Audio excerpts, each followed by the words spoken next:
Boys, good morning. I hope you're having a beautiful day. My hair is still wet because I had a day of running around like an adult. My shit's still like soaked actually, I swear to God. This shit very wet. I probably should have dried it before I got on stream. But I didn't want to be any more late than I had to be, so we're gonna have crazy hair for a little bit, but that's okay. I don't even know how this shit's gonna dry. This is probably gonna be the forehead dent day. Well, not the forehead dent, but the hair dent day. It's probably gonna be slightly tragic. But, boys! Wait.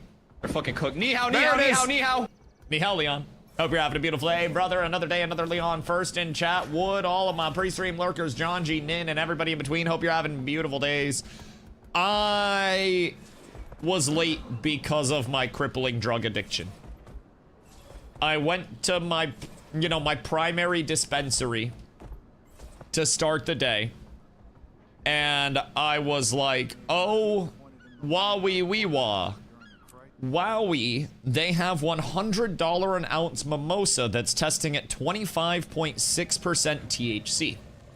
For those that know what that means, that's a fucking phenomenal test on mimosa. Phenomenal. That is high as shit. I smoke 18 to 22 normally as a nice daytime smoke. That shit is... And it's from a grower I like. So, I go to my usual dispensary, and I'm basically like, oh, I see you guys have this new mimosa. And it was from a brand that I hadn't recognized, but apparently, brand one that I get a lot. Excuse me. Brand one that I get a lot started another brand. So that way they could diversify their products a little bit more. So it was under the new brand. And my dispo of first choice had it on display. And I was like, let me get an ounce of that. I buy by the ounce. I was like, let me get an ounce of that, please. And then they hit me with the, I have bad news. And I said, you're fucking kidding me. They were like, we are out. We are out. They were like, the only bag that I have left of the mimosa is the one on display. And I was like, can I just like combine that with another 7 bags from the same price tier and then get the discount still? And they were like, nah, because it's cheaper if you buy an ounce. So I was like, damn, that's actually a large tragedy. I do not really want anything else as much as mimosa. They had, the last strain that I got was Dreamscape Farms was the grower. I want to say it was like Mac something. It was some Mac cross. Regardless, it was like 50% off when I got it because apparently the grower got a huge harvest of it and then just sent out a ton to the dispo. So I think it was Mac Daddy. I don't even lie.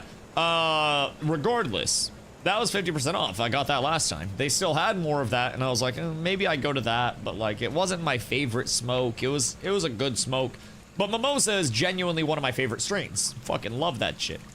So, my dispo checks around for like the other locations locally, and checks inventories and like hits them up. And is like, hey, this other dispensary that's like 10 minutes away, this other location, has the mimosa under like the other company's name. Same exact, same flower, same price. So I drove what was supposed to be a 10-minute trip. Only thing is, I hit every single fucking red light because I had to go through town. I hit every red light possible. A 10-minute trip genuinely turned into like 25. And I'm gonna be real, dog, that shit was ass. But we got the Budski, and let me tell you, it is a wonderful schmoky, and it was a great deal as well. So my day has started off well. Only downside is that it made me a little late for stream, so that was kind of a tragedy. We got back a little after 2. I cleaned the glass. Because every time you get some new dank, you've got to clean the glass. You've got to treat it well. So I deep cleaned that shit. And then I was like, ooh, I gotta shower still. I'm kind of stanky. So I had a shower. And then I realized I kind of fucked up. I left my Palworld on all night. We were out of food. The pals were starving. Pretty much all of our pals are fucking depressed now. Literally all of our pals have something going on with them. So I was like, oh, I'll make some cheap medication real quick, right? I'll just get the pals all taken care of. We don't have horns for the medicine, so we gotta farm up some horns tonight. But dog, I swear to God, both of my camps, fucking internment camps now, like they all want to kill themselves, and I won't let them. I won't let them do it. So I've netted off all of the high jumps, so that way if they do try to jump, they land safely in the nets. The doors are double reinforced from the outside, actually, so someone would have to let them out.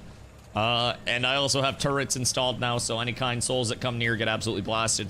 I don't have turrets, but I could have a turret. Buy horns, this is on all night. Sell the extra woodstone and buy some horns easy. Yeah, that's one thing. That's one thing that was a benefit. I won't lie. We have like 12,000 wood overnight, and I don't think we need that much wood. So before I got off, I made some salads. Like I got salads started, because bad news as well.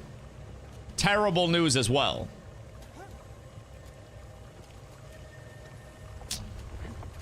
Like all the berries got eaten, and then they started to cannibalize some of the salad goods. But I didn't leave many in the food box. So I left like some tomatoes and shit in the food box, but I still had like 1,100 tomatoes. But any lettuce that I had was absolutely hosed. Thank you, love. Looks delicious. Thank you. It's a tortilla. It looks absolutely amazing. But yeah, so we got some salads going. Both of our camps now have salads.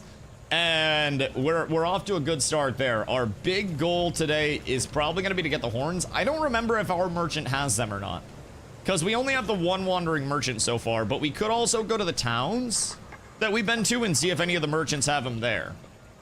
But can we see the Carlo cook with the aesthetic?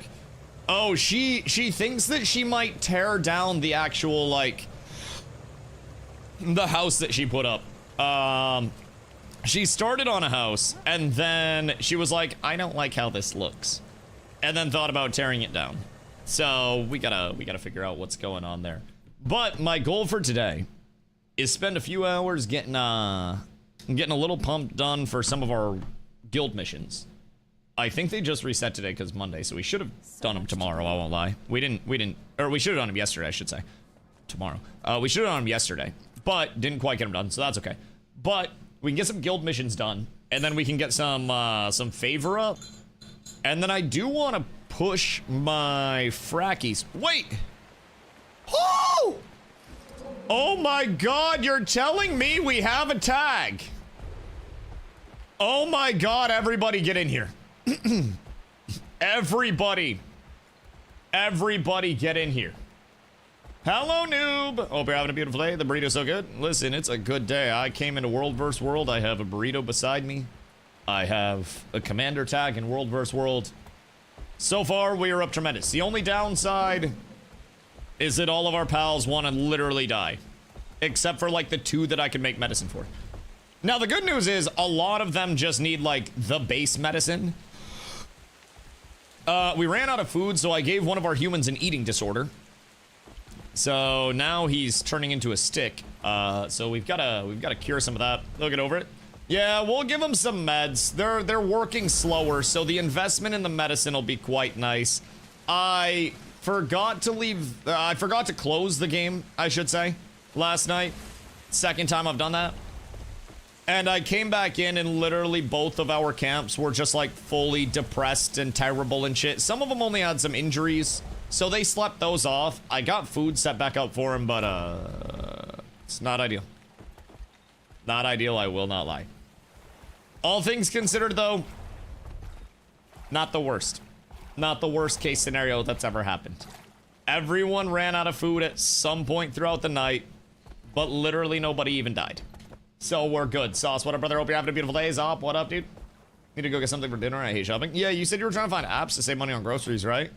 See if any of the grocery stores near you, like literally just look at grocery stores near you and then see if there are any with direct apps, right?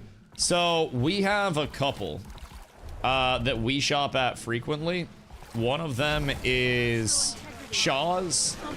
And then in Maine, we have like a few other chains, but Shaw's is an Albertsons location, basically. It's just like a localized mini chain of Albertsons stuff. So with Shaw's, they run in-store sales, you know, as any like normal business entity does at this point in time. But they also run their in-app sales, which are like their best sales. Where'd that go? They run the in-app sales, which are the best sales. And the in-app sales usually fucking slap. Plus reward points and stuff. Any store that is like, do you want to put in your phone number when you're cashing out, will have an app. And typically those apps will be the largest amount of money that you can save. So I'd recommend that side of things just personally. That's where we do all of our shit. Honey's cooked. So you can't trust that. And like browser extensions don't really do anything because it's not just like general sales that are listed everywhere. A lot of it is like, we sell your data, here are a few bucks savings so we can sell your data. But yo, what up, Jay? Hope you're having a beautiful day. Thank you for the 3 months, dog. Much love, much love. A lot of it is like, we sell your data, so here's a few dollars savings for us selling your data type shit. I'm fine with that. Like, I'm actually vibing with that. I will take that trade. What's going on down here? We got a large clash going on right now. I don't even know what the hell is happening there, but they're launching fucking cows. We got blue working their way up towards us here. We might actually have a solid fight against the blue bees. Because blue about to come up on the high ground here. Dollar General has good sales and you can build up cash back. The thing with Dollar General that I really don't like is that Dollar General has a higher profit margin per dollar than Walmart does. And I don't really know how their sales are, but like Dollar General is like pretty fucking predatory in a lot of the shit that they do. I won't even lie. Not like predatory, but like a lot of the time Dollar Generals are put in like areas that I grew up, basically like super low income areas. And then people that don't know any better and don't look at the, you know, price per pound or the price per unit of things end up getting hosed because they'll list a super cheap product, not in bulk, for a low amount of upfront money. But then when you look at, you know, comparative pricing, even not buying on sale, but buying at Sam's Club or some bullshit, it's immediately just a matter of like, oh damn, well, I could just go get 100 of these at Sam's Club for way less and then store them, blah, blah, blah, blah, blah. But some people may not have the storage size. But yeah, I mean, Dollar General and shit can be good. Save-a-lots can be good. If you have any places that are surplus and salvage or liquidation centers, there are a couple places in Maine that are known as like those things, and they have the craziest deals in my opinion. Surplus and salvage places go fucking crazy. Liquidation centers that just like get inventories from other stores and then sell those inventories along the way. Those also tend to do pretty fucking well. You can get shit hella cheap there, but even just like normal grocery stores, you just gotta know where to look to find the sales, and then it's free 99. You should do Sam's Club card. Oh yeah, Sam's Club fucks. I mean, so our general rule of thumb is, again, like, we always look at price per unit stuff, and it's like, what's the price per pound for this, right? What's the price per ounce? What are we, you know, what are we getting for our dollary due, basically? Is what we're always looking at. And a lot of the time, you know, we get everything on sale, but some things, you know, especially like toilet paper and shit and like paper towels, bro, we get that at Sam's Club because the Members Mark toilet paper and paper towels are such fucking banger deals. They're so cheap and they treat my ass in my hands well, and that's really all I can ask. So Sam's Club also fucks, but even there you kind of have to be careful sometimes. Because if you're shopping sales elsewhere, you can still find a lot of shit cheaper than Sam's Club prices. But Well, this depends. I mean, we've even found stuff cheaper per unit at Walmart than at Sam's Club. And I think, you know, you just kind of have to shop around. If you really want to min-max savings and, like, coupon clip like fucking crazy, just find a few stores that offer cash back, offer rewards, offer, you know, offer in-app deals, have an app or anything like that. And then be willing to bounce around to a few different stores for your shopping trip. Like when Corla and I go out, it's not uncommon for us to go to 3 different stores so we can hit sales in one place, sales in the other, and then take the unknown with like a surplus and salvage type place. It's honestly kind of fun as well, but it's all just personal preference. It's one of those like you save this much money, but if you make a certain amount of money per hour, then the time that you spend saving that much money would probably just be better spent picking up another hour of work. But hear me out, this is really fun too. You find a bunch of sales, it helps with meal prep. Cause like, not sure what to meal prep? Oh, okay, cool. We'll just see what's on sale. Speaking of meal, Carla brought me a burrito. I'm not used to eating this early in the stream. My mouth isn't prepared.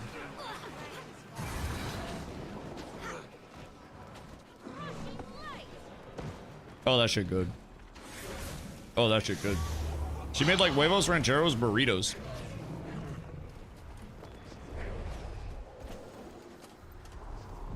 And that shit good.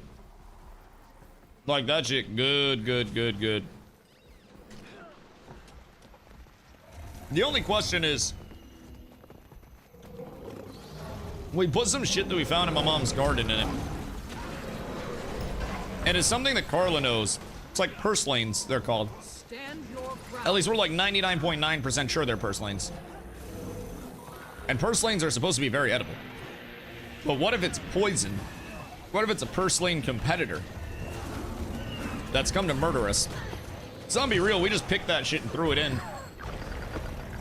Just kind of balled out. Better do what's a move. I don't know where about other people just pick up shit for me. Oh, yeah. Yeah, that's definitely persimmons. No, purslanes. Purslane. These things. Oh yeah. So basically, oh, I just died. So like, the purslanes basically are edible and slightly lemony. I picked a very bad time, by the way. Spotted spurge and common purslane. Common purslane is also a summer annual. Wait a minute. One of the common names for spotted spurge is milk purslane. Common purslane is known for having fleshy succulent leaves, whereas spotted spurge has flat leaves. Flowers also help distinguish. Also some similarities between the growth habits. They also both have seeds and impressive... Wait. Did we die? Hold on.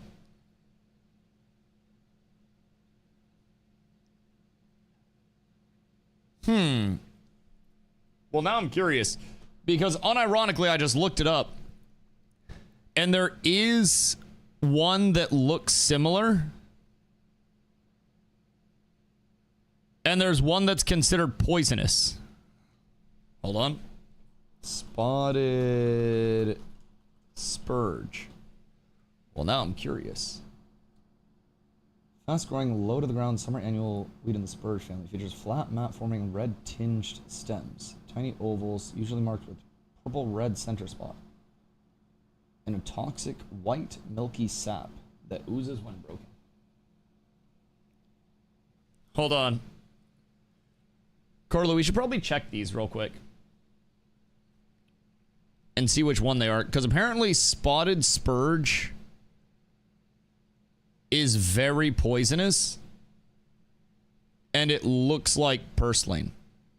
Hold on. Hold on. Un momento. One sec.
Good day.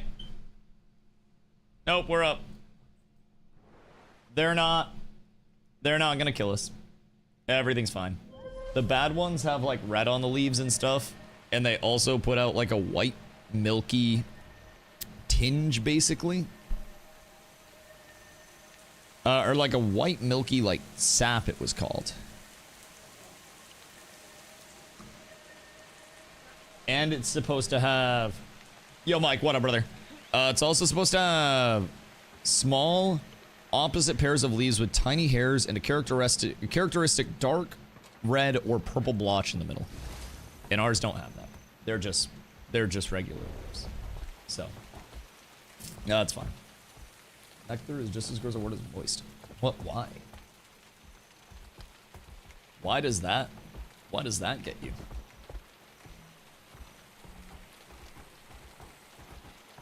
Poison gummies? There do be a lot of poison gummies, I will say. I'm gonna just eat it, and if I die, I die. Honestly. I threw up 2 nights ago. What's wrong if it happens again tonight?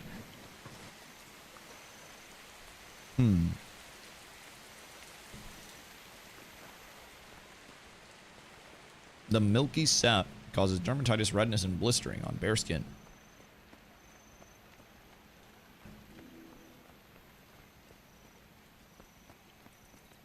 Are we dead?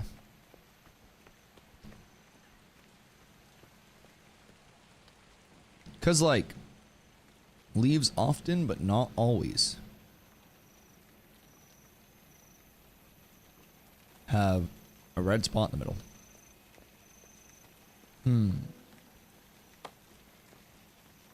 A young spotted spurge plant.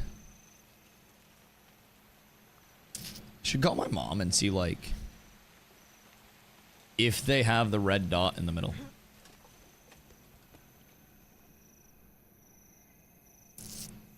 Because, like, less than 5% of plants may lack it. Is there...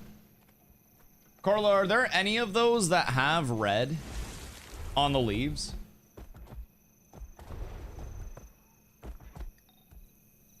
Like, in the bag at all?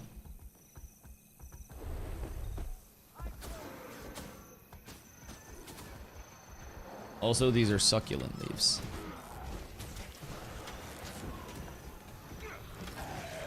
Hold on. Not actual leaves. Well, is a spotted spurge like actual leaves, or is it just less succulent leaves? I don't want to die. I feel like I should wait for yours to settle before we get too into it. And see if you die first. And then maybe go from there. Because, like, what if we both die? Then the stream streak dies. Are the stems hairy? Or no? Wait.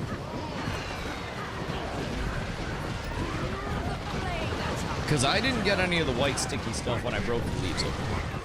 No hairy stems. Purslane superfood versus spurge. Toxic. Oh, that's a YouTube. I didn't expect that. I didn't expect that to be a YouTube video. He's foraging from your sidewalk rocks? No, my mom's garden. So basically, we were in my mom's garden when we went up to visit, getting, you know, traditional stuff. And then we were just walking around, and there was this, like, this viney thing growing. And Carla's instantly like, oh shit, that's fucking verdolaga, I think it's called, in Spanish. And she's like, oh, our family used to eat that all the time down in Mexico. And my dad was like, oh yeah, we looked it up. And it was also like, you know, super high in, something, super high in like fucking omega fatty acids or some bullshit. I don't know what the fuck it is. It's high in something that's good for you. And then from there, he was like, thick, fleshy, succulent leaves and clear sap. Thin leaves, hairy stems, and a milky white sap that oozes when broken. So those don't have hairy stems. It's the exact plant. Okay, I wasn't paying attention. I'm reading if we're going to die or not. Trying to consume this vertilaga. Everything's bad. Hold on. Vertilaga. Do we have any yellow flowers? Okay, yeah, that does look very similar. That does look quite similar. Because those are like the succulent-y leaves. Alright, well, if I die... It's literally that. If I die, someone's gonna have to stream for me. Someone's gonna have to take over. Literally that. It does look like that, yes. Haven't died yet? Well, not all poison's instantaneous. It's not a fucking action movie. I guess you'll know probably in like 3 hours when you digest it. Maybe I should like, wait. Mayhaps. But it is really yummy.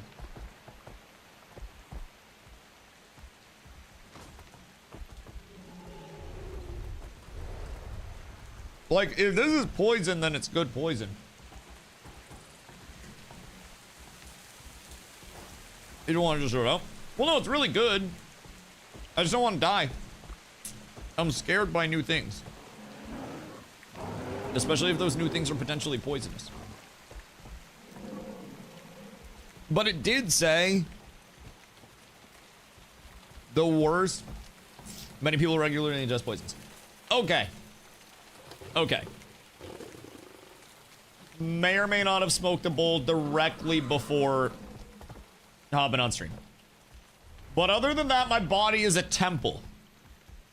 I got 4 2-liters of Dr. Pepper because they were on sale for 99 cents per.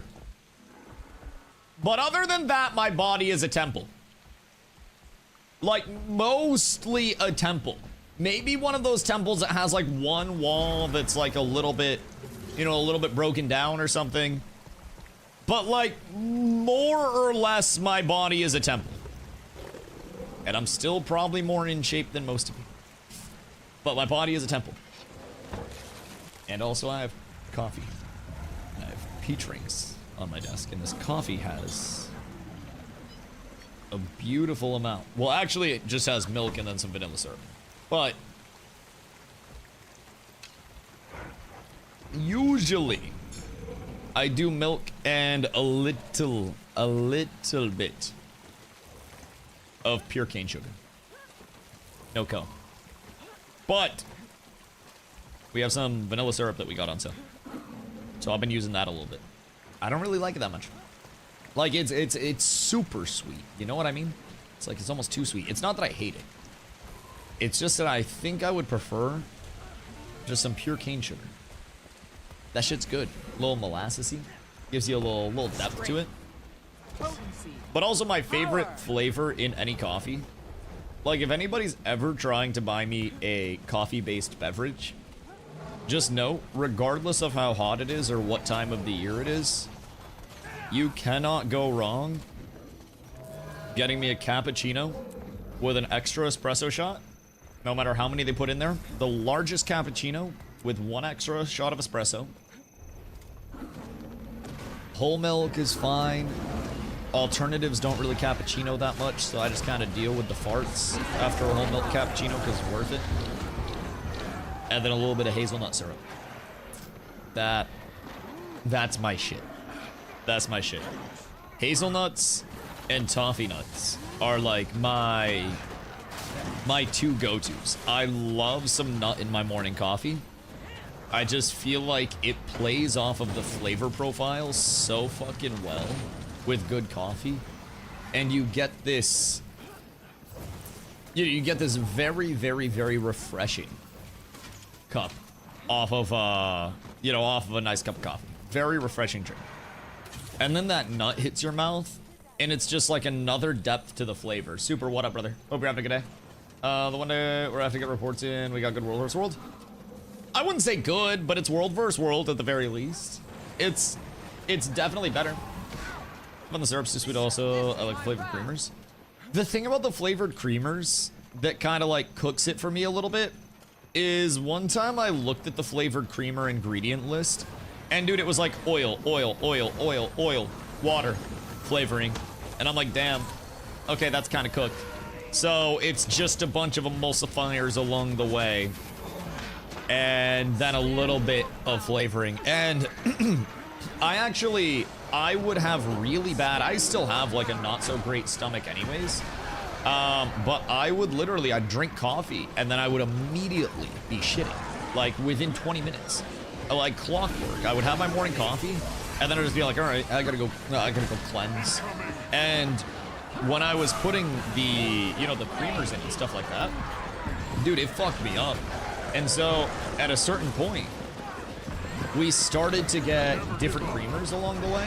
I tried, you know, I have lactose-free milk that I put in. I get Members Mark lactose-free milk from Sam's Club. Very good milk. Tastes normal milk. It is normal milk. They just put lactase enzyme in it. So it's not this, like, completely stripped down, not milk substance. It's actually really good. We use it for cooking, use it for everything. Corla can't even tell the difference in it. So it is quite good. I put that in, but also, Carla does really like, they're too good creamers, is what they're called. Too Good & Co. coffee creamers. So they have a low sugar dairy creamer made with real milk, farm fresh cream, and cane sugar. Typically costs around $5.99 to $6.49 for a 25-ounce bottle. But we don't need it. We only get it when it's on sale. It usually goes on sale in our restaurant, or sorry, in our grocery store for like $2 per. Featuring 3 grams of sugar per tablespoon, with no artificial oils, gums, or sweeteners. So I think the big caveat is that it has no artificial sweeteners, preservatives, added oils, or thickener gums. And then from there, it's... Wait.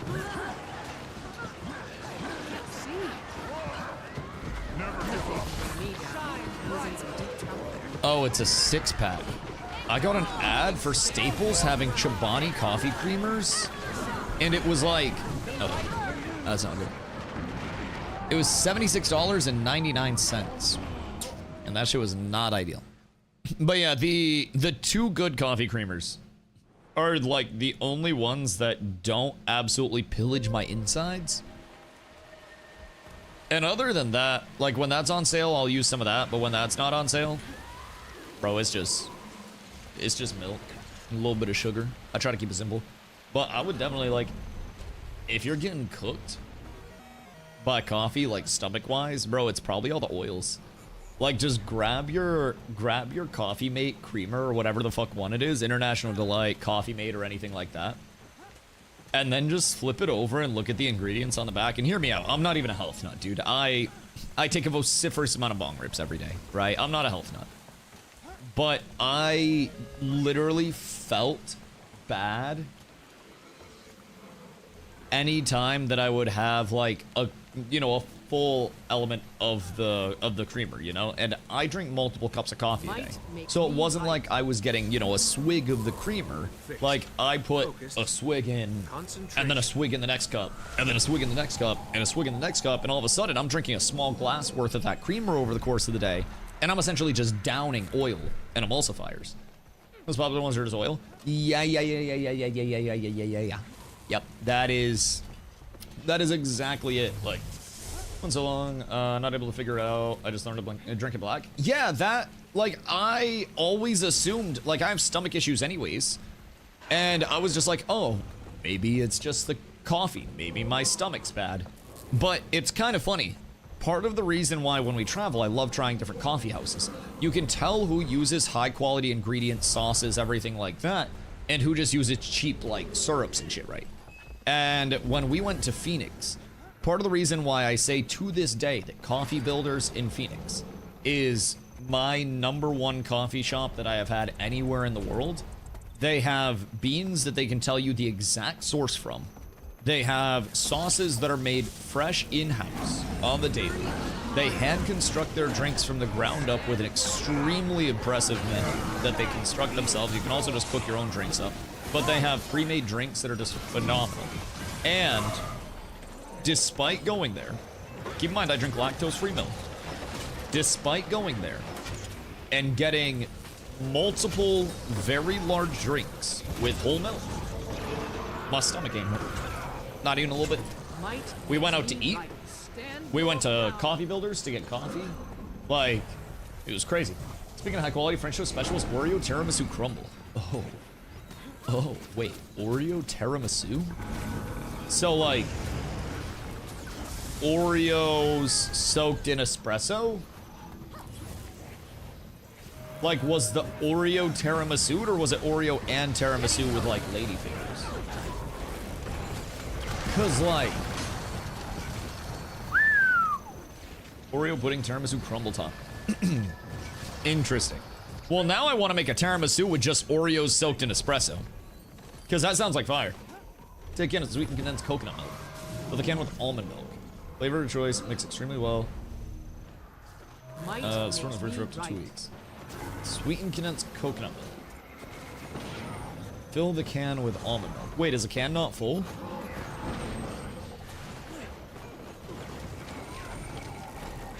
Or was the dealio there? Also, that does seem pretty simple for making sauces that wouldn't cook your shit.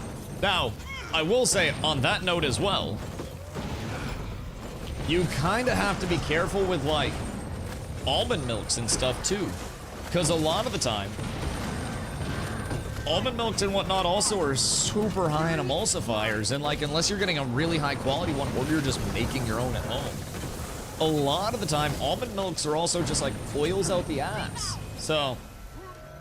Who's the tag? The tag is this guy, Tony the Tortoise from Flying Tortoises. He is our goat, our commander-in-chief, our Poppy, and we will do anything that we can to protect him. Even though I'm not in one of the big boy groups, I still take pride in being able to be here and support the boys. We're so up, actually. Hold on. Wait a minute. Uh-oh. Are we up? Tony? Tony, wait for us! No! Okay, everything's fine, actually. We're so set. This is good. Tony ain't doing the worst out here. Get a little dodge through. Get some heals up for the boys. I think we're losing a lot of our tail every time that we go through. Uh-oh, that was a mistake.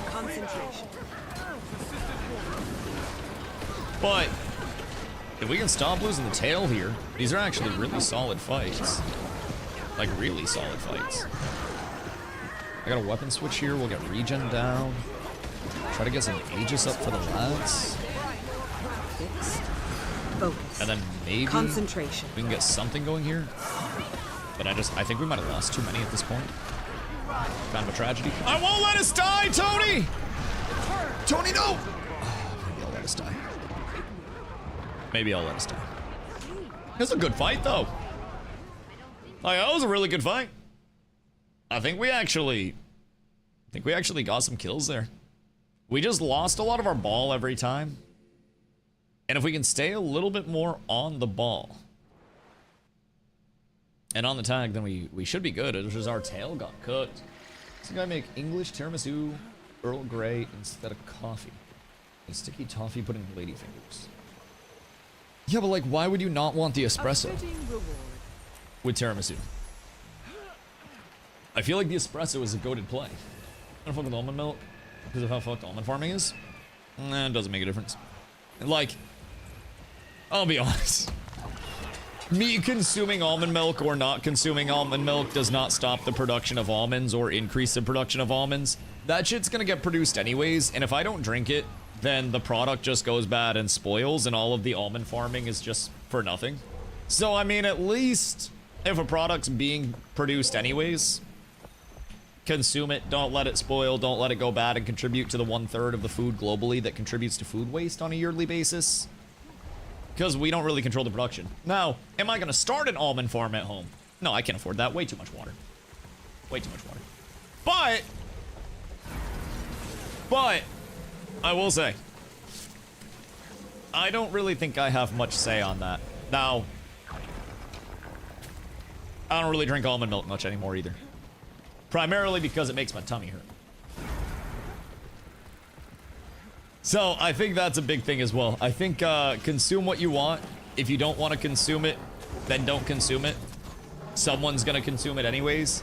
And if it's even in a spot where it can be consumed, then it's already been made, and you not buying it at the store doesn't really protest much because it's just going to get sold at the store anyways. That's my take as a whole, if I'm being honest. Once it's on the storefront, it goes way beyond us. We are just powerless, simple animals and rodents that will soon be dead. And then all of our problems will be gone. And then, after us, there will be more people that also die.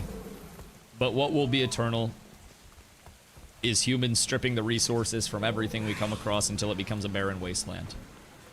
What if we were living on Mars previously, and then we stripped the fuck out of Mars, and then we were like, hey, this Earth planet looks kind of solid, and then we all came to Earth and then like devolved into tadpoles and shit, and then also ended up re-evolving into this version, and then the aliens were us the entire time.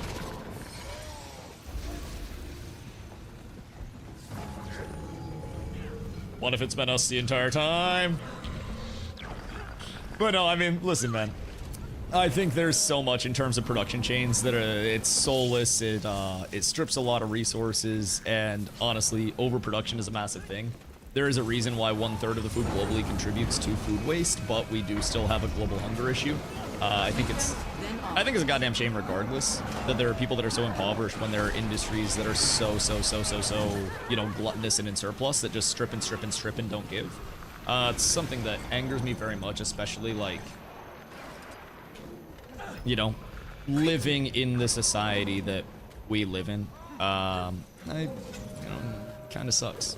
Kind of sucks that there are people that are extremely impoverished that can't get access to food, and then we just overproduce so much. American surplus is looked at as such a great thing, but American food waste isn't really looked at as anything, which is interesting.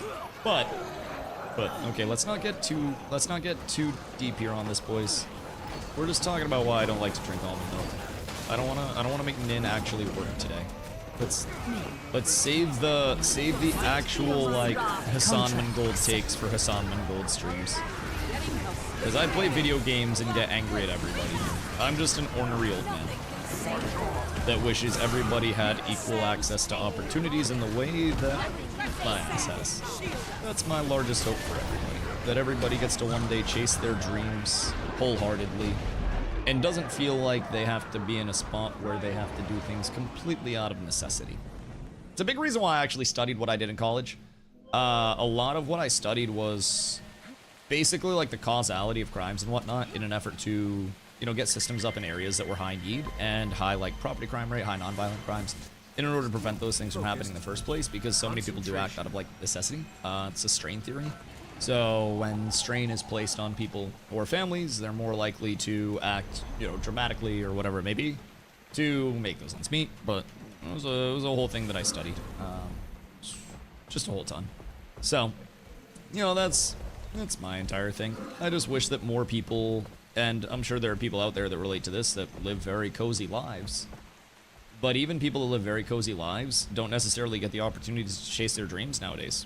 And I think that's not even like, I'm not even trying to be like political or anything like that. I just think it sucks that so many people get caught up in a rat race where they are so afraid to even have like a side gig or something that is pursuing their dream. And so many people give up on their dreams simply because it's childish, or it won't work out, or it's not something that'll make them a lot of money. And I think that's the thing that bugs me the most about people right now.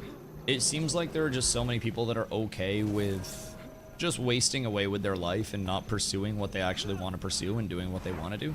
And it makes me sad, because there are a lot of brilliant people in the world that I feel like are, I don't know, kind of squandered into this nothingness. Because of the element of like, oh, well, I have to work this job, I have to make this much, I have to do this, I have to do that. It sucks. It sucks. I think that's my big thing. But, regardless, we continue. I don't really know what's going on with this Clumpington. He's got like 2 groups that are set up, and then is moving more people into subgroups along the way. But half the people that he's moving into subgroups aren't even here right now. And I'm really intrigued Because now we're just playing on a whole, like, man, oh man. Hope everything goes where it needs to. Hope all my buffs land. That's yikers. Grandma names, no! Oh, that's a tragedy. Padinsky, what up, brother? How are you today? Red's big. Is Red Moogaloo, or not Moogaloo, sorry, Maguma? What's going on with Red? Oh. I was reading chat. I ain't even about to lie. I'm not even gonna front. I was literally just reading chat. Good news, 1 hour down and no death yet. Yeah, I'm picking away at mine. And we're cooking. Red is Maguma. And they... What, they just have a lot of people on all the time? Or was the big thing there? Hold on. Activity score. Oh, God. Oh, Jesus. They are the highest activity score out of every team. Their activity score is 41.5k. Our activity score is 33k.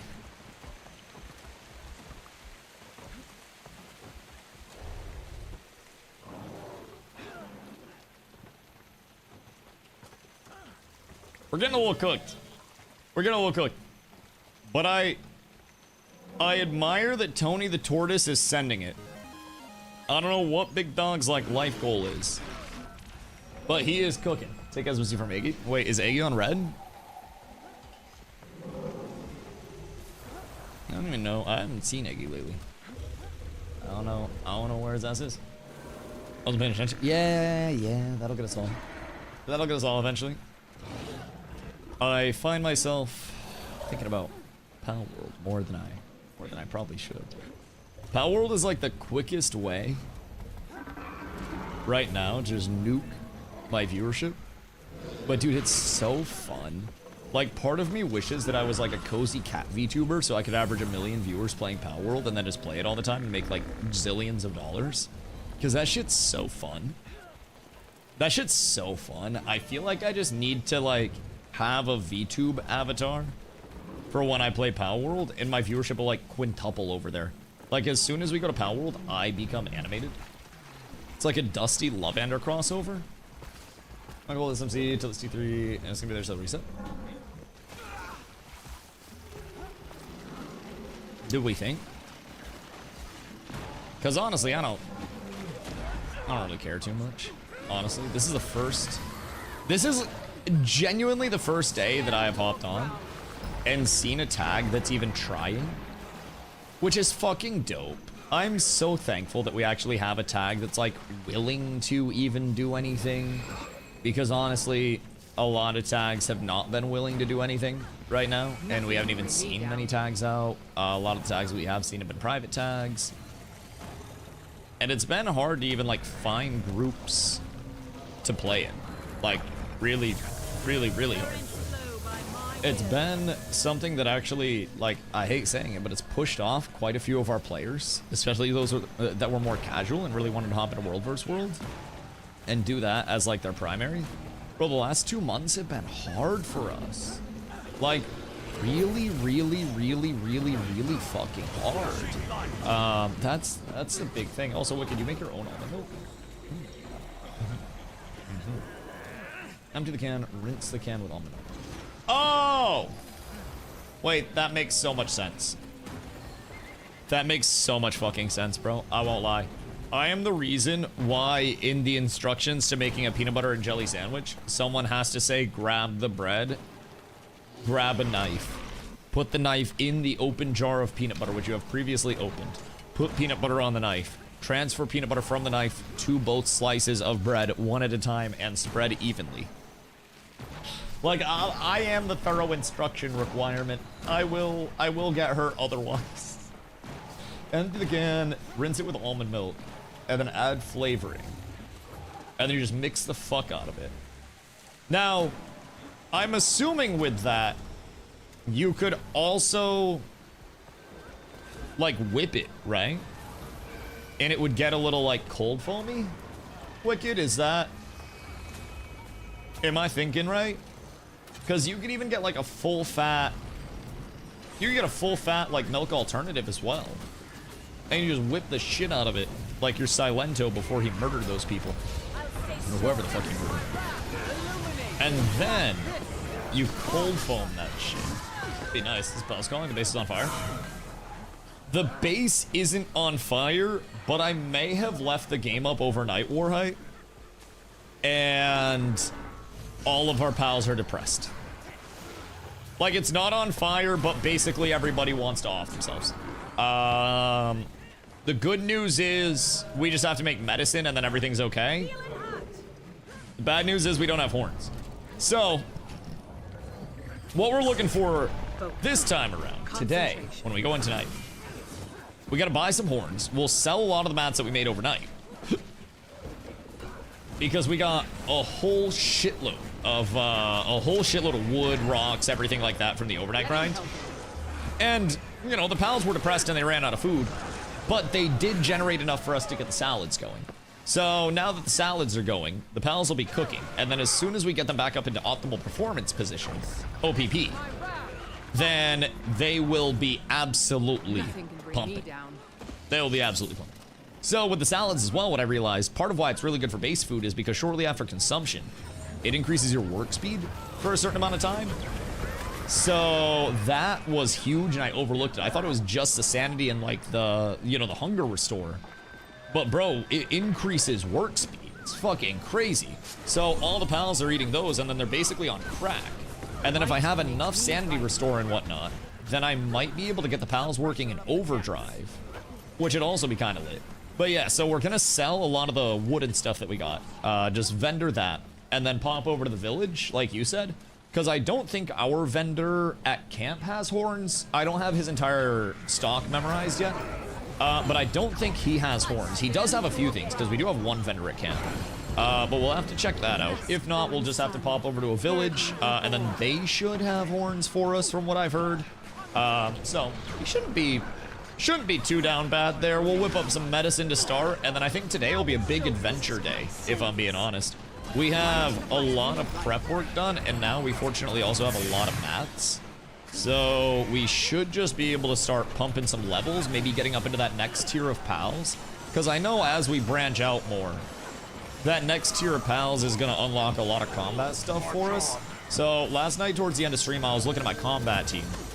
And I was just like, I wonder how I can optimize this. So I changed up some abilities.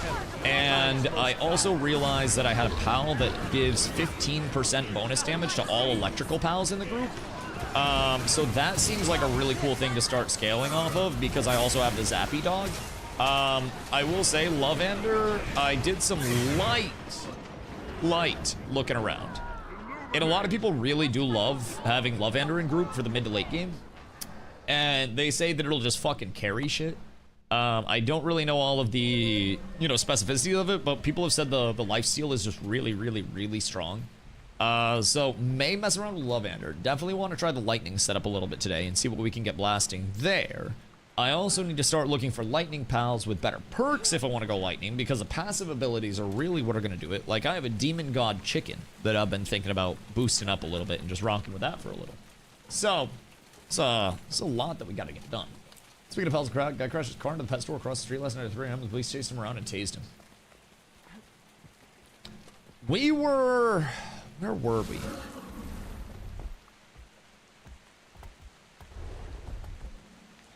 We were maybe in like New York or something. I don't remember where we were. But we were walking by a store and there was somebody getting tased like right in the doorway of the store. Like I don't really know what was going on. But like we heard like the crackling of a taser. And then I didn't really think much of it because I just thought it was like, you know, a thing in the store, right? I literally thought it was like an attraction in the store or something. And I didn't think much mind of it. And Carla goes, oh shit, there's a guy getting tased in there. And I was like, already walked by and I was like, what the fuck? And they were like, he's on the floor. Just getting fucking tased. It's very American. Well, here we have tasers instead of just knives. So at least we have non-lethal means over here. So, shout out to my friends across the pond. They never really evolved off of sword fighting. It just, much like smartphones, got smaller and smaller over time. And then maybe it'll get larger. So then we have sword fights again. But you have Lord McClucken? I do not. I do not. So we'll do a lot of exploring tonight. I haven't looked up where to go or anything. I don't like doing that, especially with exploration games like this. So we're just gonna explore and vibe and see what we can find. I've been learning a lot just playing the game, and I really want to keep it that way instead of just learning everything from like the internet. The most that I did in terms of internet was like this morning I scrolled some streams and shit, and I saw what combat stuff was going on. So go ahead and answer questions. I love you. You're amazing. Let's put up a giant Mr. Potato Head cut out with a set and burn the damage. Where the fuck did they get a giant Mr. Potato Head cut out that quickly? The fuck do you mean? They got like industrial printers and shit?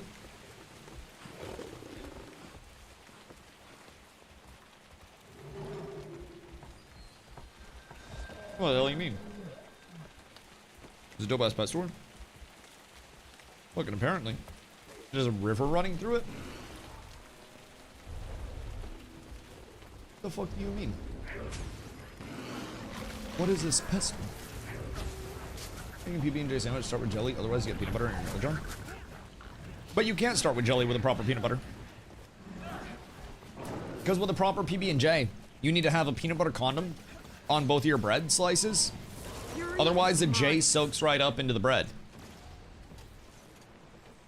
I do fuck with peanut butter and jelly sandwiches heavy. I will not lie. Peanut butter and any real like fruit combo. This is an actual tag? It is. It is. There is actually hope that World vs. World may not be dead today. At least the entire day. I wouldn't say there's a lot of hope, but there is some hope. We're currently getting a deep dick pizza served up to us by Maguma, but apparently we're willing to take it. And I respect that very much, because at a certain point, you just gotta say, thank you, Poppy. And we gotta do what we can to handle that thing. So, that's what we're going for right now. We're trying to see how long Tony the Tortoise and gang will be hanging around. It is very pubby. And I think he's got a few people in comms, but not a lot. The bacon prevents the jelly from being absorbed. Wait, the bacon? Do you put bacon on your PB&Js? The light renewed, stand your ground. How much do you spend on your orthopedic socks? EBD tag is 6. You won't see my EBD for 2 videos. It's got a chin. That's how Elvis did it. Didn't Elvis literally die taking a shit?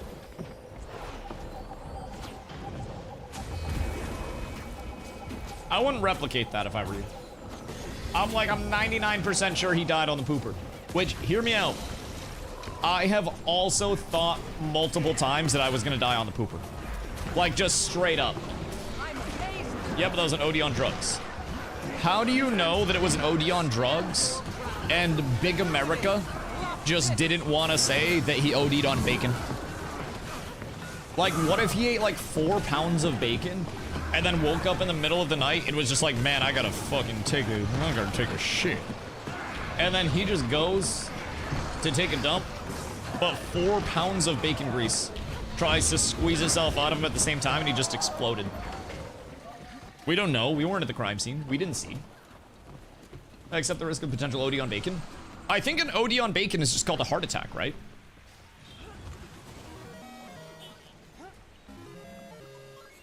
I'm pretty sure. The power squeeze is the chance to cause death. You either talk about lettuce or a problem. A lot of people poop themselves to death. Like, that's actually a pretty common thing. Not like anymore, but all time, a lot of people have shit themselves to death, especially like before the 1950s. Diarrhea was like a death sentence, bro. It's the dark side of the internet. No, it's not even the dark side, it's just history. Like, diarrhea used to be the cancer before cancer was big, because we didn't start getting cancer like crazy until the microplastics in the tobacco and stuff. And then once chemicals started entering our body, the cancer rates shot up. But before cancer was documented, basically you would just be vibing, and then one day at like age 26, you would eat something that gave you an upset stomach, and then you just fucking die. because there wasn't like, there wasn't Pepto-Bismol. There wasn't a lot of like, you know, food security and good sources of food back then to ensure that everything was refrigerated, tested, cooked properly. There wasn't as much knowledge of temperatures and whatnot. So a lot of people would get like actual parasites and shit. And then a lot of people would just get the poopies, and then there would be nothing to like sustain them through. Hot take, my ulcer, I can't take Pepto, makes me puke. I don't think that's a hot take. I think that's just a personal fact about you. Cancer's been around for way longer than 100 years. Right, but cancer wasn't the most documented, you know, the most documented thing back in the day, because you'd just get really sick and there wasn't a way to determine that it was cancer without the screenings and stuff. Like, modern technology has allowed us to detect and mitigate cancers far better than before, and a lot of the time in olden days, like, sure, cancer's been around, absolutely. Genetic mutations have existed for a while. But a lot of the time, you had so much shit going on that the cancer didn't even get a chance to be the prevalent one. Like, stinks in your blood, do cocaine about it. Baby won't stop crying. Little bit of morphine in their gums, and then they'll shut the fuck up. little mercury here and there. At some point, any sickness was considered witchcraft.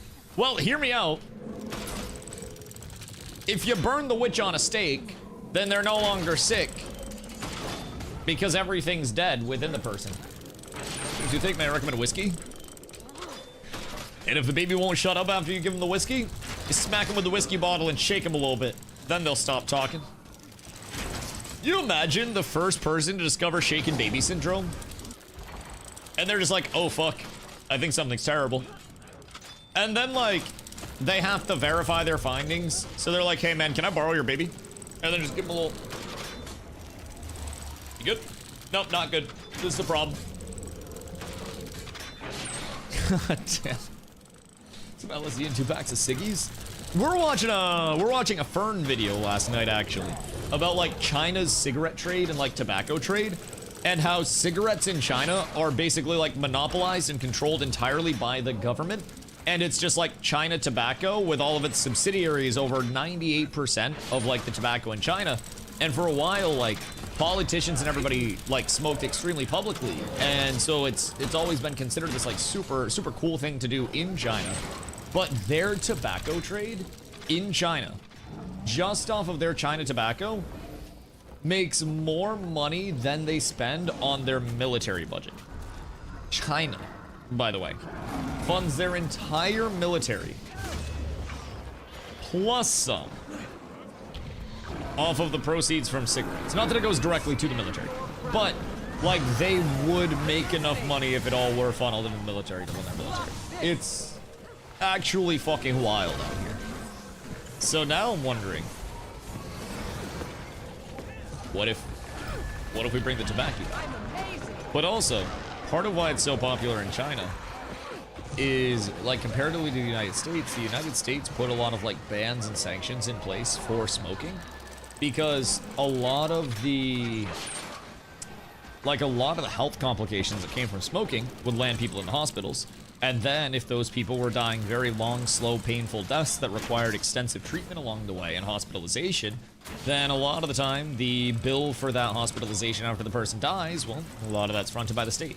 So in America, 40 state attorney generals came together to basically like push for bans on cigarettes in certain areas. In China, you can have like lemon flavored cigarettes and stuff like that. You get flavored ciggies, but also vapes can't be flavored there. So it's like the inverse over here, where you can't do flavored ciggies, but vapes can be like super flavored. It was really interesting, because basically like the vapes were being created by a company that wasn't, you know, under China's government blanket. So they started sanctioning the vapes like fucking crazy to try to stop the youth from getting into it. And then they just made a shitload of flavored ciggies, so that way the youth would get into ciggies again and it would keep it going. Business is cool. Business is cool. China's ahead of its time. Listen, back in the 90s, doctors were smoking Camels. And let me tell you what, those doctors ain't dead. I miss clove cigarettes. I read somewhere that there was an actor or some shit, I think it was on like Peaky Blinders or something, but some motherfucker had to smoke so many clove cigarettes that were like herbal cigarettes during the set that they like fucking puked and stuff. I don't remember all of it, but apparently they were going crazy on the Clovingtons. I don't even know what the fuck a clove cigarette is. All I know is I have all the cloves that I would ever need. It's the guy that played Tommy Shelby. You've seen the same shit then. Yeah. So basically it was like all clove ciggies all the time. And at a certain point he was just like dying because of clove ciggies. Clove cigs smell good. I don't know. Like, is it just cloves? Like, do you just smoke cloves, or like what is a clove cigarette? Ciggies that don't have tobacco, they help with headaches and tooth pain. Interesting. Huh. So instead of tobacco, they have clove. They do have tobacco. So like less tobacco? Not like the chemicals on it. So like no nicotine?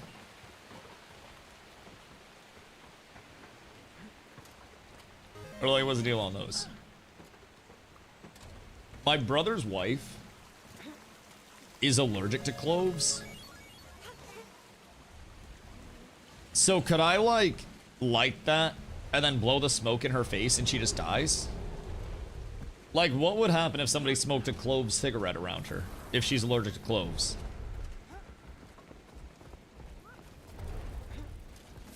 Is that like a real thing? She's missing out. Bro, we went to the Ren Fair and there was like a sweet potato that we got that had like a little seasoning top on it. And there were cloves in it, and she went to take a bite and she didn't know there were cloves. And immediately she just like, she picked up on the clove taste and she was like, nope, something's terrible. She's like, stop chewing, it was awful. Clove cigarettes, also called Protects, are a blend of tobacco, ground cloves, and clove oil, originally made in Indonesia. Oh yeah, that would not be good for them. Yeah, that'd be less than ideal.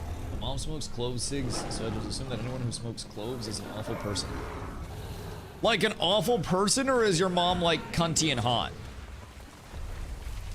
Because I feel like there are two types of ladies that smoke cigarettes later in life. It's either like the super hot cunty like dommy business ladies, or it's the ones that have like, you know, heart mom tattoos on the arm and stuff, and then come out in a tank top and fucking yell at you to get away from their lawn and go.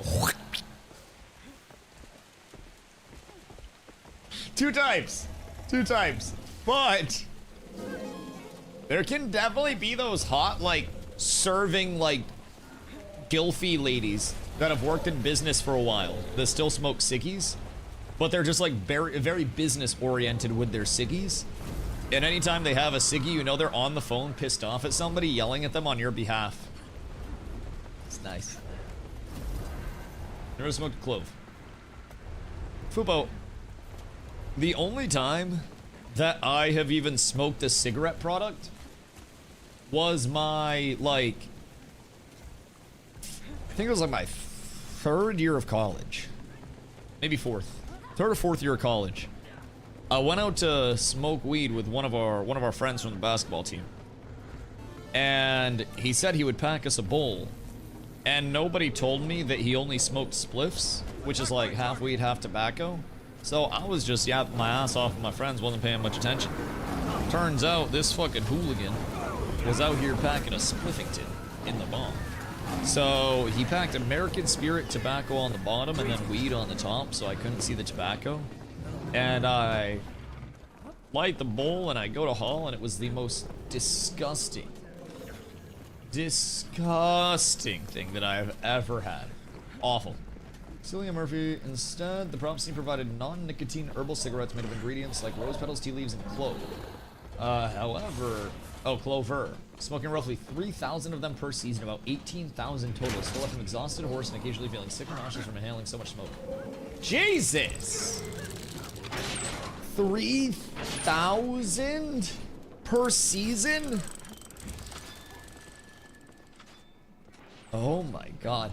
Granted, I'm sure he's not just sitting there burning them down.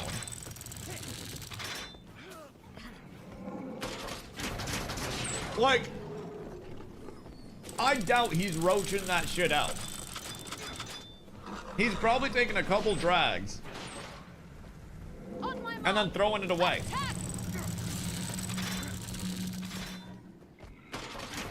American Spirit is one of the most expensive brands of cigarettes. Why? They're terrible. Awful. Roughly 100 or more per filming day. Over a 6 to 8 week shoot per season.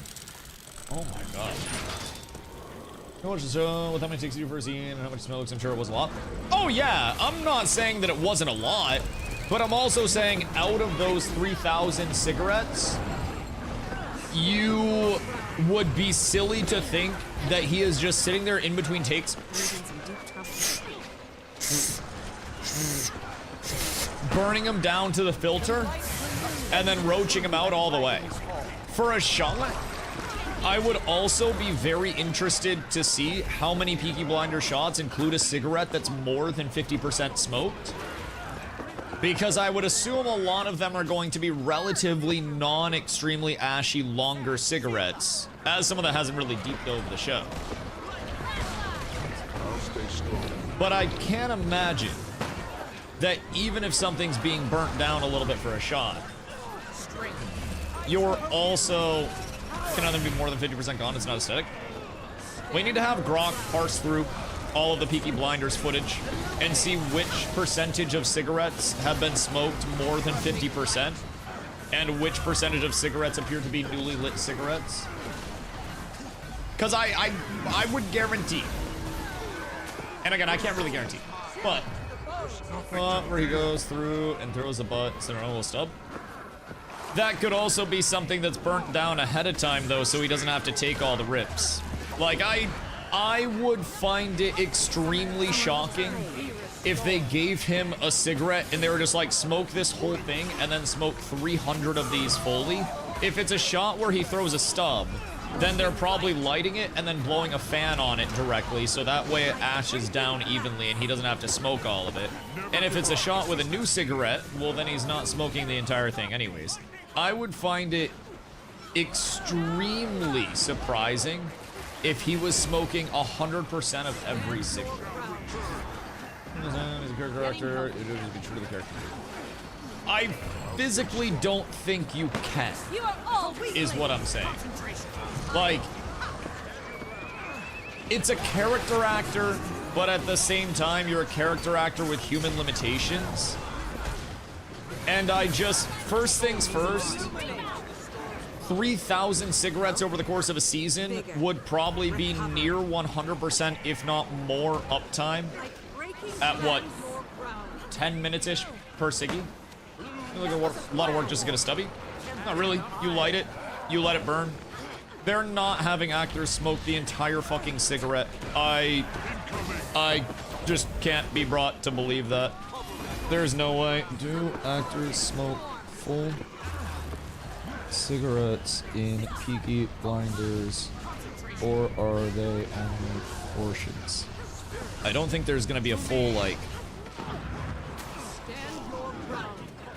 write down on this.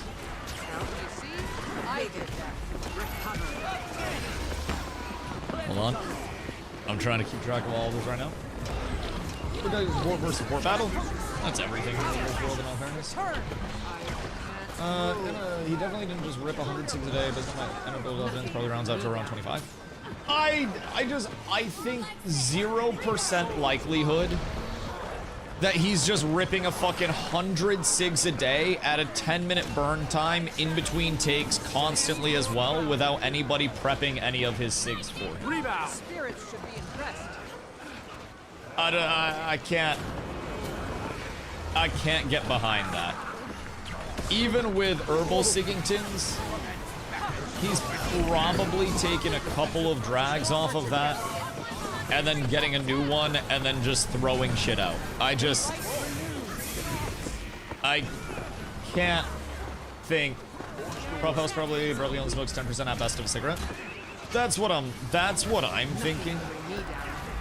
But Somebody fix cigarettes, Piggy, an Oppenheimer, my next circle, and cigarettes, a couple. You're right. But that doesn't mean that he's sitting there, lighting a cigarette, and then just sitting there in between takes. Like, if I am walking onto a take and I'm supposed to be smoking a cigarette, they will light the cigarette for me at the start of that take and then hand me the cigarette that I'm supposed to be smoking. And then everything is probably thought of for that shot. Like, if it's a shot where he's supposed to throw the butt out, they're probably burning that shit down for him so he can throw that out. And if it's a shot where he's supposed to throw it out, how stupid would it be for the directors to say, oh, we need another take on that, smoke another cigarette Foley real quick. No, don't be brash. Don't be brash. No matter what he says, it's just not logical that he smoked every single cigarette 100% down to, you know, from the start to the end. We need you to throw out a butt. Oh, we fucked that up. Throw out another butt, but everybody take a 10-minute break while he rips this cig. No, they're gonna light it and they're gonna blow air on it, and then the cigarette's gonna burn down. Like, it's just gonna burn down. Let's smoke like that. And it just became a Tommy thing. There's real cigarettes that are herbal, Steve and I would go, they're 1 of your 5 a day. As the prop guys, you got how many I smoke just out of interest, and I think it's something like 3,000 per season. Prop guys. Yes. And again, people smoking all day for shots does not imply that they are constantly ripping ciggies 100% of the time. I smoke weed all day in a lot of people's minds, and I take a rip every about 2 hours. Like, still was a lot. Oh, nobody's saying that. Nobody's saying it wasn't a lot. But I don't buy the fact that he took 3,000 cigarettes per season and smoked them 100 to 0. He did not. He did not. That's absolute cap. You can't inhale that much smoke in that period of time. You literally would suffer from smoke inhalation. That is so much. And sure, prop guys estimate 1,000%. But what are the prop guys doing with the cigarettes in the first place? Well, they're the ones that are rolling them and preparing them for the actors to actually have on screen and prepping them in every way, shape, and form that they need to be. That's why the prop guys are there. They literally probably had a prop guy that was just rolling all day, or they had a rolling setup where they were just taking the blend and rolling it. Like, it's still Holly. Such a good actor. He hacked his lungs to evolve to be able to do it. He just grabs the camera every time he's smoking because the cameraman never dies. They wrote out his lung cancer in the script and all of his hospital visits because of smoke inhalation. They wrote out his oxygen deprivation. Good fucking gravy. I personally, hear me out. If there were a movie opportunity for a character that was just a burnout stoner, down, bro. I'll burn those shits down 100 to 0. There's some rumors he's playing as a part of Dr. Doom in the next movie along Robert Downey Jr. Like stunt double, or what's up there? Snoop hired a blunt roller? Oh, yeah, he did. Yeah, he did. And Snoop's blunt roller goes fucking hard. Many people have a blunt roller. Snoop's is far more, like, formal. But a lot of people just have somebody in their crew that rolls all of their shit for them. Like, most people that are, like, extremely wealthy stoners just have somebody hand them weed throughout the day. It's kind of crazy. Kind of wild. I personally, I don't think I would ever be able to smoke that much to, like, warrant a blunt roller. Granted, supporting small independent business is cool. But dude, I don't know if I'd have that much smoke in me. Sometimes I get coughing off of, like, my bum or pinkies. Transform part thing of Dr. Doom on short I think. Oh! Okay, that checks out. That makes a lot more sense. That makes a lot more sense. Part of, when the Dr. Doom, like, unveil happened, a lot of people were like, why would they unveil RDJ as Dr. Doom and then just not save the hype? And somebody was like, so that way they could have everybody associate RDJ with the movie, but not have to pay RDJ for 99% of his shots. So apparently that might be something that we see. We'll have to look at the eyes, like you said. We'll look at eyes and we'll look at fingers and we'll look at like how they walk, their gait. I'll see Snoop roll his own, he's fast. Oh yeah, I mean every stoner could be fast. Yeah, absolutely, absolutely. But hear me out. Snoop probably has other shit going on. Can he roll in a pinch? Yeah, 1000%. 1000%. This is a dog father. But that man smokes a lot. Like Wiz Khalifa smokes a lot of fucking weed. And the thing about that too is a lot of people of that like status also roll with people all the time. And anytime you watch like shit, Wiz Khalifa makes content sometimes, right? If you watch Wiz Khalifa when he's making content, he's smoking. All of his friends are smoking in the room with him. People are walking in the room and grabbing smoke and then walking away. And there's always just some dude that's rolling in the back. Just no prompting or anything like that. This is like I'm a serious stoner. I'm like, damn, I couldn't do that. I don't know how. I mean, I'm sure they do have lung issues and shit. Like, at the very least, I don't think there is a single person that has smoked for an extended period of time that is in their right mind that will like fully try to say that there is no negative associated with their smoking whatsoever. Well, there absolutely is. There absolutely is. I think anybody that says otherwise is fucking capping. Like, even if, you know, my grandpappy smoked a pipe his entire life. He lived to be very old. Died of a heart attack. Smoking contributed to his heart being in a very bad spot. Smoking can also lead to people having lung issues, respiratory issues, which could then lead to them being far less active because when they're active, the respiratory issues kick up, which leads to a sedentary lifestyle, which then leads to health complications off of that. There's no way in the world that anybody that smokes can look you dead in the eyes and be like, smoking's perfectly fine for you. Keep in mind, I'm about to go take a bong rip soon. But I will say I'll probably cough a couple times. Fixed. Here's Focus. the 2 known rules with Dr. Doom. RDJ, that is. Can you imagine 100 milli base pay? 100 milli base pay.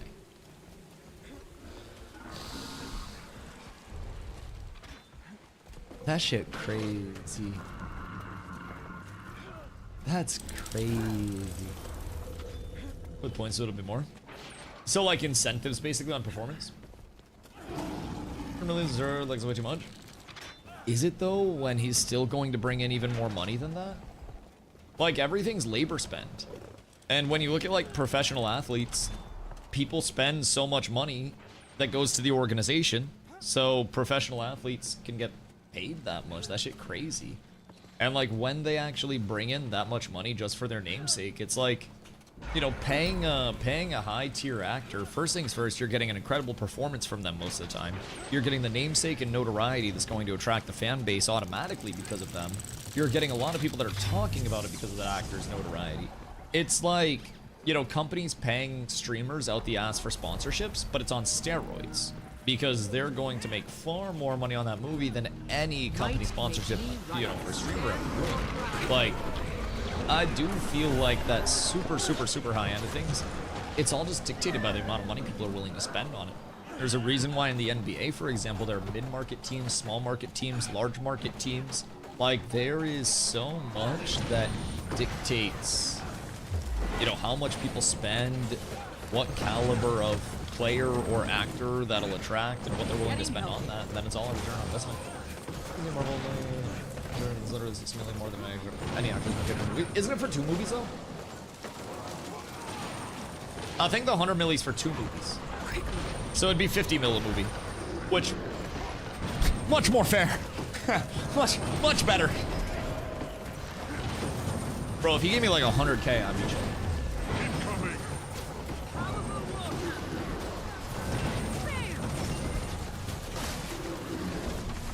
Like 100K, we're vibing. But I just gotta get better at acting. The craziest thing to me that I always have to remember is no matter how like large or successful or famous an actor is, There's a really good chance they were just a fucking theater nerd that got bullied at school. And now they're like, look at me now, bitches. Look at me now. But there was a really good chance that they were a theater nerd.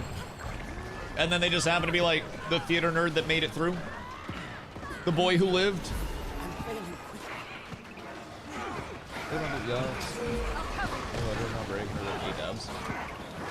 Weird. Back when I sold beds, I used to go out to my car and smoke a vociferous bowl. Bro, I remember when I was selling beds, right? Obviously, you go into a mattress firm, I don't really think you're expecting much in the first place. But like, I'd deadass be smoking a bowl out by my car. And somebody would pull into the parking lot, and I would wait for them to be heading into the store. And I'd be like, ah, damn, they're actually going in, huh? So I'd follow them in, and like, I'd walk in behind them, and then I'd be like, hey, how's it going? And they'd look behind, and I'd be like, what brings you in today? I'd follow them in, they'd double take. And I had one lady one time, bless her soul. I don't know if she knew or if she was actually just a sweet old lady. But this old lady comes in this one time, and I just finished smoking. And she ended up buying a bed. I don't even remember what she ended up buying, but she ended up buying a bed. It wasn't anything too expensive or anything like that. But she ended up buying a bed. And I have her at the register doing her cash out and everything. And she goes, somebody outside was smoking some... I think she called it pot. She goes, somebody outside was smoking some pot. And I was like, man, that's crazy. That does happen around here sometimes. And then just never said anything about it ever again. She went on with her day. I don't know if she wanted me to smoke her up or what. But like, that was not gonna fucking happen, lady. I was not about to do that. I wonder if I can sneak upstairs and then just live my life out upstairs. Excuse me, sirs. Leave me alone. I don't know what your problem is, but this isn't gonna go well for you. Like, it's not that I'm gonna kill him. It's just that he's also not gonna kill me. Oh shit, wait, we're cooking up here. We're cooking up here. Yeet. I got you, Michael. Upstairs we go for safety! Okay. Hold on. I didn't even know this shit had a top floor. Oh shit, it doesn't! Why are those empty? Bro, I worked so hard to get up there. Oh, that's a tragedy. I thought that was like a scenic overlook. Huh. That's kind of a shame. Kind of a goddamn shame. I really, really hate to see that.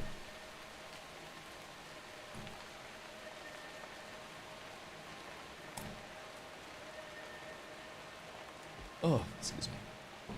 A whole lot of coffee. Alright, I'm gonna rip a bowl real quick and pee. I'll be right back. Un momento. Chat, don't go anywhere. And also, bring my pals a couple salads if you guys have them. Un momento!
2 more clients today.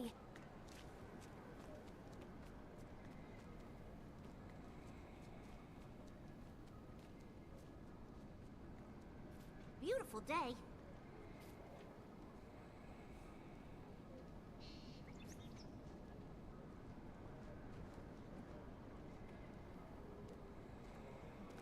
See you at the market.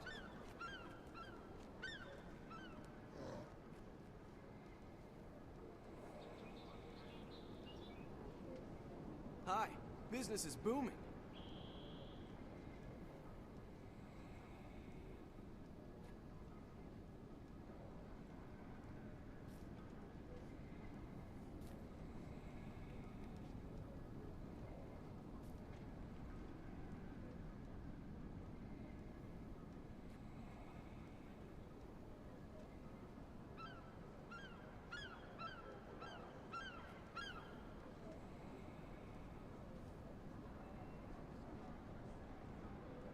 I'll be at the market later.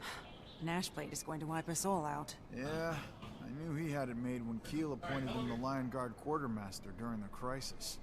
They hate each other. Greetings. Why would she... Oh, Hello! forget it. I've arrived. I just get on and this happens. Wait, what happened? Wait. World vs. World is shutting down to prepare for a new build. You motherfuckers! Gotta restart Guild Wars 2.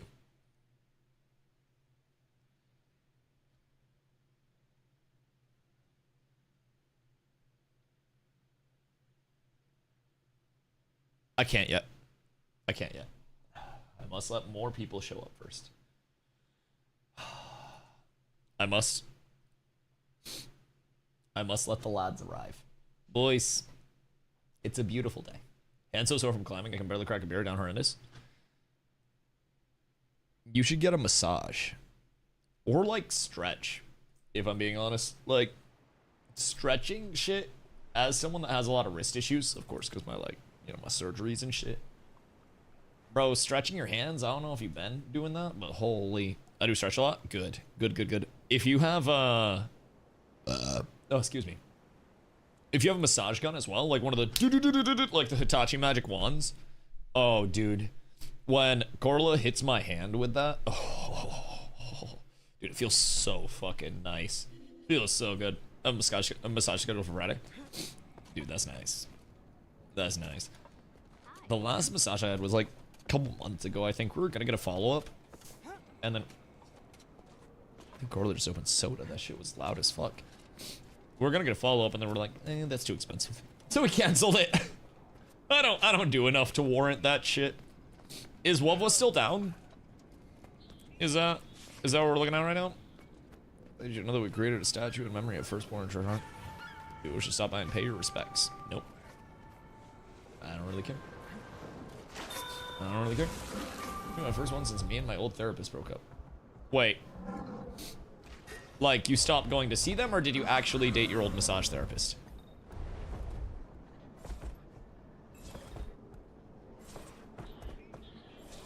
Because that's like both. Huh. So, like, were there happy ending massages? But, like, not illegal?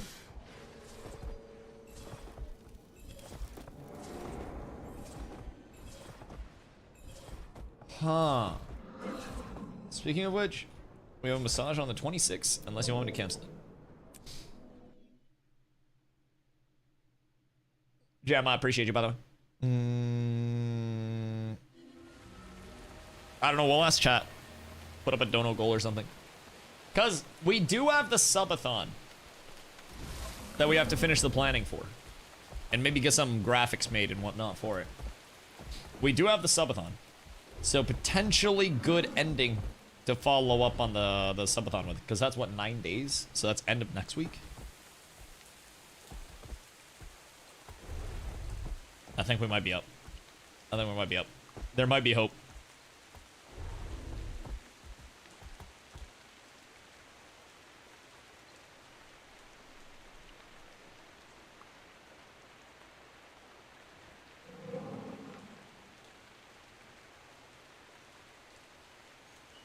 My fans is making a weird noise. Not like a weird noise, but I heard it a little bit. I turned my AC off. And I haven't heard my, like, PCs in so long. And there's, like, a slight hum coming off of the fan. And I'm like, man, I haven't had it this quiet in here for a while. Because I also have my headphones on. Like, it's not loud. It's just so subtle. And if I have my headphones on, I can't even hear it. So it's clearly not an issue. But, man, that was weird. That was weird. At first, she wasn't my massage therapist until we started dating. Okay. So the happy endings didn't start until you guys were actually dating? Because I think that makes it a lot more ethical. Because if you started dating because of a happy ending, then I think that's very unethical. But, film editors, filmmakers? Well, you have to get everybody, you know, consenting to be an actor or actress to sign up to it, yes. But, if you hire a prostitute and you have a body camera on and you record it from a POV, you are quite literally just a director now. Yes, you are basically the Christopher Nolan of adult films. Yes. And we're not ethics violations. Listen, I'm not judging. I'm not judging, man.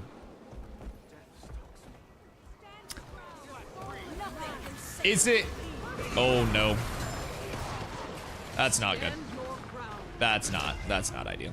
I think we might be dying. You know what? I'm just gonna embrace it. Hi guys. I'm gonna just get it over with. Yeah, you better run! Yeah, that's what I thought. Oh, fuck out of here. Fuck up out of here. Pussy bitch. I swear to God. I swear to God, they're so scared. So scared. Uh-oh. I might be dead here. Wow, that is a long CC. Holy. That was like a 6-second CC. Was that a daze? Because that might have been the single longest daze that I think I've ever been hit with. Just in terms of like one singular cast. That shit kind of stupid. That shit kind of stupid. So whether they're getting prostitutes illegal, but if you pay her and film it, it's legal? Yeah, there are loopholes to everything. It's a little more complicated than just filming it. Like, both have to be legally employed. The filmmaker needs a license to operate and so on. You can make independent films.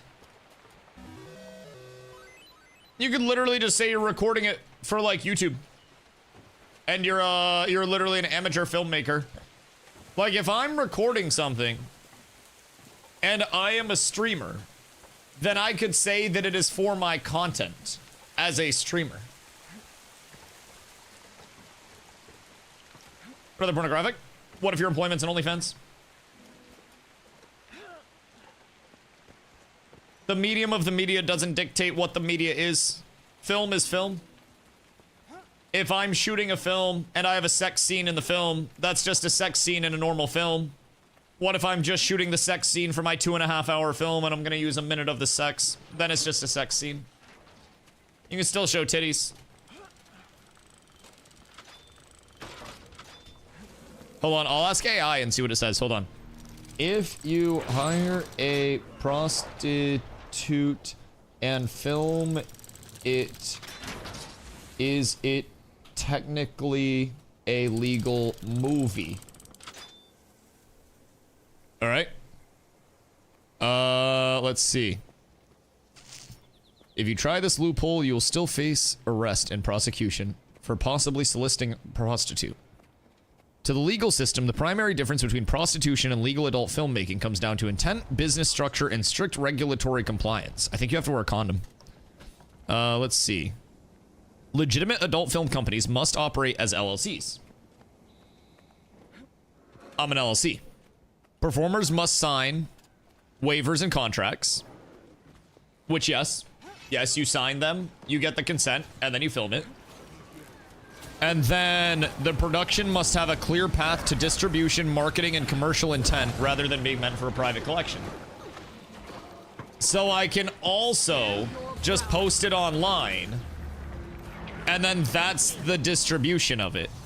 If I am like an OnlyFans performer, and I'm doing a series, like, you know how, you ever seen that Heroes of New York guy? Imagine that, but you're going around banging whores. Sorry, my bad. My bad.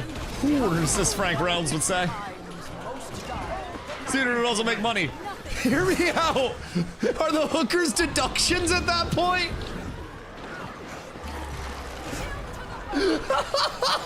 Yo, wait, Fupa. Do you have a tax guy? Do you have any expenses? Why is 40% of your expense list penicillin? What have you been doing? Oh god. This is getting kind of peaker, man.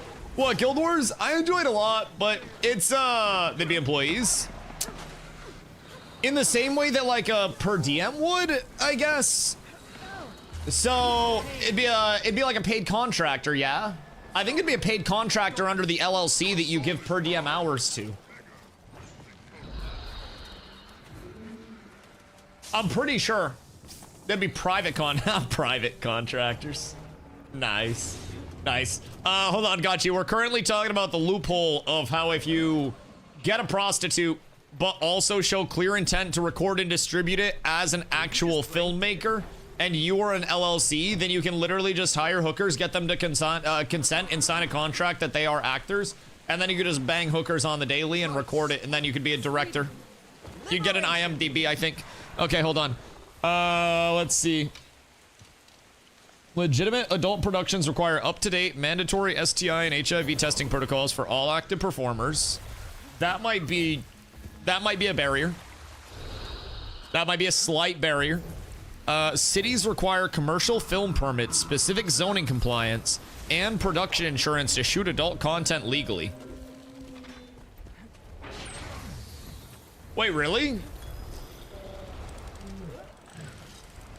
You have to go to the city and be like, man, hey, I'm looking to bang these bitches in the middle of your CVS. Is that something you guys will sign off on? That's something I can. That's something I can get a little help with.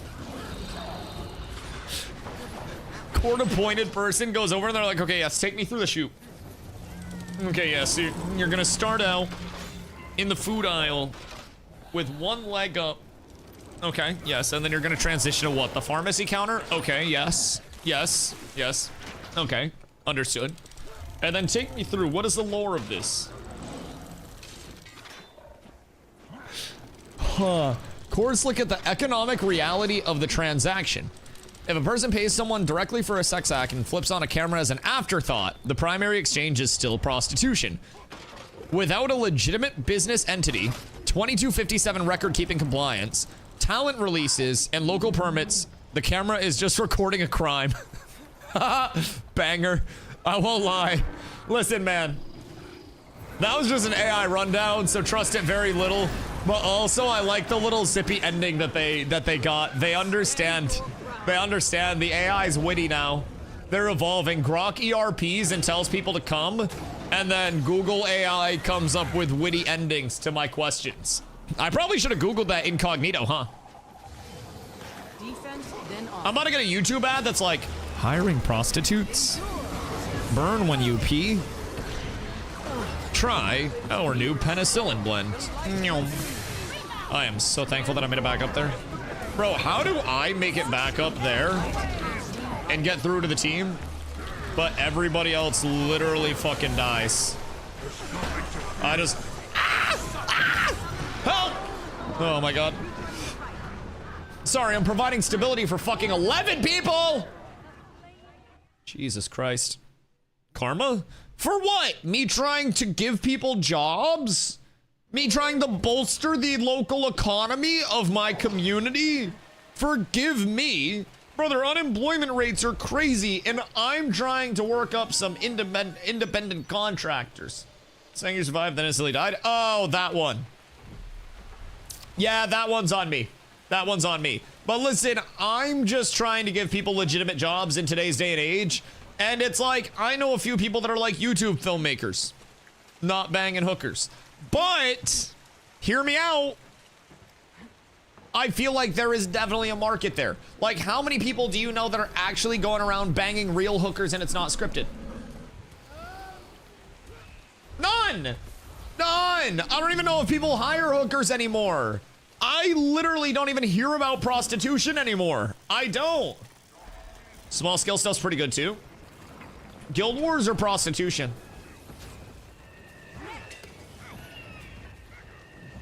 Because, yeah, Guild Wars is pretty fun as well. Yes. Yes, absolutely. Absolutely.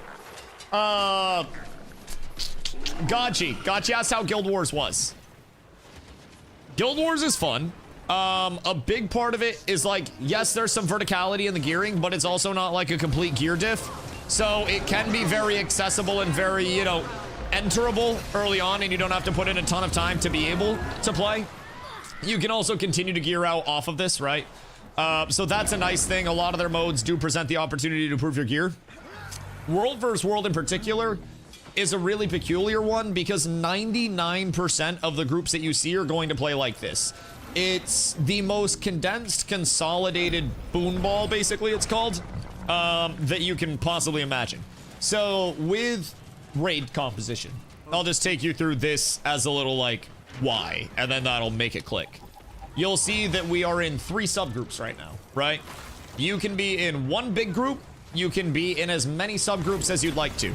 The typical meta is to make a 50-person raid, 10 5-person subgroups. And within that subgroup, you want to have 3 supports, 1 strip that's stripping boons, which are buffs, off of people, and then either 1 like CC, DPS, or just another strip. But more or less, you have a healer, stability like a buffer, and then you have another support that brings invuln and some more spot buffs in off of that.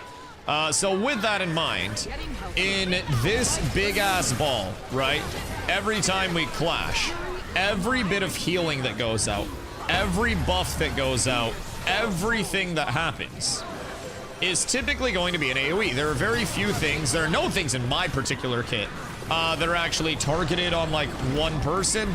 Everything in my kit is AoE, and a lot of the damage that you're going to see is also going to be AoE damage that's coming in. So, with that in mind, we play in this really condensed ball. And anytime heals go out, anytime buffs go out, it prioritizes my group first. And then from there, if there's nobody in my group that like needs the healing or needs a buff, right? It spills out to other groups in the raid. And then if there's nobody in the raid that needs it, it spills out outside of our raid to friendlies. So you try to keep every person that you can as sucked in as possible, so they're all within range of every group's buffs, so that way you're buff sharing like absolute mad. On top of that, you'll notice a lot of like AoE abilities. You have target caps. So basically like this, my symbol of faith, number of targets, 5. So it's not like, did you play New World? Did you not play New World, Godji? Fuck, I feel like you would have loved New World. God damn. But anyways, you'll notice this has number of targets 5 on it. So, like Sacred Ground in New World, if I put my circle down, then it would tick on everybody that was in it, right? And you can literally just, I was in the army at the time. Oh, well, thank you for your service. And also, damn, dude, you missed out. Fuck, you would have loved New World, man. I could picture you right now on a Fire Staff Ice Gauntlet, ice spiking people into oblivion and just screaming into your microphone at them. Oh my god, dude. It literally would have been your favorite fucking thing. Got you on Fire Staff. FSIG, going in, diving, like, you know how Bert would play? I'm picturing Godchi being a Bert that's way less nice. Like, Bert would shit on somebody and just be like, hey man, GG's. And then Godchi would shit on somebody and be like, this is the most dog shit person that I've ever fucking seen! Bro, it would have been cinema. Cinema. It would have been amazing. But like, Sacred Ground was a life staff ability. You put a green circle on the ground. It was a heal, and then people who stepped in it would just get ticks of healing, right? Every ability in Guild Wars has a target cap on it. So like here, number of targets 5 as the 4th one down, number of targets 5. So a lot of things are capped at a number of targets offensively and defensively. So that's where on the defensive side, it comes in to have the subgroups, ideally 5-person subgroups. So it prioritizes, you know, my group first with those 5 targets as long as we're all together. But with AoEs and damage abilities, it's the same thing. So you have a target cap. So there are a couple of really weird, like, really weird metas that have come about through it. So first things first, because of the target cap, you have 30 people in a ball. Even if there's a lot of AoE that's going out on your entire clump, it's spreading all of those AoEs out 5 targets at a time per AoE, so you have a lot higher chance to distribute the AoE damage evenly. And as soon as somebody's taking damage, if my group didn't take damage but I'm healing, then that heal is still going to go out to the raid as a whole and make sure that somebody is ticking off. So there's the big element of like you're sharing buffs, you're sharing damage, and in some very high tier comps, you even see like zoo comps, they're called, where you'll run effectively everything that you can with pets, and you'll keep the pets right in the clump with you. And every pet that you have will also, from a standpoint of like AoE damage going out, count as a player entity that could take damage from the AoEs. So if my group is like 5 players, and 3 players have 2 pets apiece, that's another 6 pets. So effectively, my group has 11 players when it comes to AoE damage calculations. So it gets a little wacky in that sense, where you really are prioritized to like shoot and ball right up. And if you step out, you can be punished. There are some really high skill groups, like Red that we're fighting right now actually is known as like the Maguma Cloud. So there's an old server back when servers existed called Maguma that was really known for a particular style of play where it's almost more like Ashes, where you have different groups going around and you try to almost like surround the group that you're fighting, and anytime that group tries to make a move on you, the group that's getting hit just whoop and pulls out, and then everybody else hits them and you can play safe. So a lot of the time with Maguma, they'll go into the fights in a clump and then they'll slowly split and try to like engulf the group that they're fighting. It's a really cool way to play, but they also play very like non-committal. So they're really like antithetical to the clump gameplay because they have typically a lot of high skill commanders and players that are able to, you know, be in the best place at the best time without relying on a bunch of bailout from other groups. But the ball is very like forgiving to play. You know, if you do manage to pull it off, the ball can be extremely forgiving. So in terms of like mashing buttons, some classes can be very high APM. I would say Guardian is on like the lower end of APM. I wouldn't say like the lower end, but I would say lower to mid end probably, especially like support Guardian. But I'm playing support right now. I give a lot of buffs. I do a lot of healing. So a lot of the time what I'm doing is watching my buff bar, and particularly this, my stability. So stability is the largest thing for me as a support to keep up at all points in time, because stability is like anti-CC. So anytime our stab is about to drop or it has dropped, I can be pulled, I can be stunned, I can be knocked down, I can be, you know, all of that. Stability puts up a certain number of stacks for a certain amount of time, and every CC that comes in will strip a stack. So my big emphasis is buffing both offensive and defensive, and then always making sure that people have stability, which is anti-CC, protection, which makes them take less damage, resolution, which makes them take less damage from damage over time stuff, might, which is more attack, fury, which is more crit chance. You get the idea. I also do some heals. So certain things can be absolutely button mashy, especially in large scale. And I think Zop describes it really well from a DPS standpoint, and honestly sometimes from a support standpoint too, because large scale is so like large scale, everybody sucked into one ball. It does feel like you have a little bit less individual, you know, impact. I feel like support is the thing where you feel like you have the most individual impact, but even then as a support, I'm pretty much just playing off of, you know, my buff bar and then my group buff bar. Ideally in sweaty content, I turn this off so I can see my entire group, but like our group isn't set up for that right now, so I have to use the grid. But in sweaty organized content, I would want to run the group view so that way I can keep buffs up on my group optimally, because that'll give me some more information. So that element of it's really fun, and I do feel like I can have a big impact because of that. But from a DPS standpoint, it definitely does feel like, you know, you go in and you clash as a ball, and if everybody has buffs, then you're not going to get kills. Like if their side has buffs, then you're not going to kill them. So you need a few things to happen. You buff up, you go into a fight, and your spike is strips from like necromancers and shit, and then damage immediately after the strips, hoping to catch them in a little window, tiny window where they don't have any buffs and you can actually get damage through. So that's a big thing with world versus world. There is also small scale PvP too, called SPvP. So it's just like 5v5s, arena, battleground type stuff. Very fun, 3 points to hold, and every map has unique mechanics and unique setup as well. So that gives a completely different look to it. But I will say the PvP over here, it is a smaller scene. It's a 13-year-old game that has done great to retain players over the years. But it's, you know, it's PvP in an MMO. It's definitely a little more on the niche side of things. And it's definitely not 100% active 100% of the time with World vs. World. You're kind of dependent on finding commanders along the way to run with. And those commanders, like the person with the tag above his head, that's like our shot caller. So a lot of the time we just stand directly on him. But like, World vs. World is fun. So there are 4 different maps here. I haven't even explained the mode because I was too busy explaining the meta because I knew you'd be interested. There are 4 different maps with World vs. World, 3 different teams. Green, red, blue, basically.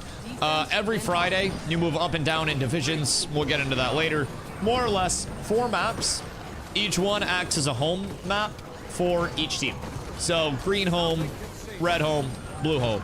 Then from there, we're on the Eternal Battleground. This is like an even map where green spawns here, blue spawns here, red spawns here. And then you have the big SMC, Stone Mist Castle, in the middle, which has multiple layers of defenses, and we have to manage our supplies, which we get from camps and whatnot, and then build things for siege, and then we have to try to take these, you know, take these objectives. So with the map, you'll notice a lot of different tiles. Every tile is something that can be controlled. There are towers, keeps, camps, different things that serve different functions. But when you capture something, you get points for the capture, and then you can hold it, and the longer you hold it, the more you can upgrade it, fortify the defenses, get more point tick for it, stuff like that. So there are a lot of rewards for this. Everything in Guild Wars 2 does have rewards. That's a big part of their game structure. You can get full best-in-slot gear literally just playing World vs. World all the time. Once you do get to the point of actually, you know, playing it, it is really, really, really, really, really rewarding. So I play a ton of World vs. World. It takes a little bit to get into, but tiles that you spawn with them are only spawned from the corners. Some tiles enable spawns. So there are the keeps and castles, and those will enable spawns along the way. SMC, Stone Mist Castle in the middle here, you can't spawn at, but there, oh no. Uh-oh. Everything's bad.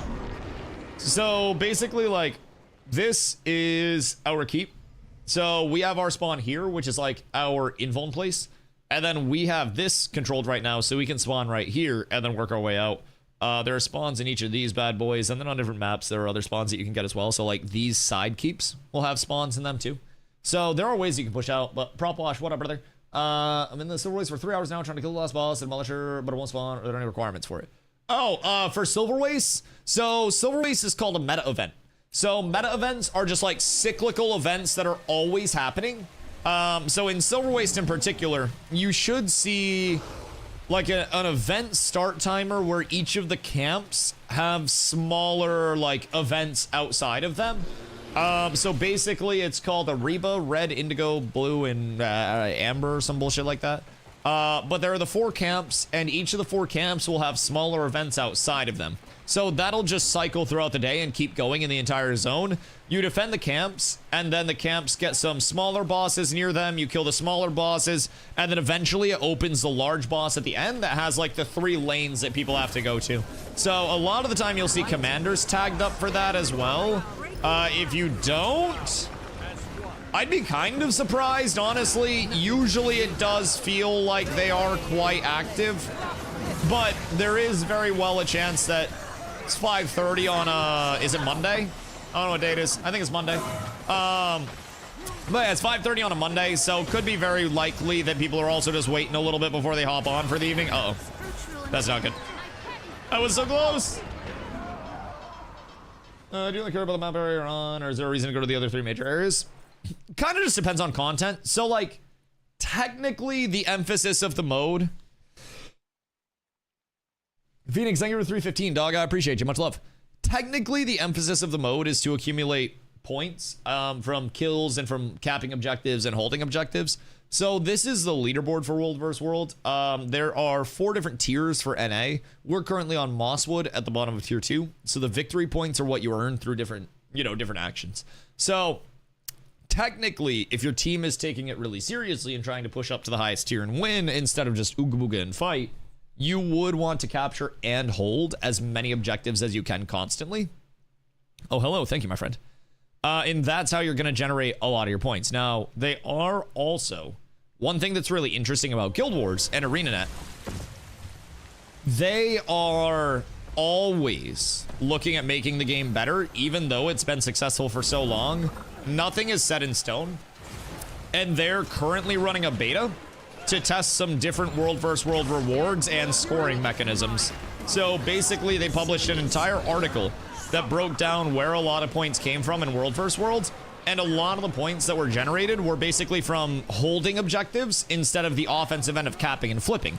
So they messed with the point system a lot and effectively lowered the amount of points that you get from like holding the objectives and increased the amount of points that you would get from like capping objectives and fighting as like a market share. So now it's a lot more spread on the offensive side of things. And you do still generate points for holding, but they most definitely want people fighting and capping objectives a lot more. So that's something that they're testing right now in the live game. And we're also getting some different rewards to incentivize us to come in and test those bad boys as well. So it is really cool to see that even with a game mode that's existed for so long and a game that's been successful for so long, they are very like, hey, we're not perfect, we could improve, and they're willing to try other shit. So right now, like, we should care about the other areas, but also we can't really control that side of it very much. So a lot of the time people just go where the content is, more or less, which is great. I think it can keep things flowing, and every World vs. World map does also have a cap in terms of the player numbers on it. So it may simulate open world, but it's not true open world. It will hit a certain point where it just goes to a queue after the fact, which not the end of the world. I would actually rather have that than one side just be able to sheer outnumber the other side, because there have genuinely been times where one side will have a queue of over 100 people, and then the other side will have no queue whatsoever. Like, just straight up. So, oh gosh.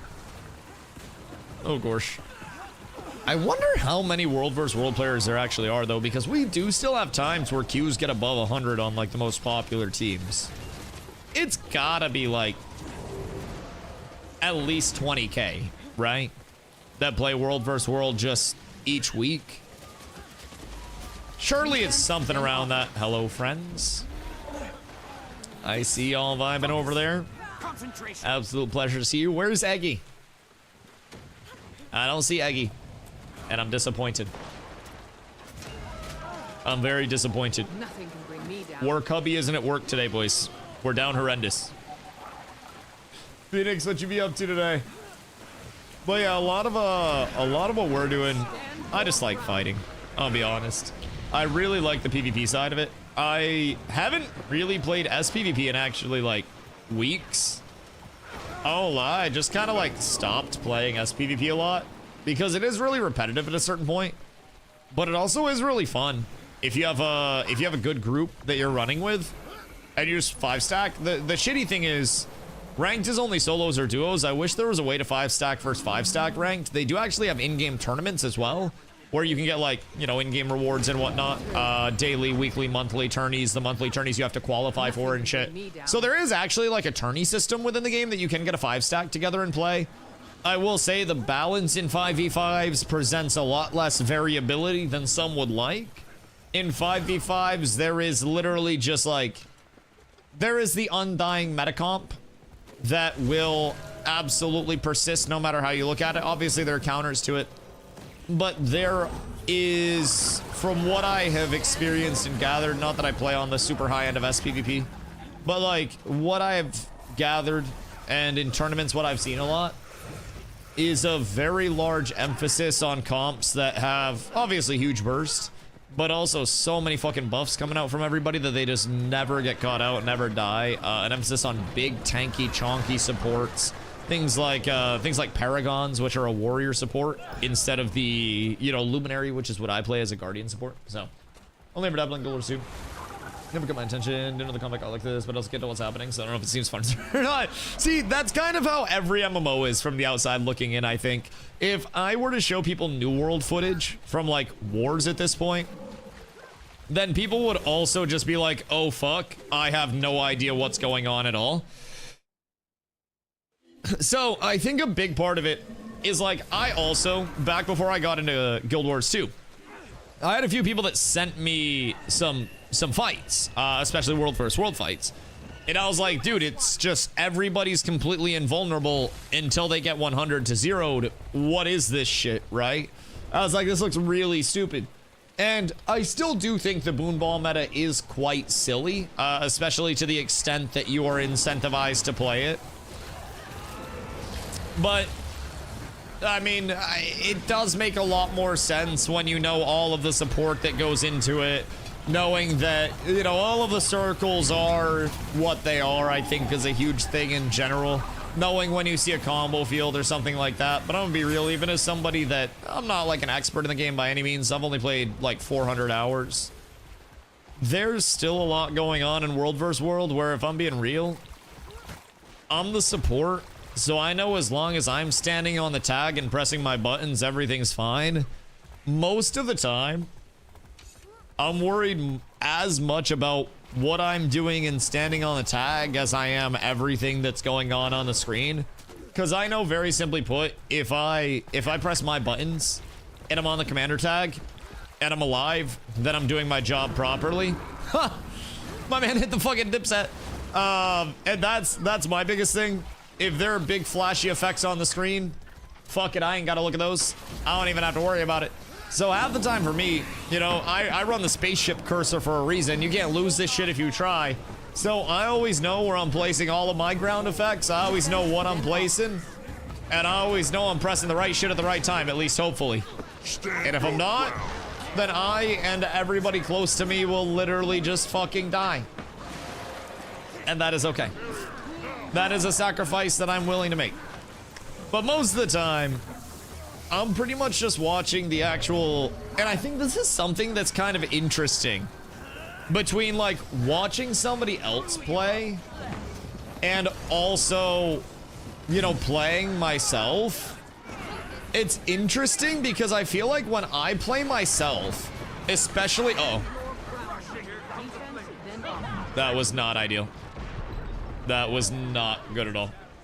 That we had no fucking buffs go out before we went in there. That was horrendous. So we got stripped there and then everybody died and then we didn't even have a lot of buffs go out to prep for that in the first place.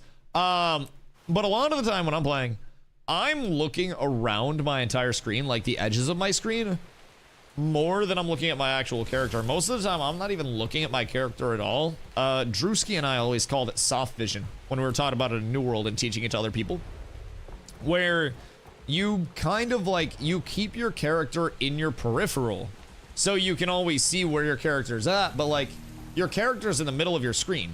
And really, you don't need to know where your character is. If I press 1 to auto attack, I know my character is going to auto attack. So I don't need to look at my character to know they're auto attacking. So a lot of my vision line is like here, a lot of here, and then I'll jolt down to here, and then I'll pop back over to like here or here or here. So I'm checking what's around my character.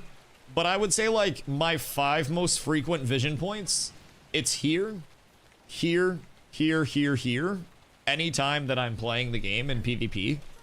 And it's so rare that I'm actually like looking at my character in general. Tagging down. Tony fought valiantly. Tony fought so fucking hard, dog. He was actually a double OG. And I respect him so much. He tried. He did more than most people would. And for that, we're thankful. We're thankful. What's into your face that you're looking at? What, down here? That's buff bar.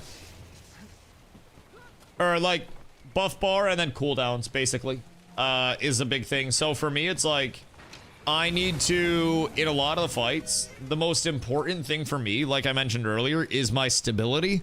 So with my stability, it's this little podium icon, right?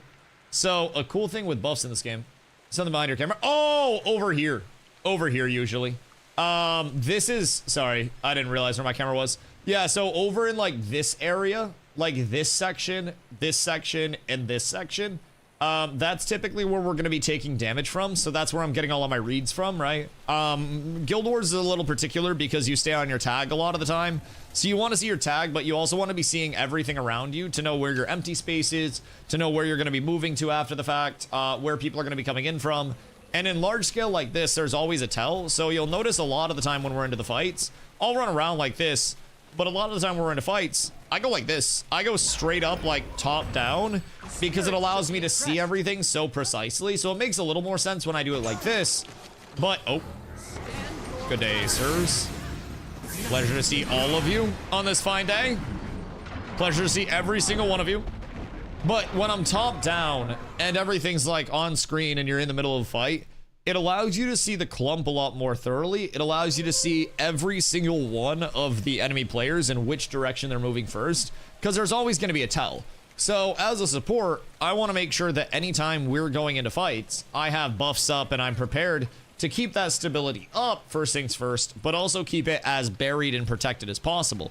So when strips come out, they'll strip the newest buffs first and the oldest buffs are protected. So if we're going into a fight and I go Feel My Wrath here, which gives quickness, fury, and super speed, and then I go like Empower, and then I cast my Stand Your Ground, Fury is mine.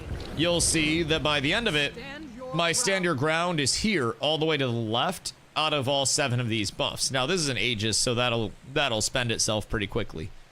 But in terms of the buffs, what I really want to try to do is kind of like juggle my stability as much as I can. And there's usually another support in the group, and this is a lot easier to do when you only have a 5-person group because you can make sure your stability is going where it needs to. But if we're going into a fight and then I pop Stand Your Ground, and then I pop a Swiftness stack on us, and then I go into Empower, and then I pop Feel My Wrath, and then I pop everything else, you see how protected that stability is. So they're gonna have to strip through a whole shitload of everything to get to that. And then over the course of the entire fight, I want to make sure that I'm keeping this up for as long as possible and as frequent as possible, and protecting that on that right side as far away from all of the other, you know, the oh no's as humanly possible.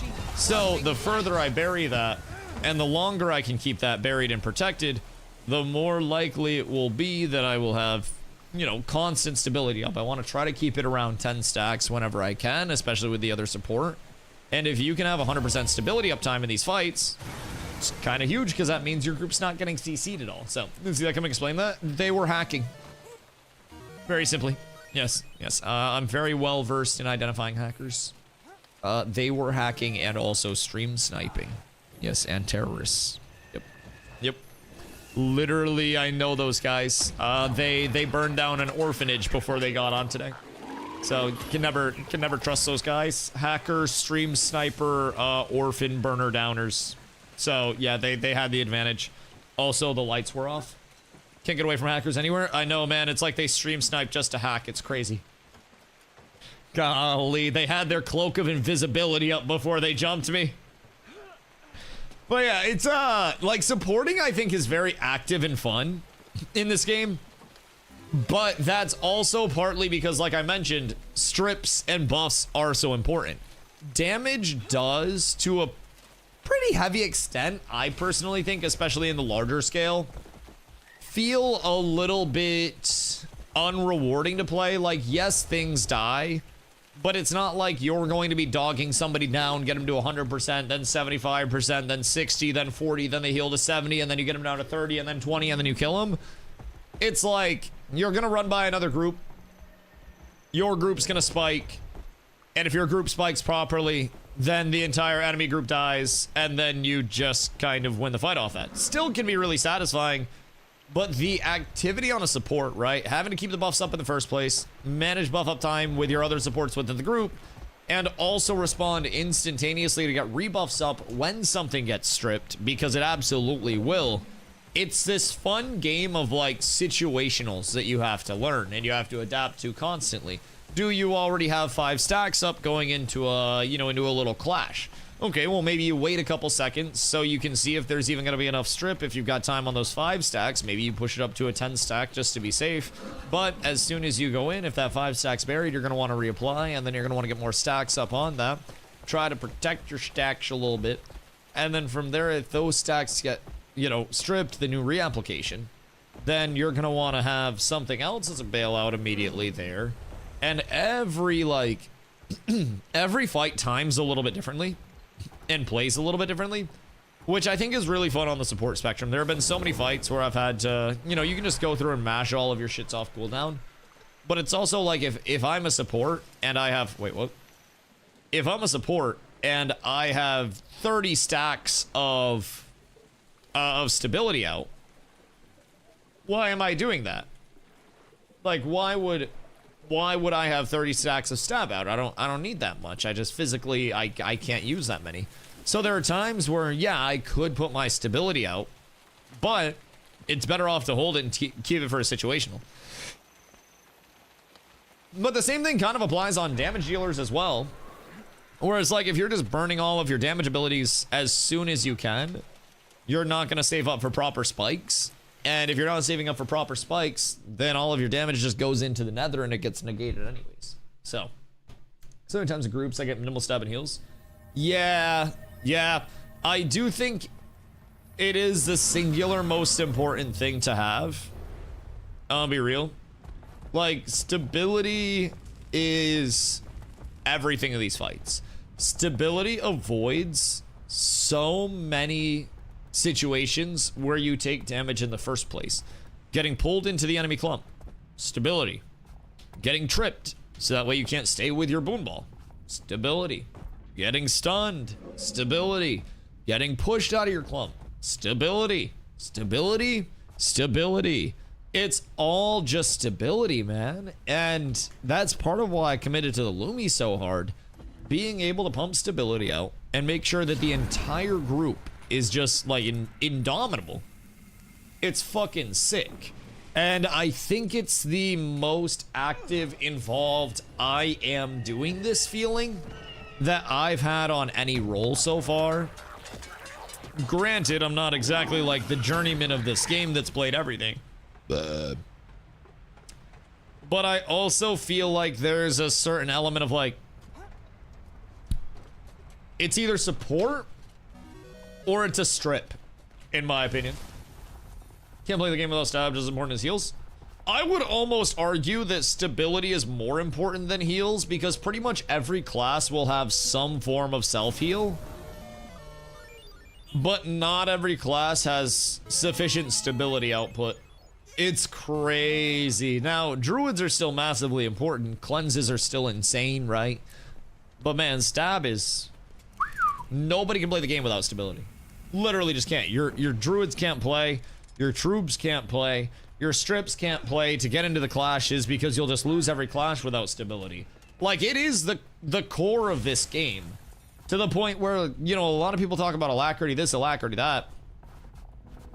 Stability is everything, dog. Stability is literally the crux of it. It's the core of it. And, like, obviously, alac is OP. Some other shit's OP, but, like, bro, stab is wild. And without stab, the game wouldn't be playable because everything would die so fast. And with stab, everything dies so fucking slow. That's the reason why your fights are so long. And then they just instantly end. Because stab and the basics are so strong. The one time when it tips, Bodin gets unlocked, your yoinks are done.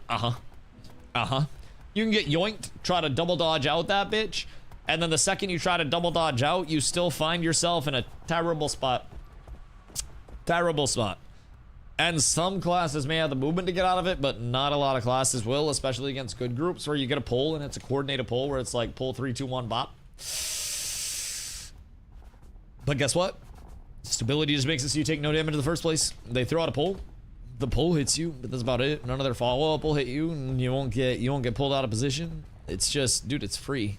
It's so free. It's part of why I hope Guild Wars 3 is, you know, a far different combat system at its core. This is fun in its own regard. But man, I really miss action combat that had a little bit slower of a TTK. So that way you had these like bouncy health bars basically, where your health bar would drop from like 100 to 80, 80 to, you know, 72, 72 to 64, 64 to 56, 56 to 35, and then you'd pop a heal at 35, and then you'd go back up to 60. And meanwhile, their health bar would be bouncing, and you're playing your life as a resource, and you can take fights at 50% HP, and you have a chance. And they can take fights at 50% HP and turn those, and 50% isn't an immediate death sentence. Fun concept. I think it's actually one of the things Mistfall Hunter did quite well, but I shall be back any day now. Any day now. Yeah, no, I think we're cooked. I think we're cooked. Now, hard saying exactly how long it'll be. My guess is 2030. Before the court case is done. Now, keep in mind, there are multiple court cases.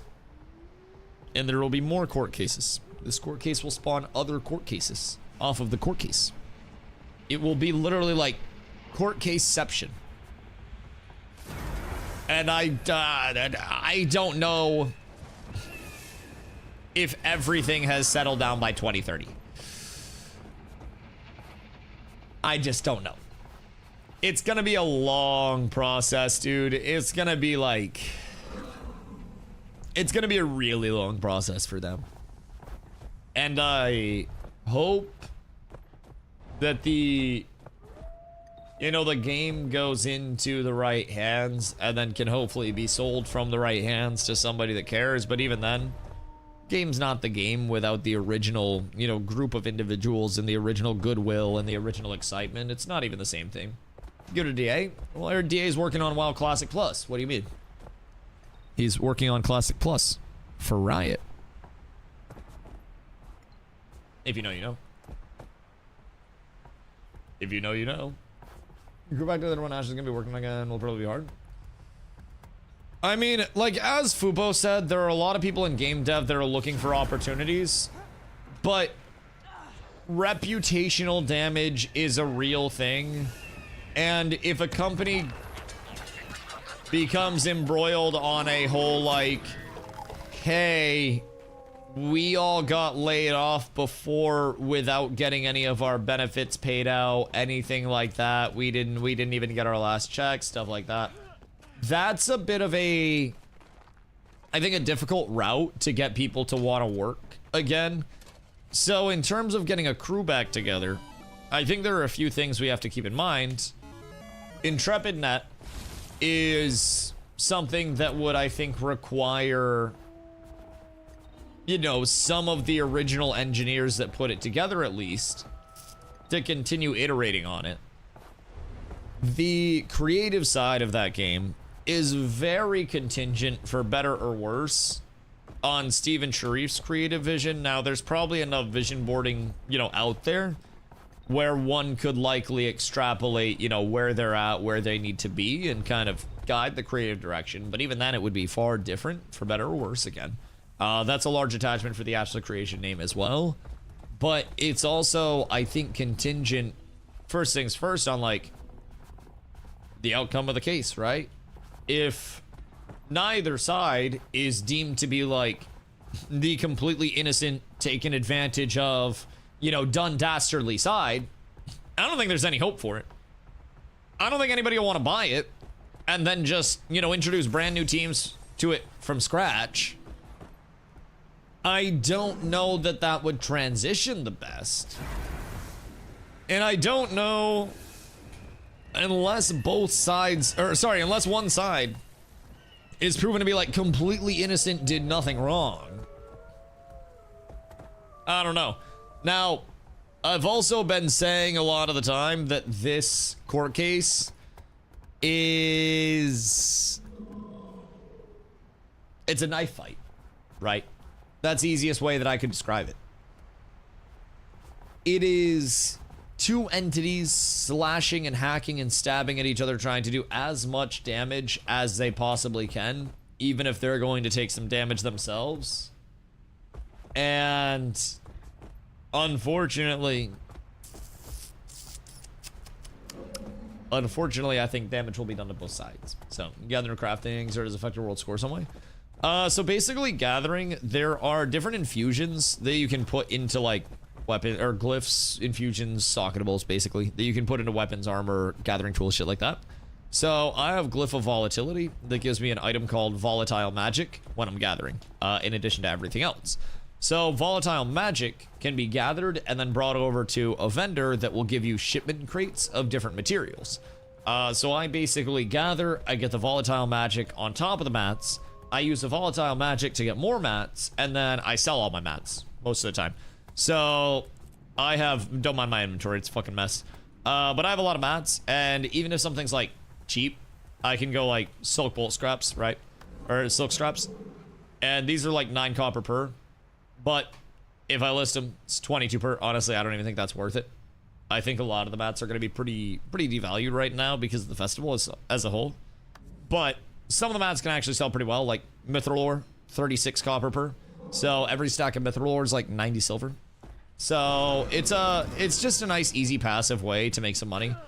And then on top of that, the materials that I get from like the shipment crates from the Volatile Magic, those can actually be higher tier mats, and those can sell for like 30 silverish sometimes a piece.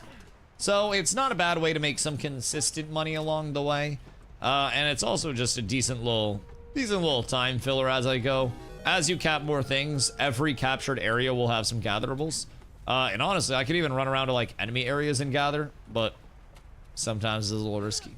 So I just go around, I hit the gathering nodes, and then once the gathering nodes are hit, I'll wait an hour for them to respawn, and then we hit them again. So we have gathering nodes in our guild hall, there are gathering nodes in world versus world, there are gathering nodes, you know, out and about in the world. So a lot of gathering that can be done. What's going on here? Are we getting cooked over there, or what's going on here? What size is this squad?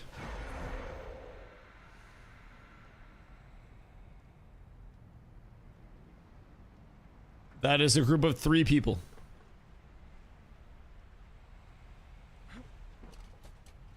That is literally a group of 3 people. That is a goddamn shame. That's a goddamn tragedy. Running everywhere, can you TP to tiles? You can TP to some that you own. So like, I have this, which we've captured. This is our home on this map, our citadel it's called. And then over here, we can basically go here to here. Other than that, there aren't fast travels over here, but there are emergency waypoints that can pop up. So, next one I'm waiting for is kind of like New World. There's a Chrono. It's Bella Torres. Sounds so French. What is it? Open world adventure, MMORPG, centered around conflicts between noble houses. Excuse me. English language not supported. Wait, what?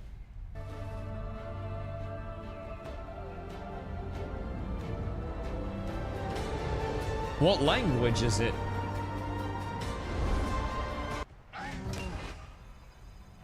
English not supported. Oh, it's only in Korean. Weird. Huh.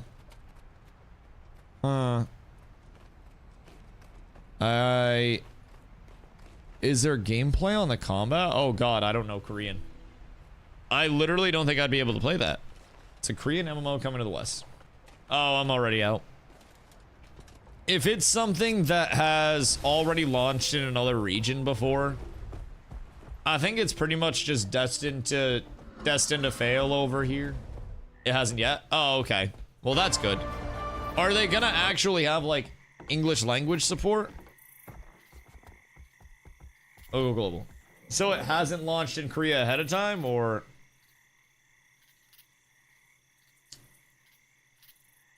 I don't know if I get New World from this combat. Also, this looks more cinematic combat-y shots than the actual combat.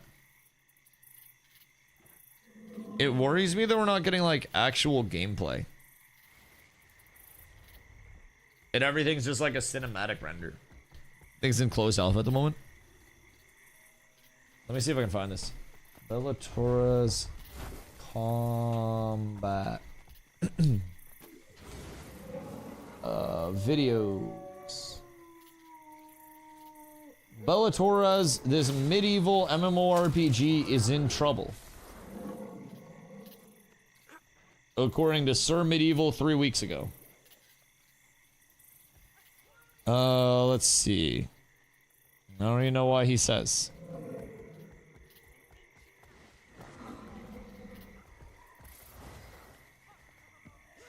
Cinematic combat? Oh no, I was saying it was like combat, did have a closed beta but test in a last cinematic. year. I really wish I had That the closed opportunity beta to last jump year. into it, but I unfortunately missed it. People did have mixed feedback. Oh wait. This is actual combat. About it, similar to the Chrono Odyssey last beta that they had. There were some things that definitely needed to be fixed with the Bellatora's. One of the biggest things was when you're doing melee combat, you get locked in place. That was one of the biggest things that I had heard from people that had played the test. And overall, from what I had it's just seen, like the combat super felt slow floaty and unimpactful. Your weapon just kind of passes through enemies and they slowly lose health. Questing in the closed beta seemed to be this generic kind of Korean MMO style of questing. Your village was attacked. You're the lone survivor. I mean, as it pretty much always is, in all fairness. Detailed, but also extremely convoluted. The open world was big enough that people could explore, but it also felt a little empty. Seems it wasn't interesting. nearly on the same scales as other seamless open world MMOs like New World. Just a big, mostly empty world with fields and small forests. And some mountain areas. So it's mostly just empty. Jefferson, What up, brother? brother? That pulled me in about Bellatora's is it seemed to be this always-on conflict kind of MMORPG, similar to ESO Cyrodiil, but on a massive scale that was always going on. And I really did love the idea of that, especially with it being medieval-based. Also, always on is kind of bad because I've always loved different variations. So like, always on worries me a lot. Because always on, what game is this called? Bellatora's. Also, Jefferson, Leon, thank you guys for the hydrates.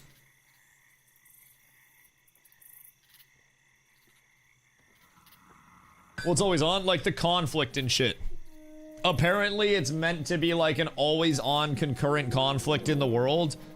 So if you were to hold something and then, like, not control it, things have not been good. To fruition. To give a baseline description of it, though, Bellatora's, like I said, is an open-world adventure MMORPG set in the 15th century medieval era. It's centered around conflicts between noble houses. They want to give you thrilling combat, dynamic action, and the freedom to explore and gather awaits you. You could become the head of a noble house, take charge of its destiny, and embark on a journey towards glory. The game does feature a house system, which determines the fate of the 5 noble houses. So the houses You're are going the to engage factions in or some large-scale bullshit. warfare and political strife. I did remember seeing, I think it was potentially in a developer interview or something, where they mentioned that having 5 was a better way to balance things as opposed to like 2 or 3. That way those 5 can keep each other in check.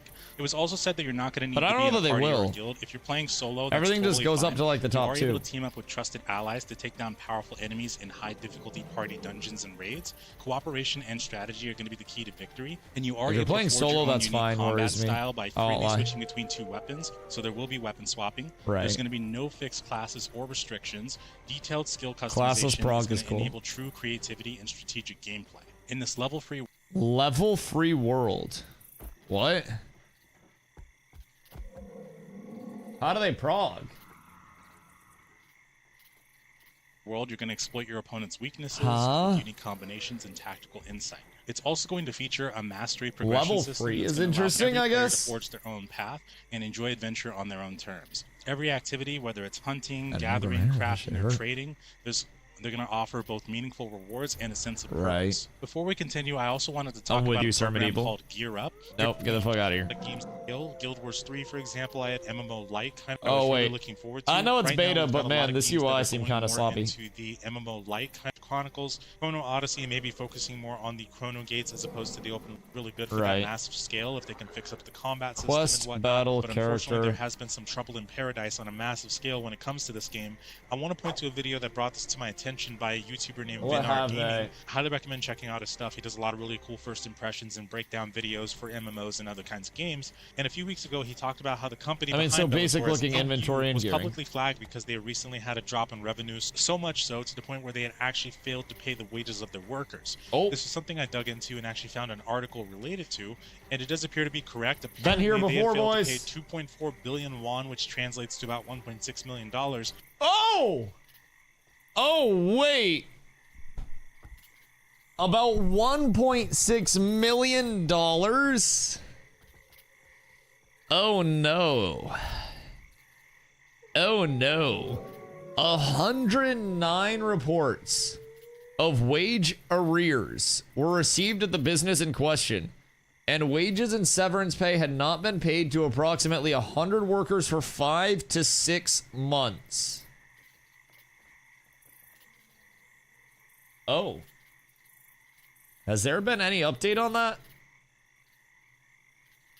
Because that's like $1.6 million. Yeah, that's 5 to 6 months. Well, yeah, that might be cooked. That might be cooked. Their beta got delayed.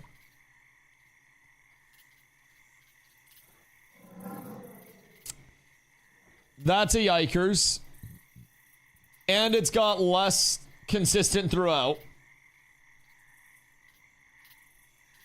That's not good. Don't tell me Bellator is dead too. According to... Be coming to the West anytime. According to Sir Medieval's video, there is... Oh wait, where was it? It was over here, right? Yeah, right here. According to this, the company might be dead. They're about $1.6 million in the hole and haven't paid their employee wages or severances for allegations of 5 to 6 months at the time of this video, which was 3 months ago. This was in July. Oh no, this is last month. Sorry, 3 weeks ago. My bad. My bad. This is July, by the way. Like this is less than a month ago. So this is current. So I'm not quite certain, like, the legitimacy of, like, the criminal suits or what's going on with that. But there should be an update around that somewhere. But this looks like... This looks like it's right up our alley, boys. Illegitimate business practices. Ambitious game. The page seems to be fine. Well, yeah, I mean, this has been going on when the page is fine. But, like, the page is always fine until it's not. Ashes of Creation was up for weeks after Steven resigned. Things can look fine, but not be fine. Also, Dr. Chevron, hope you're having a beautiful day. Another game to kill. Maybe it's right up our alley. Maybe. Maybe that's it. Maybe we just all in this. We spend all our money on this. And then we go from there. It's a goddamn shame. Yeah, no, that's probably cooked. I won't lie.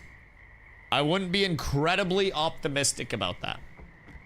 Just were I you. I wouldn't be the most amped up around it. But if it does happen, then maybe check it out, see what the combat's like. As long as I can read the actual game, that'd be quite nice. Because right now, I don't know Korean at this point in time. I know that might be kind of surprising, but I don't know Korean. You know, we got some work to do on that front. But at the end of the day, maybe I can adapt. Maybe I can learn. But I'm not getting too excited about that one. Combat, I mean, the thing about New World-y combat is I feel like right now, everybody will just look at an action combat system and be like, oh, it's New World-y. But it won't have that same weightiness, that same pull, that same, you know, weapon magnetism that New World had. It won't have that same... It won't have the same feel. And I think part of it is like... New World itself was made on an engine that probably shouldn't have existed in the first place. Like, just probably straight up shouldn't have existed in the first place. And I think that engine was a terrible mistake of an engine, just all things considered. And they kept trying to make it work across multiple games. Class weapons only is basically New World. Yeah. The prog definitely seems to take a page out of New World's book on that side, I will say. Definitely like the classless progression side of things. I think that adds a lot of customization. I think that adds a lot of opportunity to cook. Like, that is, I think, quite nice. But just depends on if we'll actually see that bitch or not, because we might not actually end up seeing it. We might be slightly down bad in terms of the hopes of this existing at any point in time. But we shall see. I will try to believe in it as much as humanly possible. Yo, the videos, what up, brother? How are you?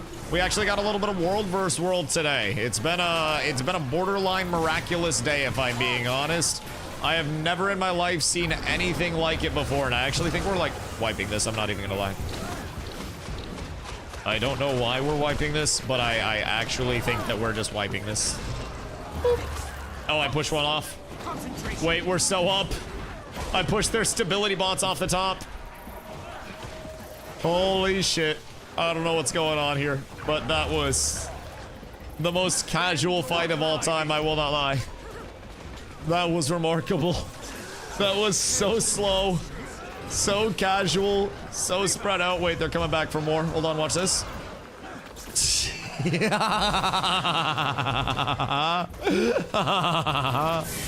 right. Hold on. Oh, damn it. He actually had stability up. What a fucking rat. What a fucking rat. I gotta set up in another 20 seconds for it. Good fucking gravy. We actually clutched up there. The push off was huge. Oh, how many they got now? What is this? We're fine. Everything's okay. Everything's fine. Dip! My man called the dip set. He was not feeling confident there. He was not feeling himself. All right, fuck it. I like this guy. I'm in. Might as well. Let's get a couple brave soldiers here. I think we might have something good going. I don't know if there's a private tag somewhere or what. But this is good enough. Good enough. Gosh, freaking heckin' dang it. We're getting some good bags off those guys, though. I will not complain about that. That first fight generated us some solid revenue, my lads. Some solid revenue. My inventory is so full. I might just fill up my inventory this last time and then just quit the game and never show up again, bro. I do not want to salvage this shit. Literally, I do not want to salvage it. That is going to be a lot of effort. I don't know if I have that level of effort going for me right now. Do we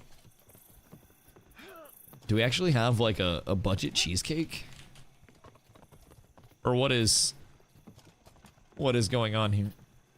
What have we here? Is it budget cheesecake?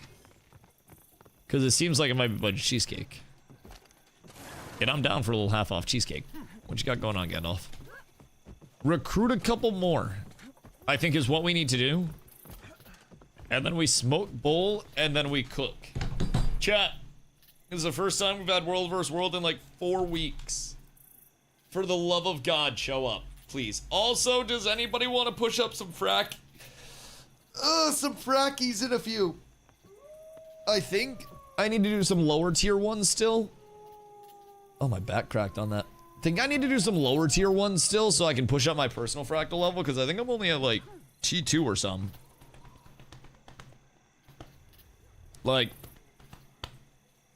pretty sure. I'll push her mom's frackies. That's a little fucked up. It's really fucked up. She's a nice woman. I'm gonna go smoke a bowl real quick. I feel like that's kind of rude, Corla. I won't lie. I'll be right back.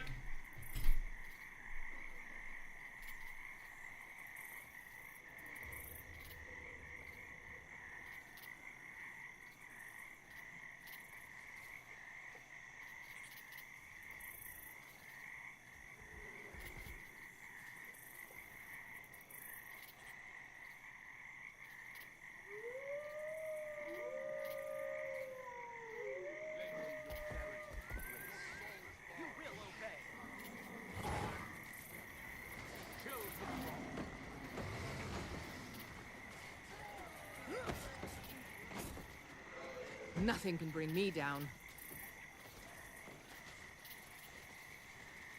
Someone help me!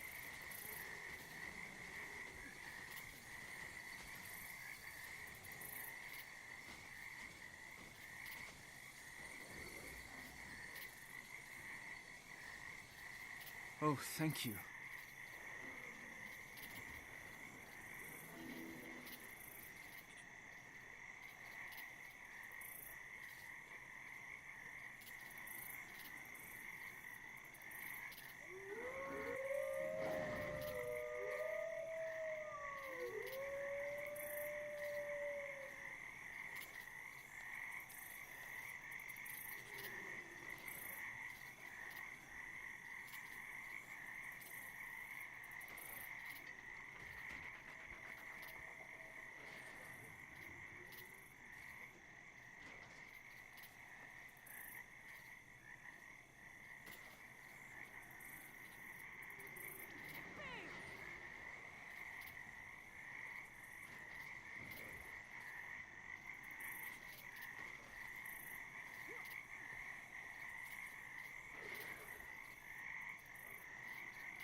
Might makes me right.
What happened?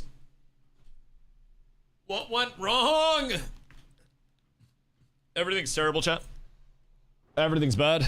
This is not how I drew it up. I thought I was gonna be safe there. I thought I would be protected. Gandalf failed me, brother. Gandalf failed me. Ron, is that underwear as your badge? What the fuck is that? Also, chat, who already got their TwitchCon tickets, make sure that you guys get your TwitchCon tickets. I got it for gifting you a sub. What? You're telling me that if everybody here gifted a sub to the twitch.tv/DustyWhy channel, they would all get a really cool badge? What the fuck, Ron? Wait. Chat, you guys should all try that right now. Goodness gracious me, oh my. It's the Audible badge. Oh, like the reading thing? The ebooks? Yeah, don't you get like a free 2-month Audible subscription or something if you sub, like if you give to sub? Because I feel like, when did this happen? I feel like it's right now. I think. Hold on, let me see. Twitch. Is it right now or is it dead? Because I feel like it might be dead. Wait, no. Sub for 2 months of Audible Premium. And then you get the Enchanted Big Boy Boxers. And then for 2 or more subs, you get 2 more badges. Oh shit. Audible's for not reading. Carla and I actually were talking about reading earlier today. And I was like, I wonder how much I read. on a daily basis? Just like, you know, in my line of work, how much have I read? Especially over the course of like all of my hours. Does this include chat? Primarily chat. Primarily. Because like, hear me out. Reading a lot in video games is still the cognitive function of reading. And reading and interacting with chat is actually, I feel like, even crazier, because then you're having like real conversations and you have to be processing the information instead of just following along with it. I feel like I read a lot on a daily. Now, if I were sitting here just reading a book for 8 hours, could I cover more ground? Yeah, probably. But Legacy Shadowland back in the day was basically just reading. A lot of old games were basically just reading. Do you remember when you had to go to a town and quest givers didn't have an interact above their head? So you had to talk to the townspeople and then piece together the next place to go yourself? Or you could just go out and adventure and maybe stumble upon it as you went through the world? There were context clues that were given, and you had to interact with NPCs that may not have a strict, hey, I'm a quest giver denominator. Isn't that a wild concept? I don't even know why that would be a thing. It just seems so heinous. So absurd. But yeah, that's shit. That's how it used to be. You used to have to read a lot. You used to have to interact, deduce things. Now everybody freaks out if the quest giver doesn't literally like walk up to you, hand you the quest, show you their titties, jiggle them around a little bit, and then complete the quest for you right there. Nothing can bring We're me playing down. Skyrim on release before Wiki and guides. Man, can we just like take a second and point out and think about how fun video games are before guides come into them and destroy them, and before everything has a wiki and, you know, a solved, you know, this is the meta progression, this is this bis, this is that bis. Can we just take a moment to appreciate how fun games can actually be, man?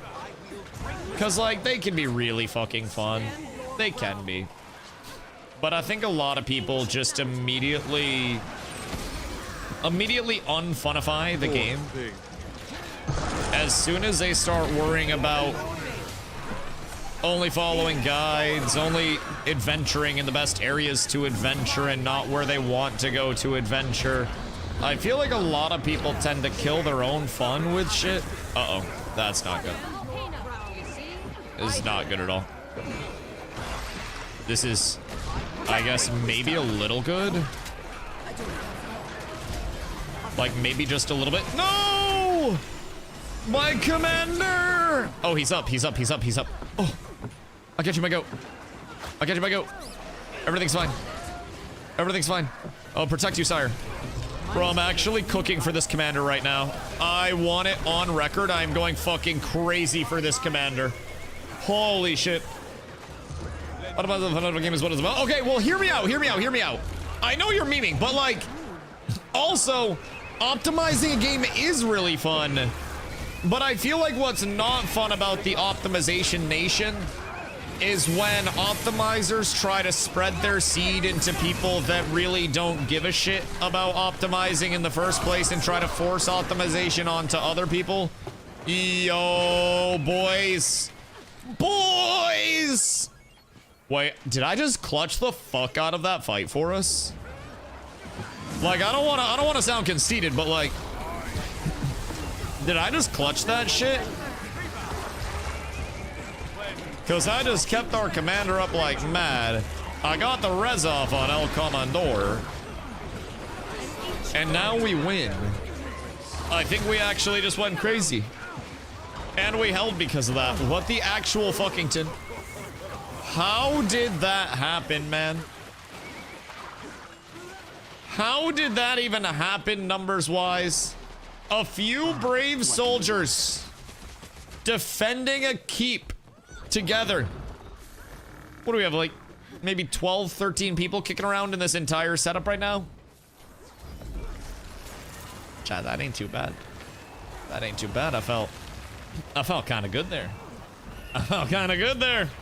But, I don't know, I feel like when everybody just starts losing their sense of exploration and progression, both build-wise, you know, map exploration-wise, progression-wise, and everybody just starts focusing on the, you know, I gotta watch a guide. What's the best this? What's the best that? What's the best class? What's the best build? What's the best weapon? What's the best pet? What's the best place to level? I feel like so much of the spirit of gaming is lost in that. Am I wrong to think that? That when we lose a sense of exploration in gaming and it's just, you know, we enter the game and it's immediately, well, what's best this? As a casual player before they even play the game, I feel like that cooks it for a lot of people. And it's also kind of tragic that a lot of the casual players that don't necessarily have the time to invest to figure out the best thing are some of those that feel the most obligation to attempt to find the best thing. That's, oh, Bernard! Oh no, dude. Bernard down. Oh god, we lost the Bernard OC, dude. Fuck, that's a goddamn shit. Sorry, Bernard. Pour one out for Bernard right now.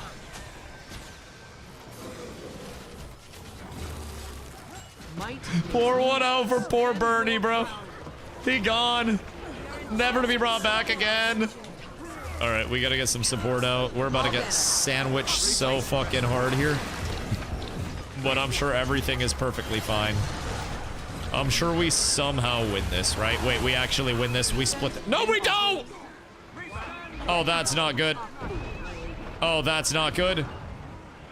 Oh, oh my god. No! Yes! I'm with you. I'm with you, my commander. I will never let you go. I will never let you die. Oh, this is bad. Chat, this is very bad. This is very, very, very bad. They may have regrouped in a capacity that we are not ready to take on right now. And I worry for us. Wait, do I? Or are we actually fucking cracked out here? Oh god. Wait, no, I worry for us. I worry for us a lot. Oh no, I almost got my stuff off. That's so sad. Where's my commander? No. Yeah, we're cooked. If I die, we're so fucked. Like, I think they just run off that. What is our commander playing? Catalyst. Chat, what's a Catalyst do? Because I feel like he does some solid damage when he gets active in there. Let's just assume if people get upset about a person playing not meta correctly when they're having a fun time playing the way they are. I think there is a... And I hate to say this, but I feel like that's one of the flaws of content creation and content being so available to be consumed and the spread of information. Because people find out the best way to do things very quickly. And that can be everything from, you know, playing a class in a game to how you pour cement and how you put your rebar in your cement and how much rebar per cement you use and how wet your mix is and how you let your mix set, blah, blah, blah, blah, blah, blah, blah, blah. Been getting a lot of cement videos lately. But there's really inevitable meta to everything. But in gaming, it used to spread at a much slower pace. And as content creation became extremely viable and relevant, as guides became extremely relevant, as information became more out there at all points in time, a lot of people that, very simply put, should not worry about trying to play on a competitive level are worried about trying to replicate the things that allow people like Team Liquid and so on and so forth to play on a super comp level. And you have players that are actual factual dad gamers that are just, you know, vibing out a few hours a week after work and shit, that are like having to treat the game like they are a legitimate professional race to world first contender along the way, and they just aren't, is a big thing. And I think with that in mind, it's kind of facilitated itself into a very bad spot, where you'll have casual players that, again, they're forced into the metas of, you know, the people like me that can play 8+ hours every single day, where when you want to take stuff seriously, there's a certain level of resource that just, you know, isn't available everywhere. And I feel like people need to, first things first, competitive players need to understand that not everybody's a fucking competitive player. And even if you're in the top 10%, that means that 90% of the player base is not as good, serious, competitive as you are. Which means that you need to fucking relax 9 out of 10 times when you're interacting with players, right? And then there's the element of casual players. I feel like step one is competitive players understanding that some people are casual, and I think Guild Wars is actually very good at this, where a lot of the time you will have competitive-minded players that are much more open to bringing in new players and teaching them. And I think with casual players also, you know, they get into the pressure because of the competitive-minded players that are also putting it in, but there are also so many casual players that want to mimic the competitive players, right? So you'll have, you know, Dan 2 days a week playing fucking 10 hours a week, trying to lead a group like he's a goddamn militant leader, where if any person is a foot out of place, a singular step off, then they are making the worst decision that they have ever made, because you're gonna hear about it, right? You got players trying to recruit people that are top 10 players when they're barely downing bosses. And I think it absolutely is, you know, step one, a lot of competitive-minded players are very impatient and short nowadays. But step two, there are a lot of fucking LARPers, man.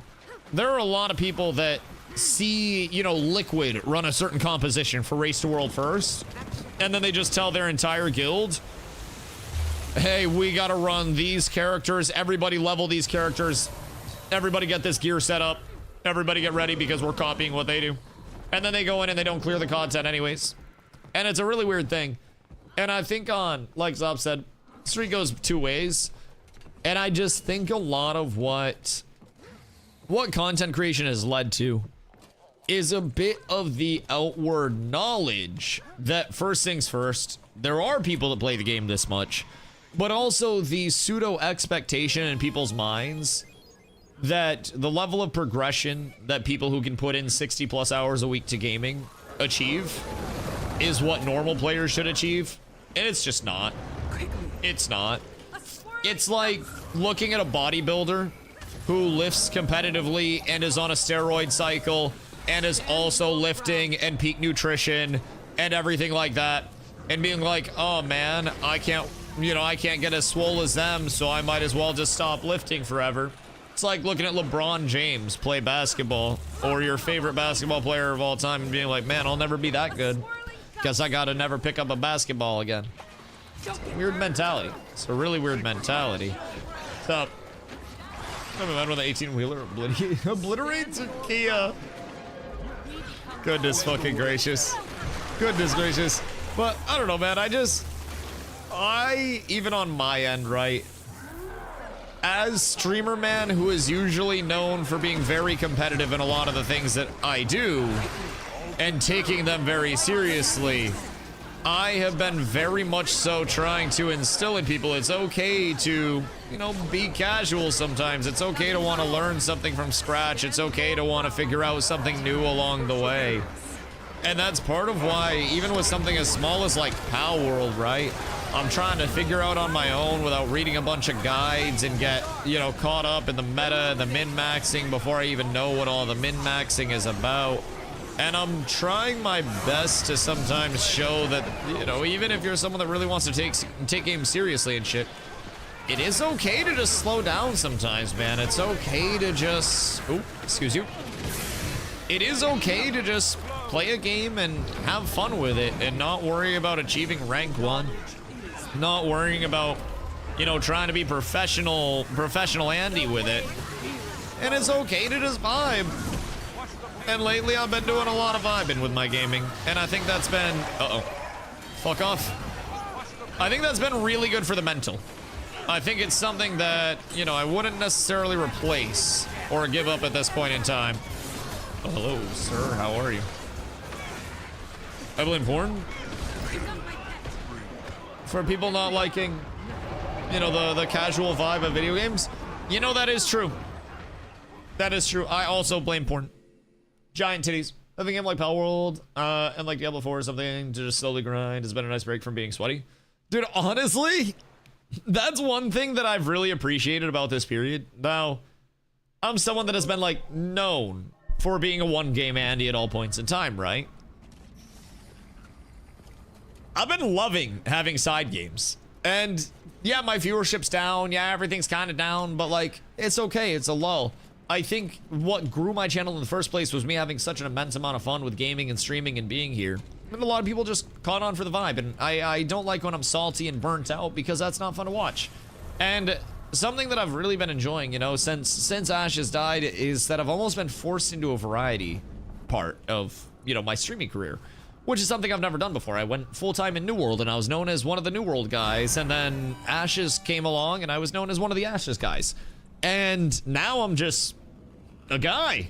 And I haven't really been in a spot as a streamer before where I haven't had that game behind my name, right? It's always been like Dusty the New World guy or Dusty the Ashes guy. Now it's just like Dusty the streamer, you know? So, you're not a guy, you're the guy, you're the fucking guy. I appreciate you, Warhite. No, it's been an interesting transition, I will say, to not have that comfort backing of like, you know, I'm a fiat currency now. I'm floated. There's no gold behind me.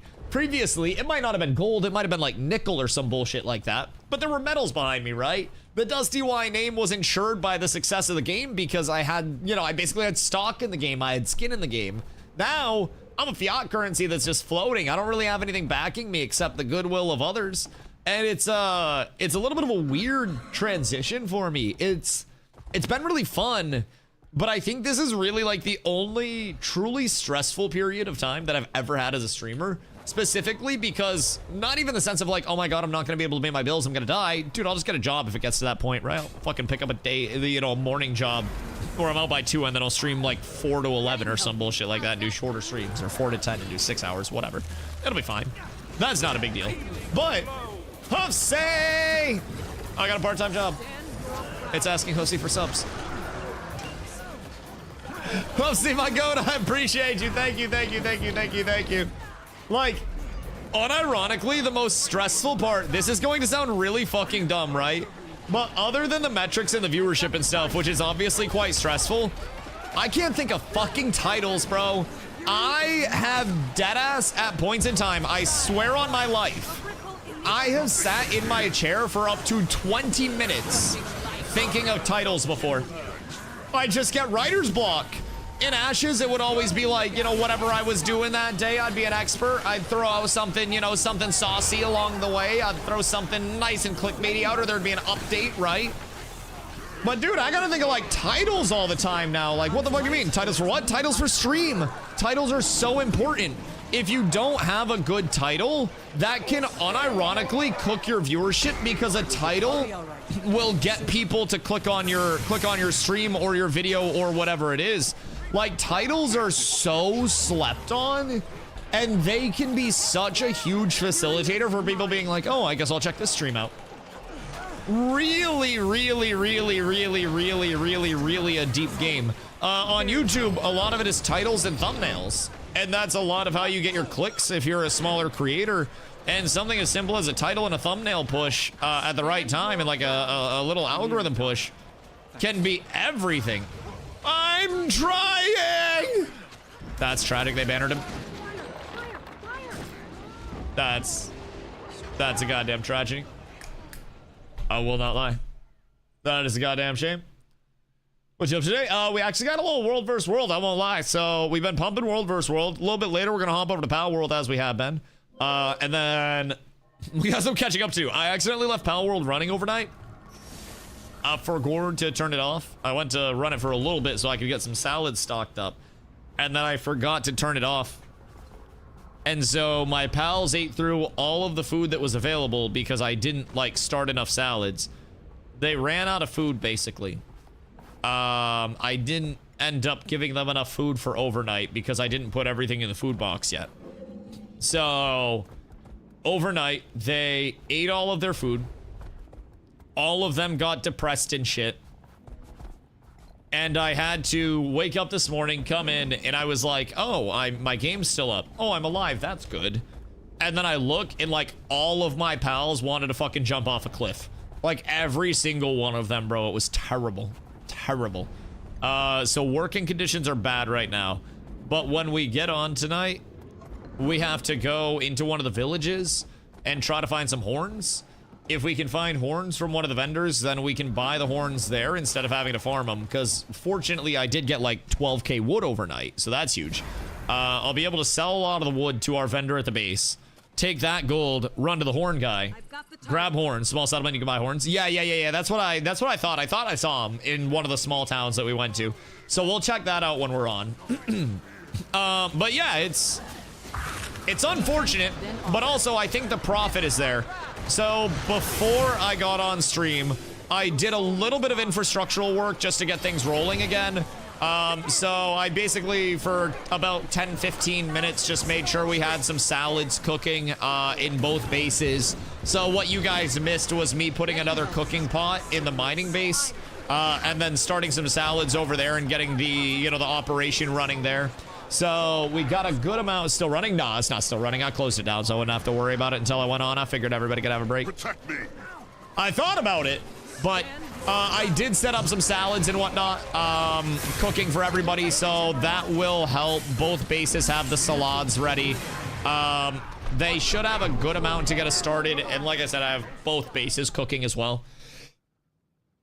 So we have 3 lettuce plots and 4 tomato plots.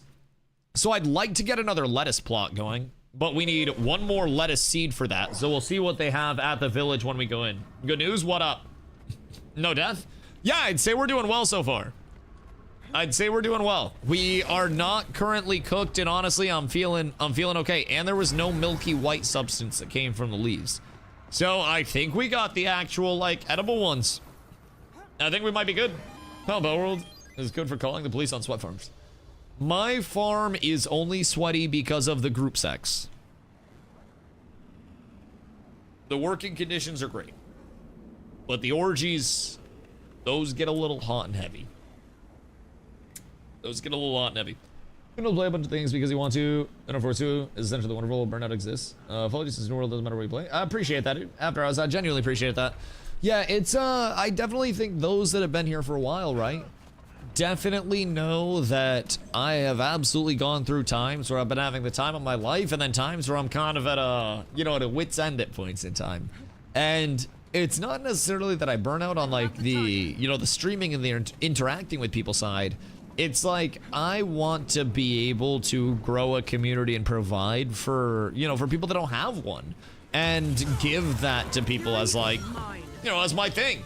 And for me, I think I've always put such an emphasis on that sometimes even when, everybody else is taking a couple days a week to play other things, all the people in the community, I've always been so worried about playing other things because I'm like, oh shit, people are gonna think we're not committed to the game. People are gonna think the community's not there anymore. It's gonna be this whole thing. But I definitely think, the element of being able to enjoy what I'm doing all the time, even with Guild Wars, right? If I play 8 hours of Guild Wars 7 days a week, I'll go crazy, bro. I'll go crazy. I was doing it for a while and I was like, damn, I definitely need a break. I started enjoying modes that I really enjoyed a lot less. We were forcing a lot of content and I kind of like ran out of things to do and I wasn't as vibey. And so now playing Guild Wars a little bit less on like, my everyday, but still playing a lot of it and mixing in other games has allowed me to again enjoy Guild Wars a lot more. Because if World vs. World's dead, it's not like I'll sit here and just, bite the bullet. Excuse me. I'll just be like, oh, World vs. World's dead, I guess it's time to go play some Palworld. And then we have that, you know, we have that other thing on the side, and I think that's a big thing for me that has helped a lot. Think drop down game sell. Yeah, and I think the only thing worse than feeling trapped on a game is doing variety and shrinking. I will say, when you have when you have a position and you have a platform of like any sort, the second you don't have that safety game, right? So say like New World or Ashes were still alive, I wouldn't give a shit about, you know, variety viewership being a little bit lower because I can just always go back to the main, right? But if I don't have the main to go to that's making viewership go up, and I start doing variety and shrinking, and then I go back to what's supposed to be the main and it keeps shrinking, well, then I'm like, oh, fuck. And then the scramble begins. So when you're doing variety and growing, it's amazing on the mental. But when you're doing variety and there's not a lot of growth, it's extremely taxing on the mental, because then it's a matter of like, where does the next viewer come from? Where does the next new follow lie? Will people click on the channel to even come in as a new follower type shit, right?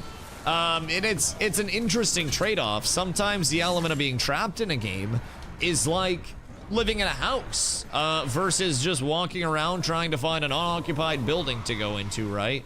And sometimes there's some really cool unoccupied buildings and you get squatters' rights and then you're vibing out for free and you got a great deal.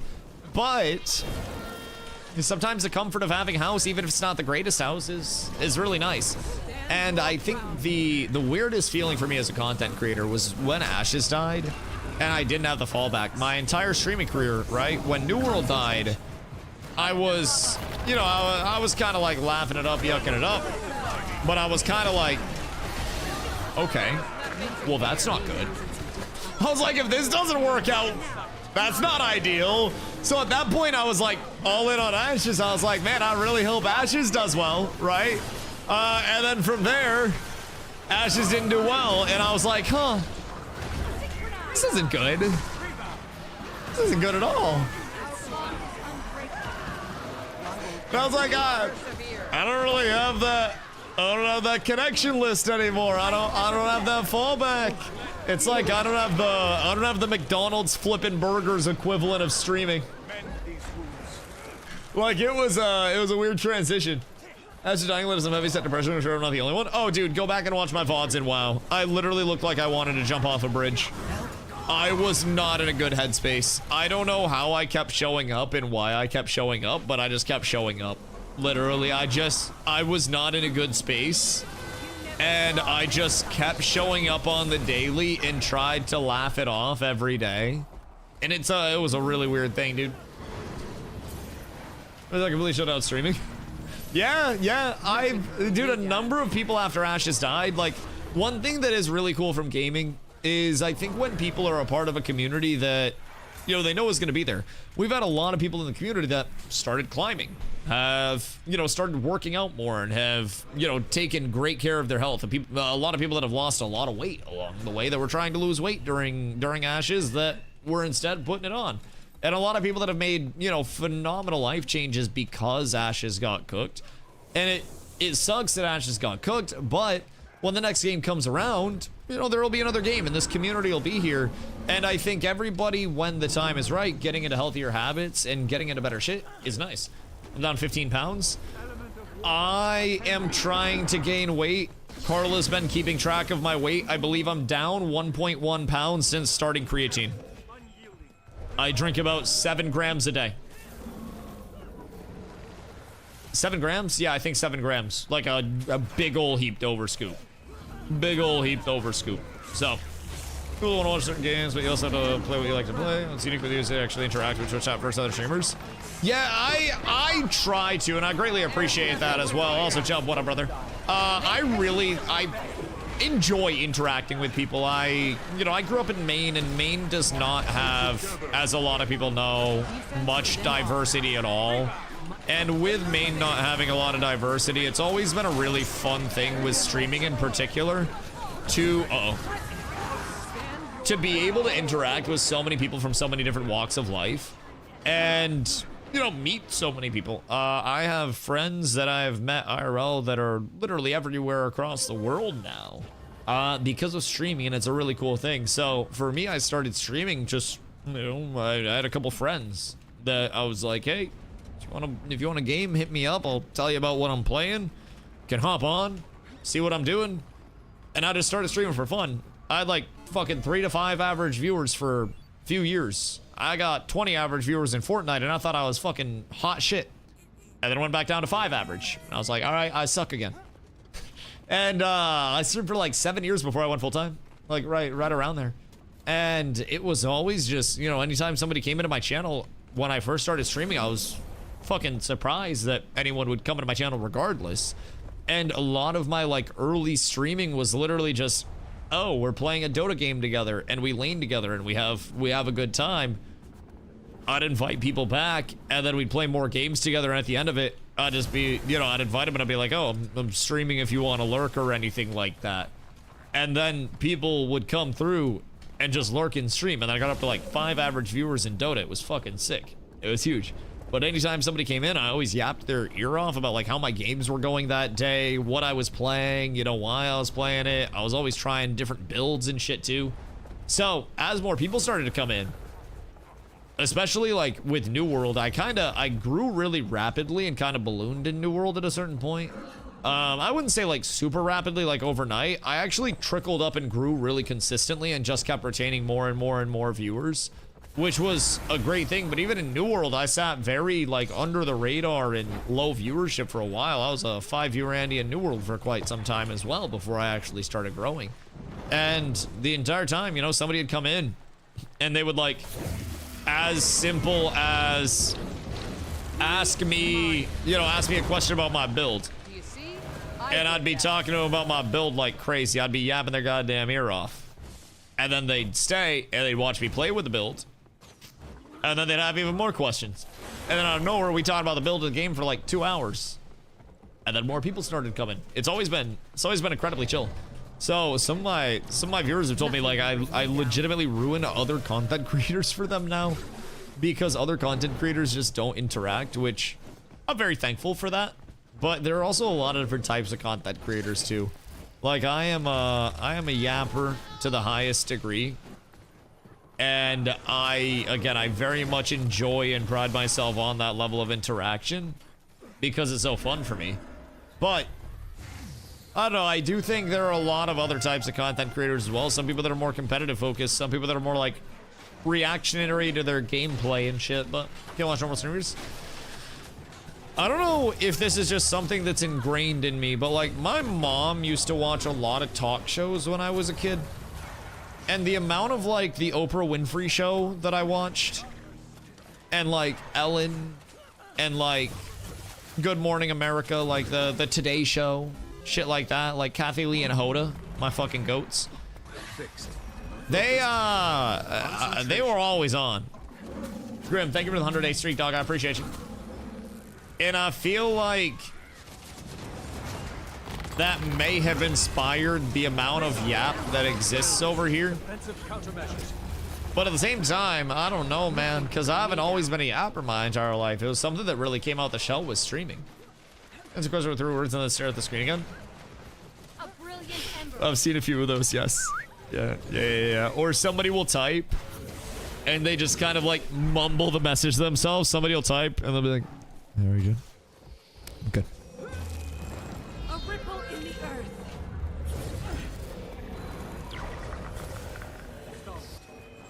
Dude, it's painful. It's painful. I can't do it. I can't do it. It's such pain. It's like, man, why are you streaming if you don't want to fucking talk to people? I don't get it. Now, I think part of this relates to the weird mentality that streamers make fucking bank, and that weird misconception that some people have. Some streamers make bank in the same way that some athletes and musicians make bank. And honestly, the number of streamers that make substantial money is far less than the amount of athletes and musicians that do. It's It's actually kind of remarkable how few streamers there are that make substantial amounts of money. So, a lot of people look at streaming as this fucking cash cow, not realizing that, like, yeah, it's an incredibly low barrier of entry. You can literally start, you know, you can start streaming with nothing. But also, you are not about to make substantial money unless you get extremely lucky. Extremely lucky. Even if you're talented, it's not enough. Even if you're talented, you gotta get noticed by somebody, and then they gotta tell somebody, and then they gotta tell somebody, and then they gotta tell somebody, and then they gotta tell somebody. And then maybe you have a few of those concurrently. Somebody every OnlyFans model makes bank. $10 a month makes you top 0.001%. Is that true? $10 a month makes you top 0.001% on OnlyFans. Chat, one of you would subscribe to my OnlyFans, right? Huge exaggeration, but it's not much. Okay, fair. Fair. Basically the same thing with Twitch, where it's like, if you are making any amount of money on Twitch and you're actually receiving a payout, then you're already doing more than most people are with Twitch. Like, more than 9 out of 10 people, which is, again, remarkable. If you have ever hit 100 viewers as a streamer, you are in a very small group of streamers. Maybe the most depressing statistic I've heard this month. Okay, well, hear me out. Hear me out on this. Like, walk down the street and think about how many people, while you walk down the street or go to the store, you would want to see naked, let alone pay to see naked. You know what I mean? Like, just walk that path real quick and hit your local Walmart. If you really want to get a true sense of it, hit up your local Walmart and be like, how many people in this Walmart would I pay to see naked right now? It's probably not going to be that many. It probably won't be. Supposedly top 1% of OnlyFans makes at least $49K a year. It's better than Twitch. Honestly, I think a lot of it too is because with OnlyFans, you have multiple like revenue sources where it's like you have your posts, right? But then you also have your messaging where it's like, I'll post my boobas, but like I'll spread my butthole for $5 in a DM, and then I send that DM to 100 of you who subscribe to me for $10 a month. So that's a solid amount of money off of that, right? That's a G a month before splits and stuff. And then I send that message out where I'm like, for $5, I'll spread my butthole for you. And then 22 of you click that for $5. So that's another $100 per message if you have a 22% click-through rate, which I don't really know the click-through rate of spreading your butthole in messages. I haven't really researched that side of it. Maybe I could. But I definitely feel like the element of like one-on-one conversations on OnlyFans, it would be like if you guys could only watch clips and then I sent you guys a DM and I was like, hey sexy, I'm about to go live for 8 hard hours. And then you were like, okay, I want to watch. And then you clicked on it and it was like $2.99 to watch this stream.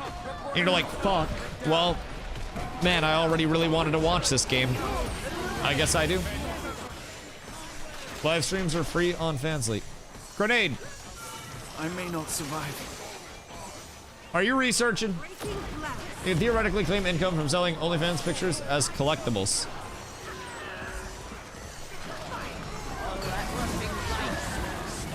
So like, yo. Trading cards. But of like OnlyFans models. Wait. And then, you know how there was like that one-of-one Cooper Flag rookie card with his like game-worn debut patch? You get like one-of-one shoot-worn like, I don't know, fucking breasts. Well, not breast bras. I don't know why I said breasts. The breast covers, the bras, are like nipple pasties. It's like a one-of-one game-worn condom from Ron Jeremy. in like a fucking 1992 1-of-1 Topps big dick trading card, and he's got like the hologram, so he's wearing pants, and then if you turn it and it catches the light, his pants come off. That would be crazy. I feel like there's definitely a market for that. We split up here. They're VTuber trading cards.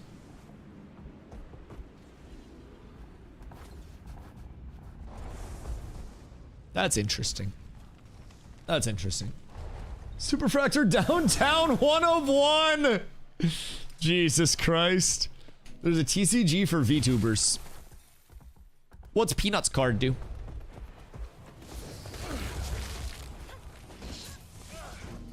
It'd be an interesting one. Be very interesting to see. Could we make, like, what would be the process of that? Would it be like 2K where we have to pay all of the OnlyFans people for their appearances? Because I would assume that we would just pay them and get them to be like, yeah, you can use my name, image, and likeness. And then we just give them like $50 for them to send us a headshot. And then like, wait.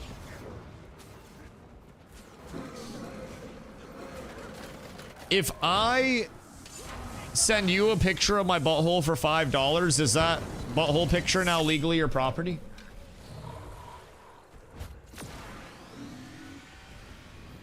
Or like, could I cease and desist you if you paid $5 to see my butthole picture?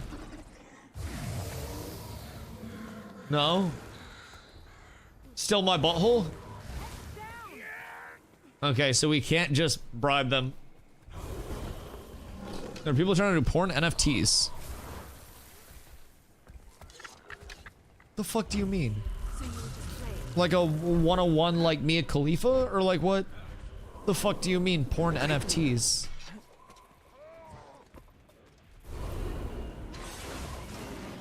Like what do you... Like the Hard Ape Yacht Club or something? Or like what's the fuck's going on there? I feel like there are people trying to do everything, dog. I will not lie. I will not lie. And just because we can, it doesn't mean we should, chat. Doesn't mean we should. Just because you can wear a body cam and go pick up hookers and become a director doesn't mean you should. Trying to explain the internet to someone born in the 30s? Oh, you just lie to them. Zup, that's how you explain it. You lie to them. You literally just say the internet is a magical place where all of the encyclopedias of the world have been collected. And they go, wow, that's amazing, Sonny. I remember back in my day, I had to get the encyclopedia from the public library, and then I had to flip through the encyclopedia and find the information. Then I had to call my friend from the Rolodex number. That's not a lie. Well, it's obfuscating some truth. Yes, every encyclopedia has been collected, but also a shitload of porn. Like a shitload of porn. But I'll just see Dusty's ass bargain. Could probably do it for cheaper. Shit, I won't lie. I don't really know what it's worth at this point to people, but I'll negotiate. Where all the world's intelligence and some made up shit exists. Yeah. Yeah, pretty much. Pretty much. Now, if they start to ask what you can do on the internet, you don't tell them. You don't set them up with internet. You don't allow them internet. Because honestly, the over 60s, you let them get on social media and then all of a sudden they're following some big titty AI account on Instagram that wants to be their best friend and messages them nightly. It's not good. You can play solitaire. It's a good alternative. It's a very good alternative. You play some Mahjong lately? What is it, Internet Classic release? Oh god. Dude, can you imagine if we all had to go back to dial-up? Just straight up, everybody back on dial-up to the Dark Ages? We were talking about this the other day, but like, it's a really interesting concept that even though we have the internet and we have maintained the internet for so long, right? If we were to just get nuked, just the entire world nuked by aliens, right? Even though we may know how to, like, you know, get this to work, the amount of effort that would be required for us to rebuild this would be immense, and we may never be able to rebuild this in the same exact way that it's been built. It's really interesting to think about. Like, we might just, as humanity, actually be asked out. Just for perspective. I'm not entirely sure how it'll go. All I know is that we might be cooked. Should be the old chat rooms playing Warcraft 3. Oh, Warcraft 3 tower defenses. Man, I miss tower defense games. Like, what happened to the good old days of just placing some goddamn towers and then letting those towers do your bidding for you? I love tower defense games. Dude, they're so fun. They're so relaxing, especially ones where your towers are your pathing. Like, predetermined paths are cool. BTD was peak. I play BTD, Bloons Tower Defense, as my go-to travel game when I'm on planes and whatnot. Although Ball-X Pit recently dropped on mobile, and Ball-X Pit will very likely be my upcoming travel game, just because Ball-X Pit is so fucking fun. I'm not traveling anywhere substantial until TwitchCon, but that is under 3 months from now, so I'm really excited about that. We've started all of our planning. We've got our flights situated. It's gonna be fun. It's gonna be really fun. We're even getting a rental car driving from Phoenix up to San Diego, because we're flying into Phoenix first, so I get to have coffee builders. And we get to see Carlos' family, which will be great too. And then we bring a bunch of food up to TwitchCon too. A bunch of food. Like a whole lot of food. Actually, I don't like the ones where you make the path as much. See, I loved those because I actually didn't play a lot of Warcraft 3 because I was so young. But I watched my brother play Warcraft 3 a lot. And I would beg him to do tower defenses. And I would always look at how people were setting up their paths. And my favorite pathing was always one where you would basically just swirl the mobs around the outside and slowly work them into the middle. And then there would be another return path. So you basically like double swirl it. So you have double dipping towers the entire time. It was so fucking cool. Got a flight sorted a few days ago. No 6 a.m. return flight. Oh, dude. I don't even know what our flight times are. I think we're getting back to Boston. Yeah, because we're flying out of Phoenix. We're flying into Phoenix and out of Phoenix. Because we're getting there, like, early. I think, like, early morning Tuesday or some bullshit. Spending Tuesday in Phoenix. Wednesday, getting the car and driving up to San Diego. Getting to San Diego for a chill day. And then, I think Thursday, it's pick up badges in Mexico and stuff like that. And then Friday, the event starts. Friday, Saturday, Sunday, TwitchCon. Monday, drive back down to Phoenix, I think. And then Tuesday, fly out. And then get home Tuesday or Wednesday. I don't know which day we get home, whether it's Tuesday or Wednesday. Carla knows. She handled all that. She's the smart one there. But so I don't think you were about to say getting back to Moscow. There is a Moscow in Maine. That's not my town, but there is a Moscow in Maine. We got like everything in Maine. I won't lie. We got like China. We got Mexico. We got Moscow. We got Paris. We got Rome. We got... Fuck, what else we got? Like Mr. Worldwide out here, bro. I swear to God, we can do a world tour in this state. We got a lot of fucking towns named other shit. New England is Moscow? Yeah, I think Moscow, Maine has like 400 people in it. Hold on. Moscow, Maine, population. 490 to 530, according to the 2020 US Census. Don't ask me why I knew that. Unfortunately, I knew that. The 400 guess was not that far off, if I do say so myself. That was kind of solid. But yeah, we got a lot of weird shit. What else do we have? It's about the population of town I grew up in. I grew up in a huge city in Maine. We had about 4,000 to 5,000 people in our town. We had a stoplight. which was how you knew we were fucking massive. We only had one stoplight in the entire town, but we had a stoplight. So that made us larger than a lot of the towns. We were a Class C school, so at least that wasn't Class D. Class D was when you had like those 50-person schools, not just graduating classes. Okay, I gotta go pee real quick, and then I shall evaluate what we do. It may be a Palworldington time, because it looks like World vs. World may be dying out a wee bit. I think they have like a closed off guild raid in an hour, at least that tag that we're running with. And then it seems as though Wolfwa may be a wee bit done, but we shall see. 7th and 12th grade had like 100 people total when I graduated.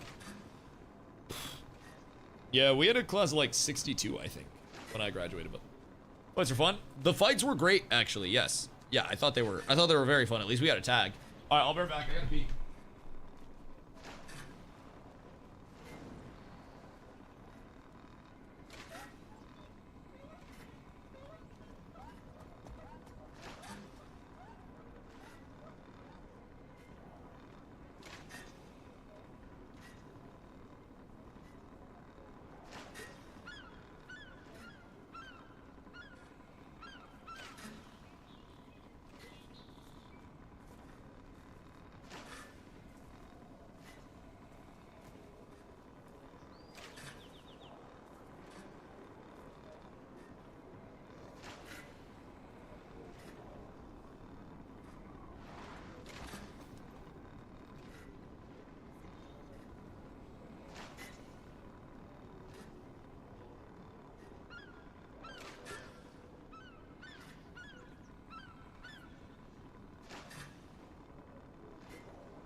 This area is very popular with the children, and those easily excited.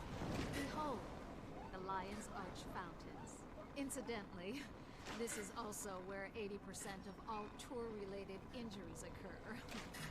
Please watch your step, shall we? Is everyone having a great time? I know I am.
Boys!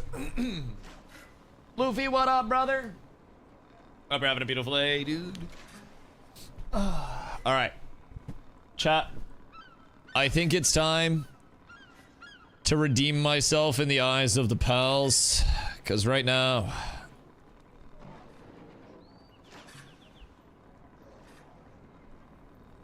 I'm not doing too well. I'm not doing too well. My pals are all very angry with me. Some of them are depressed. Some of them are very sad. And I won't lie, I must correct that. I must correct that. I feel... Wait. Why do I have a Palworld shortcut? I don't know, I had a goddamn shortcut for it? I don't know this was a thing. Did I break it? Wait. Pal. Oh, we're so up. We're so up. I have, Chad, I've committed a travesty. I won't lie. For those that weren't here at the start of stream, I accidentally left my game up last night. And it is not the first time that this has happened. It's actually the second time it's happened. And part of the issue is specifically that everything got so fucking depressed now. So, the bad news is accidentally... Well, this one was an actual accident because I didn't get food up. Your character's thick. Thank you. He's very appreciative. See, do you remember, Cole, that discussion that I had many times with chat about how everybody is at least a little gay? Like, it's a 1% to 99%. You're never completely gay or completely straight. You'd clap this from behind at the very least. Maybe not from the front, but you'd clap this from behind. Just goes to show everybody's a little gay, dude. You just called my guy character thick. And he is. He's fucking bodacious. It's a male character. This is my face. Listen. It's a female from the neck down. Well, just don't give it a kiss. If you want to stay on the 1% side. But if you want to work your way up to the 99%, maybe a little bit of a kiss. Maybe a little smooch here and there. Maybe a little romantics. Alright, so first thing, I'm gonna have to send Corla an invite when she gets on. But first thing I need to do is make sure everybody's not dead. When I say I accidentally left the game on, bro, I woke up today, came into the stream room, and there was no food and everything was depressed. And so I got a bunch of salads made and called it good off of that for the time being. Because we're down horrendous. So I started with the salads effectively. And that's what we're working on right now. I've basically retrofitted a couple of bases, well, both of the bases, I should say, to have somebody permanently on fire over here.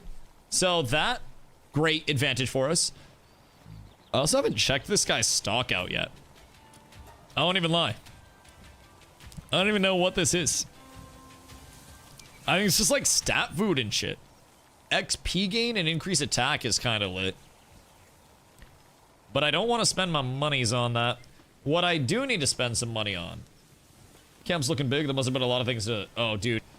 Fortunately, their health ticks off. The bad news is, keep in mind, it's 2 camps that are fully depressed because neither of them had the food that they needed. Both of my camps ran out. So now I've basically got to go into my medicine set right here. And I've got to make medicines based on their injuries. So some of them are depressed or weakened. They need the high-grade medicines.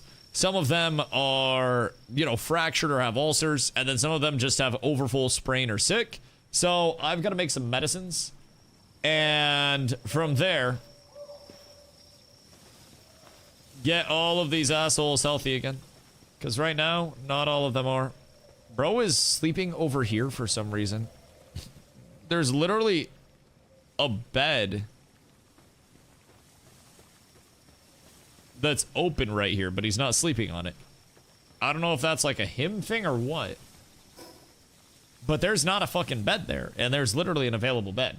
So, better spend money on ingredients. Yeah, that's kind of what I figured. The restaurateur is kind of nice because he does have, bro. All right, hold on. I gotta get Corlin. Corlin! Hello? Hold on. I send invite. Send message. We're up. Chat, nobody read the entry code in my eyes, did they? None of you got that? Oh yes, this is a house that Carla started building yesterday. That she said she might tear down because she hates the look of it. I think it's pretty fucking sick if I do say so myself. But apparently she doesn't think it's as cool. So, oh hello soldier. Pleasure to see you, your handsomeliness. Over here, that's a negotiator. That's a tragedy. That's a tragedy. I need to harass my shopkeep. Because I don't know if my traveling merchant has horns. If he does... Oh, that's restaurateur again. Nope, sorry. Wrong human. Where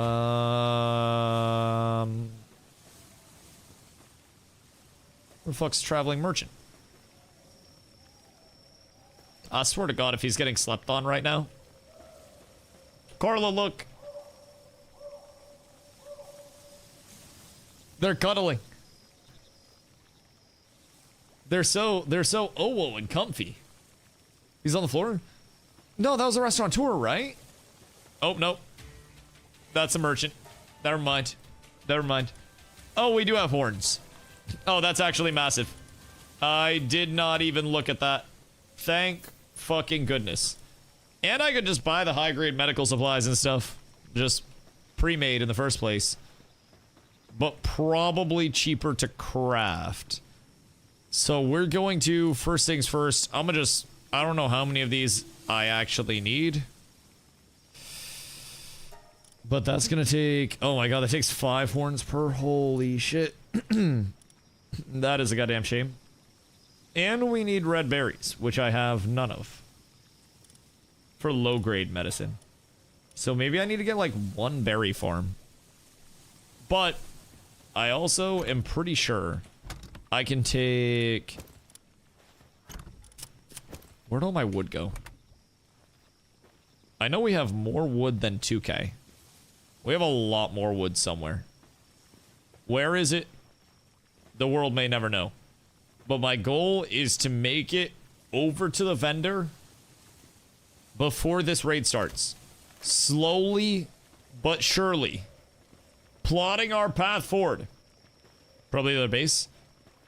Could be. I feel like I saw it on the Wi-Fi crafting though here, which is strange. I might have just like brought a bunch over and then stored it somewhere. Keep going, buddy. You're almost there. There's another 1,500, so that's not a good sign for my organization. It's not a good sign at all. How much is this? Oh, that's 1 gold per. That's not too shabby. That's at least solid. I think I had more wood. 2,300 here. Yep. Yep. That checks out. That makes a lot of sense. So we'll sell some of this. 2770. Wait, he paid more now for my wood? Does he like that shit? I have tech I discovered, which is not actually tech. Okay, lay it on me. What is this? What's your Techington? I'm glad that we can buy the hornies from this guy, though. That saves us a lot. When running for your life, press M and R to quick teleport to your base. Do you have... Oh, you built the technology thingy, right? The Homeward Thundercloud? Goes up with tier mat 2. Endgame mats are 2.4 mil per stack. So as we get more surplus of these, we'll be up tremendous. Like at a statue. Oh, so if you're at a statue? Interesting. Interesting. We have 23 seconds until this raid shows up. And we might get cooked. I see 3 depressed immediately. And it's weakened and depressed, I think.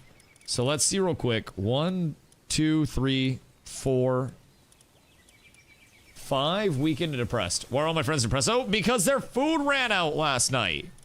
Some asshole let their food go dry. That's weakened and depressed. So we need 5 there. We need to start production here. I'm This is not gonna good at take a math. while. I'm not very smart. This is gonna take quite some time.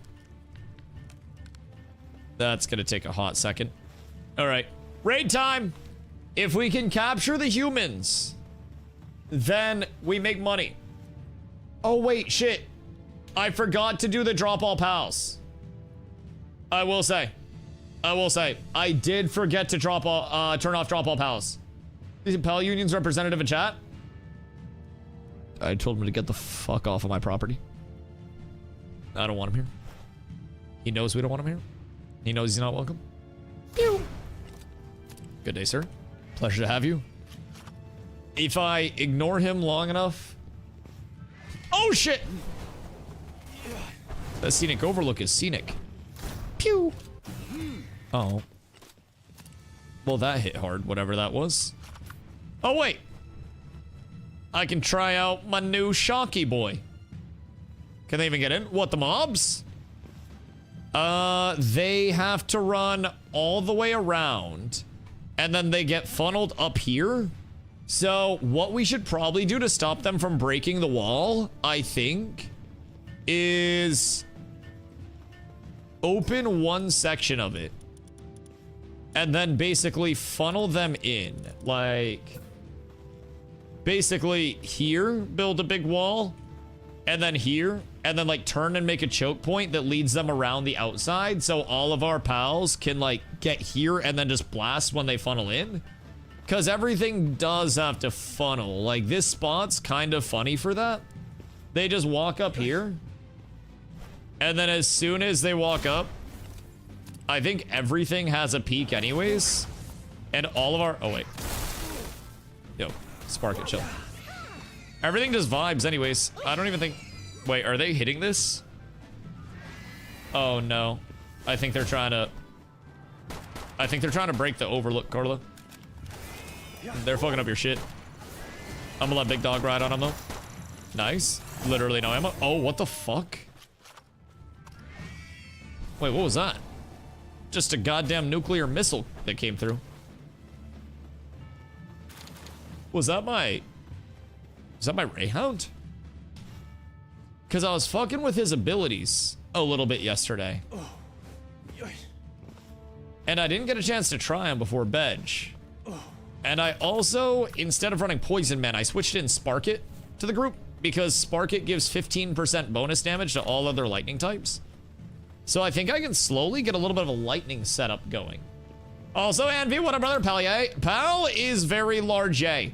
Pal is very fun. I honestly enjoy Pal far too much. And it would probably be in the best interest of stream if I did not enjoy Pal so much. But, wait, is this shiny? No. It's just a regular Tansy. Lightning build? Lightning kind of sounds cool. I won't lie. I don't know if it's good. I don't know if it's bad. I don't know what the late game will be. All I know is lightning is like the only synergy that I have right now. Wait, he has a lock-on laser? Wait, what is that? Farm him, reaped. Dead. Fucking idiot. You're the idiot. The hell? So that lock-on laser seems kind of cool. Seems like it might take a little while, though, is my concern with it. Now, if it's a guaranteed hit on bosses and shit, then that in itself is kind of huge. Lightning is big late game. Oh, is it now? Pew! My weapon's damaged. Your mom's damaged. What the fuck is this? My brother in Christ. All right. Shing! Hold on. I need lightning doggo. Cook! Really good lightning power late game. Word. Yeah, I mean, the thing is right now, I was running just a couple of like mismatched bosses, and I haven't got to the point where I was running anything even like relatively synergistic yet. Okay, I think we need to up our spheres soon. So my entire party was just kind of like, you know, super early game accessible, make sure I can clear stuff. I was running 2 daydreams for a decent amount of time. What's this lock-on laser do? Oh my god!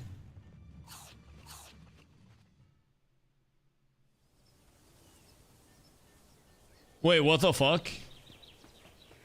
What the fuck? Hold on. What the hell? So, like, right now, I have lock-on laser, which is that one. I have beckon lightning, which is his signature, and then he dashes forward. And then I have Spark Blast, which is like a shotgun for bosses. So ideally, he lock-on lasers to start, gets it on cooldown, dashes forward into melee range, and then shotguns the boss, or whatever mob it is, multiple times if it's lasting. Because this puts out multiple lightning orbs. So if it's a nice thicky, like, hitbox, then he should be able to just, you know, get a lot of optimal blasting out around that. So we'll see how it ends up. For right now, it seemed pretty solid, and I do also have a few, like, I'm sure I can get candies and get him some different moves. But I mean, he seems solid right now. I'm gonna give this a little bit of a try. And then I'm also going to be leveling my Spark It, so that way I have a second lightning. I'll keep Herbal in the group for right now because it's just super safe. Spark It has Bog Blast, Spark Blast, and then Shockwave. So he's kind of like melee-y right now. So if I could get Bog Blast out and then get him another melee, that can be blasting. Thunderstorm is amazing electric still. I don't think I have that one. Is that like a big AoE knockdown? On tip with the status effect. Is the rope related code? What up with the status effects? Because I know there are like the aggregates. Are there combos off of that? Better check out the volcano in first ice area. Soon your level, it'll be a little high. Yeah. We're gonna branch off. Right now, I'm just trying to get the depression cured, basically. And then as soon as that's done, I'm actually gonna get a Love-Ander out here working on this. Carly, do you have a lot of gold by chance? Because we can save a lot of time if we have some clams. And we can just buy the medicines. And then I put like a Love-Ander in. If you had a soaked enemy with lightning damage, it's a 1.5x multiplier.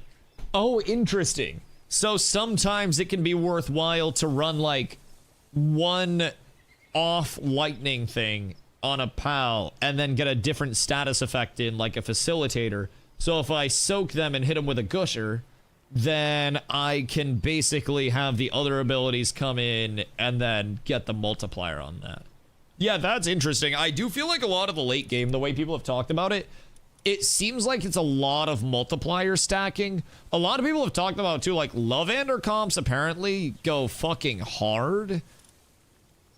So I'm also not ruling out a Love-Ander setup. I haven't read too much into this shit, but I just kind of saw some information en passant recently, so. Shocked enemies are easier to catch. Status effects can factor capture rates. Oh, that's pretty cool as well. It's actually very cool. Let's see. Do I have anything running right now? Primitive furnace, cooking pot. You, Love-Ander, over there, please. Thank you, Love-Ander. I appreciate you. Because if we get gold, I might sell some rocks. Because I probably have solid rocks. Actually, I only have 148 rocks over here. Am I that down bad on mats at this base? I think stuff's just relatively unorganized. And I can also grab shit from the other base, should I need to. Sell some of this fiber because we have an ungodly amount of wood. What if this sells for absolute nothing? Hiya! Okay, it actually sells for like next to nothing. I can take a trip over to the Pal Merchant as well, and I can empty some of those bad boys out there. And see what he's got. Because we can just buy the meds straight up. And that would save us a good amount of time. I think I'll buy a few of the cheaper ones right now. Selling lots of my garbage pals. Yeah, I mean, selling them or butchering them is going to be the play. How much stone did you sell? I sold wood. I didn't sell any stone yet. So I probably sold like, I don't know, like 6k wood or something like that. So I spent a decent amount of clams so far trying to get the medicine situation taken care of. I can dump some ore. I could also dump a lot of the stone over here because they just, this base generates so fucking much. I have 1,000 ore here, and then I have another 1,000 ore over here. So the ore game is actually going quite well. Almost to the point where I wonder if I should break the ore farm and just leave the stone farm because there's so much ore spawning everywhere here. Like, I think I just... unironically, I think I'm gonna break this. Get the sieve parts back. and then just have them do the natural ore over here and then the stones. That's probably best. So over here right now, we have 59 salads done, and we have a lot more salads ready to go, thankfully. So what I'm gonna do real quick, doing all this watch, forget to close game again. Okay, well, hear me out. If I forget to close the game tonight, we're going to have so many meals that it doesn't even matter. Like, really more ore than stone, but it's no big either way. Yeah, I feel like right here they're generating a shitload of ore as well, so it is solid. But yeah, I can bring some of this back to sell real quick. Grab like half enough. Actually, I'm gonna go to the PAL vendor real quick and then hit that, because honestly, it's a lot of maters, a lot of salads. Cool thing about salads too that I learned is with the salads, it's obviously a very large nutrition and sanity, which is great for the pals, but eating it slightly improves work speed for a period of time down to the bottom. So when you can get up to salads, you just make your lettuce plots, you make your tomato plots, and then out of nowhere, you're just fucking cooking. Nobody's depressed. Nobody wants to die. They get work speed bonuses. It is actually pretty massive. So we got those bad boys cooking up now. Throw some of these in here. Aquatic fluids didn't get taken. And then we're good. I think it's 5% work speed. Yeah, which I mean might not be a game-breaking amount, but hear me out. I'll take it. I have no complaints whatsoever on that side of things. So we'll go over. I will vendor some of these poop pals, and then I'll buy some meds, and then we'll get the camps undepressed. And then I think tonight, I want to explore some of this shit, like some of the POIs around the map that we haven't been able to hit yet. There were a couple interesting little areas that looked cool that I don't think are story areas. So I want to check some of those bad boys out. And then we're going to pump story as well. So we'll make a bunch of balls. We should have good Paldium frags back home, especially overnight. I broke down a shitload of stone into Paldium frags. So shouldn't be much of an issue on that side of things. And then from there, hopefully get into some new areas and make sure that we are... Oh! I'm so sorry, dude. It just won't let me dismount. That is unironically my bad, dog. I'm so glad he's patient. That would have been so fucking shitty if he was not a patient man. That would have cooked us. Diet lover, mind foreman, but... Whoops. Oh, wait. Sort. Sort. Alright, let's go there. Beautiful. Beautiful. 17k write-off rip. I love those little fellas. They are so wonderful. Remarkable craftsmanship. You do not get sold. You do not get sold. You are going to get breeded to shit. You have artisan. We are going to get to breeding very soon. I have the breeding farm up as well. We got that up yesterday. So that's phenomenal. We don't need that. I don't think we need the Pengusies. So we'll get rid of them. I don't need you. I don't need many of you at all. That's another artisan role, though. So that's good. You have no passives. Literally nothing remarkable about you whatsoever. That Swee's gone. This Swee's gone. We'll let them exist for right now. God damn, I had a lot of pals, huh? This is not too shabby. Wispaw, I don't think we need for anything. I have an extra Nightwing, but I'm not really using those bad boys. Tombats, ooh, those are kind of expensive. Those are kind of pricey. I'll keep one Cognito just in case I need to farm it. A Helzifer could be okay. An Artisan Mamorest is fucking wild. I need to get that put back out, actually. That shit's crazy. That must be high enough level for a better flying mount. Yeah, we gotta be on the lookout for that. I'm assuming a lot of that's just gonna come from us getting into higher level areas and then seeing shit as we go. So that'll be huge as well. All right, let's see. Gosh, dang it. Everything's terrible. Thank you. Pleasure. Wait, what do you have?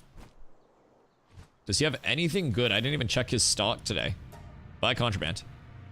Heavyweight and farmhand.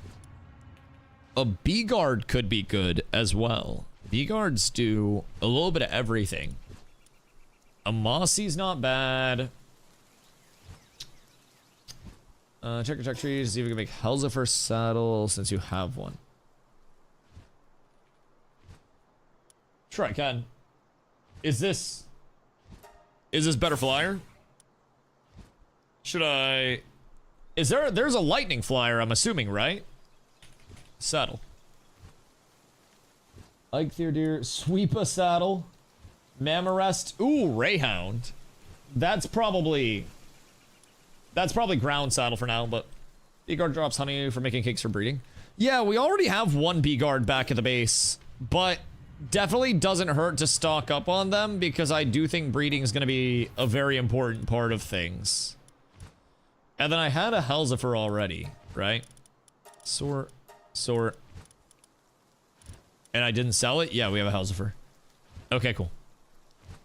So now, a few lightning options. Sick. So how much faster is this Helzifer about to be? Actually, don't spoil it. Don't spoil it. I'm excited now.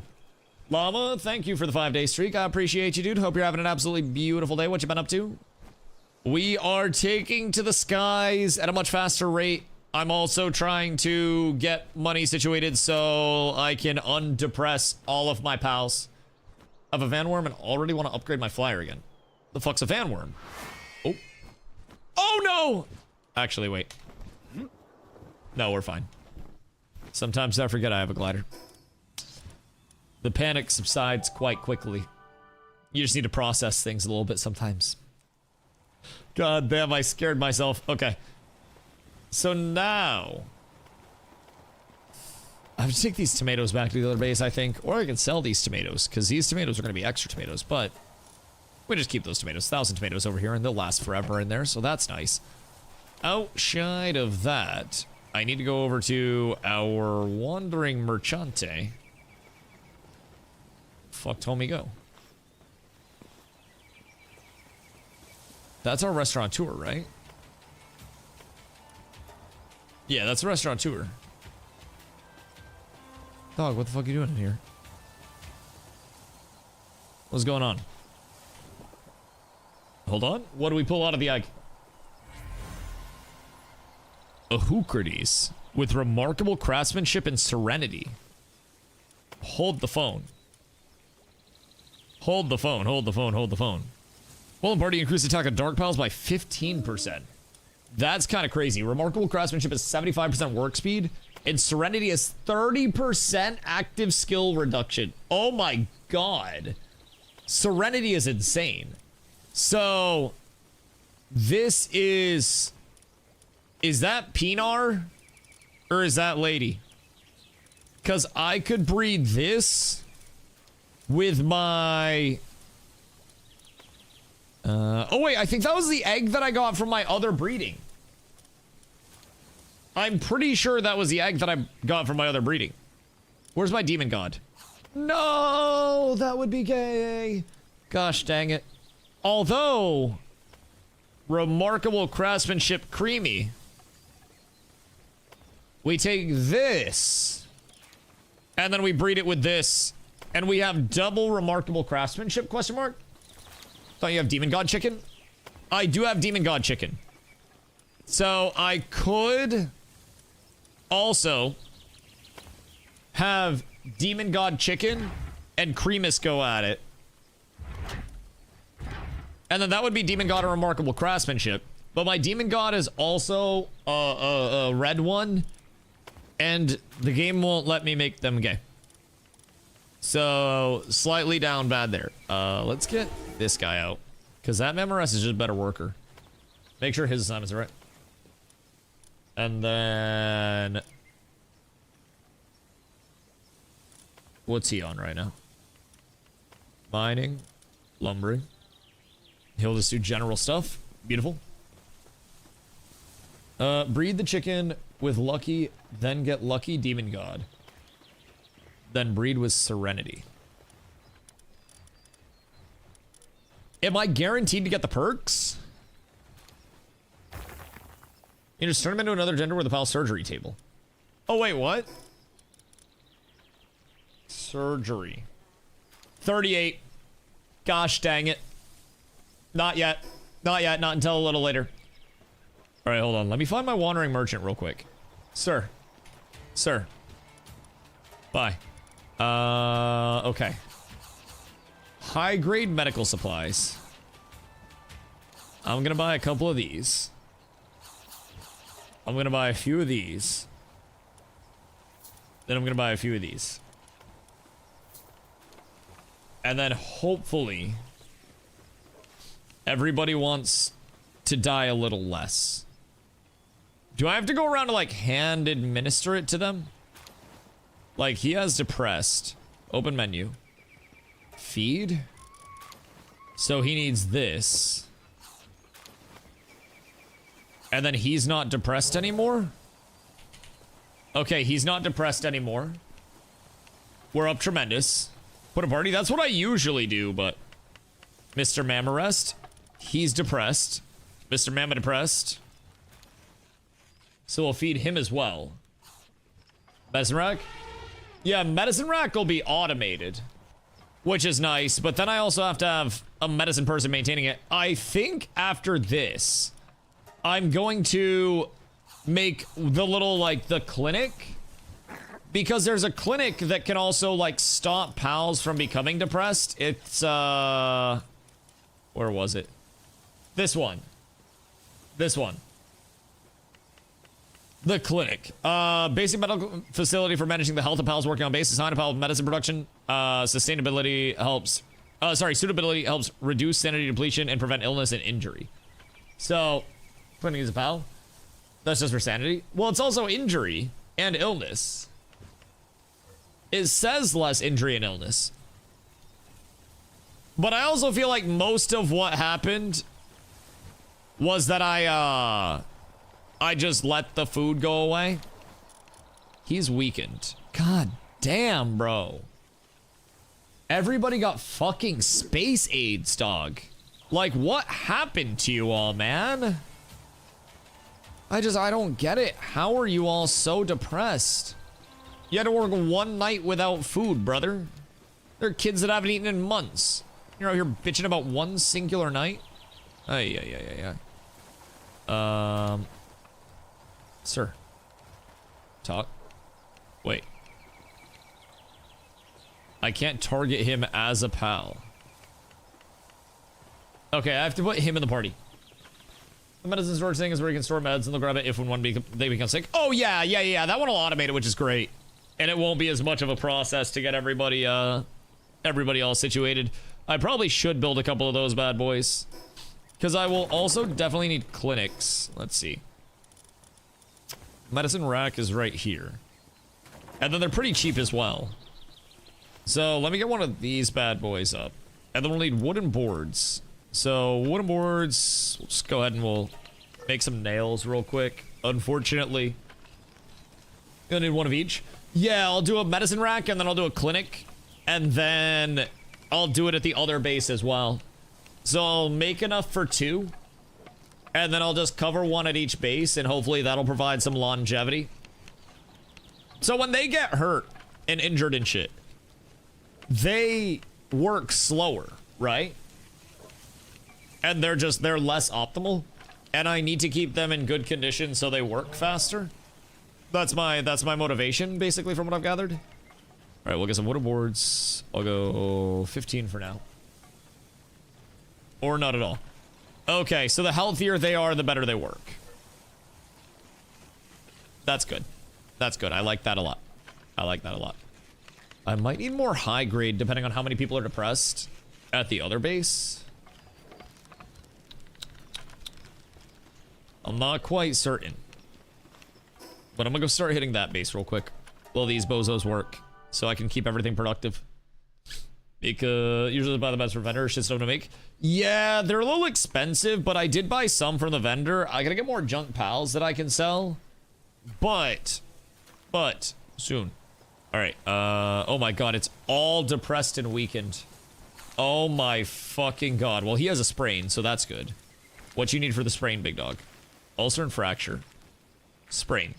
Oh, thank God. What a Chad. What a Chad. We make it a server? At some point, there is a chance. The thing is, I really want to, you know, just for a change, just play it chill. And, you know, I love my community, but it's very hard to progress at your own pace and not sweat something when naturally everybody that you know, including yourself, is, you know, at their core sweaty. So I'm playing this server with my girlfriend.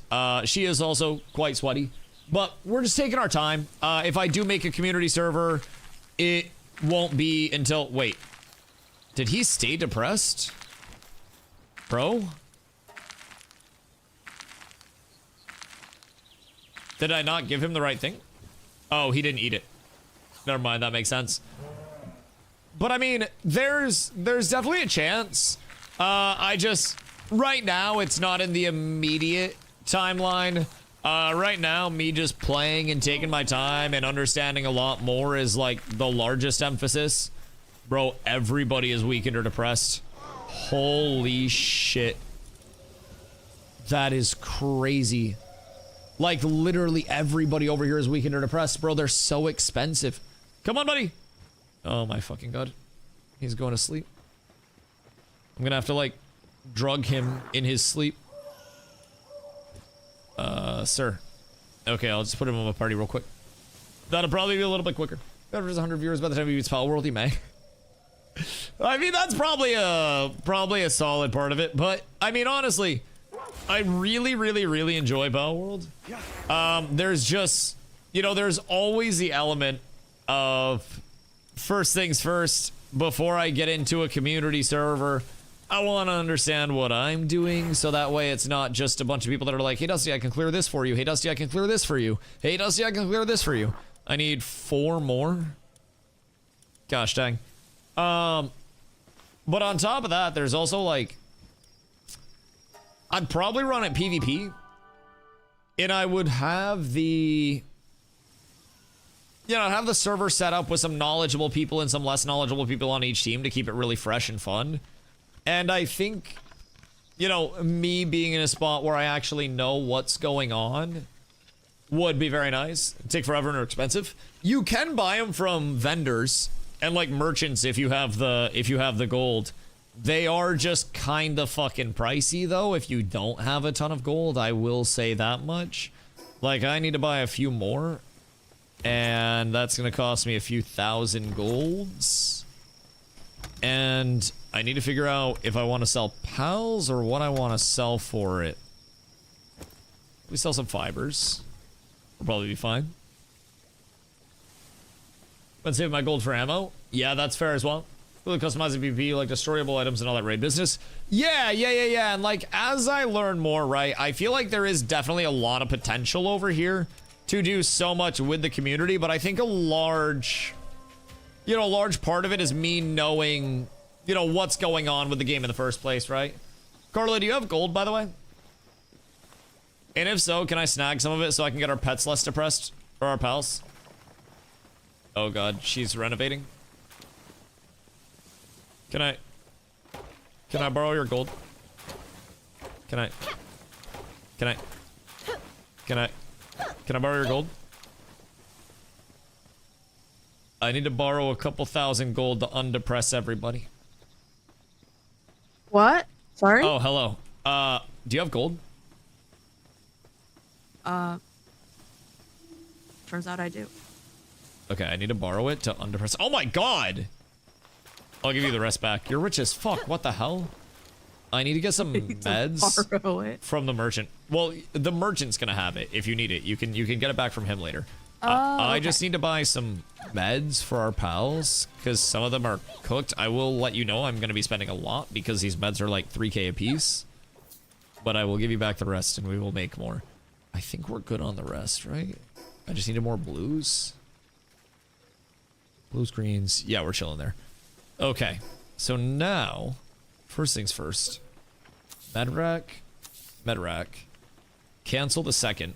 So if you guys are ever trying to build something at a different base, by the way, one thing I've started doing is like place it in your main base where all your mats are and then cancel it. It puts all the materials that are necessary directly in your inventory.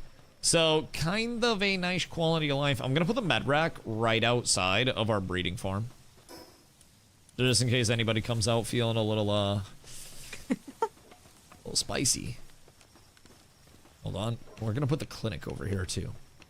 Just a full-ass clinic. So for right now, what do I need for the clinic? Because I feel like I should build that first. More nails! No! Alright, so I'll need 20 more nails. But that won't be hard. We'll get this pumped out. Dusty learning tech. Dusty is the tech! So we'll get the clinics going. And then Dr. Lovander will be looking to see anybody that's interested. And then we'll have a stocked up medicine shelf over here for the lads. I'll go undepress everybody. And then we'll slowly have Lovander cook up more high tier meds. Because those do take quite a bit of time. Quite a bit of time. So. Why does Lovander have bazookas? Well, Lovander always has bazookas. You don't have to worry about it. Lovander is the peak of seduction. It's what peak performance looks like. Is that a male or a woman? You don't have to worry about it. Alright, we'll have Love Shack. Wait. I'll have it be right outside of here. And then we'll have their little med rack be right here. So that way it's nice and convenient for them. Right as they're coming out of their sex dungeon, they can hit the med rack and whatnot. And then I need 8 more wooden boards. We're down so horrendous. This is segment on Halloween. Which one's sluttier? Because I would like to be that one. If I'm not dressing like a hoe, I don't want to dress. I want to go to the blacktop rollers and run over my spine. Why don't you just get a foam roller and then put your body weight on it? Do you foam roll at home or anything, or what do you do? Because, like, you just foam roll. That shit goes fucking hard. And if you're a big body, then that basically means that, like, you put more weight on the foam roller and then you get more massage feature out of it. It's actually huge value. Huge value. I'd also recommend stretching your hamstrings. But, Za, what up, dog? Za for mod. One of the greatest public campaigns ever pulled off in human history, I will say. Some question how he did it in the first place, dude. Hope you've been well.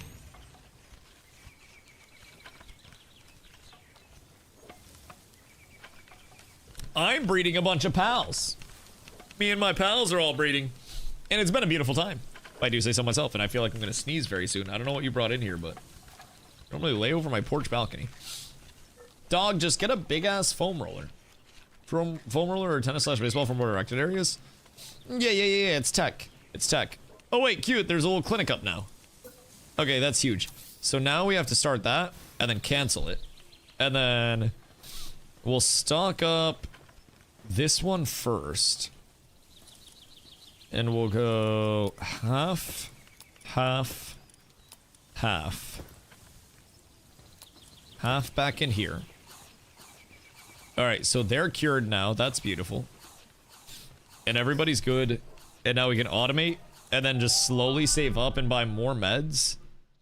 And then have an ungodly amount of meds in place. So once these are built, be up tremendous. The farm is over here. So I'll have to put their clinic near the relaxation area, I think. Just make sure that it's nice and safe back here among the trees. Get it on this back wall. And then... Uh-oh. Better bring enough for the med rack. No! We're down horrendous. Well, by the time it's built, I'll probably be back. Gosh dang it. Wait, what am I missing? How am I so bad at math? Bro, I thought I had all this shit calculated. Panda! Panda. Panda. Thank you for the 8 months, dog. This is not a pal to the clinic, by the way, I'm gonna use from it. Yeah, I'll do that in a second. I'll just go back to get everything all built up. Cause I can put Lovander in the clinic. And then I can just buy more high grades. Because Lovander's about to be done over here. And then I can put another one in the other base, and I'll just take out like one of the general gathering slots. Because the biggest thing about the other base is that it's going to turn into the full farming base as soon as that's done. And then from there, I'm going to have this base go into the... Like well, I guess this would be the, like, ranching, I guess. So this will be like the ranching and the breeding base. And then from there...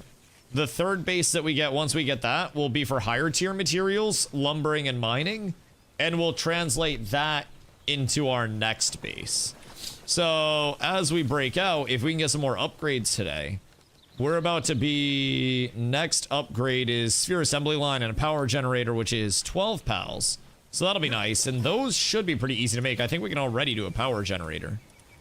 So I might be able to push that up real quick as it is. Hold on. Boop. I don't know what a power generator does. Power generation efficiency +1 a second. I literally hate your box. I'll get up in your box.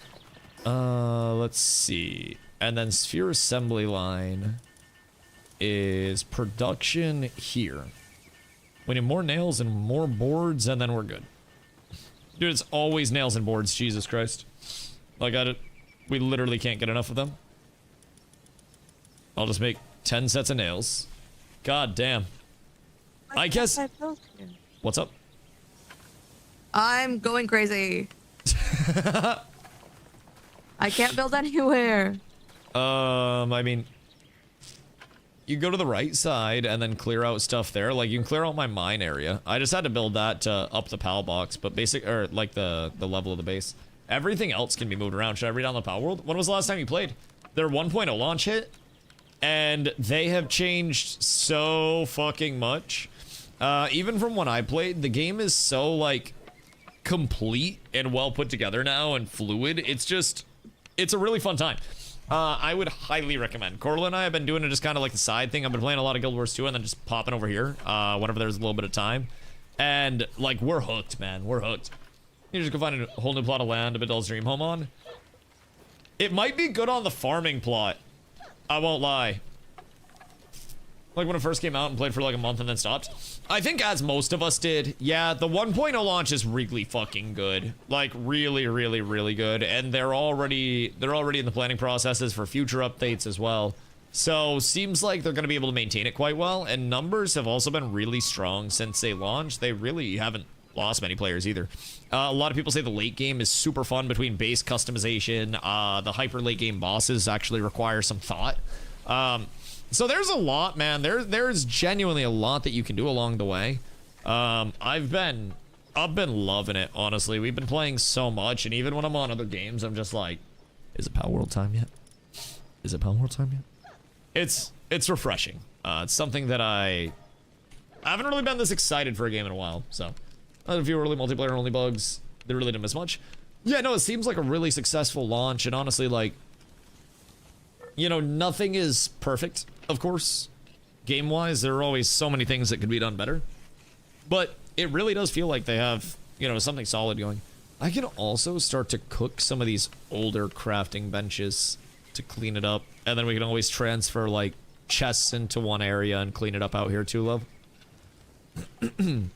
But yeah, you can like delete that mine thing if you want to, and then just we can move it elsewhere and do whatever with it, because that's just for expeditions.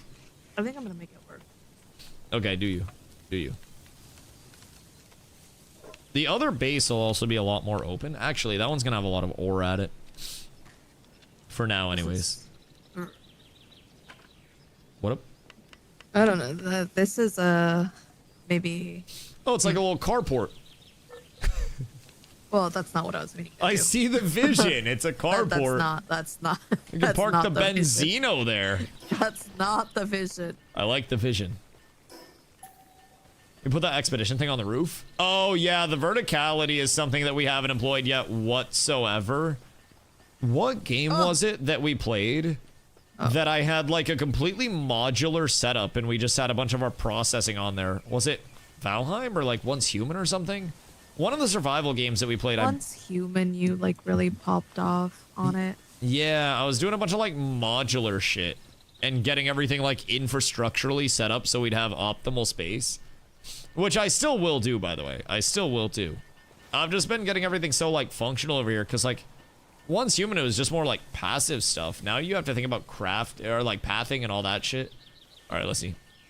You slow walking. Let's break I can't walk in this guy down. Wait. Paintable. The fuck did I do there? Disassemble. And then, you play Final Fantasy 14 online? I do not, actually. I have had a lot of people ask me about playing it, but it's very, like, very story-driven. And sometimes I feel like things can almost be a little too story-driven for my liking. I need a little bit more, you know, more action and independence along the way sometimes. But still a great game. It's just not necessarily, like, my largest type of game. You know what I mean? But still, I think phenomenal game overall. All right, let's see. Palworld workbench. I can rebuild this over here. Actually, we can start tucking some of this shit along the back here, I'd say. And get it a little bit out of the way. Oh, and clear up the middle. But yeah, it's a phenomenal game, and I think I'd be able to do it if I broke it up into smaller chunks. But I'm kind of super ADHD with shit sometimes. So it can be a little bit difficult for me when something is like that story driven to not, you know, not kind of bore myself out of it. But like I said, it's still, you know, a titan of the industry for a goddamn reason.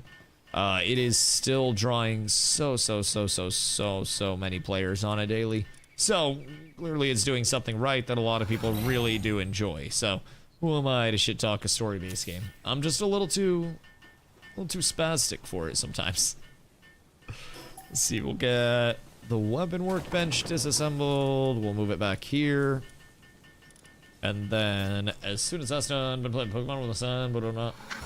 Been going through my nerd phase and been experimenting with Linux for the first time. Oh God, what's even the like purpose of that? Like just because? The Linux, not the Pokemon with your son. That sounds relaxing as a father, but I wouldn't know. Maybe that's terrible. Could also Palworld with your son and then effectively make your son another one of the pals and just be like, hey, you know how you could really help dad? Go hit some trees. And don't stop until your inventory's full. Just never stop hitting the trees. Got a high quality workbench out the back here.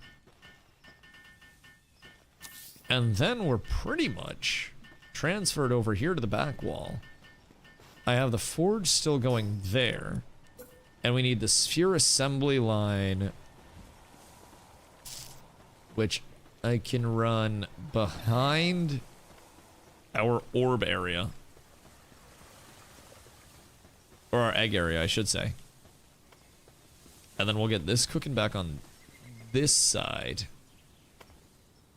Because we're going to want that kind of out of the way-ish. I feel like, oh my God, 5 minutes to build. Holy shit, that is horrendous. All right, we're going to let the peasants build that. And while that gets taken care of, my OCD is screaming. Wood, it's all going to get moved later on. You don't fucking worry about it. You don't worry about it. I'll build a building for it all. 5 minutes to build solo. Yeah, the pals will worry about it. They got all this shit transferred over for now, so we're vibing. Look at this perfect setup here. I will probably need to chop these trees down. We'll probably need to get these out of the way. That'll be a slight inconvenience. But other than that, I'd say this is a solid improvement on how things were looking. I feel very good about it right now. We'll get these bad boys out of here. Oh wait, no, I have to go stock up the other place. So once that's built, we'll have our 12th pal. And then I need to go infrastructure. Did I build the clinic over there and need the medicine rack? I think I built the clinic and needed the medicine rack. So then we'll cancel that. We'll get the mats. Back down to the other base real quick. And then their clinic is up, I'm pretty sure. Is your clinic up, my good sirs? It's back over this way, right? Their clinic is up, their medicine rack is not. I will provide them with a fine rack on this fine day. And then anytime they get sick... It's fine rack. Well, I'm building them a fine rack from scratch. I'm putting the rack together myself. They work so hard over here. I just feel like it's only appropriate. And they're all fucking depressed and weakened over here. Like, I might need to spend more money, which is kind of tragic. I think I brought enough, though. But, like, most of this base wants to die. And this is our important base right now because it's where all of our, like, food production is. So if these guys want to die, then everything's bad. Let's see. Oh, no, there are plenty. I brought over 8. We're good. Surely they have a few extra, even. So we'll get back over... Everybody's going to be vibing here. Beautiful. We're healthy once again. We have 145 salads that are working right now. We have 74 that are stocked up there. We have much lettuce and tomato that is accumulating. So we're going to be set on salads for a fucking while. Which is huge. Which is huge. We're going to IT company, recycles a bunch of old computers and turned an old computer into a server for my house. Oh god, not another one. Chat, how many of you fucking nerds have servers in your house? Dude, there are like 10 of you! What the hell? I gotta get one of you guys to host me a Palworld server or something, bro. I swear to goodness. I swear to goodness. How difficult was that? Me? Nerd! Nerd! That is cool, though. That's far beyond what I would be able to do with my very limited capabilities, which are effectively none. Hard for advancing research, so that's a nothing burger. Put your arrows in here, and then that's a power fruit, so we'll want to hold that. That's a life lotus, we'll want to hold that. The stamina I can use, and then I have your money. Come hither. I don't really want my money back for now. All right, well that's fine. I'll use that shit. Let's see. For now. Now we have, oh, we have hyperspheres that we can make. I bet those bitches can catch anything. I'm gonna grab a few of those for when we're out bossing. Wood, stone, palladium frags, and ingots. Which we'll probably have like an unlimited amount of with the current production. So I'm gonna stock us up on some balls. Not enough electricity. Okay. Wait a second.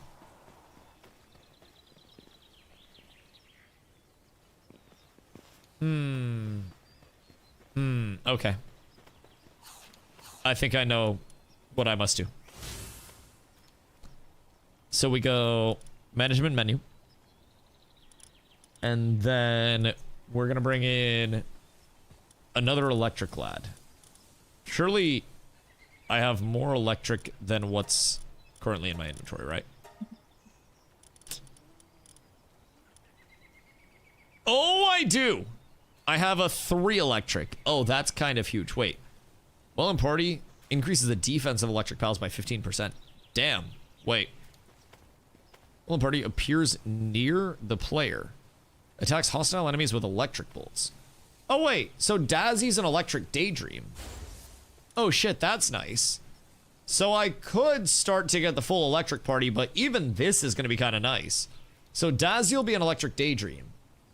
And then we'll throw in Dynawesome Lux. And then we'll go, his fixed work assignment will be the generator. Oh my god. Carla, careful when you go in the house. Why? There's a little zapper out there. What in the thick is this? This is your dream man, Sib. This is the man that you think about in your sleep when you're lonely at night and you feel a little tinge in your pants. This is who it is. I always say everybody's a little gay. I'm just here to show the world that that is not a fib. Everybody's just a little gay. Extra bed? Yeah, good comms. I can also get the fluffy beds up, which I don't think that I need more, like, fluffy beds. But, so I can throw it off the rooftop. Yeah, sorry, I forget I gotta be cautious with that. Sib kissed me and then took some of my weed, by the way. Sorry. That'll actually get Sib killed. Sorry, you won't have arms where that's ending up. But I hope you're doing well, buddy. What you been doing? Tell me you're not like Arcade Classicing or something. A lot of people been on that. Okay, so now we got some extra beds here. Lavender's vibing on that side. We've got electricity over here to start powering that. And then over on this side, so proud of you. I can get a pal with medicine production. And then we can see what's over here. Veil it? Might be the plate. Might actually be the plate. That's farming suitability for all their pals. Oh wait, I should have the Cinemoth running that one. That's actually fucking tech. Hold on. Because that's our farming base. So, starting to notice that those better beds and nicer spas, etc. do seem to matter. Okay, I'll work towards them. Not that it's like a currency issue, it's more just like nails and boards. So I think real quick, while I'm over here, first things first, I'd like to repair all my shit. Yes. And then I also want to start a bunch of nails. And then a bunch of boards, I think. Just as, I don't think you need them yet. It's not a bad idea to have them as well, though. But, it's hella just wowing. Dude, at least come play Palworld. Palworld's fun as fuck. Like, if you're looking for something to mix it up a little bit. I didn't think that I was going to enjoy it as much as I currently am. Alright, so Cinemoth will go in here. Because that's farming suitability for all base pals by 1. So we'll throw Cinemoth in place of Lovander. And then we'll perma-assign Cinemoth to the... where is it? Clinic. And then all of my other base pals that are in the farm right now. I don't have a chicken going, do I? I'm gonna eat some chickens. I also didn't think I was gonna enjoy it as much as I am. Dude, it's really fucking fun. It's really fucking fun with a lot of, oh, that's cool moments. Yeah, I'm just learning as I go. Like, I was going through my pals to set up my base. And setting up my base, I realized that I had a pal that was really good for my lightning setup. Because now, Dazzy is basically a daydream where she just appears near me all the time and then throws electric bolts. But I have Sparkit that does 15% increased attack of electric pets in my party. I'm running Rayhound as my primary. And then if I really want to, if I'm feeling confident, then I can switch out Herbal and I can drop the res, and then I can switch in a 4th electric that's going to give me 15% defense on all my electrics as well. So there's a good amount of potential, it seems like, dude. It's actually really fun so far, and I think that's the most basic way I could say it. Let's see. Air Cannon, Shockwave. I won't be taking her out much, so that doesn't really matter. Dinoblade, isn't that dinosaur with sword? I don't think I've seen an herbal. They're right near the starting areas, usually. At least that's where I found all mine. I think I have another lightning thing. Yes. Sounds metal as fuck. Sounds fucking dope. Have you been grinding it? I thought I had a lightning ability that I could teach. That's a stamina lotus. Maybe I don't have a lightning fruit. But I know where I can buy one. What are you doing, brother? What are you doing? So what do the spas do? Like when they are in the spas? Is that just good for their sanity regen and shit? Lock on laser.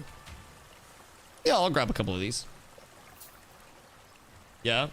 So what if their sanity's already high because I have like salads and stuff? What about that? So let's, just for funsies. He has Spark Blast, Shockwave. Let's get Lock on. And then Lock on. And then they won't go spawn. I'll keep working. Oh, okay, word. Word, so we're after menace. Alright, let's see. So now he has Bog Blast, Spark Blast, Shockwave. We'll get him a lock-on laser. We'll blast there. Costs more to keep happy about the crank carter. Right. And then lock-on laser is a 3rd over here. Alright. I think I just need to make some spheres, Carla. And then some ammo, and I'm actually good to go on, like, a large adventure. A very large adventure. You ever tried a hunger meter? It's okay. We have so much fucking food. Don't forget Hellzipher Swamp. Oh, you're so right. You're so right. You're so right. You're so right. We gotta make the Hellzipher saddle. Also, Carla, if you have a Hellzipher, we can upgrade our flyers now. Because we can do like Hellziphers and shit like that. Let's see. Hellzipher saddle. I can actually make it. I will queue up 2. Because I'm assuming Carla will want one as well. So we'll slam that out real quick. We'll start working on those. Leon, thank you for the hydrate, brother. I'm cooking, Dusty. You keep cooking, love. I'm gonna make you a saddle. So that way you get a faster flyer. And then I think my party's actually gonna fucking slap out here. I'm gonna have to level some pals. But like, we're fucking flying right now. I think we're in a good spot. Oh wait, I need to take out one of my... Who would have handiwork? Herbal? You got some? Nope, Herbal doesn't. Sparky, you got hands? Bet. Spark it. Welcome to the show, big dog. Get to working. All right, chat. I'll be right back. I'm gonna do a quick smoky while these are building. I will be right back. I'll give you guys a beautiful view. Here we go. Un momento.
Have you guys been enjoying the view?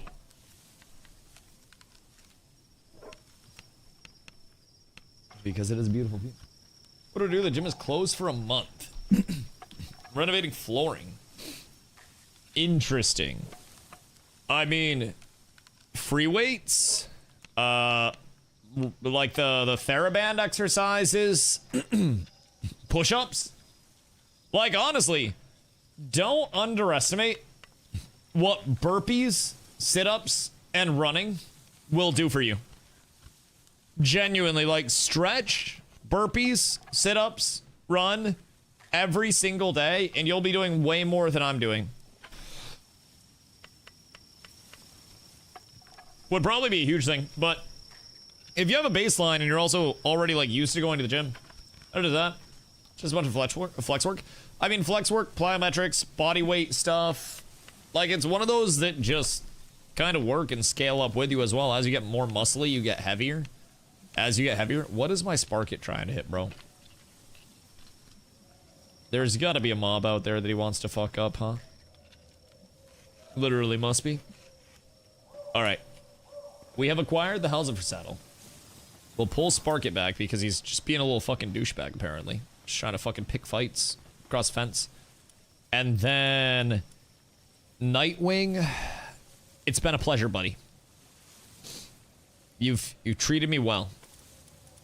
Whoops. Swee, not you. Where is my Halsifer? Well mounted, changes the player's attack type to dark and increases attack by 5%. And that's pretty much it. He has sleek stroke. 30% increase movement speed on water. Oh, damn, wait. Is that actually a really cool perk to get for him? As a mount? Because that kind of sounds solid. Sounds really good. All right, let's see how this bad boy is. Oh, wait. And then I just... Doesn't count on flyer. God dang it. So, as we go up in flyers, it's what? A combination of faster movement... Oh, that Mamorest just absolutely decimated all of them. Jesus Christ. So, it's faster movement, more stamina, faster stamina recovery as well. Seems like just everything is better over here, pretty much. What do we have for a movement ability over here? Oh. That's a literal tornado. Okay, that's kind of cool. I think it has Shadow Burst. I think it has Dark Ball, which is a, go figure, a Dark Ball. That's awesome. No, that's great. That's great. So, if I were... Oh my god, I'm covering ground. Wait, what the fuck? Carla, do you have a Halsifer? Because we need to get you a Halsifer. If you don't, this is insano style. Oh my god. All the above and stronger combat files, so in theory you can build them out. Who can double as your main fighter. If you want to, right, and then just support the shit out of them. Yeah, that's really interesting. Really interesting. The amount of customization that is in this game is fucking crazy, by the way. You could run whatever composition you wanted to at whatever point in time. Oh my god, this is a game changer. Dude, I'm so fast now. Holy shit, yeah. Thank you. Yeah, Halsifer. I thought I did. They're... I can go check the PAL vendor for you real quick. Because there probably is one over there. This shit, do you see, like... Do you see how fast it is? Most people go insane speed for their flyer, then have their fighter be separate. Yeah, I have one. That's kind of what I figured. You have one? Oh, okay, cool. Yeah. There's a Halsifer saddle that started on the PAL workbench. So you can always hit that. PAL workbench. I put it out beside the breeding farm. I moved it so you had a little bit more space to like build and stuff in the middle. It takes a little bit of time, so you can also just let the pals build it. But okay, what was I gonna do? Oh. I was gonna go somewhere. Yeah, of course. I was gonna do something. I'm gonna start the community server. I must pump first. I must understand the way. But yeah, this is absolutely crazy. This is very nice. We'll have a hybrid mount of a certain black horse. Interesting. Interesting. I'm sure I shall find one. Let's see. I need more spheres. And then this base is actually doing well. I'm gonna set one berry farm here, I think. Just so we have some berries going. Because it seems like we'll want berries for some shit along the way. So we'll just start one berry farm in the back here right now. Gonna be starting pseudo blind. Well, so what I want to do is get to a point where like am good and understand stuff, and then I can actually answer questions and help and be somewhat useful, and then start the community server as well. The thing with the community server is like if we do a Deddy server, you know damn well people are gonna play that shit 24 hours a day, and like the server immediately becomes like not necessarily competitive, right? But it definitely gets interesting with how much some of our people will play a day. And it's not like I'm gonna China people and just be like, you can only play this, you know, this many hours a day. So we need to be able to, like, you know who's gonna grind, who's gonna be more casual and make teams as a result of that, and like make factions and guilds and stuff and have guild leads and shit that'll always be on. That's gonna be the big thing. So make it so you can't raid bases while the owner is offline. Yeah, that'll be a big thing. I mean, but even then, say one guild gets out to like level 80 day one, and then another guild's a little slower in their prog and they're only like level 20. GG's, right? Also, CJ, what up, dude? You plan to try out this new Terra Classic Plus Europe? I don't know what Terra, like gameplay-wise, really is too much about. All I know is Classic Plus anything scares me at this point. That gives me actual nightmares to think about. Ooh, that's a big egg. Oh. Are you actually a large egg? Wait, this mount is so much faster, chat. So much faster. Huge verdant egg. I feel that. Yeah, what is, like, give me the rundown on Terra, because I'm not too familiar with it. You're not the first person that's mentioned it, but I'm not too much of an expert on it. I'm kind of, as you can tell by the Palworld stuff, I'm in my definitely open to trying things out and like not shutting any ideas out, if I'm being honest, because, you know, there's so much. I'm no guy. Ooh, Terra's like, arc through life was insane. So what's Terra about? Is it just like, is it like a socially MMO, or like what's going on with it? I've never even like educated myself on it. Wait, what's a jolt hog do?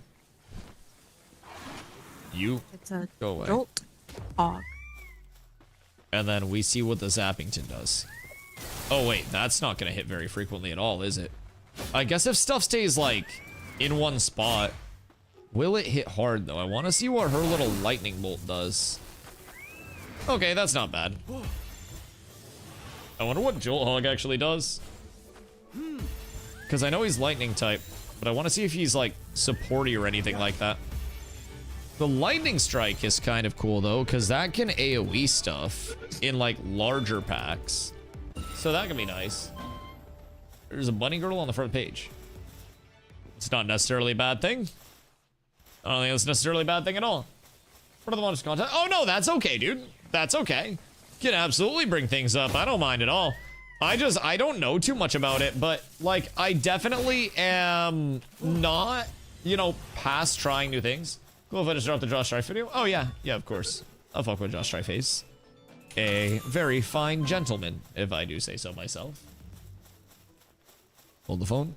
We'll have it as background Terra music. Feels like you've invaded a Victoria's Secret fashion show and let me given know how the everyone volume a giant is. medieval weapon. Apart from the one girl you've given. We're just gonna. Sci-fi laser I don't think it's a cannon private too. server. Terra is a Oh, is it a directionless private fantasy dress-up server? Simulator with a combat system attached. It is Oh, the no. MMO equivalent of playing with Barbie's dream house. Wait, and trying that's to kinda recreate tragic. Scenes from JoJo's Community? Bizarre Adventure. Terra is what would happen if an anime interesting. convention and an underwear model convention accidentally booked the same convention center at the same time, and both sides got on far too well. That's Terra actually is fire. A complete mess, and yet is Terra's a unapologetically mess. fun because when Okay, that's kinda embraces cool. what a mess It doesn't really it's take itself actually too seriously. extremely enjoyable. Ladies and gentlemen, welcome. I'm Josh Strife Hayes, and That's this cool. is Worst MMO Ever, a series where I play the worst MMO Oh, games. it's kinda I can find, so nice. you don't have to. Drop a like on the video or sub to the channel for more MMO Damn, I wish it wasn't a stuff. Ring the bell for community all the future server. notifications, and as usual, How a much does massive this do for thank you to damage? all the supporters on Okay, Patreon that is and Twitch actually who keep kinda the channel nice. alive. More on Yeet. how you can support Oh, at shit, the I end. accidentally For killed now, one. Whoops. Let's begin. Today That's a we are tragedy. playing Terra, or the That is exiled a realm goddamn of shame. Arborea. Now, A I'm goddamn willing to shame. bet even some I long-time done Terra fucked up. players didn't know Terra was an acronym. Sir. And that's because while Terra does have lore and history and character writing, absolutely none Huh.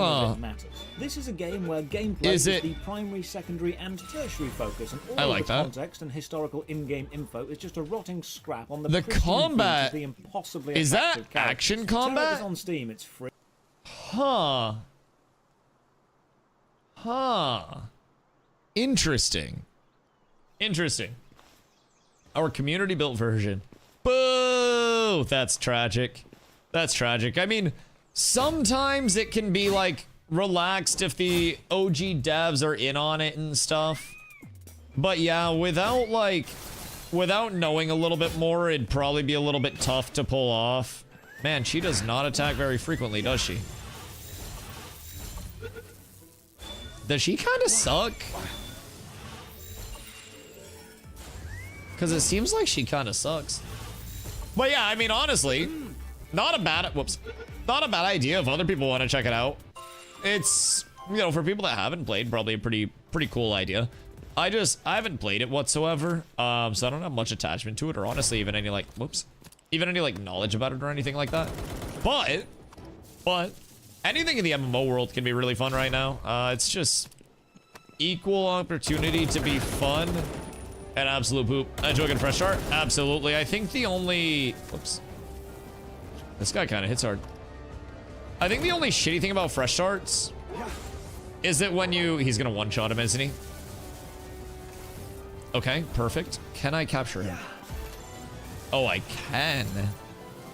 Oh, isn't that nice? Prepare to get balled on, brother. You're gonna stay in this. Yeah, thank you, sir. I appreciate you. I appreciate you. An absolute charm. Mr. Hawk. I don't know what he does, but... Oh, poor back? Yeah, let me know. Let me know. I don't get around, like, these days much to playing a bunch off stream. I accident, like, honestly, the most I played off stream lately, I accidentally left my Palworld up overnight and made all my pals depressed. So that was kind of a tragedy, but that's like the most off-stream gaming that I've technically done in quite some time. Enjoying Guild Wars 2? It's fun, dude. I think part of what I really like about Guild Wars 2, and this is gonna sound kind of ass backwards to a certain extent, right? But what I really like about Guild Wars is that it's a no pressure, pick it up and drop it as you'd like to game that I think executes that concept exceedingly well. And in a world where MMOs very much feel like a, you know, you're gonna main game this, you're not gonna do anything level of commitment, I think it's, again, it's extremely refreshing is the way that I would put it right now. It feels like something that, you know, for one of the first times in my streaming career, I don't feel bad about leaving and streaming something else and then going back to it when I'm not feeling burnt out. He's gonna see Mask, I think she's like level later. Okay, fair. That is true. That is very true.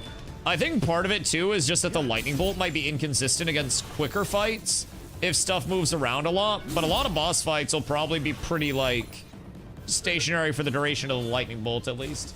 Stomping's in, what up, brother? Gonna make my warehouse full of these guys, not pals. You honestly could. I think as you get higher tier ones, they have very diverse work sets, and their abilities go up as you get into like the higher level variants as well. For Daydream overall. Yeah, I think the only like game changer is that I have the 15% bonus damage to electrics because I have the Spark It in my inventory. So like she would get 15% extra, just extra damage effectively off of that. So that is kind of banger. That guy doesn't want to get caught. He knows he's gonna get sold. Bro, I don't know what Demetrius is doing to him, but I just sell the pals to Demetrius and then let him do his bidding. That's all I know. That's all I have to know. Demetrius does what Demetrius does. The huge green egg could be massive. Oh yeah, I should go get that in the frying pan, huh? Hold on. I always like coming over to capture the humans because unironically humans sell for so fucking much. It is wonderful. Oh wait, is this our base? Oh no, this is the village. Jesus Christ. Dude, this is so fast. Oh my god. Oh my god. This is fast as shit. All right, back home. Yo, I covered so much ground there. Wait, you passed it on the hill at that camp. Wait, what do you mean I passed it? I thought you meant the one that I already grabbed. Oh shit. Wait, hold the fuck on. Hold the fuck on. See, this is why I say yell at me if I'm an idiot. Does this egg seems too warm matter? It's how quick it is to hatch. So it basically gives a hatch speed modifier, based on the, like, the climate around it. If it's in a good climate for the egg, it's like a 100% increased hatch speed. Farm him, reaped. Dead. Fucking idiot. You're the idiot. And then if it's slower to hatch, then it's, I don't care about the comfort. Yeah, I mean, it's nice when you can manage it, but it's also not a game breaker, right? Does add up, but... Wood, where was the egg, big dog? Where the fuck did I come in from? Oh, no. Oh, gosh. There's a settlement. Was it this way? Holy shit, look at all the Caprities. Oh, my God. Right next to the camp you slayed. That was over here, right? On the right, looking in. Oh, yep, I see it. Good comms, baby. Good comms. That's why I keep you around. It's kind of cool that I can see the base from here. There's our farming base. We have the camp here. There's the small camp there. One thing that I will say, I don't want to just glaze Palworld non-stop, but I do really want to give credit where credit's due. The world feels extremely expansive and almost, you know, untraversable at first because of the size. And then you get your first mounts and you get your first flyer and you're like, oh, this is way more accessible. It's a little bit slow, but it's accessible. And then you start to get more flyers. This is my second flyer. And even this is just an immediate fucking game changer where the world feels so approachable, even in just my little section of it here. And we haven't even branched out. There's so much gameplay, even just in this small area. And we're about to really branch out tonight. I'm getting everything set up infrastructurally. Oh, I wanted to look at lettuce seeds. Fuck. Small settlement. And I want to see if they have lettuce seeds. What'd you get, the fast boys? Bro, I'm excited. I'm real excited. The progression of this game has felt, I think, phenomenal right now. Is the way that I would describe it. Everything feels rewarding. It feels smooth. It feels like even when I'm just at the base, we're still productive. Oh, wait, not him. Not him. Exchange. Gold coin times 2,000 for a successful bounty token. I'm gonna wait. I'm not gonna do that. Tansy's cooking. 2% of the first map? Yeah. There's just, dude, there's so fucking much. All right, what do we have here?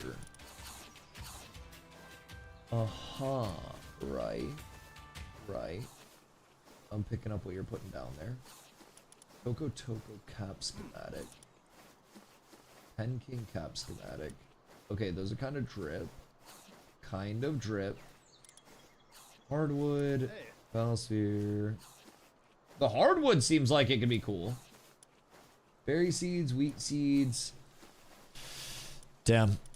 No lettuce seeds here is kind of a shame. Because I don't have lettuce seeds at my guy either. I don't think this dude's going to randomly have lettuce seeds. That's a training manual. Appreciate that. Is that a defender? Yeah, I would assume it's like a specific vendor somewhere else that's not here. This guy is the PAL merchant that they have here. Lift Monks, Fluxparks, Nightwings, Kativa. What does Kativa do? Oh wait, isn't that like the 50% chance to not throw your ball when you throw a ball? And like not consume the ball when you throw it? Because that seemed kind of strong. Okay. Well, not this vendor, clearly. We're down horrendous. Unless there's something over here. I don't think I've gone over to this side yet. Excuse me. Pardon me. Anyone in here? Nope. That's a shame. All right, back to the base to get stuff ready. Because there is exploration to happen. Did you finish making your saddle, Corla? Or did the pals finish making your saddle? Have the workers done their work? Hold on.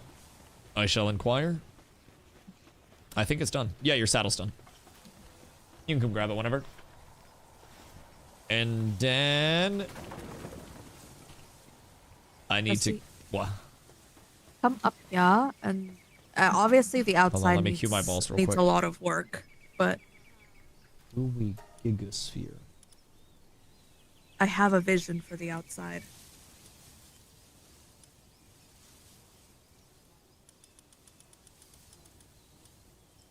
I just need to know if the layout is something that you'd be okay with. Okay, wait. This is kind of sick. And then we could put a bunch of, like, zappy coils down here, and we could generate our electricity from here, and we could have, like, the industry side in the basement. Oh, this is sick. Wait, this is cute as hell. Like a little intro. And then we have the spiral. Ooh. Wait, what the fuck? You're kind of cooking here. And if we... One cool thing about this is tech with the pals. If we want to have our chests somewhere that's completely inaccessible to the pals and we want to have a storage room that's sealed off that we can get to, like through a door. Pals can't use doors apparently. we can seal off the chests, and then the pals teleport in and out of the room, so we don't have to worry about the pathing.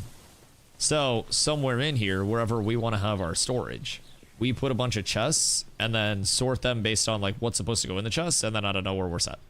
So, that will also be quite nice. I have balls going right now. I need to go around, and I think grab some wood and rocks from the other base. And then I can make us a bunch of spheres. Yeah, the layout's sick. How high can you go with it? I don't know, but that was Word. my last floor. I Okay. need to wall it and roof it.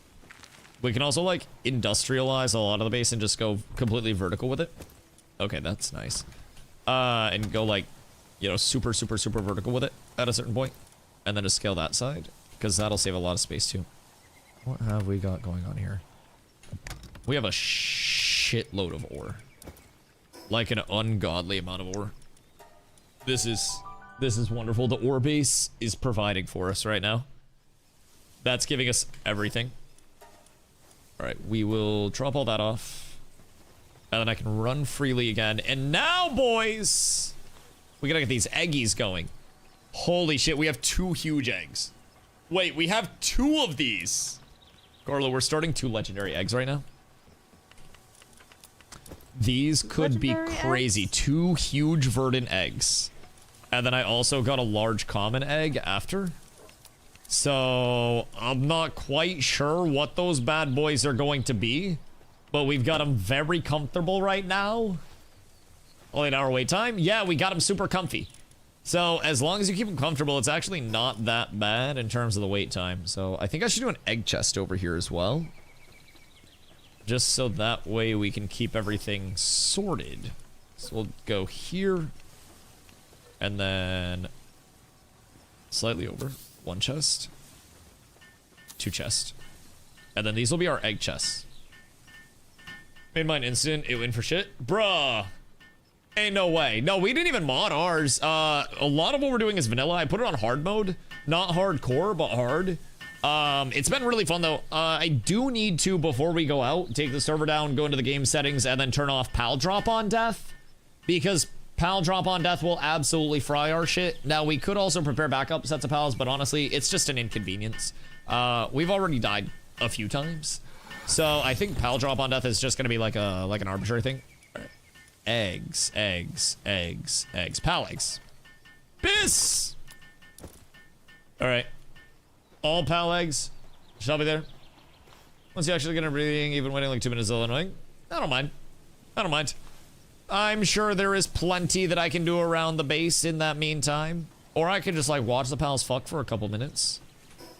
Ain't nobody saying I gotta, like, avert my eyes. We are going to have a lot of the handbooks for, like, pal skills, too. Which is kind of huge. We'll be able to get super high tier pals and then juice them. The salad production is positive everywhere. We only have 35 more that are on the fire here. So I gotta go grab a little bit of lechuga and tomato from the other base. Actually, we have tomato over here. So I can leave the tomato over here. I gotta grab lettuce, though. And fortunately, I don't think we'll have to worry about salads for a while. Everybody ran out of food last night. And I starved every single one of our hardworking pals. It's kind of a tragedy. Whoops. Cancel. And we'll grab this. And then 150 salads queued up now. And then we shall store... Oh, boo. Store a little bit of lettuce over here. That's just going to expire, actually. But we'll store it. Thoughts and prayers. And then how many do they have? They have 187. So I'm going to half that. Half that. And then bring lettuce with me because my berries are about to go down. So that'll probably cover me for quite some time. And I shouldn't have to worry too much. Now, we gotta get some more spheres made so we don't run out in our grand expedition.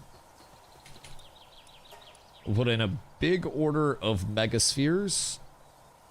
And our limiter here is ingots at the moment.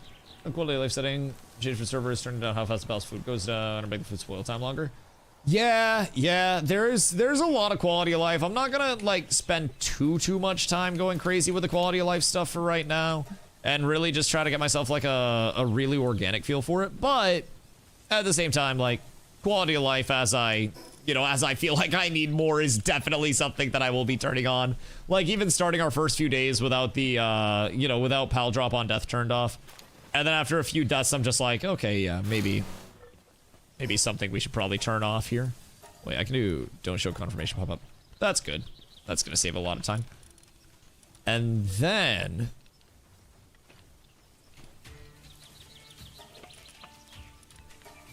Is that 1 ammo for 40? Jesus fucking Christ. I don't have another before. Yeah, that's also fair. Yeah, if I had played like multiple times, like for the community server, I'll probably have some quality of life stuff thought up. And that's also, I think, a large part of the value of like the first time playthrough. Making sure that I can, know what quality of life is going to make the gameplay experience better for players. What quality of life is going to be a little bit unnecessary along the way. That, I think, in itself is a really large thing to have. So, hoping that we can be in a good spot to manage that along the way. I'm going to slam some gunpowder out. And then I'll make some ammo. And then I also have my sword. But my ammo will last me solid amount of time because the muskie kind of strong. Although, should probably just switch back to a crossbow or some bullshit, huh? And then just stop spending all our shit on ammo. Seems kind of unnecessary. But I do feel like the ammo would be nice. What's the damage difference between a crossbow and a gun? 280 versus 1,000. But it's just so much cheaper to use a bow. Like, it's so much cheaper. Fuck it, we ammoing. At least I don't use a lot of ammo. Wouldn't do crossbow unless I get a blueprint. Oh, that's also fair. I forget that, like, higher rarity things exist. So it'll probably just be playing off whatever we get blueprints for, right? We do have a few blueprints right now. Hold on. Wait, no. Spark it, you have hands. Go work. Thank you. We have a couple of blueprints right now, and I should probably sort the chests by blueprints. Because they are a little bit all over the place. Makeshift shotgun. And then we have a makeshift assault rifle. And then I think that's it for right now. I think that's it. So I'll make another chest over here real quick. And then we'll use this one for blueprint storage. Kind of wedge this in right back here. I'll make this bad boy real quick. You keep working on the gunpowder, Spark it, okay? You don't stop making that gunpowder, buddy. I'd go and say to that organization. This organization's great. This is the finest organization. Keep in mind, though, this is also got legendary musket pretty quick randomly on my playthrough. What the fuck, Jolly? Wait. Did you just start, or have you been grinding like crazy? God damn. What do you mean you got legendary musket pretty quick? What the fuck do you mean? I'm jelly. I'm very jelly. All right. Well, I will soon possess all of the blueprints. Let's see. Schematics. And then bop bop. And then we ball. We are truly up tremendous. My ammo shall be done relatively soon. God fucking damn it. Bro, why does gunpowder take so long? Why can't this be like a 5x? You really hate to see that. Really hate to see that. Good news is it gives me a little bit of downtime to manage stuff. We have extra beds right now and everything too. So we're vibing. And my little cloud's getting levels. Which, she down bad. And I think if I can level her, she's actually going to hit hard as fuck. Like, she is doing really good damage. For a while, I think we're around level 70. Oh my god. Oh my god. It's just on adventure and went back to base. No, that's fucking sick. We're shaping up to go on large adventure right now. And I'm making the final preparations for us. I'm getting ammo going right now. I'm getting a bunch of food made. We got salads out the ass. Carla, you've been eating, right? Huh? You've been eating, right? Like in game? No. You should get some salads. Oh, this is where all our handiwork is right now. Jesus Christ. Whole fucking place shuts down for that. God damn. Oh, it's because I can have 3 pals. Oh, that's interesting. So it speeds up what they can do. Okay, yeah, that's kind of cool. And then I have to finish the last 2 myself. But yeah, I'm hoping we can pump out a lot of XP. I think we're going to follow the main story and then also see if there's anything just like cool that we run across while we're out and about. And just try to, I don't know, try to stumble upon something intriguing. We have so much wood. As soon as we get more ingots, we can blast out a ton of balls. I think we just probably start using megaspheres as our primary for most catches. And then I have some other big boys that are like made that I can get cooking with. Let's see. Start production here at least. That'll give me 160 shots. Oh my god, this is gonna take so long, isn't it? Whee! I'll just explore stuff and find stuff and go with the flow. Dude, it's so good for that. It's so good for that. We just got Hellzifers set up as well. So we're gonna be able to go so much further now. Carla's been working on the house building right now. She's going crazy on that design. Actually going crazy on that design. Oh my god, she's doing like a lighthouse. And then I have currently been, actually, we could, Carla, I don't know if it actually puts off light, but we could take one of the floors, or we could put little like platforms where we put the generators, and then we could just put the lightning pal on the platform by the window with the generator, so you can look in the window and then you see the generator just zzz. So that'd be cool. I see the potential already. I'm seeing a lot of it. God damn it, this ammo takes so fucking long. Maybe that's why, but also I think the muskie's probably just gonna slap for me. Granted, I'm not doing too much slapping regardless right now. I don't really feel like I hit too hard. I think a lot of my damage is coming from the pals. And I kind of built tanky. I built very tanky and survivey for right now. I figured if I can take more damage, then I can win any fight through my pals, which empower me. Because I got 5 pals. Do the pals have to come build if I build up here? They do, but if you seal it off, they'll teleport. Well, it's definitely sealed off, question mark. They should teleport up. They're all sleeping right now, though. But if you don't have a pal out, by the way, make sure you have a pal out. The one that you have that's out also, like, can work for you. So if you have one with handiwork, or you have one in your storage that has a high level of handiwork, then you can bring that out with you while you're in base. And then that can just cook your building for you. Okay. I put them all away. This ammo is because they were bothering so me. That checks out. That checks out. Yeah, I have my Spark It right now. He's just like cooking up gunpowder for me, which I probably shouldn't let the electric pal cook up the gunpowder. Better than fire, but still probably a relatively bad choice overall. That is actually insanely long. Yeah, the ammo craft time? Dog, I don't even know why. Like, this is a long boy. I'm almost thinking that, like, I go to a crossbow just because by the time I'm done, I'm gonna be able to make so many arrows. It's just gonna be convenient. Like, unironically, I think I'm gonna go crossbow and then queue this up later. Because immediately, right, I'll make 1,000 arrows. Carla, do you need arrows too? Yeah, I have 200. Okay, I'll make 2,500 arrows. And this will be faster. So we're gonna cancel this. And then I already have the crossbow. What are you building? Oh, he's building your shit. Wait, my guy is helping build your shit. What the fuck? I got scammed. This is bullshit. This is terrible. I need to drop the muskie for the crossbow.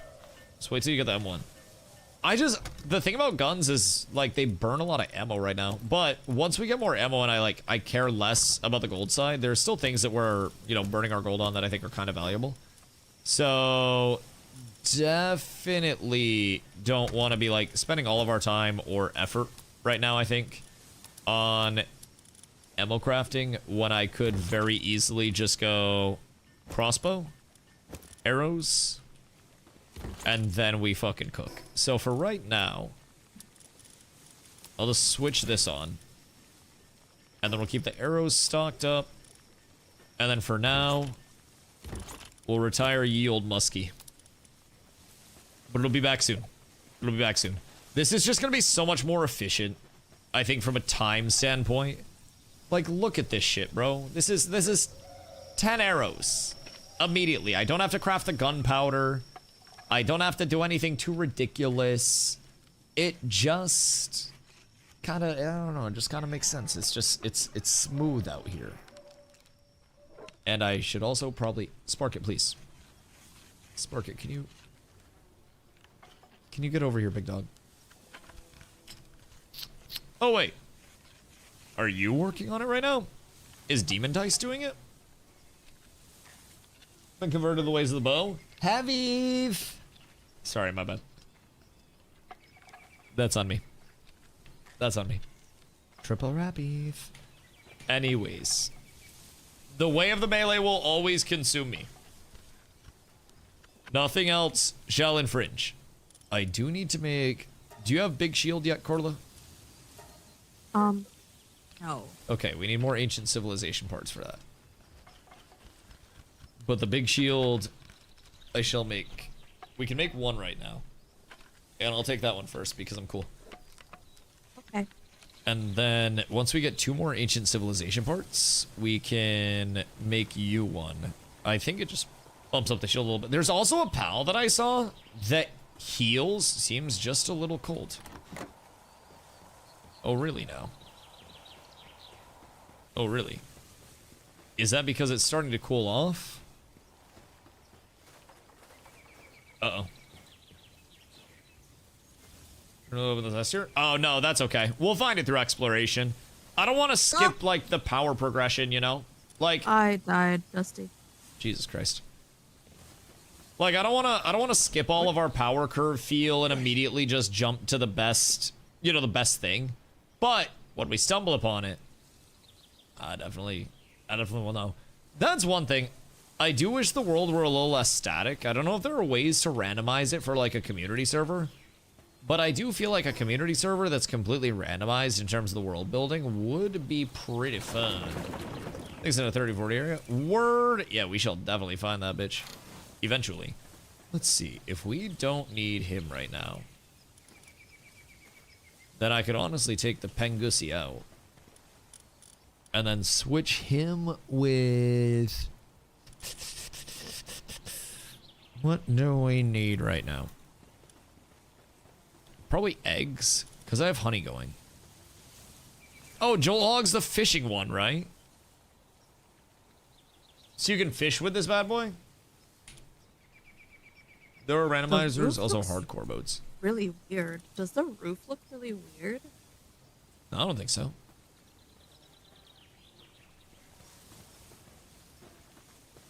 And look at it. I think it looks fine. It's like a little hat.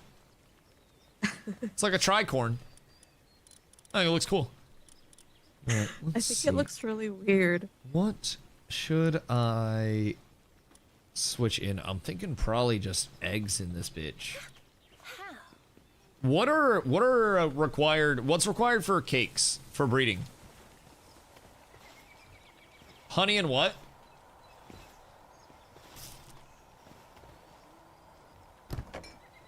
Just cake? Yeah, but what are the mats? Oops, sort. Is it like... Depends on the cake. Oh, god damn it. Well, what's the honey one? Look at tech tree. Bet. Cake. Oh, okay. Got it. Got it. So these are the cakes. Those are quite in-depth. Scroll up. I cannot. Is there a basic cake somewhere? The cake you want to mass produce will be vegetable. This one? Flour, which is from wheat. Tomato, lettuce, egg, honey.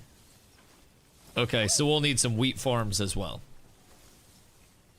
And then if I can get eggs going.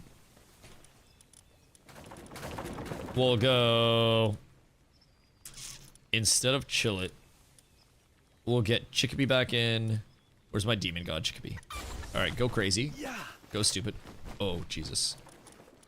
Ranch, Chickpea. And then over here, I should probably, it's the best one for getting more eggs. Wurge. Okay, cool. So let's get that situated. And then one of the egg cakes still level 80. Word. So now we can go here. Wheat seeds, which I can buy. Wood, which I should have over at the other base. And then stone. And I honestly may have the wheat seeds over there anyways. But I should probably get a couple of wheat plants going. Okay, bet. We have them over here. Boop. Boop. And then 1 for me, 2 for me. We'll do 2 for now. Because I can't go too crazy in terms of overplanting, or shit's just not going to get planted in the first place. But I do think what I can do is start evenly distributing things a little bit, because I have a lot of extra tomatoes. And I can do like 2 and 2 on the lettuce, and I can start managing like 8 plots basically. So I think what I'll do, because I am up on tomatoes right now, for the time being until I can invest more over here, we'll cook 2 of these, and then we'll turn them into, not berries, wheat. And then once we get these bad boys built, then our plot, yeah, because then nothing will get done. I'm basically trying to manage the number of plots that I have and keep everything in smooth production. I'm gonna do a little extra lettuce, but this is like, this is the most that I want to do. I think right now is 8 until I can expand a little more. And then once we get into our 3rd base eventually, we're probably going to, because have work passes on pals and only need 1 of each. That is fair. Yeah, I guess it'd be better to just do 1 of each and keep it permad, huh? Instead of trying to do too many. That is probably good comms. Let's try that. And see how that does for production, because I can always add more. But even if I did like 2 of each, and then just kept them permad, then that would also be good, and I won't need many berries. So we'll get the berries going there as well. And then hopefully that shows a higher uptime for us. And I could go to 1 of each. But I don't know if 1 of each will match, like, the production that I need. But probably it'll be fine late game. We'll keep it at...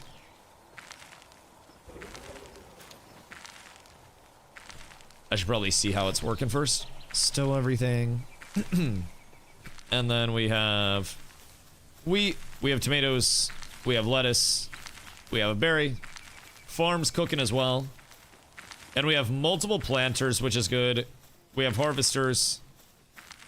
It'll be hard right now too, because like the first plant is always going to be a little behind, so I'll let them get into like the mix with that. I do have this base incredibly set up for planting shit right now. Oh wait, I can also have 1 more over here. I don't have anything working in the clinic, do I? The question is, do I need anything working in the clinic right now? How's your research? Could be better. Could be better. Definitely. I guess I could just have Mammorest Prio planting. And I could throw in a second Mammorest, because I do have another one here. And then I'll worry about the clinic a little later. Or I could find something that's kind of not doing much. And take that out. Let's see here.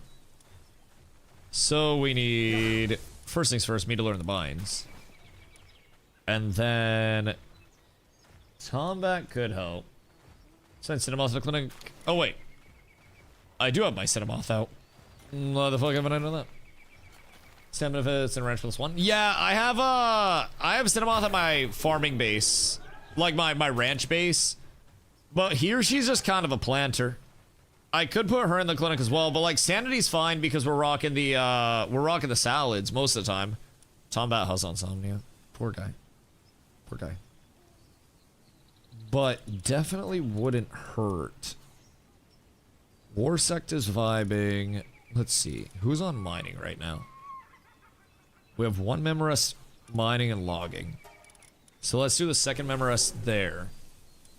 Because that'll just be, I think, a better uptime overall. And then I don't think the harvesting is an issue. But we can do that. Actually, Grintail just harvests. So we'll do harvest and transport. We'll have Memorest on planting and mining. And then on planting, we have Masanda. We have Memorest. And then we can have Warsect as well. And then that should be fine. Sweep is doing the ice shit for us. And as long as most... Oh yeah, most of the team is over here planting right now. So once this is up and going, we should be fine. And probably the constraint to start out will be watering more than anything else. But we should be vibing there. I can get... I'll try Cinnamoth over in the clinic right now, so that's not cooked. So we're just not getting anything out of that. And then shield vibe. Is there anything else? Medicine that I would possibly want over there instead. I mean, medicine 3 would probably be kind of lit. Just for perspective, medicine 3 would probably be good. Do you do the best work building more than going out and mission gathering?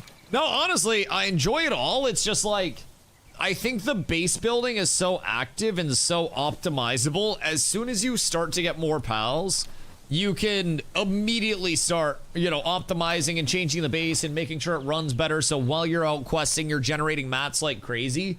And it's the feeling of like, you know those super addicting AFK clicker games? Except it's active instead of an AFK clicker game. It's a really cool thing, I will say. I'm gonna switch Lovander in and then put Lovander over in the clinic. It's a really cool concept though, and like right now, I'm setting up this base so we can go out and explore more autonomously without worrying about coming back to the base and stuff like that. So right now, we've got the entire base here set up. We're waiting on watering, so I might have gone overboard with the planting. I won't lie, especially now that it's caught up. I very much think I've gone overboard with the planting a little bit. So we'll make sure that we got that situated. I think we'll probably be fine with Masanda and with Warsect working on it. Although I'll just turn everything on for the Memorest. We'll just have them doing a little bit of everything, just roaming around, having a good time. I don't think we need to hyperfixate on anything with anybody. You have any extra ingredients? They sell pretty well. Oh, yeah. And, like, the good news is, as we expand the base, we're going to need more salads, more everything. Consumption only goes up. Production's only gonna go up to match that. So, a lot of what we're trying to do is get to the point where we genuinely just, like, don't have to worry about shit in that realm. Biggest problem was, I don't know what the full base is supposed to look like, since you don't know all the buildings possible. Oh, God, yeah. I mean, we're just slamming shit down as we go. And then changing it up as we go. Like, our first base looks substantially different now than it did yesterday. Just off of, Corla building an entire fucking lighthouse here. Oh, that's cute. You got the whole viewing deck. We've added a lot more. It's getting much more optimal along the way. Seems very comfortable. We're up tremendous. And the progression just, dude, it feels really good. It feels really good. We'll get some general spheres going so we don't run short on those. Start production. And then those will probably be relatively quick. Of course, you know where to space things out. Yeah, but that's also the cool thing about rebuilding. You don't really lose anything on the rebuild side of things. So, sanitation level. Wait, so what is that? Does she just, like, go through and work towards a buff, basically?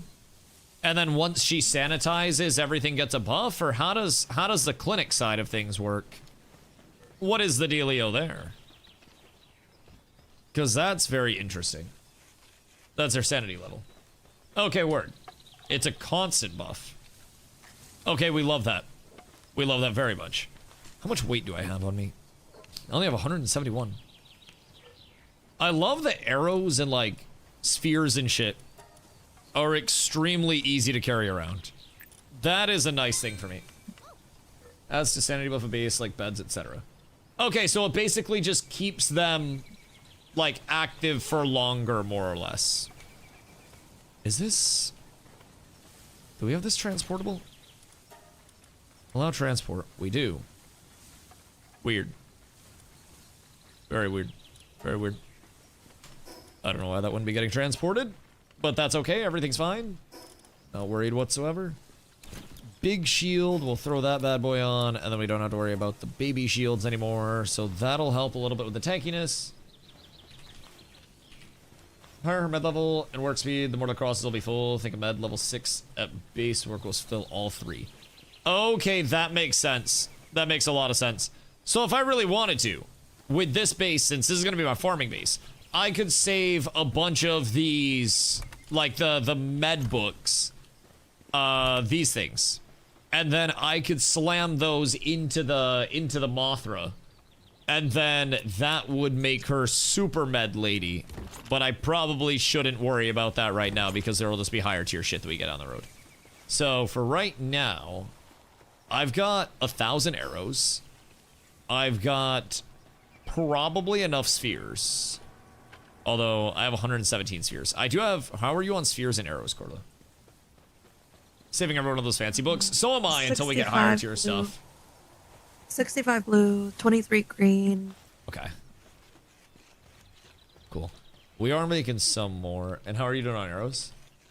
256. Okay, I'll make you some more. And then we should be relatively good to go. Do you have a bunch of food? No, where are we going? I figured we'd like quest and then just explore. Also, come over here and grab your Helzifer saddle. And then put Helzifer in your party so you can experience the bliss and the euphoria. It's so good.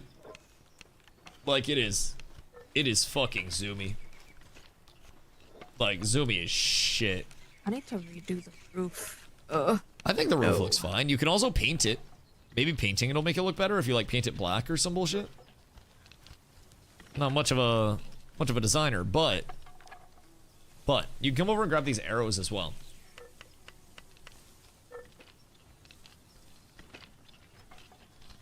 Can't wait to feel an actually fast mount. Dude, I can't wait either. I feel as though Helzifer is already extremely fast. The Earth Elephant looks mighty fine right now. Out of everything on the screen, you're looking at the goddamn Earth Elephant meme guy? Come on. Come on, out of everything on this screen, you're looking at the goddamn Earth Elephant. His hear me out was an actual hear me out. I've presented this to you on this fine day, and you want the goddamn Earth Elephant? Brother, what the fuck is wrong with you? I mean, do what you gotta do. Breeding pits over here. Clinics outside of it. Just get your shots, please. On the way in and the way out. What will the elephant be doing? Bro. That snout ain't about to be used for anything. You ain't getting past the nostril. We know that. We know that, meme guy. We know that. Sorry. Carla, did you grab your shit over here or did you just run off again? I'm working. Hold on.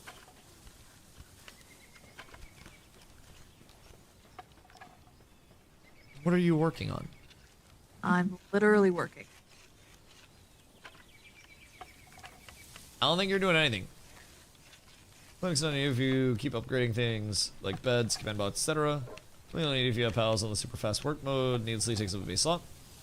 It's not the worst though, and honestly, optimizing so you can have enough sanity restoration between higher, like, you know, higher hot tubs and whatnot, probably good. And also, I'm a first-time player and I'm not worried about optimizing. I'm just having fun and placing stuff.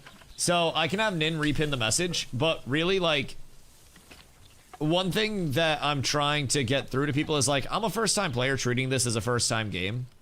Please, like, if I ask something for advice about, like, base management or, like, what's good or what's not, then specificities are good.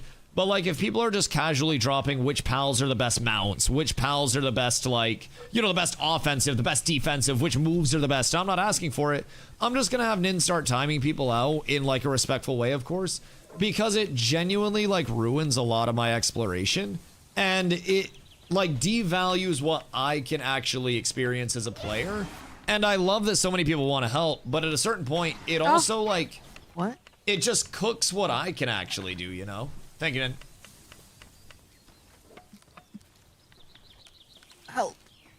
No, that's okay. That's okay. That's okay. I wasn't saying specifically there. More so in terms of like the optimization. Like, there have been times where people are like, "Oh, you get this pal, it's the best this. You get this weapon, it's the best that." And I'm like, man, well now I like I'm immediately just biased looking for those things instead of actually exploring, right? It's the reason I'm not looking at like tier lists and base guides and stuff like that.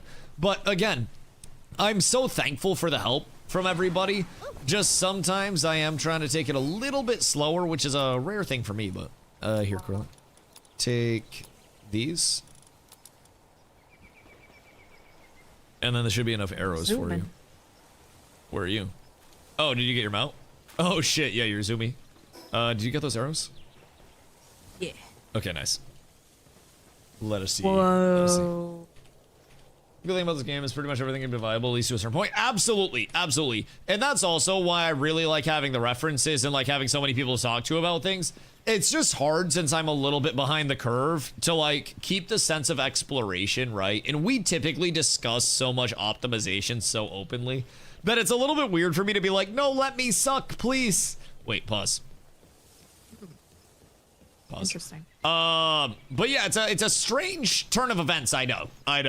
And I love that everybody's been like so patient when I do ask, just like let me find stuff out, because it has been awesome. This was the worst minute of my life. Hello, noob. Oh my god, I need tea tonight with honey. I'm getting cooked. Oh, this is cool. Now, if you really wanted to, I guess you could like, oh, that would eliminate the point of the windows. If you sealed off the, I was gonna say if you sealed off like the bottom of the roof, we could put chests around there and then have doors going out to there. But seal it off. The you don't have windows to. Mean nothing to me. Okay, so what I was thinking, I mean, it might look weird from the top, but functionally, if you had the bottom sealed off, we could put our chests around there, and then we could have one of the walls, or all of the walls, since they'd be closed off, be doors to go out there and then access the chests, but they'd be locked away from the pals. The only inconvenience would be that we have to go up there every time we want to access our chests, which I think would make us want to jump off a bridge in the long term. Right. Is there any teleport pads? Maybe. Hold on. Nope. Chat? I don't see any. I don't know if we're on that level of tech yet. Good news. We're cooking, though. Godfin, what you doing, big dog? What you doing over here? Alright, well. We gotta keep Godfin active. At least. I guess we gotta give him something to do. Actually, bro. I feel like we're kind of chilling on the water right now. Having normal pals in the game has been the point of made everything viable, so fun's more accessible. Yup, exactly. And like, I naturally like to optimize, right? But I also like to figure things out as a stupid suboptimal dummy before I start optimizing everything to shit, which for me is a, you know, a very big thing, and it's something that I really enjoy experimenting with and exploring along the way. So how do I take him out? Oh. That works. But yeah, I like being stupid for a little bit. And it's gonna be fun once I get to the late game, because then we'll talk about a bunch of different strats and a bunch of different comps and shit. And it's gonna be extremely fun. Like, extremely fun. But I'm not good enough for that yet. I don't know that much yet. Hopefully I will soon, but until then, I must be dumb. All right, I have 180 normal spheres, 76 green, 17, and 15. And then I have more spheres on the production line back here. Go, Liam, die. The presso and hot tub's best. I can't trust I like the elephant. Himself. Acid rain. The elephant in the hot tub. What does this do? I'm curious on this. Acid Rain, Water. I'm just gonna throw in a Rayhound for funsies. And then, out of curiosity, Soak. Uh-huh. Uh-huh.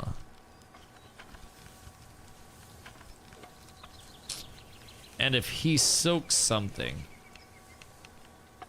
then does lightning damage to it, it does like 50% more damage. So that could be an absolute cook. Or I could start the fight with something else. I wonder if this would give him too long of a cooldown timer, though. Because I could also drop lock-on laser. And then we could run, like, Spark Blast for the shotguns. And then we'd see Acid Rain get cast first, and then Beacon Lightning, and then Spark Blast. So that might actually be a shotgun, and then he can also spam this. And Spark Blast is going to be really high damage. Should be anyways. Yeah, we'll give that a shot. We'll give that a shot. The watery and then the zappy. Yeah, I'm thinking that'll probably be a good cook. See if it works. Hold on. Let me mount up real quick. And then we shall see. We shall see. I will go... I'll go over to this human camp real quick. That's probably the best bet. And then I'll just let him fucking rip. Because something tells me he'll probably be pumping. I don't even know if there's like a high level camp over here. I think this one's pretty low level. Yeah, this is level 5 one. Remember which to cast, it's not always up to down. The pro certain LEs just heads up. I thought it was on power first. Was the way that somebody said it yesterday. But either way, that's fine with me. Like, I didn't set it up like up to down or anything. I more so just organized it based on the power side of things. But if we go over here, ooh, a Doomud, just vibing. Wait, just having a good time. Well, that hits hard. That already does a lot of damage, and they weren't even soaked. So I mean, that's a big deal. Granted, those were also very, very, very low level. Gosh dang it. All right, well, infinite stamina Doomud. That kind of goes hard. Kind of goes hard. Anything higher level in the immediate vicinity? So you did cast Acid Rain? Yeah, so it may actually just be like some form of randomization. Let's see. Tower boss? Ooh, yeah, we can. We can. I can do level 21. Let me go over to this fast travel. And then we'll hit Tower boss real quick. And then we shall see what the damage is looking like. And then by that time, all the rest of the balls will be done and the arrows will be done for Corla, and then we'll be good to take off. Oh yeah, Corla, there are balls and arrows being made for you. You, Miss Corla, can find some dungeons to test? Yeah. We're gonna pump a good amount of shit tonight. Like, I'm trying to stock up for a decent haul. Because I want us to be able to actually go out and quest a little bit and not just get turbo interrupted. All right. You, Mr. Rayhound. It is time. Let us see how it goes. 1440. Okay, and then she gets electrocuted, so she gets zapped. Kind of strong. And then the Acid Rain comes out. So she's got the soak now. And then damage should be going crazy. Let's see those balls go out. Whoops. Because I'm seeing Acid Rain, but I'm not seeing the little lightning balls going out super frequently. And I think that's supposed to be a pretty short coolie for him. Rayhound, please. What the heck? You went in without me? You didn't come over. And I wanted to see Rayhound's damage. Hold on, I'll leave. I don't think I can leave. I think I'm trapped in here against my will. I wanted to see what his abilities were. That doesn't seem like he's doing much, though. I won't lie. Is Rayhound kind of a bitch? See how my spark it is. Because he's got the direct laser. Okay, that was only 858. There's a slight level differential here. Hold on. Victor, what up, brother? Hope you're having an absolutely beautiful day, dog. What you be up to? Just die as quick as way out. Feel it took out this boss's HP. That is fair. I mean, I do also have a pretty supporty setup, and I was just letting it ooga booga into it. I feel like I didn't see it's like, it's supposed to have a 2-second cooldown ability where it launches like shotgun lightning balls out, basically, which is supposed to be the big thing. Like, that's its signature ability. And then, is that the lightning ball? What the fuck was that? Signature ability. Oh, there's the lightning balls. Okay, those kind of seemed ass. I won't lie. Unless it like gets right up into a shotgun. Kind of seems buns. I think I might go with the laser instead. I think that might be the play, because the laser hits hard as shit. It does require a little bit of a charge up, but oh my god. Well, this is where I realized I need to level the rest of the squad, because Dazzy ain't doing too much. I could bring in Herbal if I need to, so I don't lose my mount. Herbal, finish the job, buddy. This is your calling, dude. I'm so confident in him right now. Herbal, activate the blaster. Wait, Herbal actually fucking slaps. What the hell? Is Herbal my goat? What the fuck? Herbal might be the strongest pal. Holy shit. Alright, so let's see. Like, Spark Blast seems good for AoE, but not crazy unless I'm staying right up in melee range. And I feel like Lock-on Laser, or maybe like... Is Herbal or Forever Pal? I mean, probably because the res is so good. Like, I like having the res just in case I die, but also, if I don't die, then I don't need the res type shit. Shockwave seems like it could be good, but Shockwave's also another, like, vicinity-based one. Lock-on Laser would make him extremely blasty. But I mean, Shockwave would be more damage. Bites rapidly in succession to attack enemies.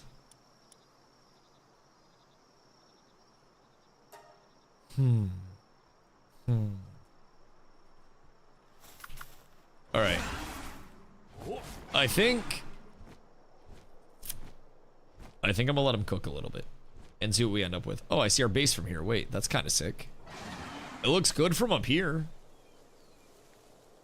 Looks very cool. We got the whole cliff set up and everything. This is kind of fortified as shit. This is nice. And then I will be... I was gonna make it all like vining. I was gonna add a couple more like what are they called? Uh-huh. Some aesthetics. No, you know what I'm talking about, like the walkout. That's what are they called? The carports? No. The walkout. Oh, balconies? Balconies. Those? Yeah. But I don't think that one looks good. I think I need to try a different style. I think it looks great. You have spheres that are back here ready to grab. Behind the egg building. And then you have more arrows that are also good to go. And then I'm good to go quest whenever you are. And see what we can find. I do want to figure out how I can make Mr. Rayhound feel a little better. Because Shockwave, I mean, Shockwave could be a crazy combo with Beck and Lightning. That could be really solid. This is just a 2-second cooldown. 40 power, so it's 160. So the power itself, if something's a 2-second cooldown and 40 power, and then something's an 8-second cooldown and 140 power, would that not mean that the scaling of the lower cooldown would be more optimal if it's, like, hitting? Fierce Fang Electric and Double Fang Electric bites rapidly in succession to attack enemies. Quickly lunges at the enemy and bites to deal damage. Either of those seem like they would be really accurate. And wouldn't be missing too much. It would probably do all their damage. But Spark Blast, if it shotguns, could be good. Also could be really good for AoE stuff. We'll try Fierce Fang. There's an equation for every ability, but I don't know that shit offhand. Word, what do you need for a saddle? Saddle for this lad is... Oh yeah. Leather, cloth, ingots, electrical organs, and paldium frags. And we have electrical organs like fucking crazy from something. I don't really know what we have electrical organs like crazy from. I think I might have had something like in the farm for Lightning Dog. Oh, is he also a mount? Like a ground mount? Or like a recommendation? What's that? In terms of like abilities? Because part of me just thinks go the highest. Oh, requires saddle. Hold on. Let's see. What's his name? I don't think I have it yet because I caught him off of one of the hunter people. Greyhound. Yeah, that's a level 30. So I'll be there relatively soon. Relatively soon. Where to Corlo?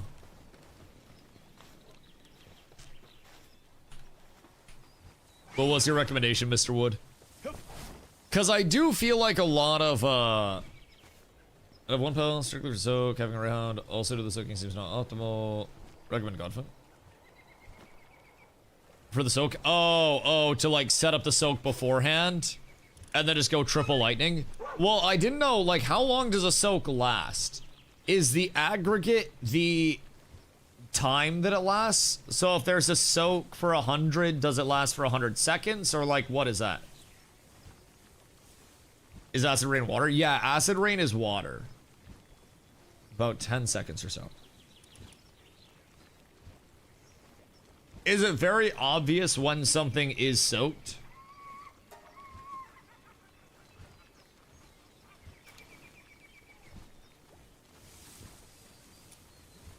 Because, like, if I'm just trying to Rayhound and build around that,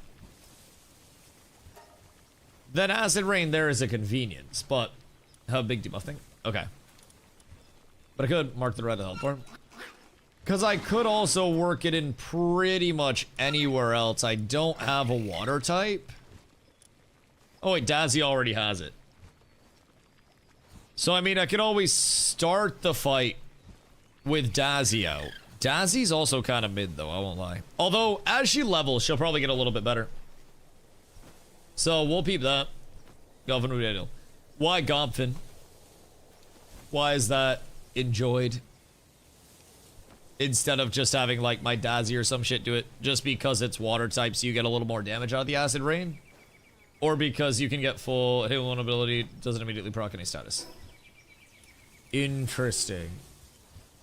Interesting. So I would basically have to get, I mean, acid rain hits multiple times. Nothing does zero damage. It has a good partner skill.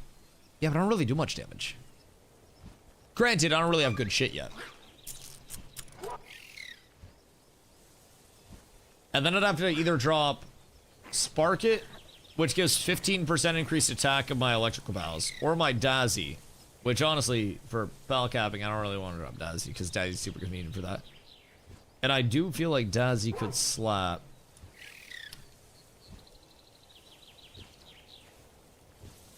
And be super convenient. I was wondering if I'll follow my shoulders, man. Well, okay, so hear me out. This is where the feedback's getting into the point where I don't want it. Respectfully. This is where it's getting into the element of let's optimize what Dusty's doing instead of let's recommend things that could be, you know, could be good in the future. So when it gets to like, a Gobfin can be good if you're looking to apply this, that's good. But when it's like, don't run this because it's not as good, that's when it's immediately like, starting to shoot down things that we're doing. That's not what I'm looking for. So just for perspective, that's what ruins the exploration. So Jazz, what if I go? Oh, we're having a beautiful day, game guys.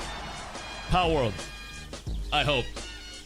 I'm gonna go smoke a bowl real quick. I'll be right back. Good memento. Love you so much.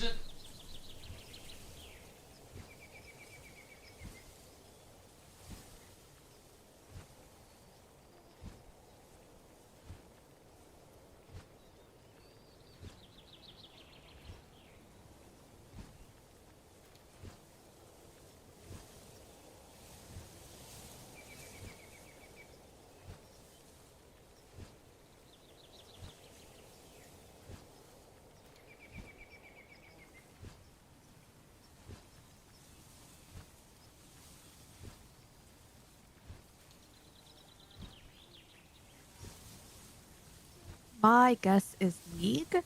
Question mark. But I'm not the one streaming.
Alright, good day.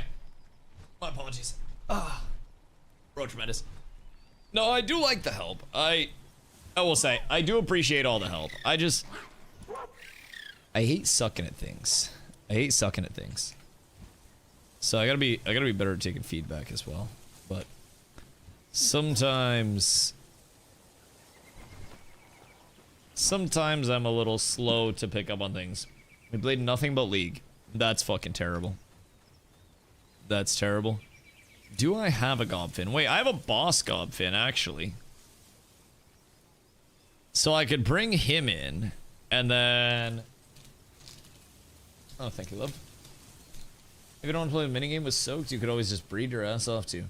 Yeah, I feel like that's probably a little bit more of it. The real solution is you just need to play so much Palworld that you don't need help anymore. Okay, well, hear me out. Thank you. But unironically, that might be the play. Now, again, it's hard because like I'm just behind, right? Wait, what the fuck? Where'd my balls go? I'm just behind. And like that's nobody's fault. And everybody's just trying to help me catch up. And like I'm a little I don't know, it's a little touchy because sometimes it's like, okay, this is awesome help. And then sometimes I'm like, no, this is too much. And I do apologize for being so back and forth on it. I genuinely appreciate all of the help so much. And it's like, it's this delicate line that I'm trying to walk of like asking you guys things to bounce ideas off and like get the information, but also not trying to ruin my experience. And you guys take the brunt of it. So I'm genuinely, I do apologize for that. Yeah, choke on a bitch. Anyways. Oh God. We don't force my will on streamers. No, I know, and I don't think it's anybody's intent to force their will onto streamers. I sometimes forget that there are people that are actually like excited to see me play things and want to help. And I do feel like a dick when I'm just like, no, it's too much. Are you good, by the way? I didn't hear her fall over. Yeah, she's fine. Anyways, like I forget sometimes that people are just excited to like see me play something and do want to help. So I shall keep that in mind as well. But yeah, I do apologize. I'm trying to learn a lot, and soon I will be a genius that knows literally everything. And all the feedback has definitely helped along the way too. So we have, so basically with the aggregates, you guys said there's like a threshold to actually inflict everything along the way. 'Cause that's definitely helpful. I also didn't know that it was just when he was in party my attack goes up. That's a really nice one to have. That probably outweighs the bonus damage that I do from What's-Her-Face anyways. So that's nice. And then from there, let's see. When this pal uses Aqua Gun, it has a 1.1x damage multiplier. So like, Okay. Okay. We'll just let that go. Hurls a high-speed ball of water at an enemy. I'd like to have a big damage ability on him. I mean, maybe Acid Rain would be really good. So that way Gobfin could have something that's a longer coolie as well. And then if he gets Acid Rain down and some slower moving stuff, then that could be really cool as well. Let's hit the Wandering Merchant. No, I don't even think people intend to backseat. I almost think I bait people in, if I'm being honest. Where, like, I'll be asking for help. And then I'll just, like, I'll be in a discussion. And then we'll just accidentally, like, come across spoilers as it goes. And I'm just like, oh, fuck, no, too much. And, again, I think that's more on me than anything else. Let's see. Hurls a high-speed ball of water. Hurls a ball of water. So this just does more damage and does more. The Aqua Gun, you can also trigger yourself on a second cooldown to really max soak time.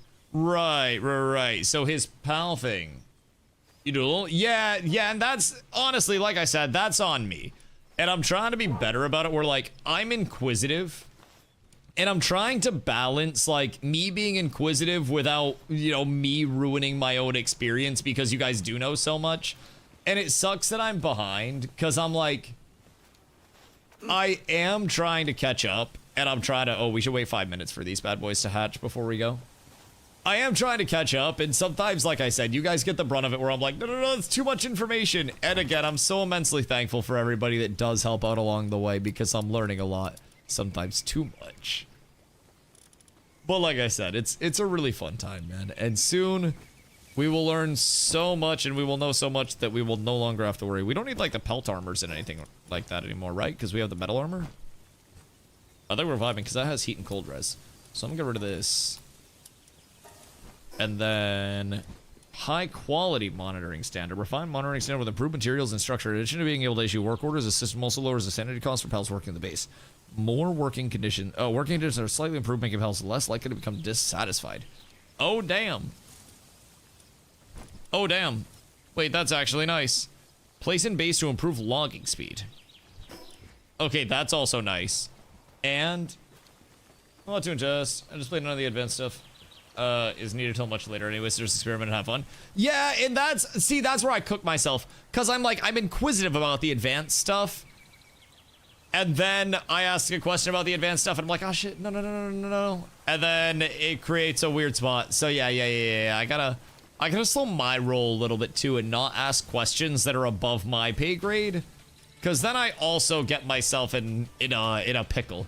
All right, let's see. I think I need to go back to the village real quick, because they had organs. And if I get flame organs, then I can get fire speed up everywhere. And fire speed up everywhere will be huge. Because then we can start... Oh. Then we can start producing more salads per capita. Look, crafting is just too fun. See, that's the thing I also have to remember too. Everything's viable. And I think I'm not used to the, like, everything is viable mentality or, like, way of life. Oh, wait, that's a pal guy. Gosh dang it. Nightwing Lambo, blah, blah, blah, blah. Wait, any good breeders? What you got? Cheery, infinite stam, ferocious, wellness watcher. Nope. Unless I know Pickles and Burgers wrong. Satanist. Satanist, I knew I didn't trust you. Is everything viable? Genuinely, from what I have heard, like, yes, you can endgame with pretty much anything. I haven't, of course, been looking like crazy, but... Ooh. I'm gonna snag a few of these bad boys. Just in case we end up needing them. Sure, the hardest thing to play is melee. Outside of that is ball out. Yeah, and in terms of pals, like... From what I've heard, you can legitimately take, like, a lamb ball and full clear the game on just a lamb ball. And once you get up to hard mode, you have to focus, like, more, and with those endgame bosses, like, that can actually require you locking in and playing well. In the endgame bosses aren't necessarily meant to be, like, cleared by anyone. Or not, like, cleared by anyone, but cleared by everyone, I should say, sorry. So with that, like, there is definitely that side of things where, as it ramps up in difficulty, I'm excited to get into that. I was gonna play melee Secret Massacres. No. There's no reason that I have a sword in my inventory right now. Don't you worry about it. Don't you worry about it. Actually, wish you would. I will probably check it out now. Part of it is that I gotta get the blueprint side of things taken care of. And then we'll ball out from there. But, all right, grab more arrows. And then what did I need to do over here? I do something cement. I had to start cement. Because we'll need... Oh, no. Oh, wait. That's times 10. Never mind. Never mind. Got a purple sword blueprint particularly was my main weapon for a while. Yeah, that's kind of what I'm hoping we stumble upon is some cool blueprints along the way right now. I really want us to... Like, we're about to head out for questing right now. I'm honestly just kind of waiting for Corla to be ready. And putzing around the base while I wait. But once we head out, we got enough to get, like, active.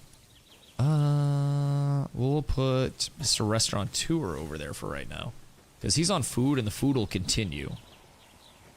And we already have good enough food. And then these guys, 1 minute until we have 2 giant hatches, chat. All of this shit that we've been talking about right now with comps might change, by the way. I might be running whatever comes out of a verdant egg. I would assume that's going to be leaf type. Or like nature type or whatever the fuck it is. The green type. So we'll see what's up there. And if it's something that's a huge carry, I may end up building around this. So what's the leaf combo in terms of the aggregates, like the status effects? Is it like leaf and mud or something? Because I know there's like a muddy aggregate. Ivory covered. Is that the one that comes from the leaf? Into fire damage. Oh, you light the ivory on fire? Or the ivy? The ivy? Okay, that makes sense. Ivy instead of ivory, yep. You're getting too fancy. So you light the ivy on fire, and then it burns them. God, that's heinous. Braloha with heavyweight and infinite stamina. And then we have another one. Another Braloha. We got double Bralohas out of that. Is with a heavyweight and pacifist. So the pacifist one is probably going to be a little bit cooked. Well, in your base increases the egg production speed of pals assigned to breeding farm by 20%. Does not stack. Damn! Damn! What do you mean? What do you mean? Wait, that's actually crazy. It's a very interesting game for Twitch. I feel like it really is. Big W, we got 2 Bralohas. Okay. So, what do we switch it out with is the question. Like the Mammorest? Because everything else is serving a purpose. Although the Dazzy is just on transport, I think. I think it's just on transport and handiwork. And I think transport's relatively fine. We'll look at that. But I think we slammed that in his gardener. Yeah, I don't have any gardens over here. Which is kind of tragic. So, like, I could make something. But that's also going to take up water time. What's a Sparkit do for your squad? Sparkit is 15% increased attack of electric pals. So if I'm playing around my Rayhound as my primary nuke, then I can drop Goab Fin out, and then Sparkit just passively exists, and then Rayhound Blast, and then Sparkit's also just a secondary lightning. Now, I could also work something other than the lightning to play around that as well. But I figured 15% bonus attack of the electric pals would be kind of crazy, which is also why I had the whatchamacallit originally in, but we're kind of chilling out. All right, so let's see when the cement's done. I'll also be able to build the next stazione. Oh god, Brody taking his time. All right, we'll do that later. Where are you at, Corla? Are you still building? I think she's still building. No, my mom is talking. but I'm ready for the next quest. Oh, okay, word. Let's see. Oh, we have like no transport in this bitch. Unironically, I might have to cook the Mamarest in favor of something transporty. Because I'm getting a lot of mats from the other base. But this is wood base as well. What could I have lumbering in the off time? Mamarest go crazy. I don't have the restaurateur do it because he's on important shit. The Wandering Merchant doesn't really do much other than exist, so I guess we could always like sub the Wandering Merchant in and out.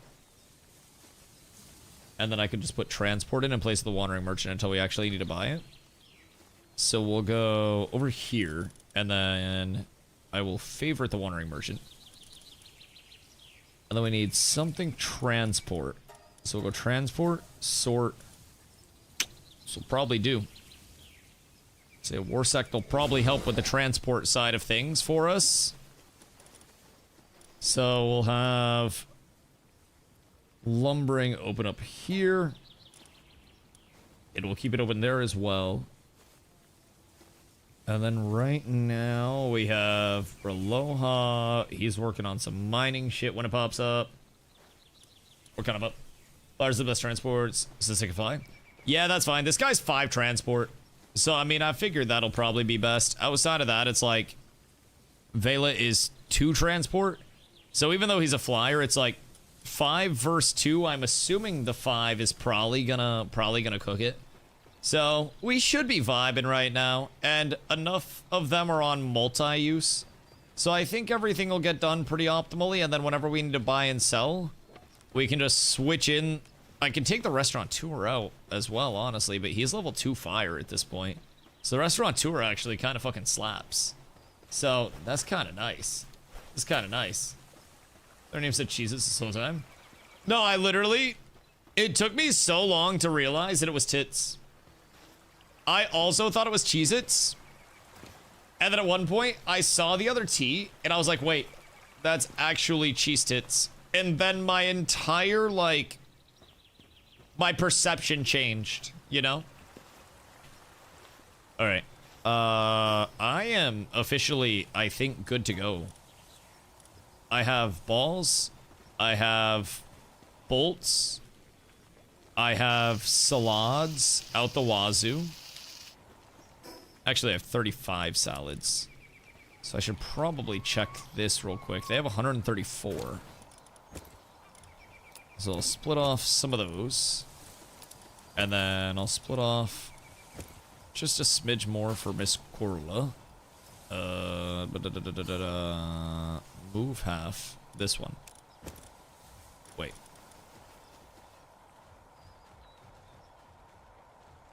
Take half. There we go. Does that leave them a little low? Maybe.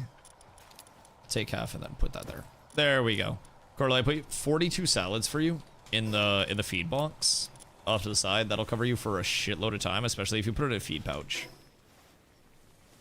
And then I am ready whenever. I'll keep the server on overnight. Well, no, I'll be able to keep the server on overnight because, like, now we have a shitload of salads, right? So salads are step... Jesus Christ, he's a big boy. Salads are, I think, step 1 in terms of keeping the server on overnight. And then from there, it's constant production. So, like, as soon as the salads are made, as long as I have enough salads on the fire, then we're good to go. Especially making omelets. Honestly, I'm just cooking up a shitload of salads right now because we have them infinitely in abundance. And I'm going to save the eggs for cakes for breeding because I figure we're going to go through a lot of eggs and stuff. And salad production until I expand this base. Once we get the 3rd base, I'll have a lot more, like, options. Because a lot of our, like, lumber and stone is going to come from our 3rd base. And I'm hoping we can get ore and shit taken care of there. I'd like to move this base into just, like, farming, like produce farming. And then optimize the ever-loving fuck out of that. So for right now, like, I'm just scaling up salad like mad. Because even right now, like, salad better than what we had. Mid-game cakes are kind of crazy. Oh, yeah. I saw a lot of, like, better food as well along the way. But for right now, I mean, this place is just generating berries, tomatoes, lettuce, wheat, which will cover, I think, pretty much everything that we could need. We'll be able to make cakes for breeding. This will probably cover a lot of the basis for most of our crafts. We've got honey back at the other farm, at the ranch. We've got eggs at the ranch. What else? I think we have most of the shit that we would need other than, like, meat. But that can always be addressed later on as well, so... The cake's just honey, eggs, milk, and one other ingredient. For the vegetable cakes, it is... Cake. Vegetable cake is flour, tomato, lettuce, egg, honey. Which I think is the big boy. This says... For breeding, place it in the chest at a breeding farm to make pals lay a particularly healthy egg and lay eggs twice at once. So I think you get double eggs there. This is the talents and resulting pals will grow slightly more easily. This one is mutations are likely to occur and talents will grow more easily. And then this one is more likely to inherit multiple passive skills from the parents. So vegetable cakes go kind of crazy because you get the double eggs. So honey, eggs, milk, flour, berries for basic cakes. Yeah. So everything here, as soon as we get to the veggie cakes, how to get double eggs? Vegetable cakes at 47. So once you hit level 47, that's what you're going to want to shoot for. Outside of that, I don't know what the base cake is. Is the base cake just like a known recipe in this? Just as a general? Gonna go whatever. Okay, beautiful. I will do this real quick. Grab these. And then, oh yeah, regular cakes. Flour, milk, egg, honey. Yep. So those are just regular cakes. So we can also start the breeding with those whenever. And that's baseline with no other modifiers along the way. So we'll slam a bunch of salads. So that way food production stays good. The rest of that goes away for now. And then this is looking good, I will say. I think the one plot for each, or the two plots for each, has been a really good balance so far. And then I think this is good to go here because he's got planting. They've got pretty much everything in place. All right, but Corla is over here. Hold on. I have arrived. I don't know where you went, but I'm coming over. What's underneath me? The fuck? Oh, that's just a whisper. Corla went to church? Corla's going somewhere. Oh, where the hell Corla went? Our quest isn't over here, but... Oh, wait, that's actually church. So what's over here? Because I see we have a fast travel over here. And I would assume as we get into different biomes as well, that's going to be our big indicator for, like, moving forward in level. Uh-oh. Get there, please! Okay, we're so up. Wait, this is low level. We got the Kativas and shit. Uh-oh. Not like this. I need a lot more eggs as well than I currently have. Watch the talk to church. You see a leveling group? Getting griefed by a level 25. I'm getting a little bit of corruption bait. I'm getting a little active. Let's go over this way and just see what's up. Because I think this seems to be very low level stuff. And there are like dungeons and whatnot over here too. Miss those days? I do not miss having people come into chat freaking out about high levels griefing them, bro. Having to fucking talk them off the cliff. Goodness gracious me, oh my. It was a terrible interaction. Ooh, chest. All the way around, like it was bunzo. What did we get? Ooh, some arrows. Kind of up tremendous. This guy does kind of zoom. Oh, say. Kind of fucking blast. We're going down in level somehow. I don't know how this is happening. But we're losing levels. This guy feels faster than my Vanworm. Is your Vanworm higher level? Hold on. Vanworm. Do I already have his tech? He's level 37. Weird. Is this guy just faster because he's smaller? because this guy is kind of fucking zooming, I'm not gonna lie. This is the fastest I've ever navigated this map. Where? Carla, do you want to follow the questing, or... Oh, wait, we have a Berloha here. Oh my god. And a Pal Merchant. He's a low-level Pal Merchant, so I don't think we'll have anything too crazy. But there's another Berloha here. Oh, shit. Wait. What is happening? Oh my fucking god! Oh, this is not good. Oh, this is not good at all. Pal on aggressive. Yup. That is entirely correct. Getting out of that real quick. And we'll pull it back. Get a little bit of blast.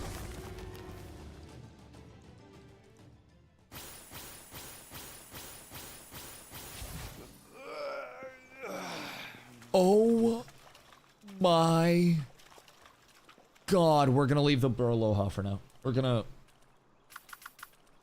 Oh wait, I wanted to put the other Berloha out at the camp. Gosh dang it. Gosh dang it. I don't think there's fast travel near me. Oh my fucking god, I just got annihilated. I just got sent packing. Holy shit. Oh, Wandering Merchant, you say? Do all of these guys have unique things? Or do they all have the same thing? Oh, they do have unique inventories. Well, my good man. I am very sorry to announce that I will be capping your shit. So. Sorry, dog. It'd be so much easier if you just allowed this to happen. Brother, I need help, big dog. No! No killing! Oh my god, that was so close. Come on, one time. Nice. Alright, I got us another merchant. And this one's good because this one has the organs. So we never have to worry about that one tapping. That is fucking huge. So now we have an organ merchant as well as a non-organ merchant, which I think is quite large. Ow. Little rat bastard. Oh wait, let's see how Rayhound's new abilities are doing. Let's let him rip for a second and just observe. See what he's got cooked up. Yep. The question is that too long of a charge up? Is it chunky? What you doing, Rayhound? Go crazy. Go stupid. I see you, dog. Big charge up. I mean, it does hit very hard. But is it too long of a charge to be useful in a lot of fights? It is a guaranteed nuke. Like, very guaranteed nuke. Because I don't think that's missing many things. Almost 5k? Okay, well, in all fairness, that was a large level disparity. I think the test will be when you get to real opponents. Yes. We'll get up to some level appropriate stuff. I mean, the big thing that I'm trying to look at is like the ability usage itself. Like, does it look and feel clunky for it to use? Does it seem like it's using its shit relatively smooth? Are there big gaps in the downtime of its cooldowns and its cast times? Already done the quest run? Oh, I'm on the one after. Okay, word. I shall flap my way to a fast travel real quick then. That makes a lot of sense. Makes a lot of sense.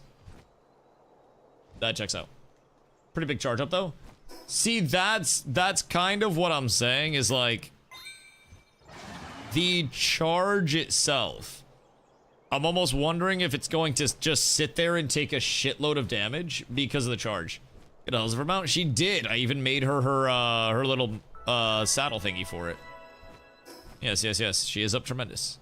She is actually freaking zooming now.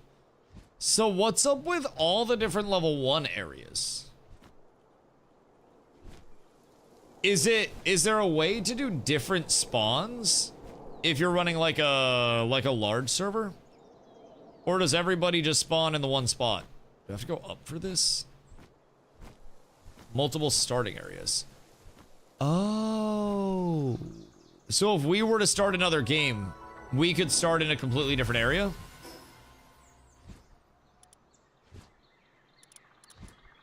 I think like 4 to 6 spawns. That makes a lot of sense. That makes a ton of sense. Okay, I shall return. I shall return in 1 second. And then we ball. Once you yes, you can die and change. Huh. Okay. Well, that makes sense. This thing also has something, by the way, herbals. If you weren't able to find them, Mimu. This has lore outside of it. And then I don't know what else. Oh. 2 Rampaging Dire House.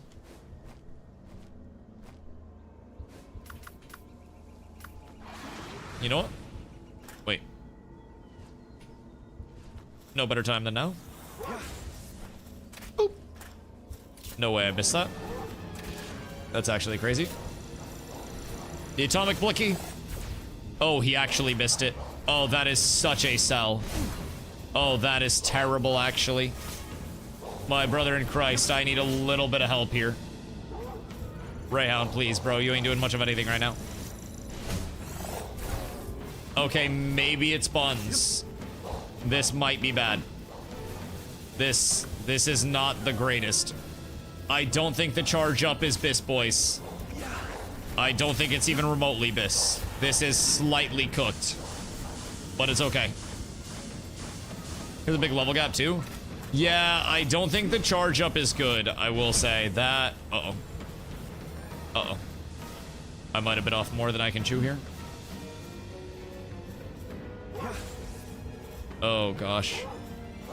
Go, my boy, go! Oh, no. That's not good. Why is he down there? Corla, I need help. I fucked up. Good news is we get to watch Rayhound maybe go crazy. Yeah, that charge up is not the play. He's missed it like 3 times, dog.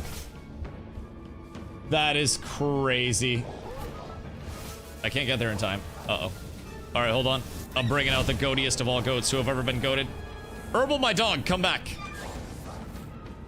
At the very least, I know Herbal will decimate them.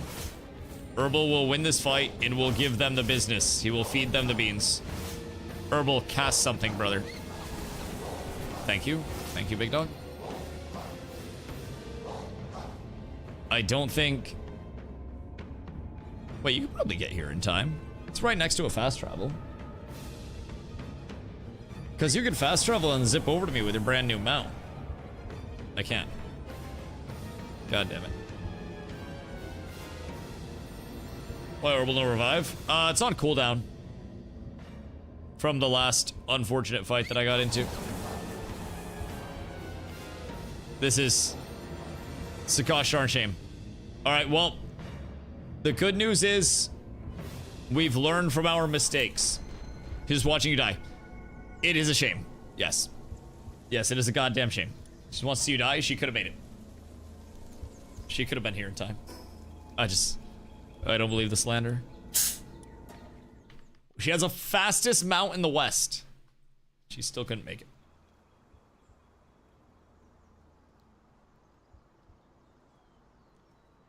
Have we learned, though? Yeah, I learned that the charge ray sucks fucking donkey dick.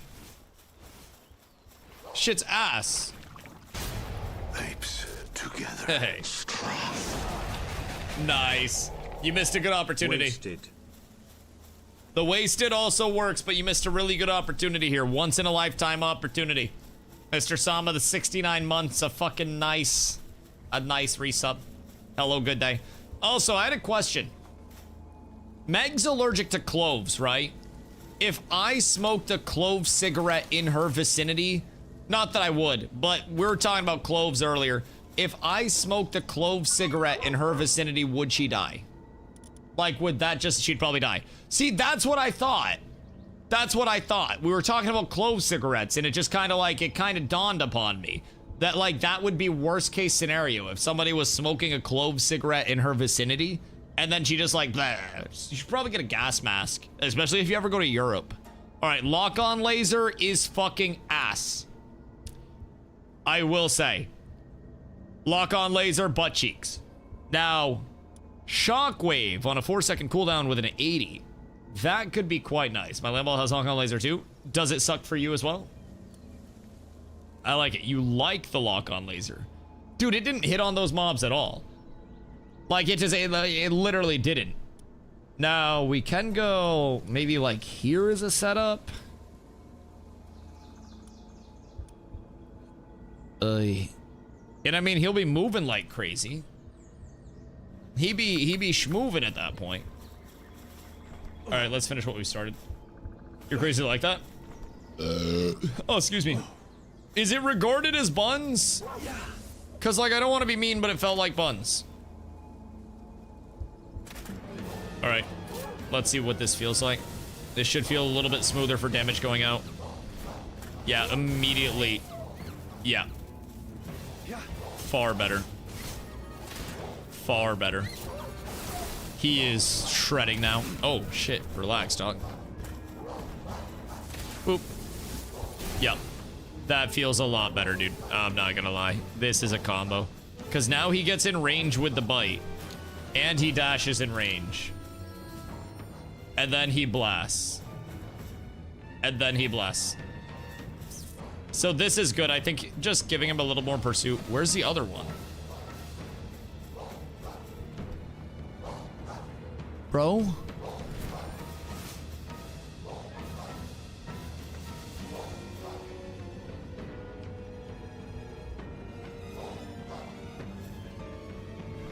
Ray, you see him? Oh, shit. Found him. Ray! Uh-oh. That was not the play. Ray, fuck him up. Ray, wrong way. Ray! You dumb motherfucker! Ray, please. Bye, goat. Bye, goat. Bye, goat, please. Thank you, Ray. Jesus Christ, bro. Ray and I are figuring it out right now, but we're gonna get there, I think.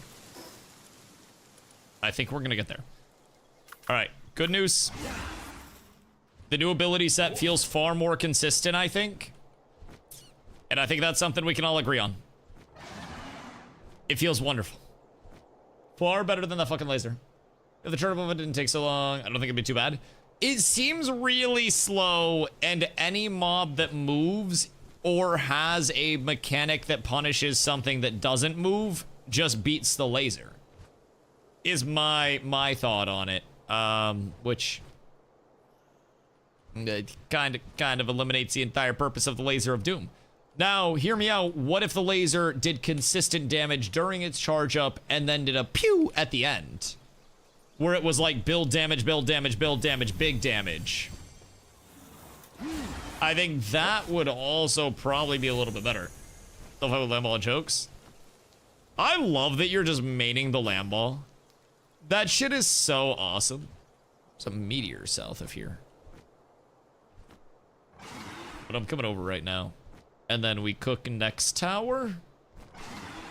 Oh wait, is the next tower gonna be level 35? Or what's that gonna be? Because we might need to level more. Although I guess my pals aren't that low. And the ones that are low are leveling relatively quickly. The second he finds a cooler pal, Ray's fired. Oh yeah, I mean Ray's performance has been a little subpar. I don't want to say subpar. I don't think I've been setting him up well enough for success. But yes, Ray definitely has been leaving a little bit to be desired. All right, Cordelia, I am here also. Thank you for the hot tea after stream. I do think the hot tea after stream would be solid. I'm starting to sound a little bit like a horse, if I do say so myself. All right, I'll wait for you on this tower and then we can fly over together. Oh wait, human settlement. Money, money, money, money, money, money, money, money, money. Did I already kill this one?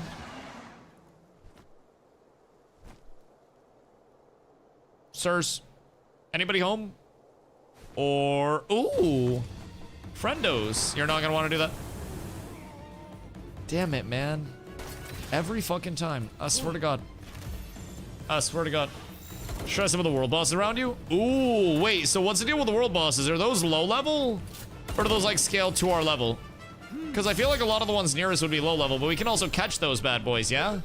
Because those are like the alphas or whatever?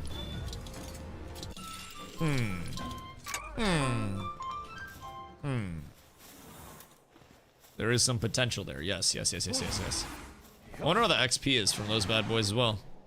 I don't think I've caught a rib bunny yet. I won't lie. They vary per region, but yes, can catch. Okay, word, hold on. What's this one? Caperty knocked. Does it mean we already did it?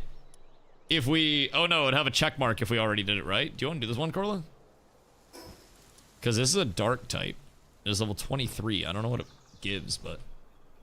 A happy fat guy. Homemade chicken noodle soup. Chicken nudie is freaking delicious, I will say. Chicken nudie is really good. Check marks confused me at the start. Yeah, they are kind of confusing. All right, let's see. We're just gonna get rid of the lock-on laser, and we're gonna go Spark Blast, Shockwave, and Electric Ball. I think would probably be the best set of circumstances. Almost 80 grams of protein in a bowl. That ain't too shabby at all. It's not a permanent. Oh, she started it. Oh God. Wait. Oh, you're in here? Yes. Oh, my bad. I didn't even see you come through. Grenade. What I up, didn't brother? know that she would start it. Nope, that's okay. What you got going on out here? Oh, you got the little witch out here? Yeah. Okay, so now the water's up, and then we take out the big boy. Careful, this is probably gonna hurt. Oh wait, get ready to catch it. What? Where? Oh. Yeah, we both. I think I might have got it. I have plenty of green balls as well, so we should be chilling. Do these keep going, or is this just the one-off? All right, that was easy. I think this is the one-off, and it respawns in Okay. an hour. Love that. That was a long nap. Ooh, good nap though. Did you see the water next to the name? Yup, exactly. That's what I was looking for. So we have enough facilitation with just that, so we can drop the Gobfin out, wait for him to drop everything, and then I can also PAL ability him, which I didn't do that last time. Oh, wait, where'd all my salad go? Oh, never mind. It's right there. Did you get your salad, by the way? I have 15. Okay, yeah, just make sure you have enough to feed your pals and shit as well. But that should cover, like, a lot. We can do this little dungeon too, because these are the ones that get harder, right? I think so. Because these would be cool to see it. This is level 13, I think, for the boss. So I'll probably nuke it, but doesn't hurt to go through and get some other rewards. And I think some of these go up as we do them. Are these big Paldium? What? Oh, it is. They might be. Yeah, we have basically like infinite though. What about There's 4 sulfur? piles of boobies. Bro, I may or may not, AMC, have accidentally left my game on overnight for the second time. And this time around, I didn't have enough food prepped. Catch those guys. Bro, I didn't have enough food the prepped. curve is awful, by the way. Oh, Awful. is it? Hold on, do you want to switch? Here, try the heavyweight, because that'll still give you catch, like, plus catch. I don't think you want to try the curve. Give me the Dusty. curve. Give me the curve. Okay. I drop the other one back there. Okay. I must experience this. It's awful. Don't do it with your big balls. Wait. Not those ones. Oh, I didn't even equip it. Yeah. Ha! Oh, that's cool. AMC and I used to do this on Pokemon Go all the time. Oh, God. So there's like an optimal distance that you have to throw from type shit. And then if you learn the curve, then you're up. Oh, wow, this is bad. Jesus Christ. Yeah, that's really not good. I think I might make another heavyweight. Holy shit. Pokemon go to the polls. Pokemon, Jesus. Bro! Throwing like fucking 50 cent out here. Dusty, they're awful. I can Literally awful. I think I can shotgun people with it. Like, I think I just need to get up in melee range. And then from there, we're good. Where do you go? Oh, you're all the way up here. Okay, I see you. I think I can just get in melee range though. And then we're chilling off that. Do we go straight here? Yeah. Okay. I didn't even have anything out. I was just vibing a little bit. Just having some fun. So all of my pals' PAL skills are like independent, right? Or just don't use it. But it gives more catch power.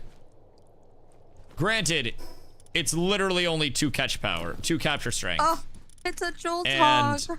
although I don't know. It's a big, scaly Jolt Hog. Oh no. It says don't touch. Poor guy. Poor guy. Gobby. Gobby. I think Gobby might not one-shot him, which might be good.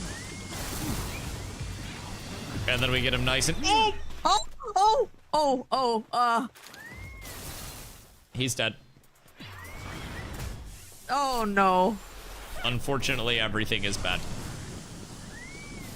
His downfall was met. That's okay, though. Oh, they all died. We'll get him next time. R.I.P. I did learn that we can fish with Jolt Hogs. Permanently raises work speed by a slight amount when consumed. Boo! God damn it. Boo! Alright, out we go. On to the next. Maybe we go next tower so we can actually see the power of our Pallingtons. Wait, Relaxosauruses. Wait, let's catch a couple of these. They seem chill. Oh? Bro? Bro is not Relaxosaurusing right now. I will not lie. He's kind of being a dick, if I'm being honest. Seems like he's being so a cute. relative asshole. Oh! They got one-shotted. Oh. Okay. Oh, wait, did you catch it? Oh, clutch. Almost. I will not shoot. And then I'll grab the other one. Help me with this one, if you would be so kind. I don't know what they... You ruined his sleep? No, he was killing the Vixies before we even got involved. I just came over to try to help. I wanted to defend the Vixies. And they wanted to be terrors. Yeet! Ah! What the heck? Guess camped. Yeet! Yeet! What the fuck, bitch? You better hope he doesn't pop out. Ain't no way. This is bullshit. Wait. Fucking DEI. What? God damn it. What? I need my streamer loot. We don't need to worry about rubies. Onward and upward. To the next tower, I think, right? We don't need them. We have many already. We are leaving a lot of money on the table not catching everything that we go past, though, I will say.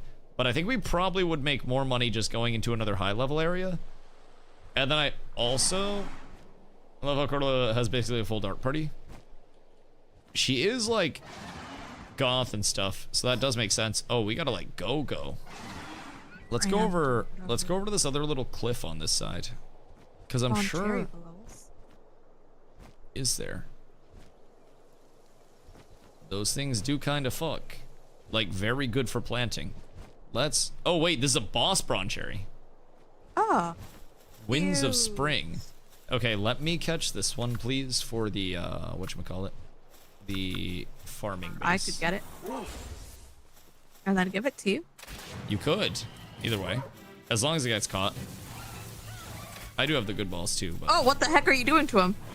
Oh, I'm making him feel it. What the heckington? It's an electrocute-gasm. It's called electrocute for a reason. Just be ready to catch it. Oh my god, he's feeling that shit. The face is crazy. Pull back your Pokemans. And then we can just blast his butt. And he's not doing any damage. Wait, is that our B-guard or no? That's your B-guard. That's fine. Yeah, she's not doing anything. In fact, she's doing, like, literally nothing. Oh. Should be good. Ah! It was like a 20+% chance with the green ball. That's a 14 with the... Ain't no way. Oh. You're actually insane. What the fuck? The yoinks are wild. This is actually crazy. I feel like you didn't even try to yoink that one. I threw a green ball at it the first time. Oh. Broncherry is a massive find. Don't we already? No, we got Bralohas, didn't we? What's Broncherry do? What's he drop? I thought that was a Braloha. Never mind. Partner skill is goated. Is it like really good for combat, you think? Or what, like, what's Broncherry used for? Because I know we're starting to get into that higher tier where we could find some really good combat pets along the way. Which is freaking dope. Because we'll start to find some, like, some build definers, I think. At least, hopefully. I know we're not getting into, like, endgame, but... Turns regular eggs into alphas. Oh, wait. So we breed the fuck out of it? And then every regular egg that it breeds goes into an alpha? Oh, let's grab this guy, by the way. And then we can capture this guy as well. Ow, dude. Fucking relax, bro. He has a shotgun.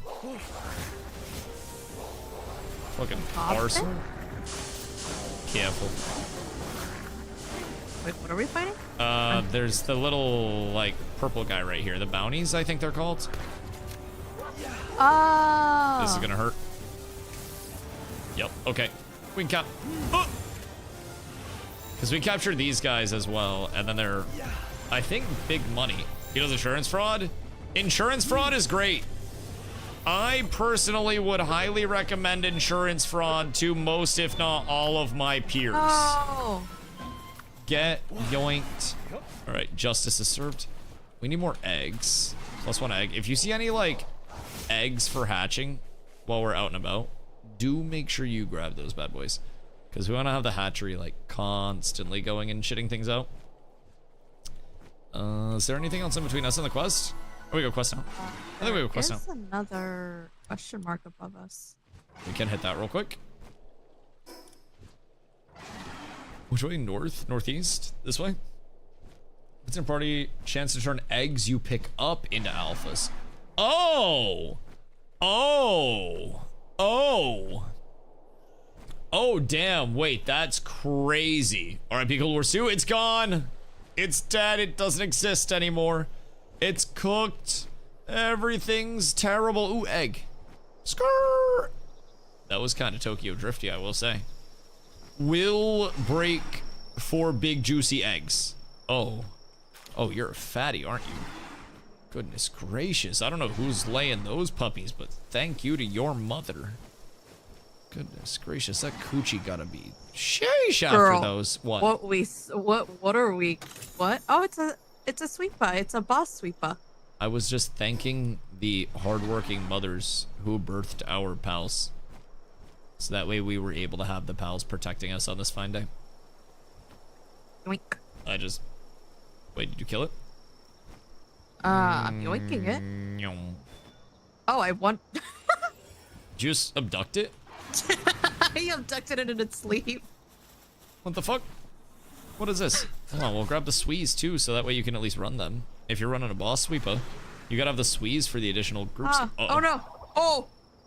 I didn't mean to do that. Alright, well I'm just gonna confiscate these. That's goddamn tragedy. They will get in, and they will enjoy their ride home. Oh no. Once we get a little more capture power, I think we can just start abducting things, like, frequently. I just abducted to the quest? that. Jesus Christ. Poor guy was just sleeping. He's gonna wake up in a completely different spot entirely. There's a rampaging dire howl over there. Killing the rampaging things, we get, like, the... What is it? We get these things, the predator cores, right? And then there are giant pal souls as well. So we will want to farm rampaging stuff, so that way we can get those high tier mats. I don't really know. I don't remember what they're used for. I saw them somewhere though. I saw them somewhere. Chat, what do I need those bad boys for? Because I know there was something that I can craft right now. Predator cores, you can make potions that boost your stats. That one. Yep. I do believe that was what I was thinking of. Yep. That checks out. Because we can level and then pump points into our stats through leveling, and then a certain way, like at a certain point, of course, once we hit 80, we get out of stat points. And then it's just on those cores, right? And then the potions that we make. What's up, level? We just gotta... We just be zooming. We're going on a fucking grand voyage. Are there any pals over here? What are these? Wait. What's down here? Doomuds! Oh my god, wait, Doomuds are crazy because they drop high quality pal oil out the ass. Well, hello, gentlemen. Pleasure to see y'all on this fine day. Wait.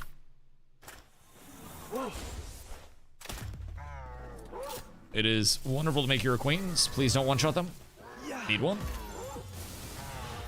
Even those potions are still max. 50 points per attribute still max. Okay, that makes sense. You can't just like infinitely scale up. That's probably smart, I will say.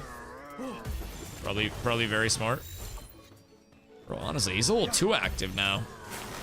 Rayhound kinda does a lot. Jesus, Rayhound, chill, bro. He's so fast. It's like instant, man. He does so much so quickly now. I've underestimated him. I was talking all that shit, and now look, bro. I gotta almost put him away. All right, come on, buddy. Just stay in there. Make it easy for me. Thank you. Thank you, thank you, thank you. I appreciate that so much. So, Doom mods are kind of nice because we can get high quality pal oil out of them. I think they're also solid for watering. Pyron knocked. What are you? Pyron knocked? Pyron knocked? Regardless. Welcome to getting knocked, brother. Is this thing strong? Oh! Chat, what did I just witness? What's happening to my screen? What the fuck? I don't know what is happening to your screen. Oh god, is there intensity? Oh no. Oh no, insufficient heat resistance. Yep, that might be bad. That might be very bad. Good news is I've got an LOS of Doom lined up right now. Oh my god. Dude, that hits so fucking hard. What the hell do you mean? Is it gonna continue to be? I think we just need to like upgrade armor and stuff to avoid that, right? Oh yeah, Doom mods. They're so cute. Everything's cute over here. Come on, baby, give it to me. Okay. That seems insane. I'm not even gonna fucking lie. The Doom mods be playing. That stuff. seems strong. Wixen. I don't know what you are, but I'm assuming everything over here is going to be wild for a fucking fire setup. So I'm just gonna grab shit and at least get a one-off of them. There's a punk lizard that's after me right now. Oh, is there now? Uh-oh. No! His name is literally Wixen, get up! Punk. No! I sold! I panicked. I unironically sold the bag. There was a Wixen up there. What? It's only that area that's hot. This area over here isn't. Yeah. So there are a bunch of like fire types and stuff.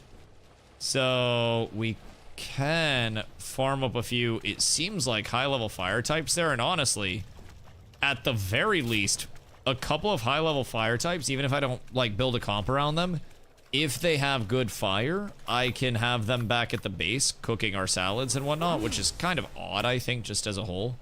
But I can have them cooking salads and shit back at the base, and then we can be chilling there. All right, one doom at a time. God damn. Never mind. Never mind! Didn't realize this wasn't his scan. I miscalculated on this fine day. Go, Rayhound, go. Please, my good sir. Do not let them attack me on this fine day. Because if they do, I might die. I don't have a lot of... Uh-oh. I don't have a lot of anything left, Ray. I need you, bud.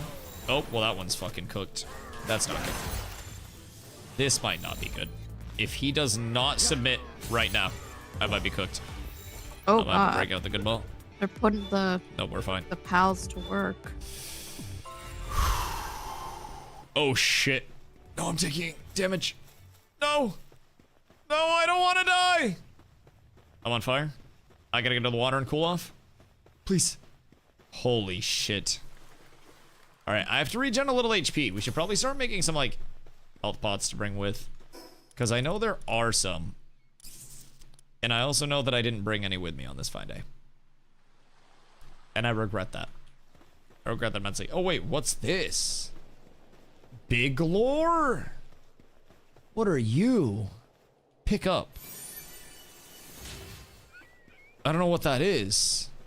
Oh, it's a Pengu thingy. It's the thingy that lets you upgrade your stats. Oh. Not Pengu, Yep. sorry. Leaf braid. Nope, Pengu. Definitely Pengu. Alright, we need to get a little bit of HP regen. And I do still want to... I'll come down and grab the quest real quick, because I'm assuming that's the fast travel. I want to come back to this fire area. And then... I want to see... Oh, wait! There's a shiny Dumud! Oh, wait. Dumud Guild. Wait, is that just a normal type of Dumud? Wait. Oh, no. The beach is hot. The beach is hot. The beach is hot. I need to sit in the water. I need to sit in the water. Everything's fine. What is a Dumud Guild? He's so happy. Volcano area is hot? Yeah, I know. I want to farm up some fire types here. It does make sense that that's an entire volcano. And this is like ancient civilization ruins, it said. So definitely want to farm up a couple fire types here while we chill. I'm going to go pee real quick while I regen a little HP. I found a van worm. You found a what?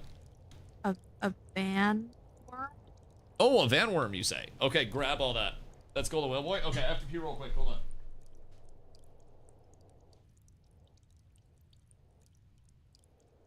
Is the van? I'm careful you don't take my... Oh wait, what's this? Volcano. Wait, what's he have? Jam Hotto. Breaking out an ice pal. Oh, do you have an ice pal?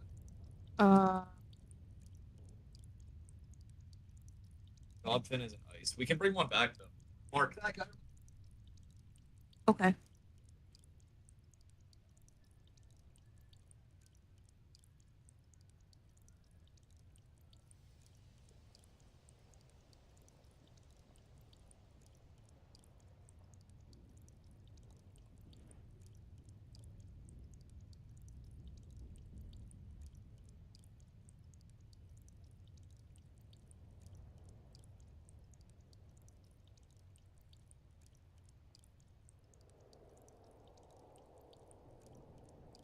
Oh, Dusty! Dusty, you're gonna die! Not like this. My penis was in my hand. Oh my god. God damn piece of shit. Oh no!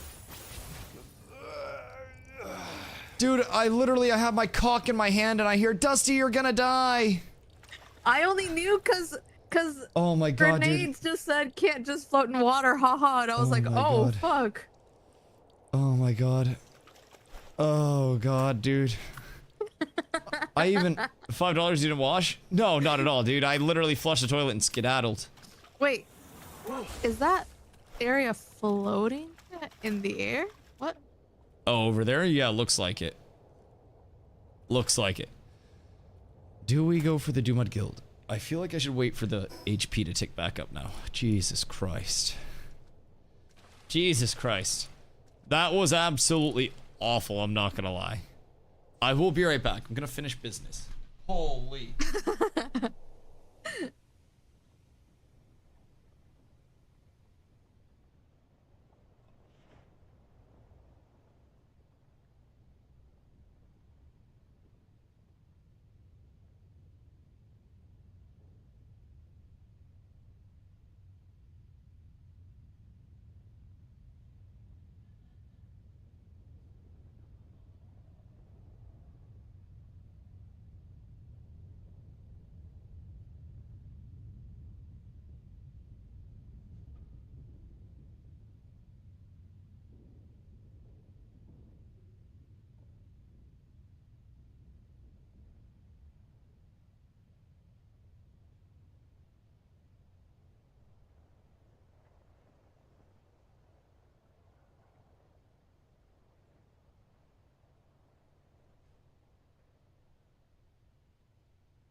Alright, we have survived. Holy shit. That was horrifying. Where'd the gold Dumud go, chat? Surely he ain't leave, right?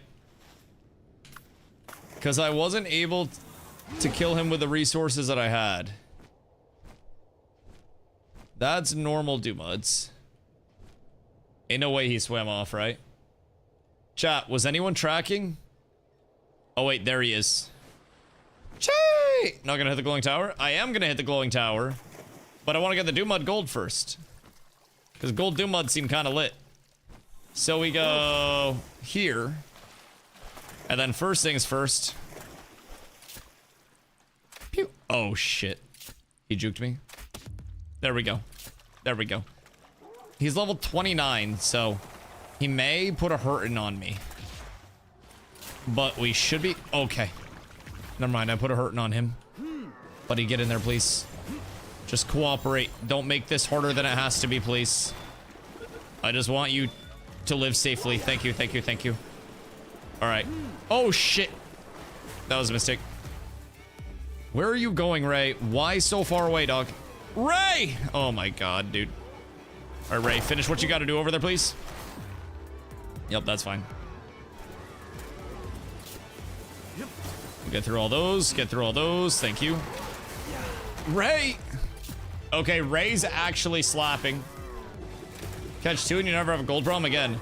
Wait, do they drop gold when they're farmed? Ain't no way they drop gold when they're farmed. Wait, what is this? Bushy? What is this? Is the fire Bushido? Oh my god, what the hell? Wait, this is so cool. 14%. Get to the ball. Oh my god, he hits so hard. Come on, just stand. Please, I can't take much more damage, sir. I don't want to have to go up. Please. Please. Dude, I've got to go, please. I'm going to have to kill you if you don't cooperate. Please. Please, brother. Just fucking chill. Work with me, man!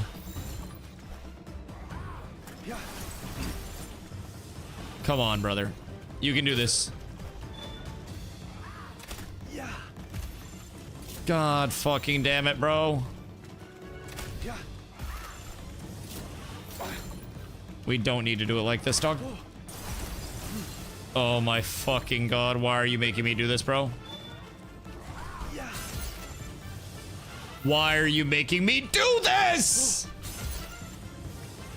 Alright, you know what? If you pop out of this, it's over. Surely you just fuck right off, yeah? Yeah? What? Brother, come on. Oh my god! He stayed floating?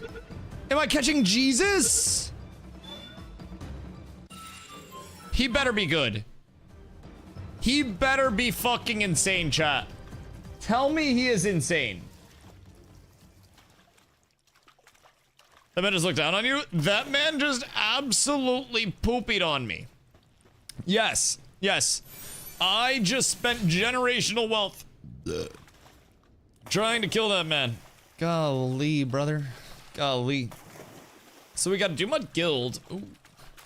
Well, that's a scorching egg. That's quite nice. I would like to get a Kelpsy Ignis or two. Just so that way we have more fire pals. Because I'm assuming these guys are at least level 3 fire, right? Oh my god. Holy Christ. I just got one shot. Oh? From what? I'll be right there. Oh, they're gonna kill the Van Worm. Hold on. I'm on my way. What one-shotted you? The Van Worm. Oh no. I'm on my way! It's where they nerfed him somehow. Load him in the A.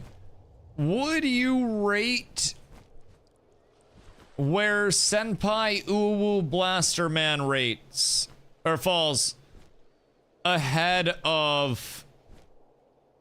Oh, what's going on over here? Fisherman's Point. This is kind of sick. Ahead of Lightning Boy. He's still very viable. What makes him so strong? Just like his kit? Yes. Is Lightning Boy not that good? Was he better than Ray? Mm-hmm. So since he's fire, I'm going to want to get something with Ivy Snare. And then when Ivy Snare, or like Ivy Ensnared comes in, then I'll want to take Bushy Boy out. Rate like a 3 out of 10. What's Bushy? Uh-oh. Uh-oh. Brother, you gotta chill. 5. But I'm assuming, oh no! That's my fault. I'm assuming there aren't many, like, available at this level that are much past that, yeah? So I have terrible news. You killed that Van Wall. B. If 10 is like endgame Legos. Oh. So in terms of like level appropriate, he's probably like one of the stronger before we actually get into like breeding type shit. So pretty solid to build around. Yeah. So if I'm running that with Ivy and with Bushy, Carla running Dark would be pretty solid, right? So what's Carla's aggregate? She does, I'm assuming it's what, like light into dark or some bullshit like that? Because that could be something for us to utilize. Well, oh, there's another Bushy down here. Ooh. Don't mind if I do. Bushy, you must die! Oh, brother, I can't have you kicking the shit out of my mount like that, dog. I am so sorry, but... Surely this one's a little more reasonable with things, right? Oh, Bushy! Well, that's tragic. Most dark moves are either blind or poison. Interesting. So, she blinds shit, and then darkness when it's blinded? Or what's that whole situation? What's over here? Ooh, Chestington. Don't mind if I do. Don't mind if I do, my good man. Yeet. Inventory full. Oh! High quality bait. A bunny ribbon. It's used to make clothing. Boo. Drop. And then... Okay, I guess I'm taking the ore. It's meant to be. It's a sign. I do need to drop off inventory stuff when we come across a decent fast travel area. Oh wait, probably just back at that. Yeah, I just got another large scorching egg too. So I'm gonna bring that back and then I'm gonna start incubating these boys. I think I'll need an incubator like right near a campfire for these, if I had to guess. Outside of poison, only one status can be applied. So if you apply soaked, she can overwrite with blind. Oh, interesting. So we would ideally want her like running a poison comp then if we're duoing. So that way I can play like the elemental aggregates and then she can poison, and then poison does percentage of max HP from what I've gathered. So poison itself can also be really strong in terms of bossing, especially once we get into late game when things are hyper tanky. So then I can do the aggregate stacking and like pumping. And then she can do poison, like as we focus up more into late game eventually. Poison in this game has insane synergies. Yeah, I feel like poison in a lot of games is one of those that kind of like quietly just starts adding up. Oh my god, wait, what the fuck? Bro. Okay. Alright, I'm gonna need you to be good this time, Bushy. Please. Bro, just cooperate. Just cooperate. Show me a demon god Bushy or something, please. Just something beefy. I didn't even see what passives the one that I got before had. Thank you, sir. Much more reasonable that time around. Yeah, poison do seem cool. Oh, wait. That's a level 38 on the bounties. I'm gonna get back over here real quick. The Doomud Guild is kind of on my mind right now. I want to get that guy like in a fucking farm spot. I want to get him all situated. I'll turn to my quest real quick. And then we'll hop off of this. Good day, sir. Hope you're having a beautiful day. Yes, you can tell the truth to me. Okay, listen to what the villager has to say. My good sir, Mr. Villager Man, I've been told to listen to your shitty, stupid story. Wandering Merchant. Do the Wandering Merchants have different... Ooh, heat-resistant pelt armor. So they got that shit. They got that on lock. Wise Hunter. Remembers up to Galeno's innocent pals. Wait, so the more we capture, the more we get. Inventory's full. Uh-oh. Drop. What'd he give me for reward? Stamina remedy? So that's a perma-stam, right? Yes. Confirm. And then innovative tech manual. Cutting edge technology, use it to obtain technology points. Bet. Confirm. Confirm. And then you, sir, what do you have? Anything good? Fire skill fruit, Ignis breath, and flare storm. All right, I'm gonna sell a couple things real quick. I do believe probably a decent way to offload just a little bit. So are any of these extremely notable right now? Ignis breath, flare storm. I can grab those. Oh, lettuce seeds. All right, we're kind of up on that. Although mine might also have lettuce seeds. But I'll grab one of each of these. Just in case. Aqua burst, I think we already have. And then I'll start getting ready to kit out my fire boy. That's a Mao. Hello, villager, sir. How are you? Good day. Listen to what the porter in the volcanic area has to say. Oh, we have to get an ice pal for that, right? Was that the guy that you were at, Carla, that we need the ice pal for? Yeah. Okay. I can go get an ice pal. I don't know if you... Do you also have ice pals? I'm sure you do. I have one, I think. Okay, I don't know if we both have to bring it over or not. Let me see what Mr. Bushy does. Destructive. View details. Sanity drops faster. Less than ideal. Less than ideal. And then this is Suntan Lover, which is 10% decrease in incoming fire damage. Good enough for now, I do suppose. Everything's fine. So even without passive, still probably be cooking for me. Wait, so what is this? When in party, increases the amount of gold coin dropped by enemies by 100%. Sometimes drops high quality pal oil when assigned to a ranch. Wait. So, do you just run one in party and then one like... Oh, that's just an upgrade over the normal Dumud. Wait.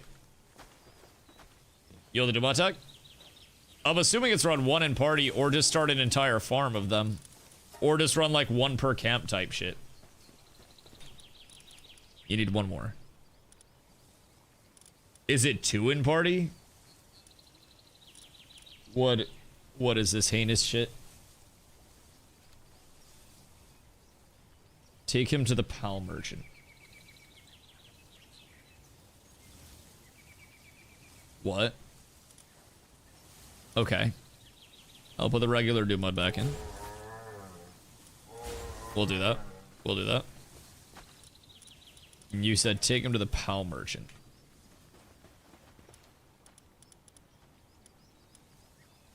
Is it that crazy? The black market guy. Yeah. I'm going. Is it that wild?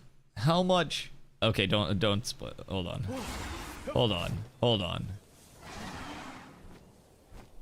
So the gold coin that he drops, that's effectively nothing.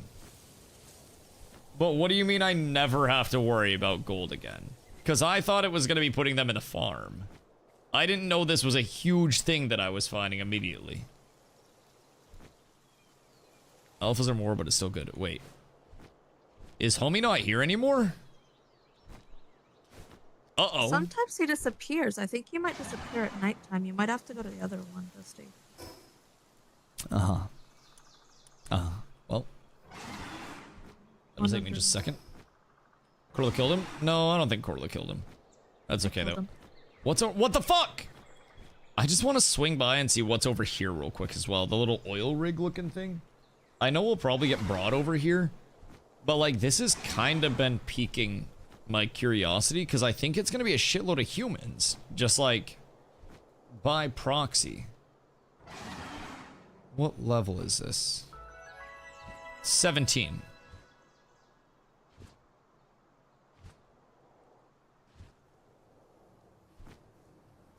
is fine.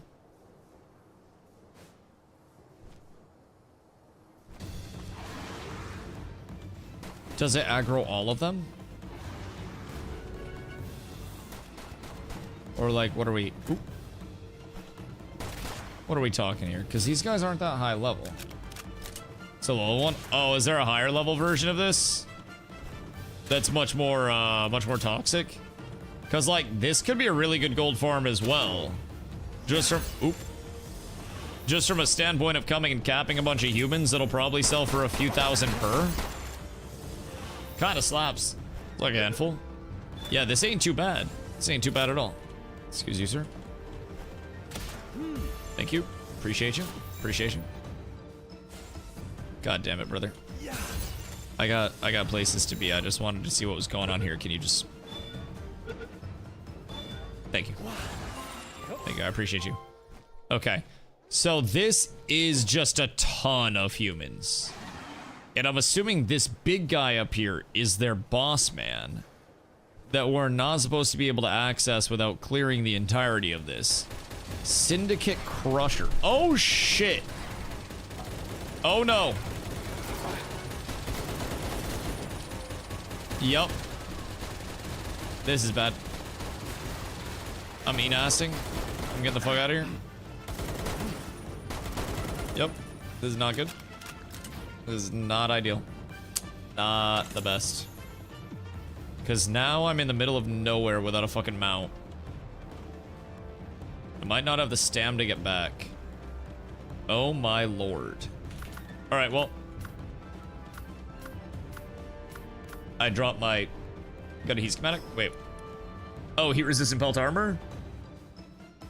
Oh, and that's a higher rarity, so that'll probably be better, right? Oh wait, I got a blue as well. So the blue schematic is what we're really after. So that shit's probably juicy. All right. Oh, I'm out this bitch. That's okay. I will see you later. I'm gonna drown off of this, aren't I? Oh, I am. Oh, this is not good. Am I gonna lose my pals? I'll just have to get another flyer and come back out here, I think. Because I don't have stamina. I'll work my way in, but like, I'll have a res. I don't think I get to land before I die twice, though. This is slightly less than ideal. But we got the res. What turn of events? No, it's okay. We ball. I have plenty of time. Plenty of time. And we have fresh stam off the res. Okay, never mind. Bro, I will not lie. Herbal is actually the fucking MVP of this team. Herbal carries... Oh, I was closer to land than I thought. Thank you, Herbal. Now, bad news. My Hellzephyr is dead. So, I do... need to go back to base real quick. And I was supposed to just come and sell this thing. God fucking damn it. God damn it. Bro, Herbal is so fucking good. Golly. Me oh my. I don't know what I would do without Herbal. I'd be fucking cooked. I don't know if there's another res somewhere, but like, my fucking dog. My fucking dog. Alright, I'm gonna drop this guy off. Don't actually sell it, just see the price. Okay, well I have to grab my fucking peasant flyer. And then I gotta go over and hope big dog's there. How... If he's not over there,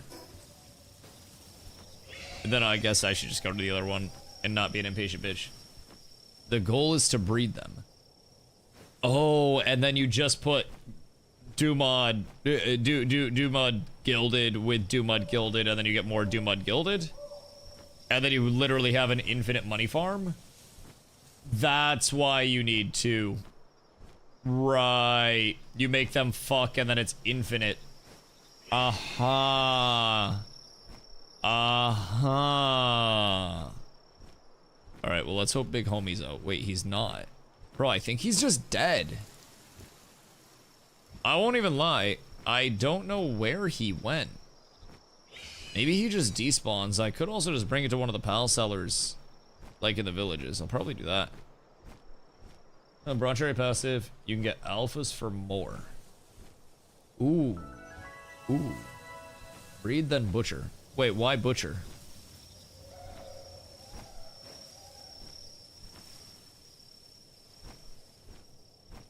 Wouldn't you just want to sell them to the pal vendor? Or what's the benefit of butchering the regular pal merchant gives less, but I haven't tested. The pal oils, you'll do that as well? Oh, I just have a farm for the pal oils. Yeah, no, that's fine. That's fine. I have farming going for that. Alright, let's see what's up. Oh yeah, no, you're good. You're good, Cheese. You're good. My apologies for earlier, dog. You're good. You just be trying to help and shit. I appreciate you. Let's see. Alright, let's check this other lad out real quick. Because I do want to go over to the porter. I have to get an ice pal in my inventory for that. And then we ball. So each of these bad boys. The sale is the largest thing. Oh god. This is the one with the fucking like mine entry, isn't it? Ay, ay, ay, ay, ay, ay, ay, ay, ay. We bolt. Hello, Malpacas. Pleasure to see you. I should make that like thundercloud thing too. This thing, homeward thundercloud. Cause then I can just sneak back. Is that like a one-time usage? Or is that like... Oh no, this is where I can't see where I'm going. Oh golly. Why don't you Oh, have I made a it. lantern? No room. I have a sword. Okay, hold on. One time? Oh, that's a tragedy. Get a hip lantern? Fair. Fair. Alright. Anything good here? Artisan Tombat's kind of fire.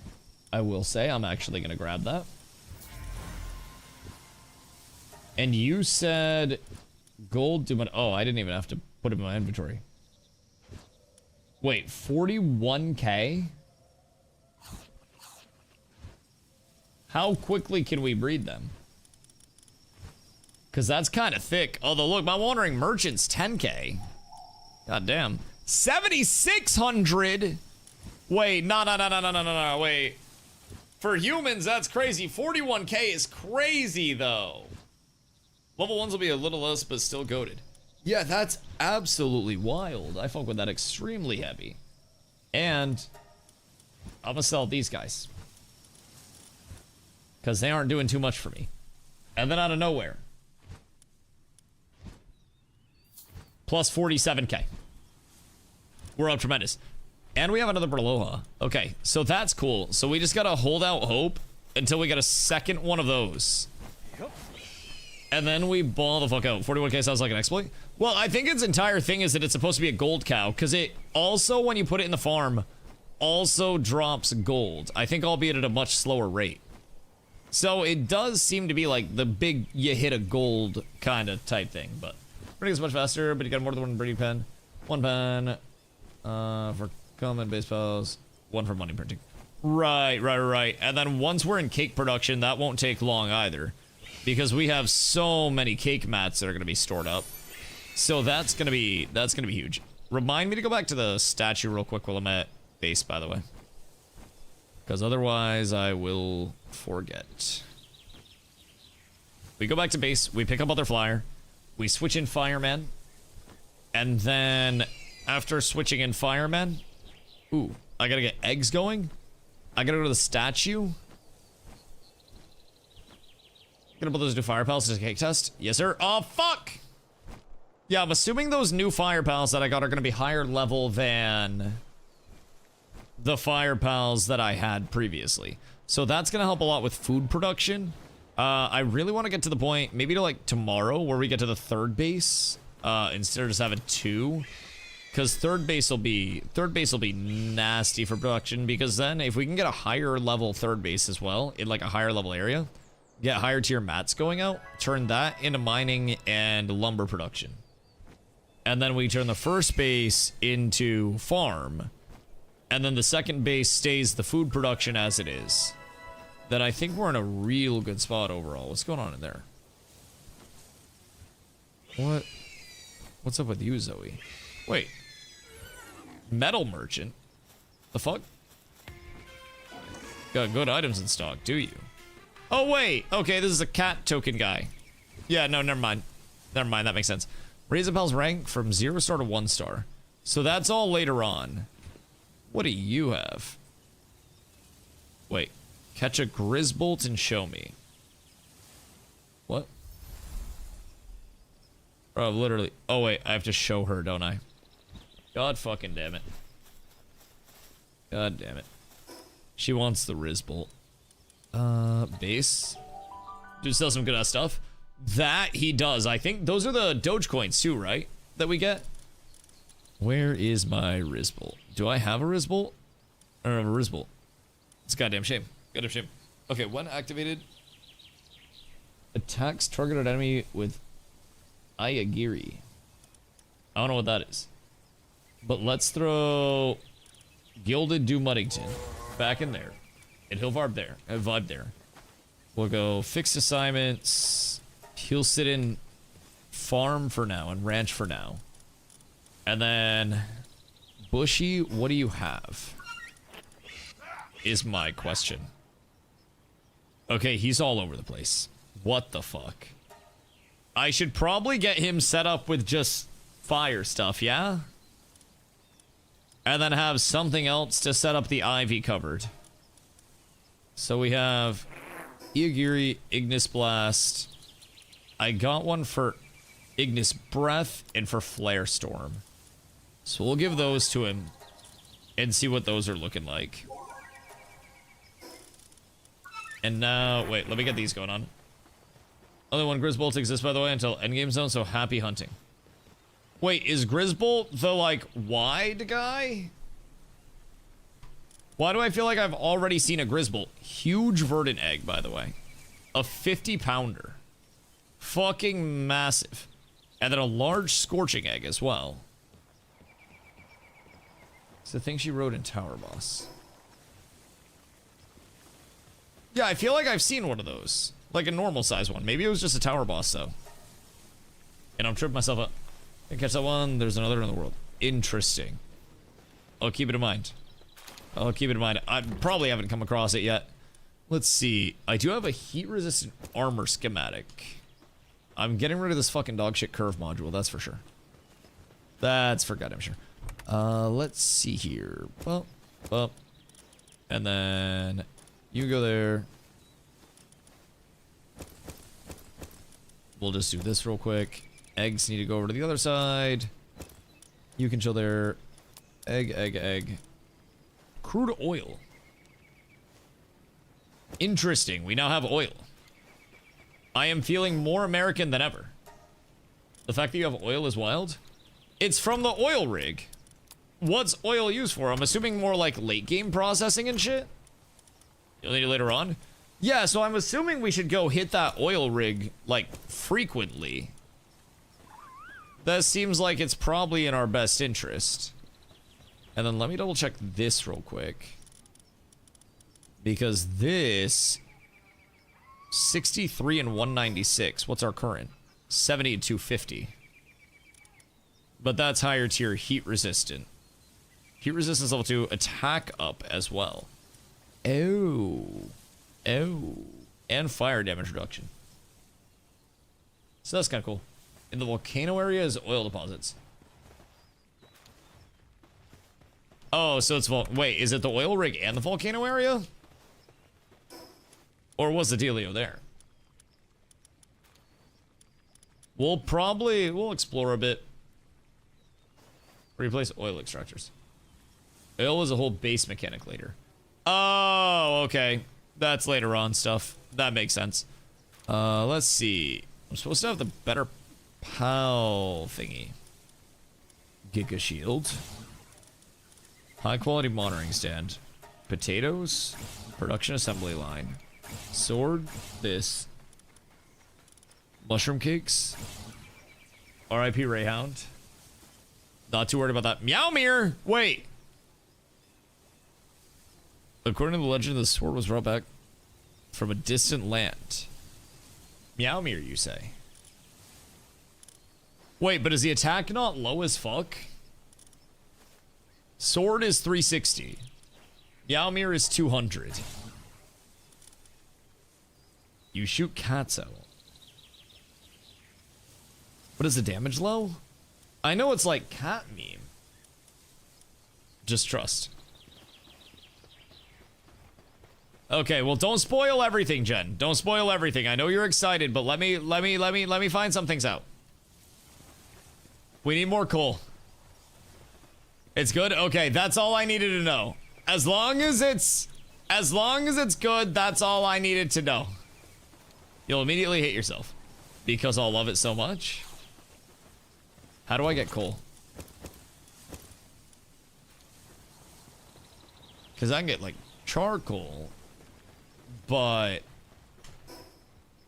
I don't know that I have coal yet. Alright, so I'm going to throw this blueprint in here. And then Bushman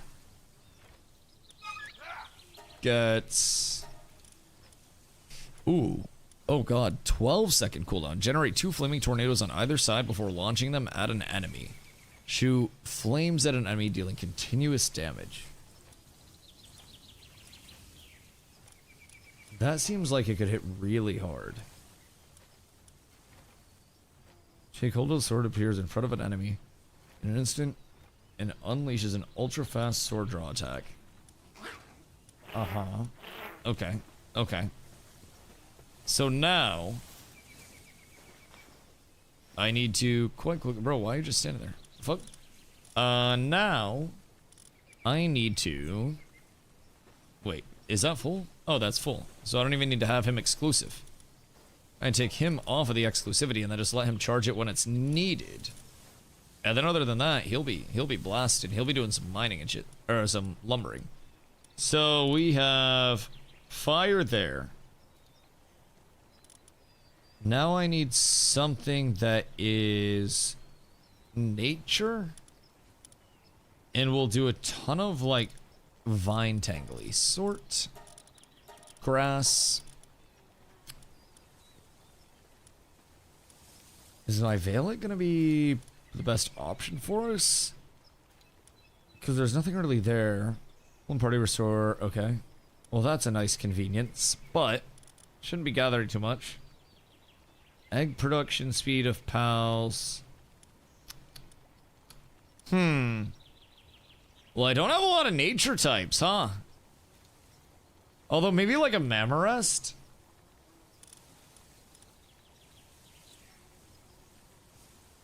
Veil or Lucky Cinnamoth. I think my Veil's a lot of poison right now. I think. But I did like Veil, so we'll switch him in. And then Spark It, I also no longer need.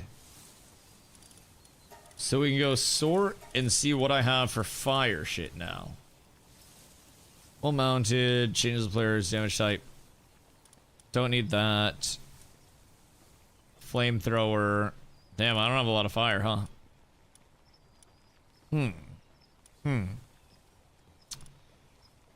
I guess I could go like double IV type shit.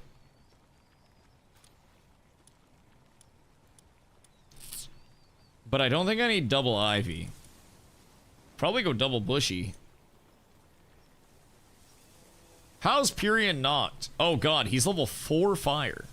Okay, you, my friend, are going to be working here. You're going to be just vibing out here. We'll keep you in base. And then we'll bring in... One party, increase the player's melee weapon attack speed by 15%. That's not the worst. Oh wait, I can get my Helzifer back. King Paka's kind of washed. Increase attack of ground pals by 15%. I need to find the fire equivalent of that, dog. I won't lie. If I can find the fire equivalent of that, then we're kinda big chillin'. What else would even be interesting right now? Prevents fall damage. It extends the duration of high-speed gliding. Not the worst. Not the worst. Nearby dungeons, treasure chests, blah, blah, blah.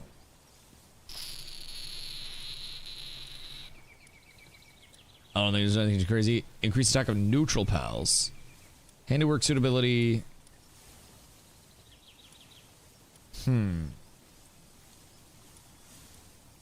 just don't think there's much that's like too wild right now. If there was a ground basic pal to scale around though, that would be crazy because that'd be 30% increased attack. I'm assuming there's ground basic somewhere. All right, let's just throw something in for now. And honestly, if I can't think of anything, then I can always just keep... Oh, I want to keep Godpin in. God damn it, my indecisiveness.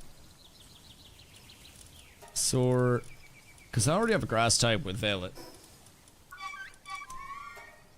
And then this is ivy covered. Oh no, that's 2 ivy covereds. So now I can just get a 3rd ivy covered for Violet. And then we should be good. That's grass tornado. So we'll do this. Then we'll go to Veil. And then we'll go party Violet instead of poison fog, grass tornado. Oh damn, wait, so Violet's gonna have good burst as well actually, because that'll be big coolies. And then we'll switch over to Bushi's big coolies. And then heal pump. And then honestly, I'm just gonna bring back the old Daydream. Fuck it. Fuck it. If we can't find anything else, can't go wrong with Daydream. So we're pumping here. I just need to visit the stature. Remember, poison one other status can sack. Yeah, I'm also thinking at a certain point, like, if Carla runs poison, then I don't need to worry about that. So could be an entire thing. But yeah, we'll see how it goes. I think I just blast these, right? Everything I have. Shows for sure. Yeah. I don't know like what she's planning to run or anything, but if she does decide to run poison, then that'll be blasting. We need to get more salads going over here because they are almost done production. And then I want to get this next tower done real quick because I've been keeping Corla waiting. These guys are almost done salad production as well. They have 150 though, and we have a good amount of lettuce and whatnot. So right now, I need to get the plant squad going fucking crazy. So we're gonna go here. Oh my Jesus Christ. Deploying Braloha here is going to be an absolute game changer. Absolute fucking game changer. And then Braloha is no longer responsible for mining. And he just plants and shit. Oh, goodness gracious. Okay. That's going to be huge in and of itself over here, and that's going to boost our production like fucking mad. I don't think I need to worry about anything else right now. And I think we'll probably be in a good spot combat-wise. So we zoom to Corla. And then it's time to pump. They had a pal merchant here too, right? Because I can see their pal merchant real quick. And then that's a wandering merchant. Was this their pal merchant? Nope, that was also a wandering merchant. So they have 2 wandering merchants. And then that was the villager. Straight towards the beach. Hiya. On my way. What's down there? That's just pals. This guy? Oh, he's drippy. Oh, wait, what the fuck? Oh, he's got fire pals like crazy. Flambell. I don't know what any of these do, so I'm gonna just grab one of each to see. Motivational leader, logging foreman. I think motivational leader is something when it's like in group or something, right? So buy that, and then logging foreman. All right. Let's see what those are right quick, because I have no idea what any of those guys do. And I'm assuming one of them has to be useful to have in a party instead of my goddamn Daydream. Like, it's just gotta be. Cordelia will be with you in literally 1 second. I am so sorry to keep you waiting. I am the worst. I am absolutely terrible. Govinningus for sure. Let's see. Spirit Fire, while in party, increase players attack by 10%. Interesting. So yeah, just another solid fire to throw out, and then just a flat 10% bonus attack. Yeah, so that's Gobfin, but okay, that makes sense. Recovers health of the player and party pals by 0.1% per second outside of combat. That's terrible. Oh wait. Increased attack of fire pals by 15%. Yup. That Kelp Sea is kinda crazy. That's nice. And then motivational leader is player work speed. Boo! What are you looking for? Yeah. I think as I scale up attack more, then the attack stuff will be viable. But for right now, just playing around pals is a lot of the scaling until I get better weapons and shit. I feel like I just kind of have to accept the fate of playing through the pals, which honestly isn't the worst. All right, so that'll be solid. We'll have a nice switch out there, and then we'll have the big build. And now we ball. This is what we were waiting for. And we should have a good fire setup now. So Veil is my setup.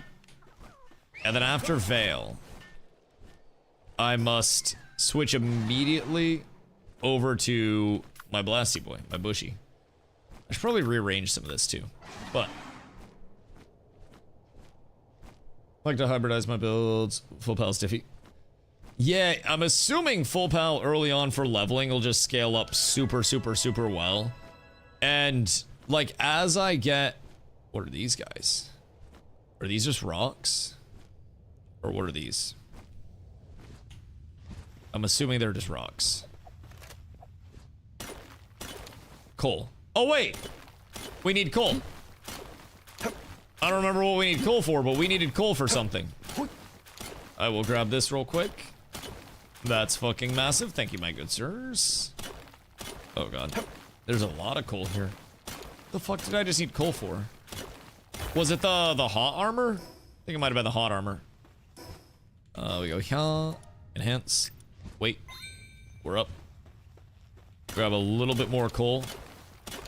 And then we'll bring that back because that'll give us T2 hot armor, and then that'll give us an attack boost as well on our character. Maybe the Meowmere? Oh, yeah, I think it was a Meowmere. Now that you mention it. Meow that you mention it. Yeah. I'll try this Peach Crescendo. Bro, I had a journey today. Like, getting my refresh of my Dankington. Like, I went to my usual dispo, and my usual dispo had a display of some delicious, dank-looking Mimosa of Doom, which is awesome. I love Mimosa. I am such a huge Mimosa enjoyer, right? And personally, I was super excited. It was $100 an ounce, and it was testing at 25.6, which is a crazy THC test for Mimosa. So I am here, and I am ready to conquer the Questlove. Oh wait, I'm gonna mark that coal real quick. Marker. And then... Oh, fuck me, I didn't bring an ice Pokemon. We'll go mining, guild marker, add... God fucking damn it, why am I such a stupid bitch? I'm going to get one Icy Boy real quick. Because we have to fucking show off an ice type to the porter. God helling dang it, man. What should you say? What should you say? But, so anyways, 25.6 on the test, $100 an ounce. So I'm like, hell yes, brother. That sounds phenomenal. I will take an ounce. And the nice lady, bless her soul, behind the counter, looks at me and she's like, I have terrible news. We do not have an ounce of that left. I only have the 1/8 bag that's in the display. I can get it for you if you'd like. And I was immediately like, God damn, that's tragic. But fortunately, another location like 20 minutes across town did have a shitload of it. So I had to drive all the way across town to get myself some goddamn mimosa. And it was an absolute tragedy. But I got $100 an ounce, 25.6% mimosa, and let me tell you, it is beautiful. It is freaking gorgeous. I am so incredibly happy. What does this guy have? Hydromaniac. Which is nothing crazy. And then I drop all that off. Wait.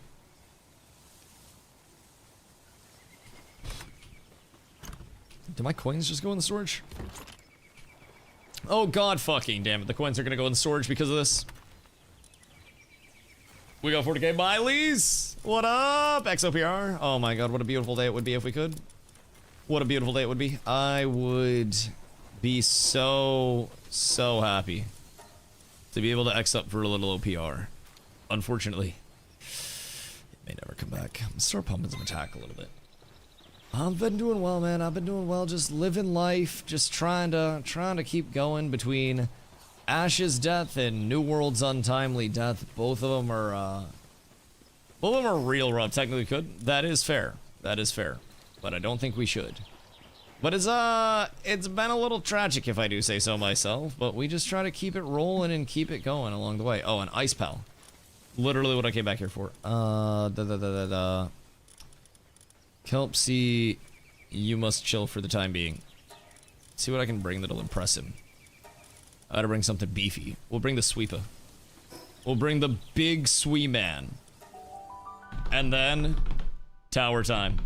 But yeah, so I've been playing a lot of Guild Wars 2 lately. Started Palworld just as like a side thing for some fun, playing with Corla, my love. And we've been having a blast with it. She has to deal with me getting sidetracked like absolute crazy, being a fucking base bandit of doom. But she's incredibly patient with me, and I'm having fun. I think she's having fun as well. She's either having fun or lying to me. No, not having fun. Terrible time, by the way. Terrible time. Fucking hates me. Every time we get off a stream, she misgifts my shit. I just cry for help. But no, we're having a grand old time. At least I am. And fuck it if she's not. But it's been an interesting time with stream, you know, between the whole like death of the games that I've loved so much and not really having fallbacks. It's been an interesting evolution of things. But I am thankful to even be in the spot that I'm in right now. You know, I can keep stream going. I can show up and play whatever the hell I feel like playing at the time, and at least a couple people show up and watch. And it's a nice reminder that, you know, this community truly is something awesome. Oh wait, is this a different volcano portal than the one you were at, or is this the same one? Should oh be wait, the same one. bring out an ice pal is the only way to bring the right. So if I have an ice pal, oh, we didn't need to bring an ice pal here. Never mind. I thought we were supposed to bring an ice pal here. I guess I'm actually just. Wait, what were we supposed to do? He just gives us a quest and then we go see the next client. Literally nothing special. We were just supposed to talk to him and then we go to the next place. I'm just stupid and overthink legitimately everything. Wait, Dusty. Huh? What? What? What do you mean? What? I talked to the volcano porter. Uh-huh. And then he said, go see the client. So I have to report back to the client. That wasn't the quest guy though. What? Yeah, it was. What? I just did the quest. Oh, maybe it is. Maybe I'm just so far out that I did. Are there like multiple people? Maybe multiple porters? Or like, what do you do? Oh. Hold on. I will dismount and then we'll see. What are you on for a quest? I'm defeat Axel and the brothers. Okay, yeah, that's what I'm at. Hold on. I need to go get rid of this random ass ice pet. I do not need it. Oh my god, our map's getting so populated with shit. Wait, dismantle the base. No, I don't want to dismantle the base. Oops. I'm throwing shit now. Everything's terrible. I'm freaking out. I'm nervous because Miley's is here. Goodness fucking gracious me, oh my. Turk squad? Turk team? Miley's do be twerking out here. Be throwing that shit back. Miley's, you going to TwitchCon this year?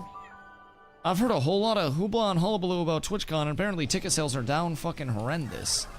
Which is always a slight worry on their end. I don't really know how long TwitchCon actually has left in terms of, like, its existence. I kind of feel like the days are numbered. And only getting shorter in terms of the numbers, too. It's a little shitty. Because I really enjoy TwitchCon. I will say it's always a fun time for me, but I also understand all the shit going on with it. Wait, Blaze Howl knocked.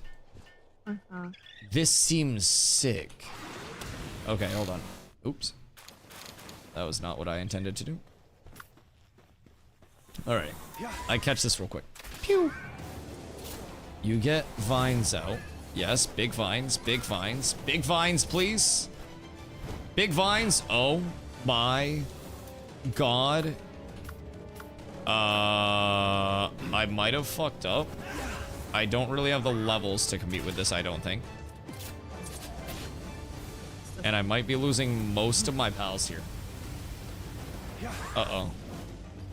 At least in that area during the weekend. We shall link, we shall link. I'm forcing Corla to find a good hookah bar for us to bring the squad to. Oh my god. Will Min be able to This get is it? what we need. A hookah bar? I think hookah bars are 18. I'm pretty sure. And you can attend. It's not like you get cooked for attending a hookah bar. Okay, wait. I don't know if fire pals can get vine covered. Oh, because they would just break the fire? That makes sense. That makes a lot of sense, actually. Alright. Just stay in, buddy. Oh, shit. Do these guys slap? Because it seems like these guys slap. And I'm very scared of it. Like, very scared of it. It seems like it wants to hurt me. And I don't want it to hurt me. Please. Please, just stay. Sir. In the sphere, please. Come on. There we go. Okay, thank goodness. And healing coach. Well, fucking Christ, it one-shotted one of my pals. Bro, every time I try to do something, I fuck it up. I'm at least gonna go up to the tower and get the fast travel up there before I get distracted again. We're gonna get the fast travel up at the next objective if it is the literal last thing I do. That guy was level 35, though, so the good news is we can start catching level 30. What are you? A rampaging Blaze Howl knocked. I don't think we want to fight that. I don't think we want to go anywhere near that. Very high tower, Dusty. Yeah, I feel like I'm fucking climbing non-stop. We're going to like the top of the volcano area, right? We're fucking traveling for this shit. Very high. Well, unfortunately, wait, I just found a red ball on the ground? What the hell? I found a hypersphere. Level 40 Blaze Howl knocks. Another rampaging Blaze Howl knocked. What is this place? Oh my. Well, this might be the start of our next base, if I'm being honest. We would just need some coolers around the base. But like, we can get set up anywhere around here as soon as we have a third base. We'll just want to mark it out, and we want to have a lot of natural resources here so we can get higher tier shit. Oh, Dusty. This is kind of cool. This is very cool. It's the very top of the volcano. What's this thing over here? Is that like a little baby tower? Oh, God. What's going on? I don't even know what that is. Pyro. Wait, is there a big boy near you? They're little dinos. Maybe we have dinosaurs. They're like little Stegosaurus. What's over here? Oh, there's fast travel over here. That makes sense. And a statue with feet. I'm in. What? I'm in. Oh, what are you, sir? Oh, God. Arrogant they killed each other, Dusty. What the heck? Hello, sir. Chef, Judge. I came to this region to see Moldron, but it got away. Moldron sounds like it would be a pretty beefy boy. I'll lie. Moldron sounds a little kind of over my head right now. But maybe soon, maybe soon.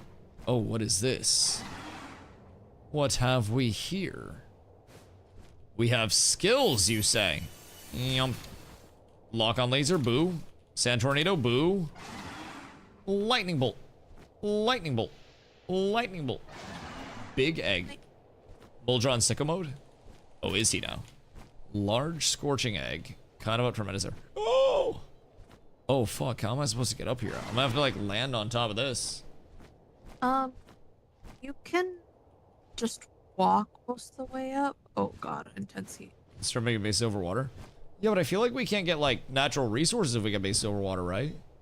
It is cool, though. I feel like getting the natural resources as we go up into higher level areas before we can actually make everything and automate it is probably going to be big for us to scale up, right? Oh, God. I'm getting intense heat.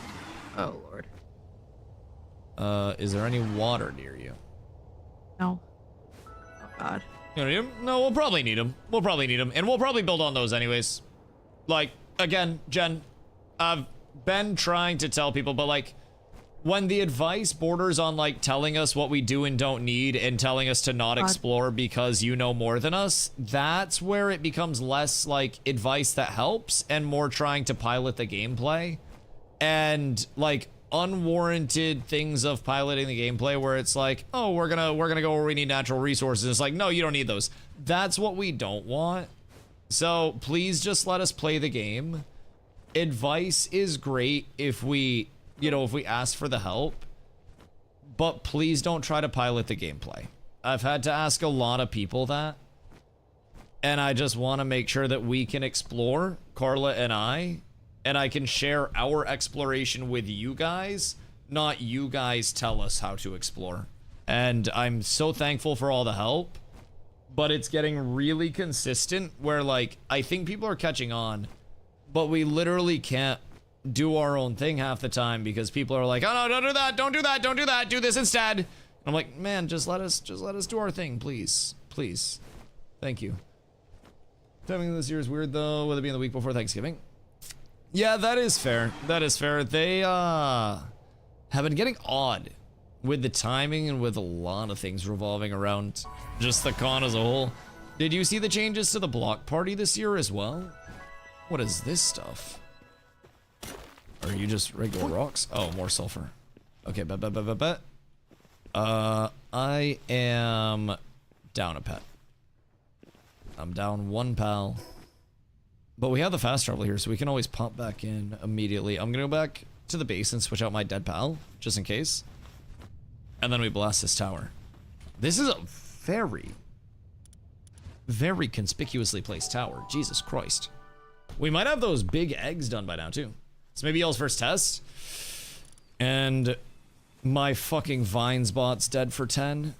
That's tragic. Okay, well then maybe 10. If it's like a difference maker, maybe we'll wait 10. We can wait on it. Yeah. Because we have an egg hatching in 11. But I can also use this time to get some more salads set up. Because otherwise the bases will run out.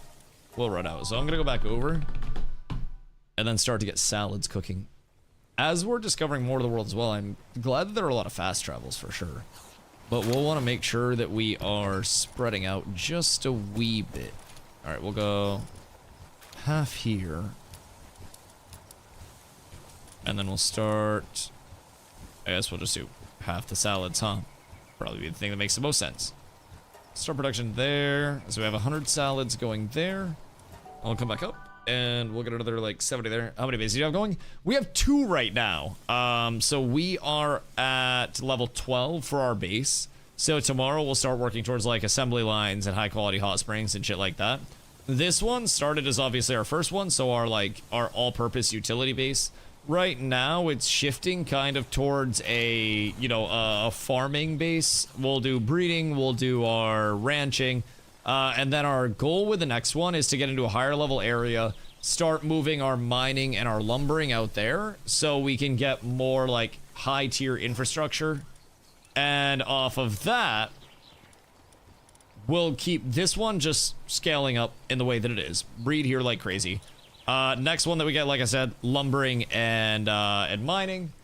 And then from there, we'll end up taking the third one, and that's going to be our food base. Well, the second one right now. So our current second one is going to be our food base. So that's like the production hub, And then over here, we just get salads cooking and shit. So we ball the hell out. Wait, did I put Big Fireman in one of these or no? I don't even think I did. Sort. I did not. I have a 5 and a 4. Oh, shit. Oh, that's a game changer. So, when a party, neutral pals drop 40% more items when defeated. How is this guy as a combat pet? As like a flex in a group. I mean, I'm assuming probably not better than Mr. Bushy. Mr. Bushy gaps him attack power-wise early on. And it does seem like Bushy kind of goes crazy. He slaps. I just need my vines. I don't have really many good options unless... This guy can't fly, can he? I don't for a minute. Everything's viable. Everything's viable. He's tanky. Oh my god, wait. 400 power and 500 power? What? Bro, is he stronger than Bushy? Juiced. Apparently, what do you mean? But his cooldowns are so long, so he's like a rotate him in, let him draw up his cooldowns, and then get him the fuck out?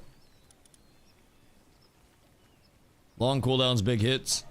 Right.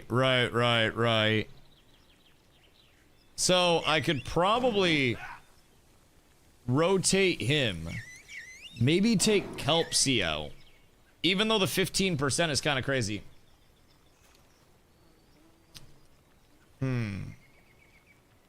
Same abilities as a Bushy, but your Bushy doesn't have all abilities.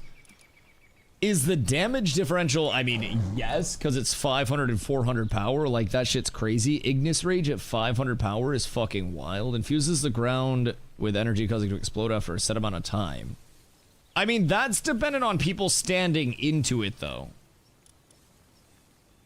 And, like, being there for it. But try them out. Well, I want to try the Bushy and everything, too. I just gotta get, like, vines up, but, like... How important are the status effect combos, like the vines into the burn? If I don't go that. I'm assuming they're pretty important. I put the eggs in here, right? Yes, I did.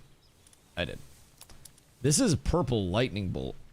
450 power on lightning bolt? Wait. What the fuck? Oh, lightning bolt is huge. Interesting. So that's kind of fucking crazy.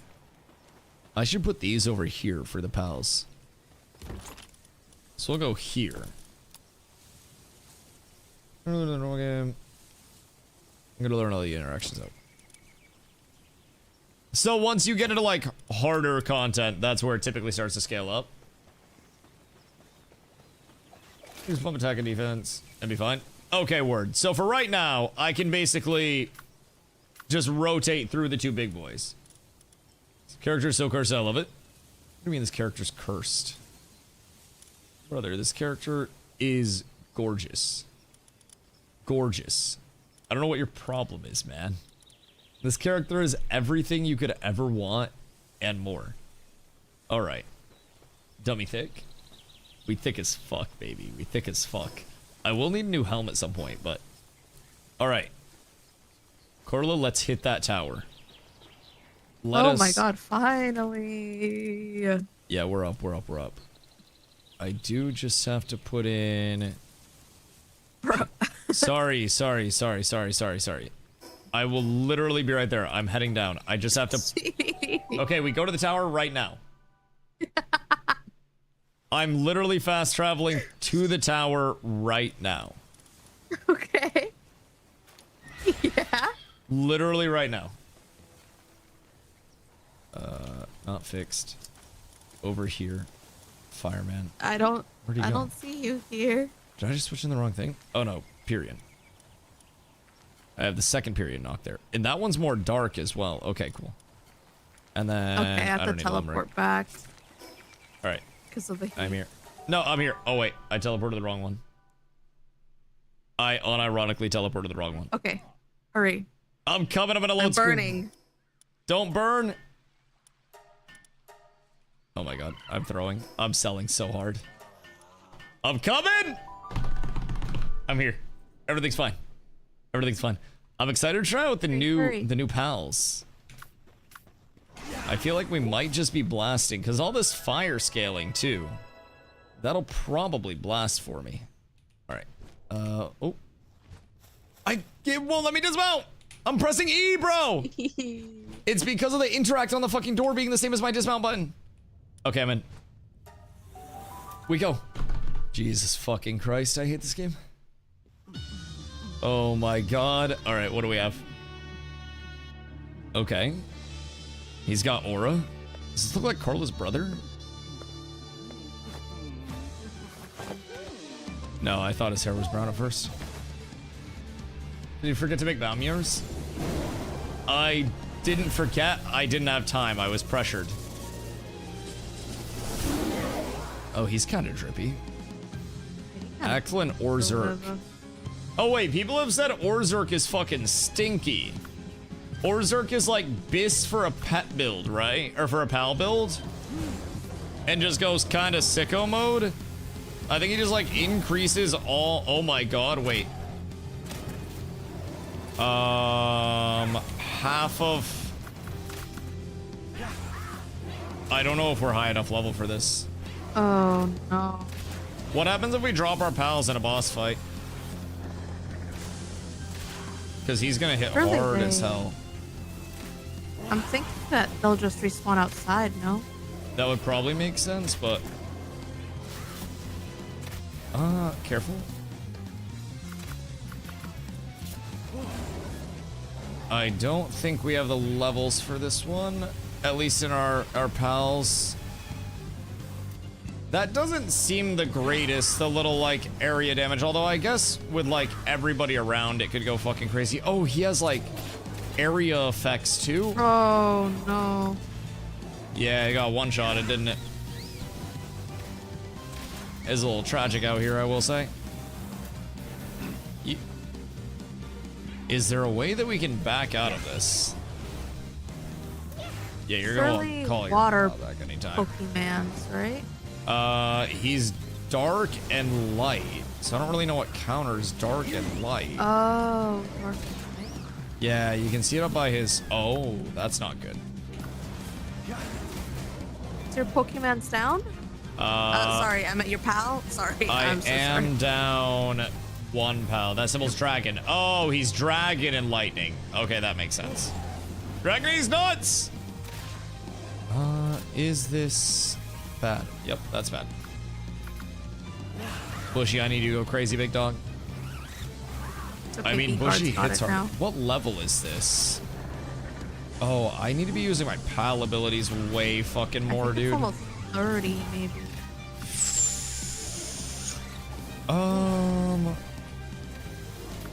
We can also just, like, you can pull them back in and let them regen for a sec.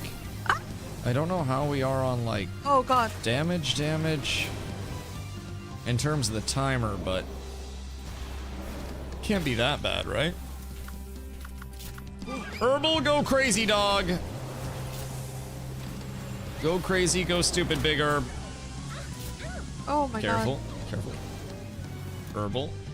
Do not get cooked here, Herbal. I need you alive. You need to tank while all of your friends regen. No! Oh! Dusty.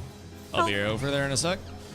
Oh, I could just use Herbal for my vines as well. Wait, that makes a lot of sense. Because that's not bad. Armor levels and 2 Meowmeers. I mean, it also doesn't help that I didn't level my pals before we came in here. So we've been switching out pals like crazy, but we haven't got a ton of, like, levels around them. Oh, this is bad. If you keep crawling, I can't res you, love. Oh, I'm so sorry. I didn't know you were trying to res me. Going to try. I don't know if I can. Oh, that's not good. Oh. That's not good at all. That is very much so less than ideal. The Gwobfin died a hero. Yeah, we don't have the time for this. Oh, God. Oh. Nope. Everything I have is dead. What levels of 2 Meow Mirrors? I mean, I have 2 things that are both low HP. But we're getting a little cooked out here. Yeah. Yep, I will say. I will say. Also, I have been severely underutilizing my PAL abilities. I need to rebind that so I can just spam that shit. Okay, yeah, now everything is dead.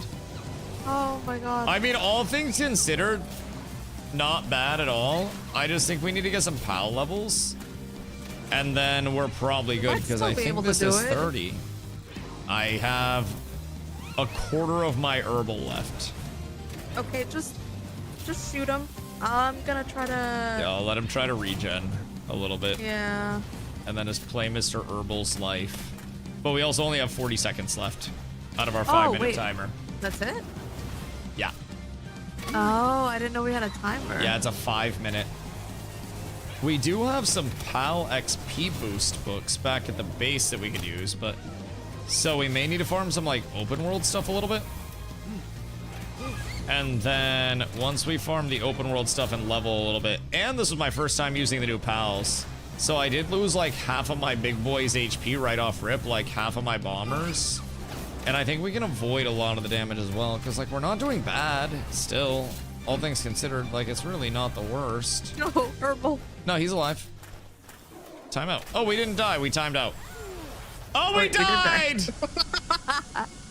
We died. Gosh dang it. Wait, the falling pals were dropped. Tell me that's outside, right? Like, directly outside? Or are we cooked? What if it's inside and we have to go in naked? We have to conquer him naked? Oh god. Run! We can make it if we try? I'm so fucking thick. Oh my god, I love dying. Which side is mine? Elzapher, dead.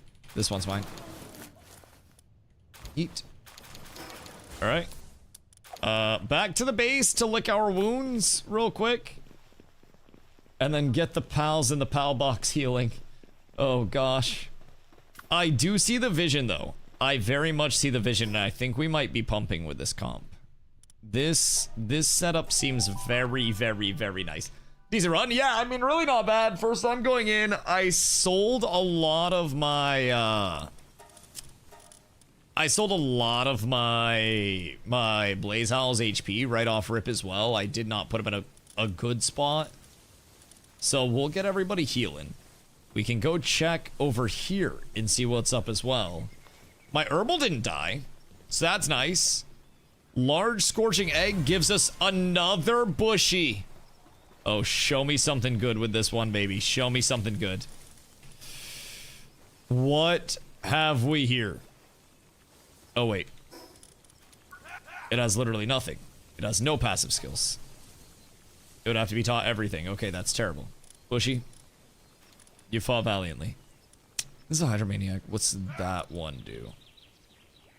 Increase in water attack damage. Boo! That's ass. That's ass. Although I could probably, like, breed the bushy with, I guess, like, my Demon King chicken? Which is right here. Demon God chicken?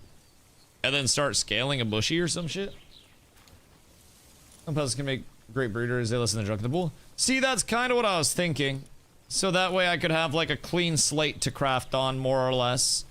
Because then I could do a bushy and then something else. And then I could start to get stuff onto the bushy. Which would be kind of noish. Kind of noish. I do need to get another one of these going. So that way I can make cakes and whatnot. Because if I can just slam a bunch of cakes out, then I'll be able to start the breeding chambers. Breeding blood will be insane. I have no idea what's gonna happen. Like, none whatsoever. And I'm excited for that. I'm so pumped. So, regular cake, flour, red berries, and milk. We're down bad on milk, but I also think I can just put our vendor in, or I could just go buy it from someone. Let's see. And then we can also mill our wheat into flour here. So I want to get Good amount of those going. Want to go grab flour from the other base while everything regens. God damn it. A problem is bushy plus chicken isn't another bushy. Oh, fuck. I forgot that. God damn it. That makes so much sense when you really put it that way, too. Frickin' heck. Ah, you're so right. Gold coin. Can be exchanged for items or pals with merchants. Wait, so what are these gold coins? Oh, wait, never mind. That's the normal gold coin. Never mind. I'm so stupid. I forgot my other ones. One in the good old days before breeding calculators. I'm not using the breeding calculators. I will never. Sniper modules. Oh, wait, those are the good ones, right? Sphere range and capture strength. So that's huge. High efficiency is a cooling medium made from special components derived from pals used to regulate temperature in high output devices. Sure. Works for me. Fishing pond. Assign a pal to fish here at their own leisure. Wait, what? What do we get from fishing? Is that other pals? So would I just have a pal, like...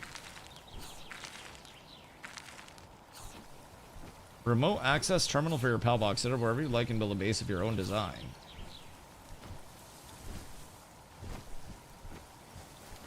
Is that another base? Water pals. Okay, water pals exclusively. Restoring HP to allied pals. That's kind of sick. Carrots.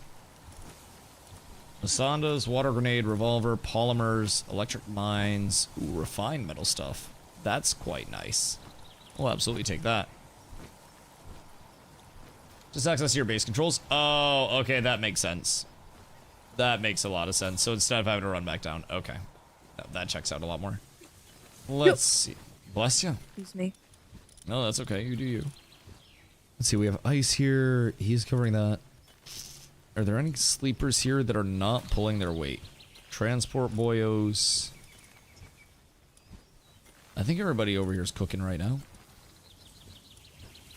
At least from what I can see. So, I mean, fishing seems like it could be solid. But probably requires a bit of specificity. And probably needs you to have a severe want for water types.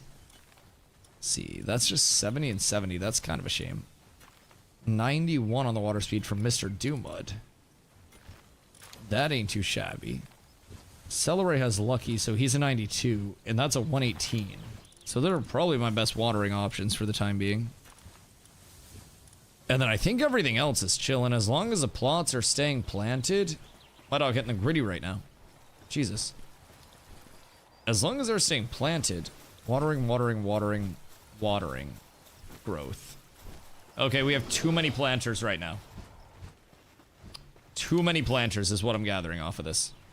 So we shall take out one of the planters.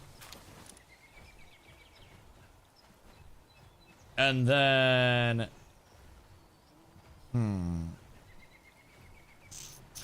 Probably replace it with another water. Probably gotta do mud in this bitch. To make sure that he be watering like mad. So work preferences, do mud, water. You don't need a mine. You don't need to transport. You don't need to farm. I guess you can transport when there's no watering to be done. But I need to make sure that all of these are constantly in growth phase and not getting stuck on water. So maybe the water types will be necessary. Maybe we gotta go on a little adventure. Because once that happens, we'll be vibing. Okay, my pals are probably good. What does Will transport shit in its blowhole? I feel like it'd actually be quite efficient. All things considered. 3.5 minutes on my boyos. And then we go back to main base. What could we farm for some easy XP? The last tower a few times? But I mean, I feel like we don't get much XP from that one anymore. There must be dungeons that are appropriate level for us. That are in that general area, right? I think the last one is probably good. That is level 30. I'm sure there's a dungeon in that volcano area, too. Don't forget weapon. Oh, yes. Instead of my primitive sword, I must get my Meowmer. Hold on. I will make 2. One for myself and one for Miss Corla. My meow mirror.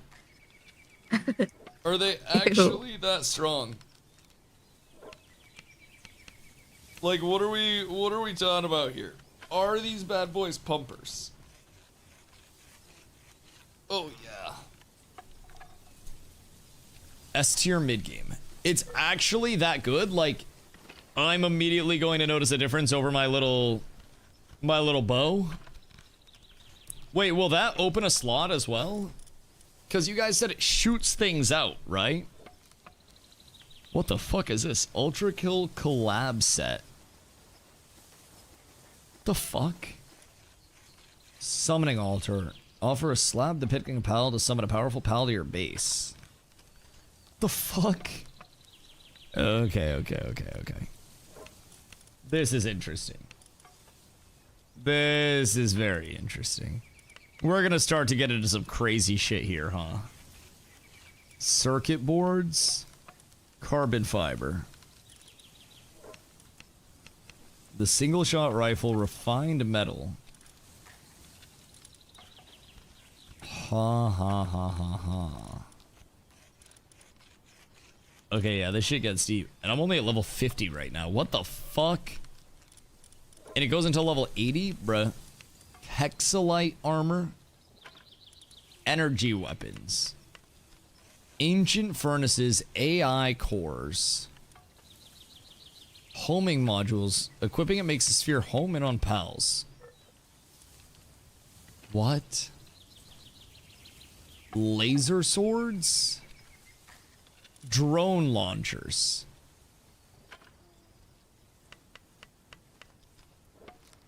What?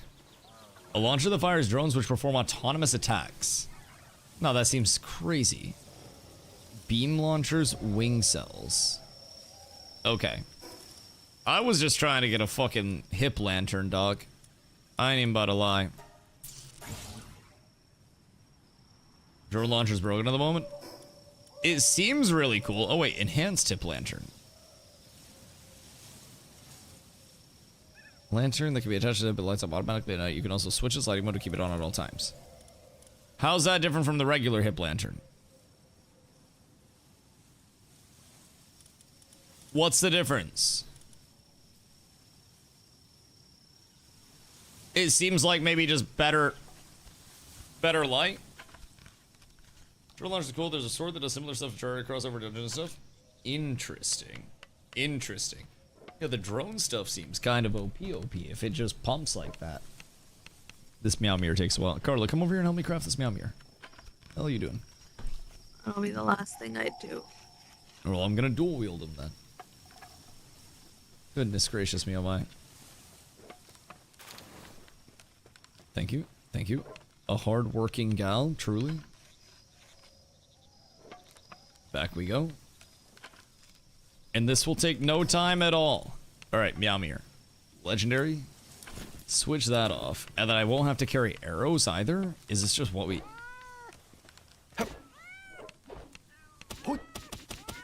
Oh, wait. Oh, shit. Does that do damage to my walls?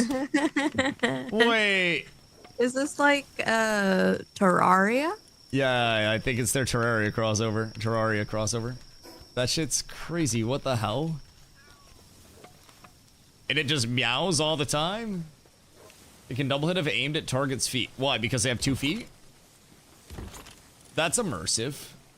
Let's deposit that. And then... Tell me we don't need more chests. God dang it. We need more chests. We have reached that point. Because the bounce? Oh, that checks out. That checks out. Right.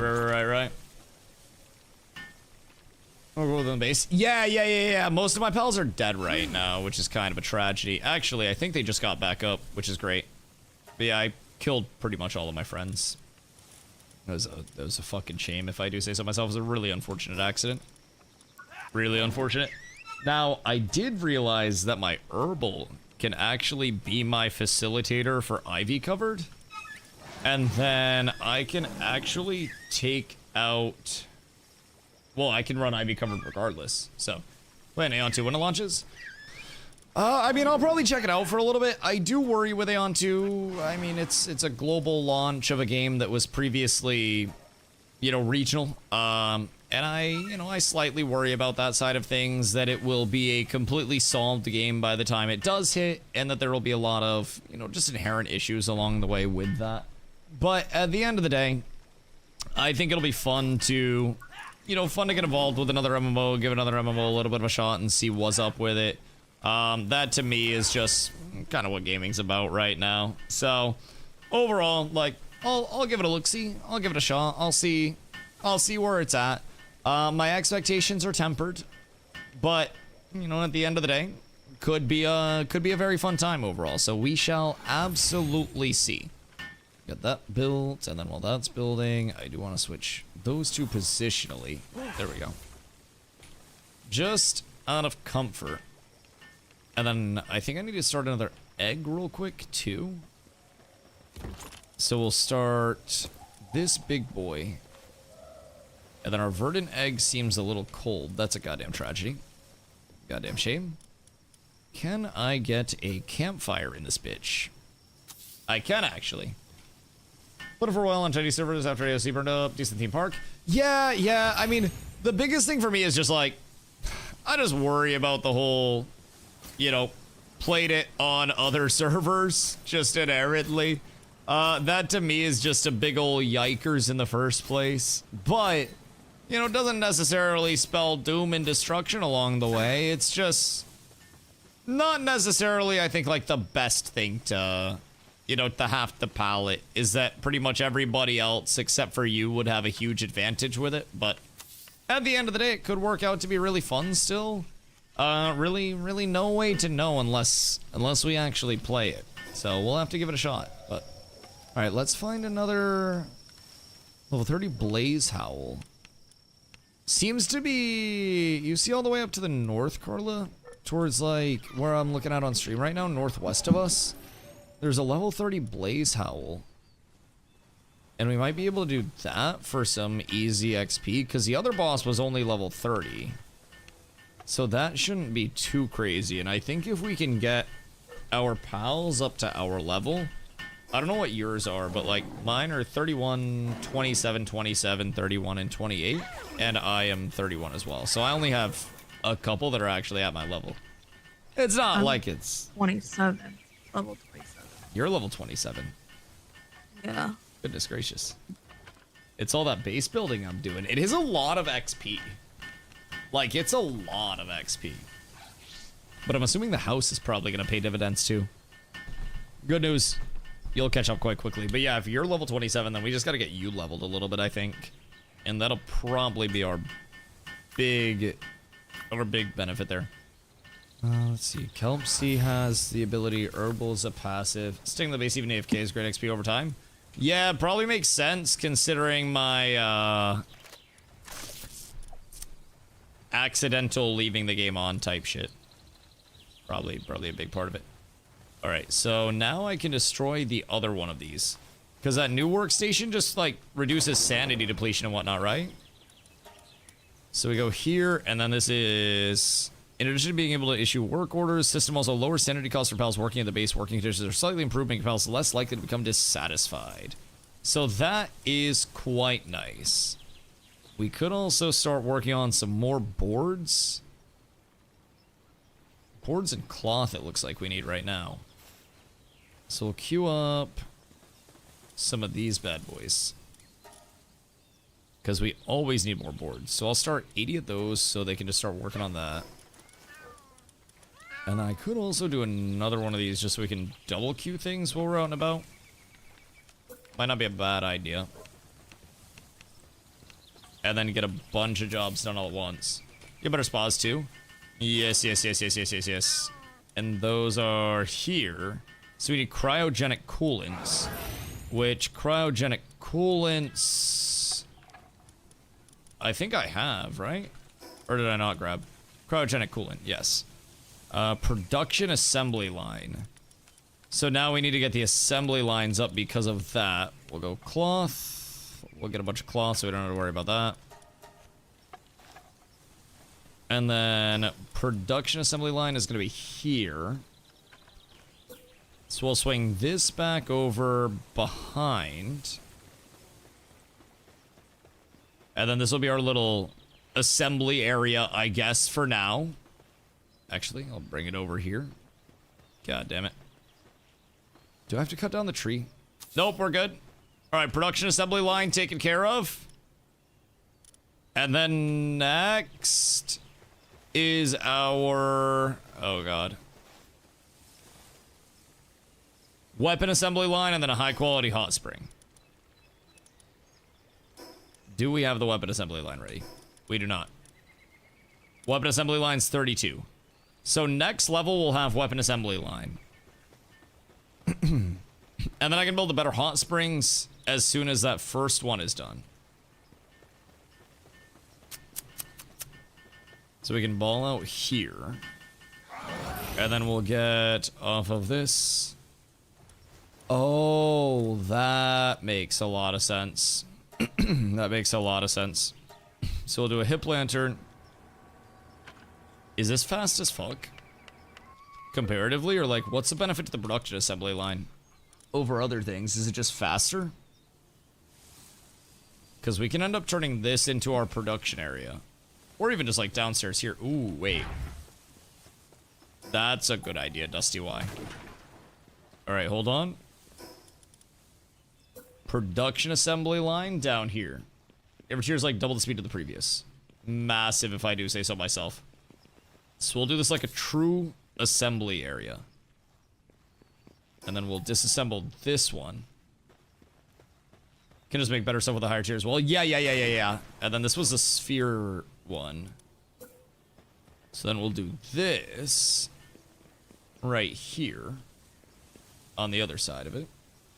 Go back to back like Jordan 96, 97. Whoa. And then I can't really see it from like the long angle. But I can only assume that that's relatively lined up.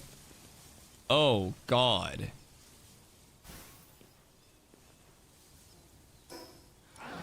That was not it. That was not it. We're going to do it from this way, I think, actually.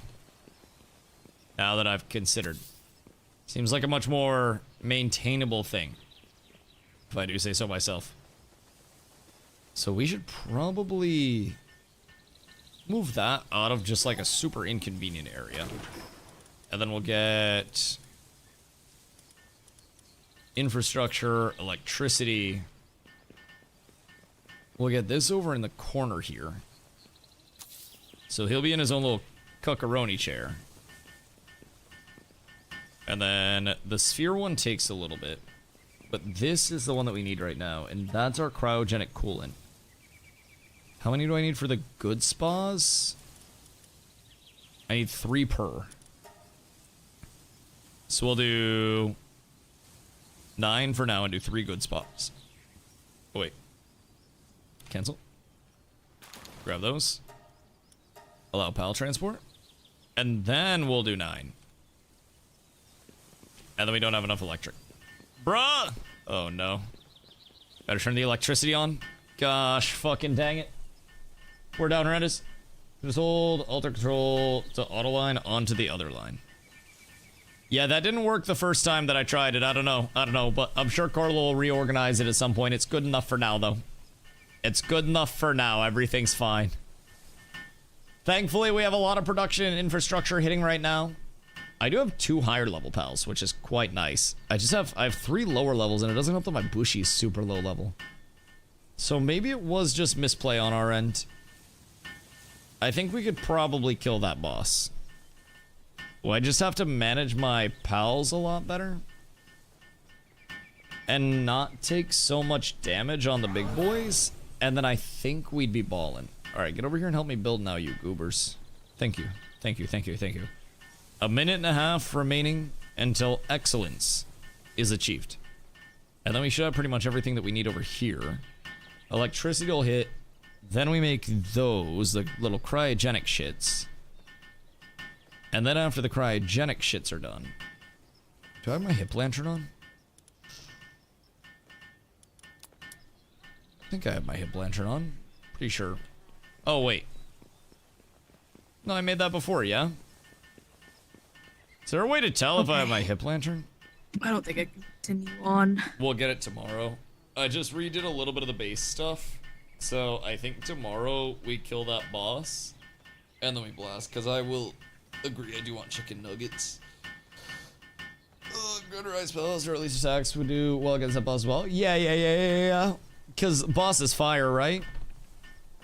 Or no, boss was dragon. Never mind that one. Dragon and light. So that makes sense. That makes sense. Yeah, so we'll see what we got going on tomorrow for it. If you can't beat him, cool. Make that sweep a sweet setup. I'm sure we'll be fine. I'm sure we'll be fine. We'll cook it tomorrow. I'll play my pals' lives just a little bit better along the way. Also, Carla, make sure you leave your character AFK while we eat, and then turn it off before bed. Unless you already left. But that's how I'd be making so much. Oh god, the transport can't keep up. Oh no. We have a substantial transport issue at this base. Uh-oh, Spaghetti-O. Discard. And then we shall store. And then we gotta look at this shit real quick. Because that's unacceptable, I think, bro. That's unacceptable. Transport. The Doomud can't do it, of course, because he's just existing. So we have... The Chicopee can't do it. Wait, we have no transport. Oh, wait, we have some transport. Never mind. We have Masanda, who is not on full-time transport. Why Warsect isn't on transport? Why isn't my Warsect on transport? What the hell am I doing? Golly gee willikers. Okay. Masanda and Warsect on transport should help, considering I quite literally had nothing on transport previously. And then Mamoresk can vibe. Dinosaur vibes as well. So we should be good. Might put Mamoresk on mining full time. So that way we have... Well, I guess Perloha's mining like crazy. So I guess he'd be big vibing. What else does Perloha do? Is it just that he's massive mining? Oh, it's the egg production. Yup, that makes sense. That's the breeding farm as well. So that's huge for breeding just to have out. Okay, cool. Well, this base is now going to be running optimally. We had a slight hiccup around the transport side of things. I will not lie. But now that that's been sorted, I think we're up tremendous. No items in queue is a scary thing to see. How many salads do we have? We have 104 salads. What happened to all of that lettuce and shit that I brought over?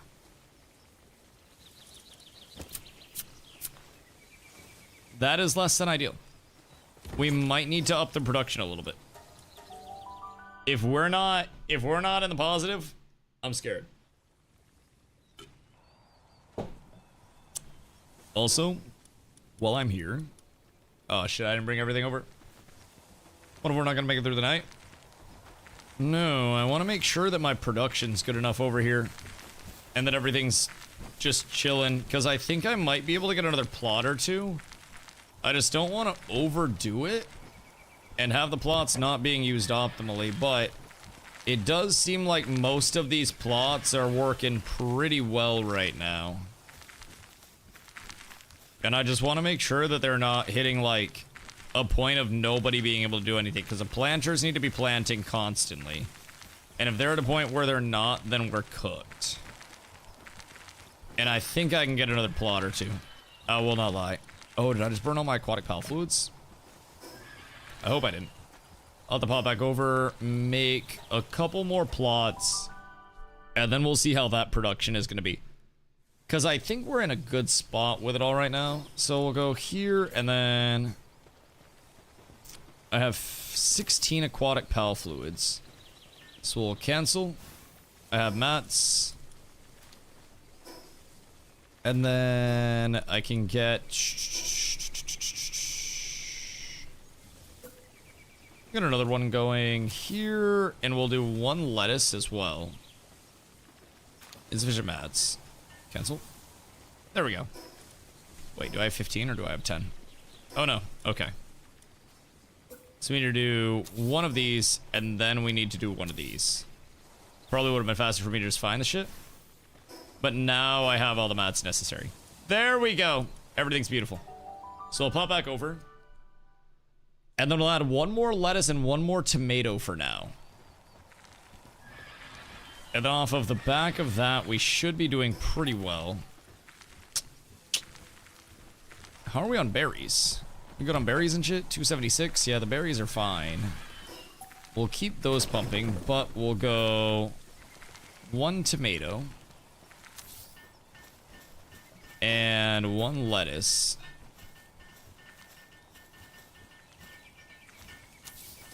And then we'll put the berry boy back over here, off to the side, where he can still get his love. And then that should help keep them even busier. I can keep scaling up production more, but I definitely didn't want to have underproduction happening where the plots weren't getting utilized. But I think now that we're getting some better pals out and about, it's getting pretty good. And we're also still going absolutely wild on the mining side over here. We're getting more ore than I think we know what to do with. Another 1782, and I've just been pumping it throughout the day. So I'd say we're in a relatively good spot here. I just want to make sure that we're getting enough food. That's the chief concern. Over here, also food's going to be getting cooked faster too. But I'm concerned that I can't keep it rolling right now. There's 219 over here, so that's great. That 219 will last for quite a while. So we'll split this again, same way that we did. And we'll go half and half. Actually, I'll go a little bit less. We'll go 46 here. And then we'll just rob all of this. We'll bring the wheat over. And then we'll start a couple of big boy processes. And then we'll let this run. Because I do think we're in the net surplus right now regarding the salad game. We got 59 more over here. And we are slightly ahead on tomatoes as well. So we ain't got to worry too much there. And then wheat, I'll store in here. And I'll come over to the wheel. And then the wheel we shall blast. And then this will have a lot of flour cooking up for us. And I think we're good. I think we're good. Although I guess I technically, when there's not watering to do, could bring this over to the other one. And then I can set the mill up there. So that way there are watering pals that have something to do, or the watering pals have something to do when they're not on other tasks. Might not be a bad idea. Actually, I'm just going to put it at the other one. I'll put it at the other one. It'll get done. It'll get done. Let's see. I know. I'm sorry. I'm cooking too much. Yeah. I'm cooking too. Oh, I just threw a gigasphere. I'm cooking too much. I'm sorry. I'm sorry. I'm sorry. I can't stop. It's too good. It's too addicting. But yes, I must stop. I must stop. I just got to get this built. You can do it tomorrow. I know. I will. I will. Boys, it's that time. Mom's making me get off. I will catch you guys tomorrow, bright and squirrely. I set up the salad farm. Yo, Saddle, what up, brother? Of course. Hope you've been well, dude. Hope you're having an absolutely beautiful day. I am getting ready to hop off for the night because I have had a wonderful day of the grind. So, my boys, my dudes, my lads, my guys, I greatly appreciate y'all being here today and every day. I have been here 9 hours, so I gotta go get a little bit of food. But I will be back tomorrow. We'll be starting with some more Guild Wars 2, and then we will be blasting our Meow Meers into the stratosphere. And I am so incredibly excited. Everything's starting to come together. We have, I think, a whole lot of good stuff happening right now, if I do say so myself. Everything is clicking in together, and it's been an absolutely beautiful day. We've got the gold taken care of. We've got a lot of things that are just working really well for us. The gold generation's kind of wild too off of this. Even just having the Doomut in there, we're getting in 42k right now. So we're kind of a tremendous. Boys, I will catch y'all tomorrow, bright and squirrely. This egg could be good. It was a bronze cherry. Woo! Okay. Okay. I actually gotta get out of here now. I actually gotta get out of here. Wait, that was my first bronze cherry though. What's it do? 5 planting. And then pal eggs you pick up have a 35% chance of becoming an alpha pal egg. Okay, that's nice. That's nice. Boys, I will catch y'all tomorrow. I love y'all. I appreciate y'all. Peace.